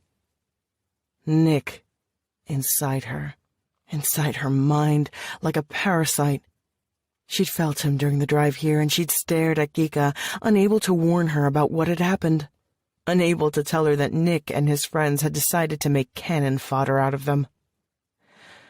For a few seconds, she was able to discern his thoughts, vague and deformed, like watching an old TV tuned to the wrong channel, lines running up and down the screen.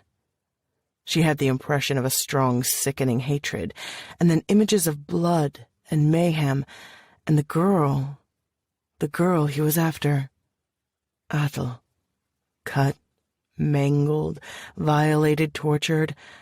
These were Nick's desires, his plans for the woman. Sickening ideas. Another idea darted through his head. Anna caught a glimpse of herself, throat slit, bleeding to death. Then another vague thought, Marisol, also dead. No loose ends. Kill the cop and the bitch daughter. And Atle, darling Atle, like a mantra, the name dancing in his head, making Anna want to vomit, the psychotic fuck's thoughts mingling with her own. She wanted to open her mouth. She wanted to yell, and instead her mouth was clamped shut. I don't want her dead. Give her to me now. Compelled by Nick, Anna raised her gun and shot Kika and her companion in the back, the sound of the shots echoing down the hallway. The young man who was standing behind Atle stared at her as though she were an apparition, while Atle lay on her knees squinting, still blinded by the light. Grab her! Anna prepared to obey the order, but then came a hard blow to the head, and she dropped to the floor with a loud thud, the gun slipping from her grasp. She heard them as she lay just inches from Kika's corpse, her ears ringing with the violence of the blow. The pain seemed to snap her connection from Nick. It felt like a sudden weight had slid from her body, and she was now mercifully alone inside her head. In pain, but alone. Are you hurt? Asked an older male voice. Anna blinked tears away, trying to focus her eyes. She saw the older man scooping Atle up onto her feet. He was very tall, hunched. UV blindness. I'm seeing all fuzzy right now, you? Said the girl. 2 silver bullets to the leg. Very unpleasant, the man replied. The young man was now touching Atle, one hand on her arm, the other on her cheek. His mouth was moving, but he was speaking so low, Anna didn't catch what he said. You've seen my dog? She heard the vampire girl ask. Safe and sound in the kitchen, the older man said. We need to get him and get going. How are we going to reach Bordo Blanco? Said the young man. We can't just call a cab. We'll steal a car, Atle said. Anna closed her eyes. She heard them walk away. When the house was quiet, she stood up, holding on to the wall for good measure. Blood was leaking from one of her ears. She thought it was busted. She took a deep breath. There came footsteps again, different ones. Nick stopped in front of her. We got cut off back there. Where's the girl? She tried to swat his hand away, but he had already cut his wrist again and was pressing it against her mouth. The blood rushed through her veins, the pain was dulled, and she could hear him inside her once more, scratching, until she had to speak. They escaped. Both vampires are still alive. He's injured. She sustained some UV damage. There's a young human man with them, and they said something about a dog. So much for your plan, Rodrigo, Nick said, sneering. Do you know where they're going? They're heading to Bordo Blanco, Anna muttered. Where's that? I don't know. It's a landfill, said Rodrigo. Anna looked down at Kika's corpse, her blood staining the floor. Kika, who'd thought this was exciting, who was so eager. But life is no adventure, and there are no heroes, only survivors. Chapter 37. They ran for 5 blocks before a car came rolling down the street. Atle jumped on its hood and the driver pressed hard on the brakes. She quickly jumped down, opened the door, and pulled the driver out, tossing him onto the ground and taking the driver's place.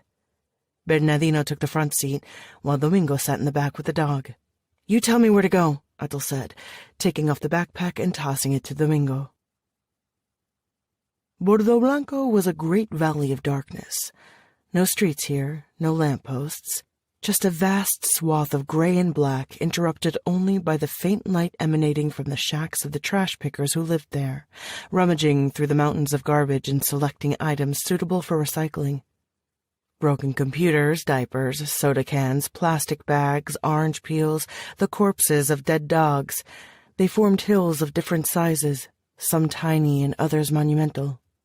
One day, maybe, they'd turn this landfill into a luxury suburb like Santa Fe, American style, and everyone would be kicked out and everything would change. It was hard to imagine such a thing now. A foul smell permeated the land, and flies, terrifying in their size, buzzed around during the day. Also during the day came the trucks, and there was the rumble of the tractors with their great rubber wheels maneuvering through the garbage, squashing it. At night, there was only the full moon leaning down, caressing the bitter earth. The people who made their home there, out of the same garbage they collected, were asleep or preparing for bed. Bordo Blanco was quiet, eerie, and Domingo wished he could listen to his music. He was so nervous. "Come," Domingo said. He led them into the landfill, through what amounted to a semi-decent path, but they had barely walked more than a few meters when a shot rang in the dark. The bullet hit Bernardino, and he grunted, pausing in his steps. Laughter behind them. "Shit," whispered Atul. "Come on, hurry over there," said Domingo, pointing at the separation plant, a vast shed where workers could sift through the garbage. It had been a gift from a charitable foundation, supposed to ease the life of the garbage collectors, though Domingo could see no rhyme or reason for it. Perhaps it was nicer to go through the garbage under a shed during the rainy season, but it was faster to simply drag the big collection bags through the landfill.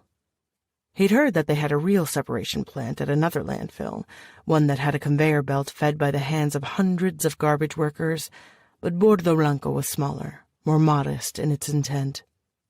At least now it had a practical use. They could shield themselves, because Domingo doubted they'd last very long in the open with people shooting at them. As they approached the shed, Domingo saw the shacks that were set near it, tiny abodes of cardboard and tin. "We need to go to the shed," he told Atul, pointing at it. "You go," she said. "What?" "Go and hide," she told him. "Take the dog with you. Bernardino and I can fight them. You can't." Domingo glanced at Bernardino, who was moving swiftly for a man who had been shot twice. The older vampire nodded at him. "Better get in there," Bernardino told him, and when Domingo did not move, he added, "I can't protect two people at the same time." He didn't want to leave their side, but recognized the wisdom of the suggestion. Domingo rushed past the shacks and into the gloom of the shed, Guali right behind them. He veered away from a collection of rusty shopping carts entangled together. He almost stumbled into a large container full of plastic dolls that had their faces sliced off, limbs and torsos missing. More containers with similar bounties were arranged against the walls. He crouched behind one of them. The dog hid next to him. He heard gunfire outside. Domingo clutched the knife Atul had given him in his sweaty hands. He was trembling and doubted very much he'd be able to use it, but he didn't know what else to do. "Hey, I know you're in here," yelled someone. Domingo did not move. He could hear someone walking into the shed. A flashlight bounced around the walls. He pressed himself closer to the wall. The flashlight passed by, and he sighed with relief. And then the flashlight returned, aimed straight at his face. "I see you, kid. Stand up slowly," said a voice. Domingo did as he was told, but as he rose, the dog growled and jumped onto the man. The man let out a loud scream and tried to pry the dog off his leg. He was a huge, meaty guy, towering above Domingo, but he seemed unable to deal with the dog, which was firmly biting into his flesh. The man pulled out a gun. The dog. Domingo did not think. He simply pressed forward, plunging the knife into the man's back with all his strength. The man didn't collapse. He didn't even seem to be badly hurt. He just spun around, gun in hand. The dog jumped up and bit his hand. The man screamed again, stepped back, lost his footing, and fell heavily. The dog now went for his throat, tearing it with its powerful jaws. The man gurgled, unable to yell a third time. Domingo stood there, staring at the spectacle, watching as the man twitched, then went suddenly still. The dog kept biting him, and he could hear it chewing. "Guali, enough," he said. The dog stopped and withdrew from the dead man. Domingo knelt down, looking at the man's face. He didn't panic, but there was a knot inside him weighing him down. Domingo closed his eyes, but it didn't help, so he snapped them open again. He swallowed and rolled the corpse over. Domingo pulled out the knife and slipped it back in his pocket. A sudden wave of disgust hit him. He thought about the old man in La Merced and his dolls, which he kept to ward off the ghosts of the people he'd killed. But there was no time for disgust or stupid thoughts. He looked again at the corpse at his feet, and Gwali raised his head and growled. A bullet hit the dog. Gwali whimpered and moved away before collapsing on the dirty ground. Domingo hardly had a chance to take a breath before he felt the barrel of a gun nestled against his back. "You're needed outside," said a woman. "Let's go."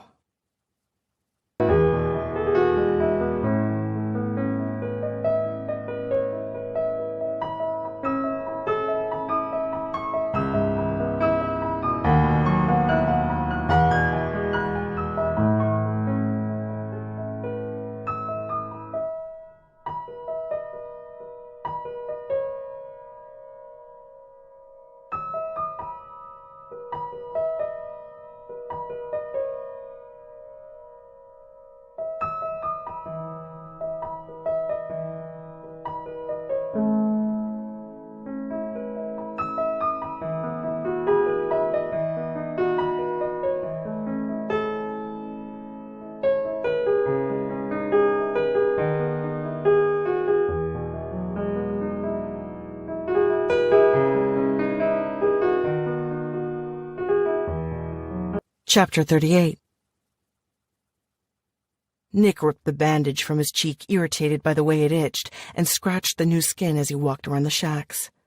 Scared humans peered through makeshift doors and windows and hid quickly as he passed by. He saw a figure running with the dog, Athel's human friend. No one was getting out of this place, not the dog, and not the boy, and not Athel. "Get him back here. Alive," he told La Bola, and La Bola nodded, running clumsily toward a shed. He looked at Ana. Go with him. He had never trusted the efficacy of Rodrigo's friends, and he wasn't going to start now. Ana was only a meat puppet, but she was his meat puppet, under his control. "All four of you, I want that girl alive, too," he told the others. "Might be easier to finish her off here," Rodrigo replied dryly. "That's not what my father wants, is it? It's definitely not what I want." No. He wanted her dead real slow. He wanted Athel to enjoy the same pain that afflicted him as his muscles stretched and tried to achieve their proper form.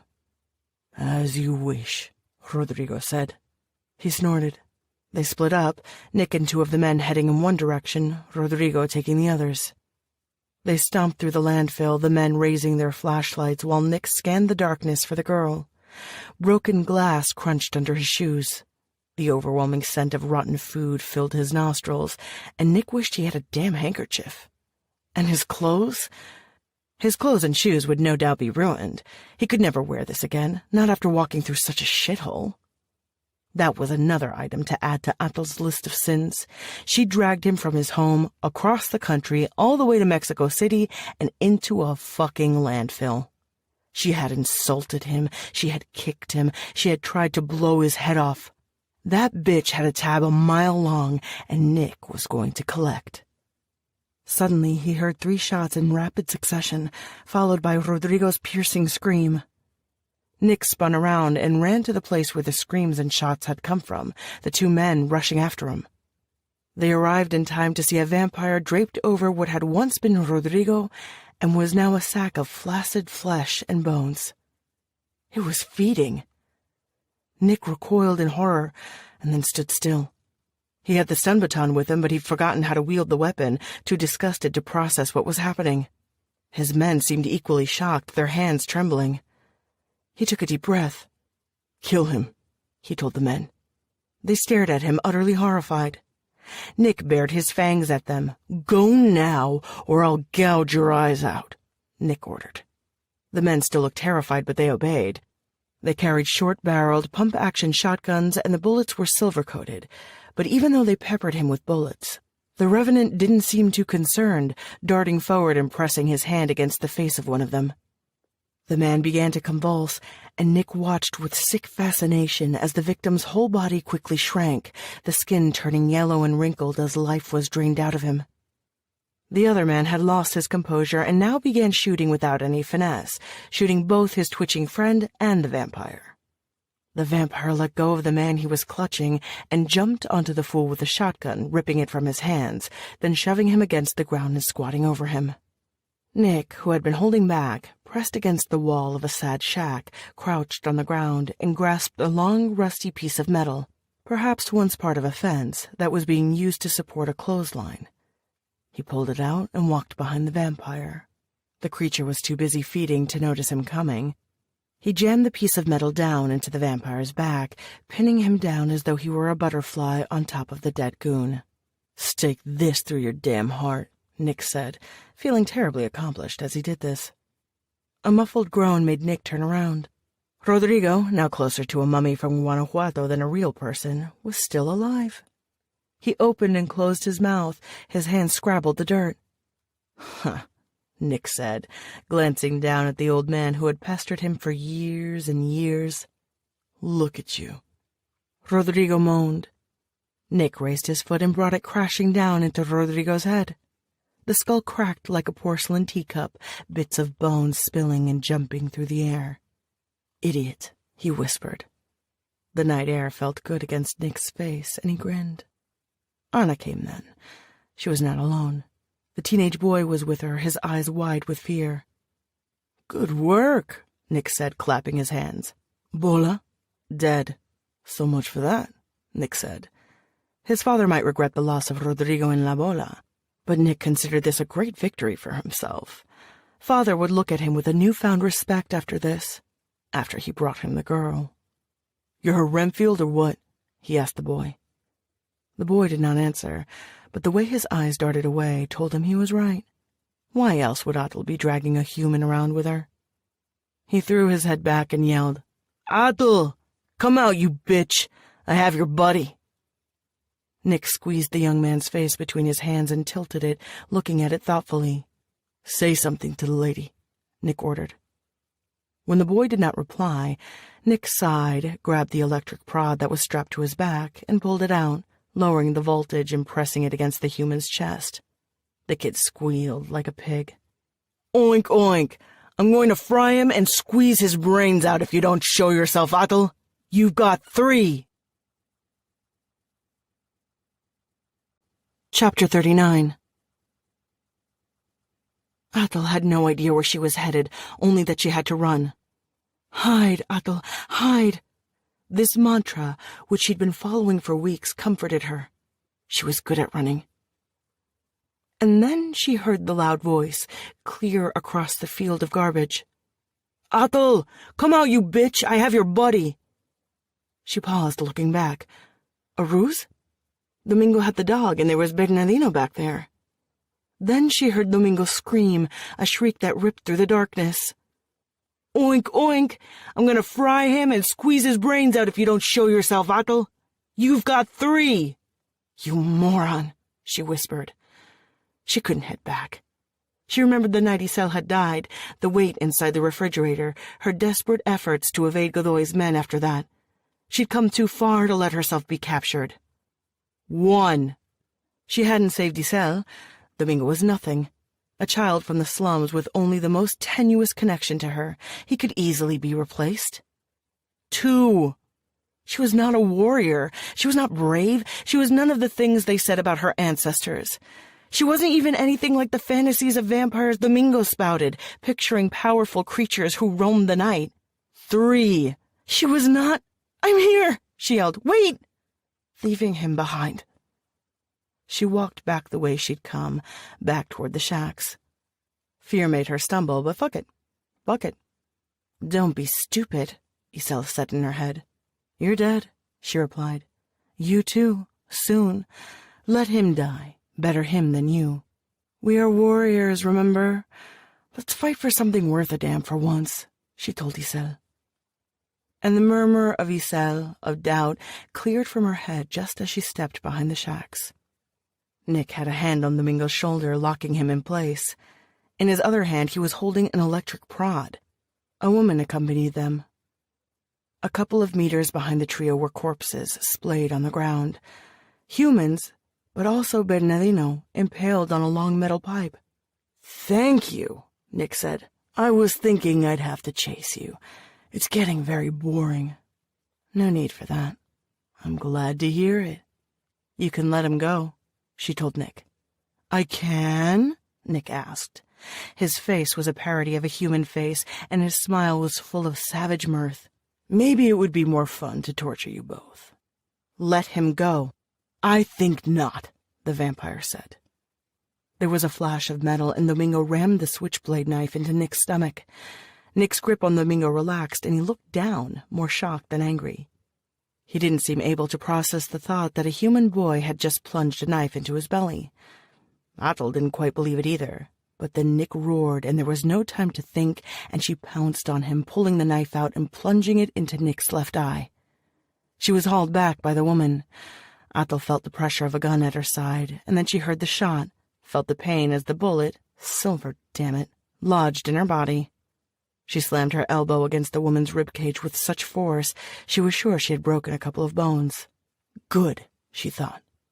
She brushed her fingers against her side, jamming them into the wound, her nails tearing and enlarging the hole until she was able to pull out the bullet and toss it away, heaving, staring at the ground. She raised her head just in time to receive a full, swift kick in the face courtesy of Nick. "You bitch!" he yelled. He stood above her, blood pouring down his face. He kicked her again and she fell back, pushing herself up on her elbows. He struck her with the electric prod. The charge made her convulse, her legs flailing in the air. He hit her again, this time in her stomach, and she spat out blood. "Bet you didn't like that, huh?" he said. "Hey, how about we try this with you?" He pulled the knife out of his eye, twisting his head as he did, his teeth showing. When he dislodged the knife, he slammed it down into her stomach, then pulled it out again. "Bet you wish it was over, little girl," he snarled. "That is not happening." She rolled over herself, scrambling up, her hand pressed against her stomach. It felt warm where the knife had cut it. "Are you giving up?" Atel squinted as he spoke. She thought of Isel, the turtle, the scent of corpses burning, and raised her head. Nick was coming toward her, and she could not summon the strength to fight back. "No," she said. Nick tried to hit her with the electric prod. Atel managed to dodge the blow more by instinct than actual thought, but the exertion caused her to gasp. The pain in her stomach was very bad. She couldn't stand straight. Nick tried to hit her again, and when she stepped back, she lost her footing. And then she saw Domingo hurrying toward them, carrying the long, rusty piece of metal that had been impaling Bernardino.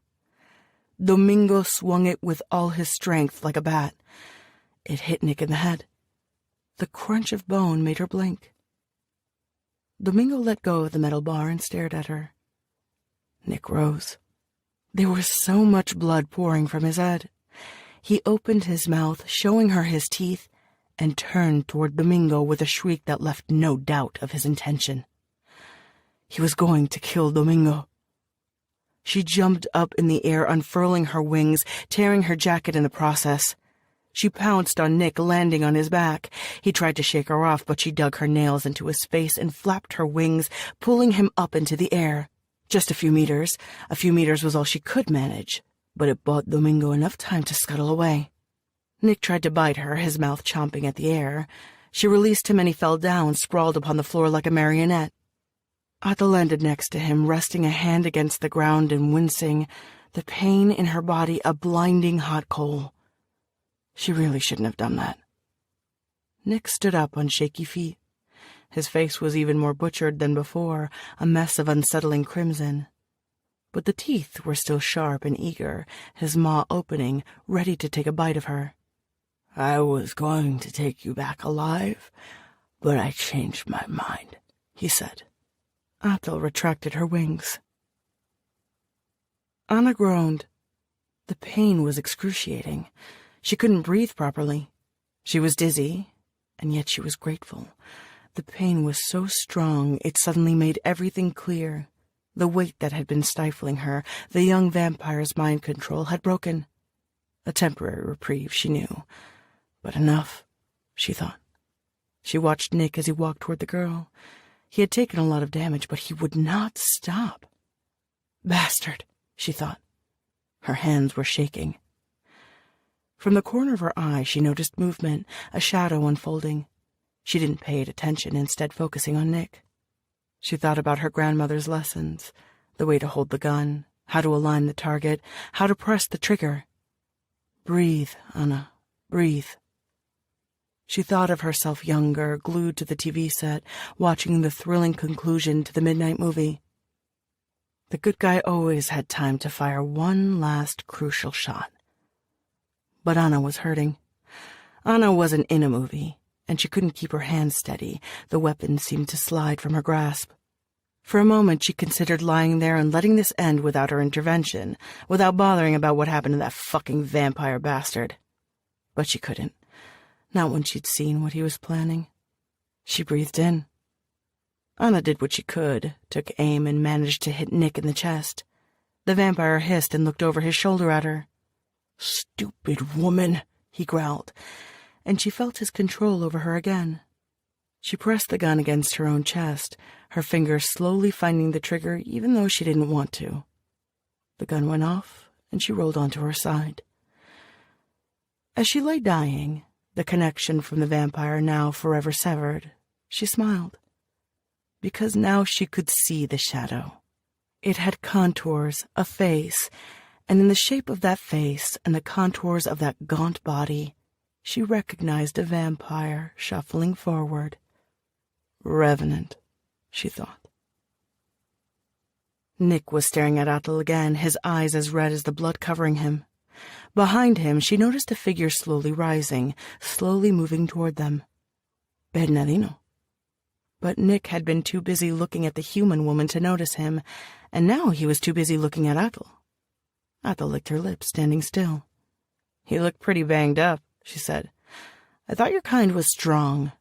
"Shut up," Nick said. "Of course, you're not really a full-grown necros, are you? You're just a kid playing at being a narco." "Look who's talking," Nick said. "I'm better than you." "I'll show you. Try me, fucker," she said, and his focus was solely on her, and she in turn stared straight at him. He pounced on her, weighing her down. Atul tore at his neck with her nails while he opened his mouth, ready to bite a chunk of her cheek. She gathered her remaining strength and dug her nails in deeper, skewering him in place inches above her. He was snapping his mouth open and closed, trying to bite her face, and she was holding him. It was like pushing away an armored tank.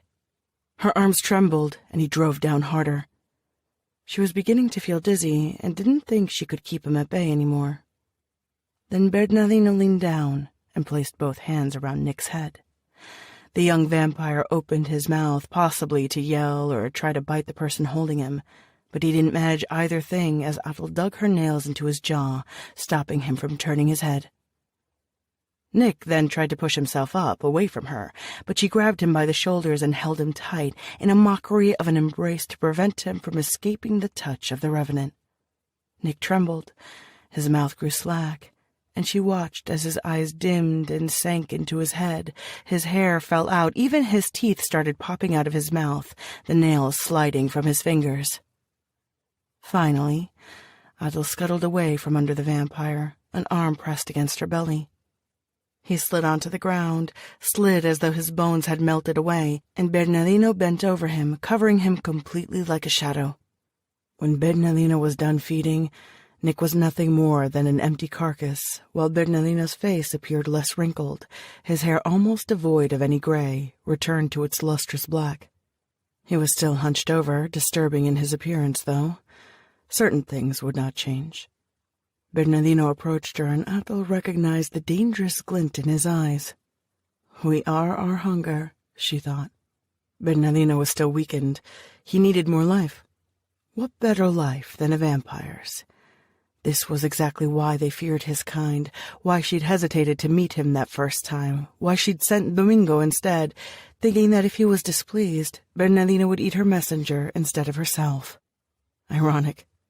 "I won't fight you," she said and stood up, her head held high. "Don't hurt Domingo, though." "That's very considerate of you," he said. "Stupid, but considerate." Bernardino advanced on her, placing a hand against her neck, leaning over her. She did not flinch. "I thought you didn't lose your head over boys," Bernardino told her. "I don't." Adel closed her eyes and welcomed her death with 2 words. Instead of the drawing of life she had expected, she felt the familiar thrum of energy as he stabilized her, breathed life into her. The cut upon her stomach began stitching itself together, and she let out a low hiss, snapping her eyes back open.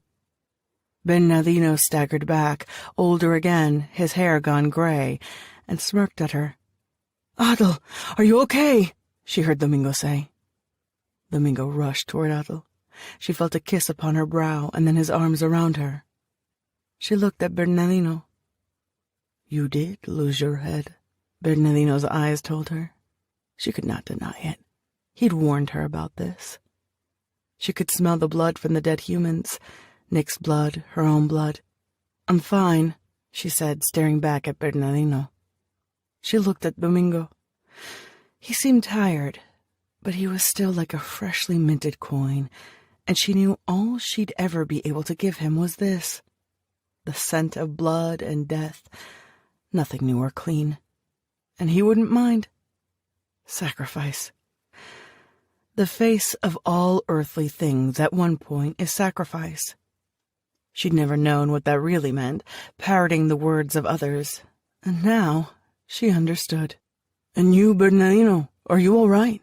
Domingo asked. "I'm fine." "I owe you," Adel said, looking at the vampire. "I won't forget that." "You have an appointment," Bernardino told them. She wished to thank him more, but he was already trailing back to the entrance of the landfill, walking by the shacks, sinking into the night. They began to walk in the opposite direction. "Where's Gwali?" "The woman shot him," he said. I'm sorry. He must be dead." She wanted, for a second, to look at the poor animal's corpse, and then she knew she couldn't. "Let's go," she said. They were walking past the woman, her eyes open and her head at an odd angle. Dead, too, like the dog. She derived no pleasure from it and looked away, forward into the darkness. "It's just the 2 of us now," Domingo muttered, as he picked up her backpack, which she'd dropped during the fight. Chapter 40. They stumbled onto the road, the sea of garbage behind them. They moved slowly. The sluggish canal they'd crossed over, full of filth, ran parallel to them. There were still no lights, just the moon, steady, illuminating their path until they reached a bridge, and there, finally, streetlights. It was a long walk, eternal. They spotted a solitary convenience store among the sea of gray square buildings. And stationed in front of the store, a battered car, the windows rolled up with Manuel at the wheel. Adel grabbed the backpack hanging from Domingo's shoulder and zipped it open, fiddling with the documents inside. She took out an envelope and tucked it into her jacket, then zipped the backpack closed. "I've left cash in there," she said. "There's also a new ID for you. In a couple of months, pay a visit to Elisa and ask her for access to an account. She'll have one for you. It'll be my parting gift. You'll have a good life." Domingo heard the words, but they were like an echo, faint, distant. The words could not be real. "Wait, what are you saying?" he asked. "I'm leaving you here. I go onward by myself." "You're kidding." She shook her head. "You can't. Why'd you say such a thing?" he babbled. "Why'd you joke like that?" "I'm serious. You are going to be fine. There's money in there, and there will be more in the account." Domingo let the backpack fall to his feet. He did not know if he could speak. His breath seemed to burn his lungs, and he could hardly remember how to utter a coherent sentence. "No," he said, and gripped her arms. "No, you promised. You have to take me with you. We talked about South America. First thing we do when we get to Brazil is you're going to buy me a suit, and we're going to have a dinner in Rio. You can't leave me." "Who do you think you are to demand anything of me?" she sputtered. "Let go of me or I'll break your arm." "Then break it," he replied, holding on tighter to her. She pushed him away and he lost his balance, falling down. He lay sprawled in the middle of the road, watching her. A cricket chirped nearby. The night seemed terribly vast, like the inked panel in a comic book threatening to swallow him whole. "Why are you doing this?" he asked her. His mouth had gone dry. "You'd slow me down." "I wouldn't. I don't need you anymore." Her words cut into him through muscle and bone. Domingo felt his eyes stinging with tears, but he didn't cry. He pulled himself up, scanning her face feverishly. Athel promptly looked away and closed her eyes. "Look at me," he said, and his voice sounded harsh and alien. "Don't be such a coward and look at me!" Athel opened her eyes and stared at Domingo. He stared back. He wanted to touch her. He wanted to kiss her and kiss away any doubts, but when he moved toward her, she took 3 steps back. "You're a liability. I've made mistakes because of you, and I can't afford them anymore. You'll get me killed or I'll get you killed. I'm doing you a favor. You're too young to die, especially for me." "Maybe I don't care if I die. You said you'd take me with you," he told her again, caught in a loop. She turned her head, looking at the path they had followed, and then she looked in the opposite direction at the car waiting for her. "I'll tell you one vampire fact, Domingo. One final one for your scrapbook," she said, her voice languid. "We always lie." She kicked the backpack in his direction and straightened her jacket. Her face was impassive. "I love you," he whispered, like the fool he was, the fool he'd been from the get-go, madly dashing after this girl. A long silence stretched between them. She cupped his face with one hand and kissed him, so briefly Domingo hardly felt her lips upon his, the ghost of a kiss. He leaned down, pressed his forehead against hers. Athel stepped back. He desperately wanted to follow her, yet managed to remain rooted to his spot as she walked in the direction of the car, hands in her pockets. "Athel, do—" She turned her head a fraction of an inch, her eyes very dark, pools of ink silencing him. She did not say a word. In her eyes he read the answer to the question she had not allowed him to ask.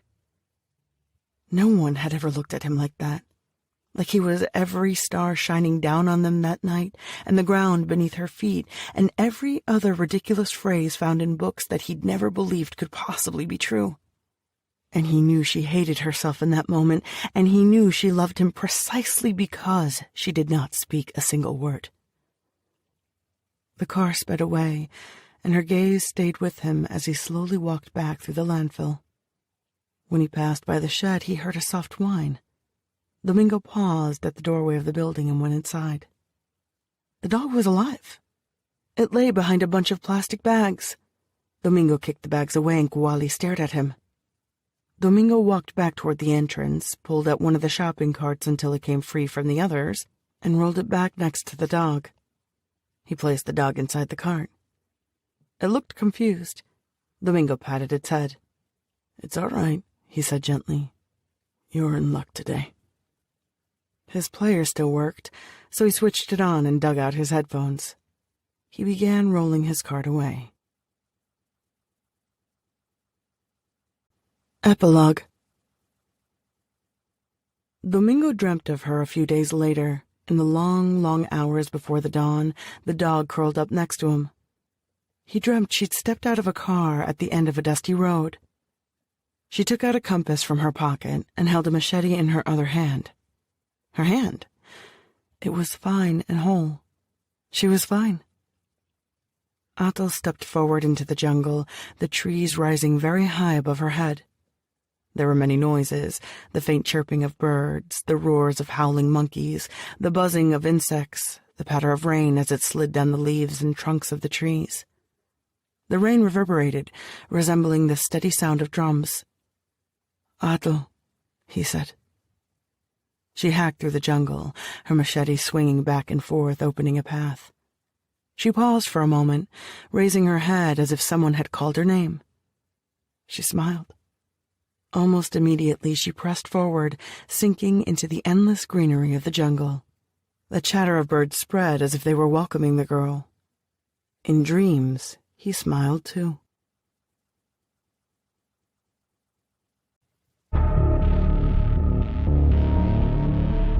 This is Aida Relusco.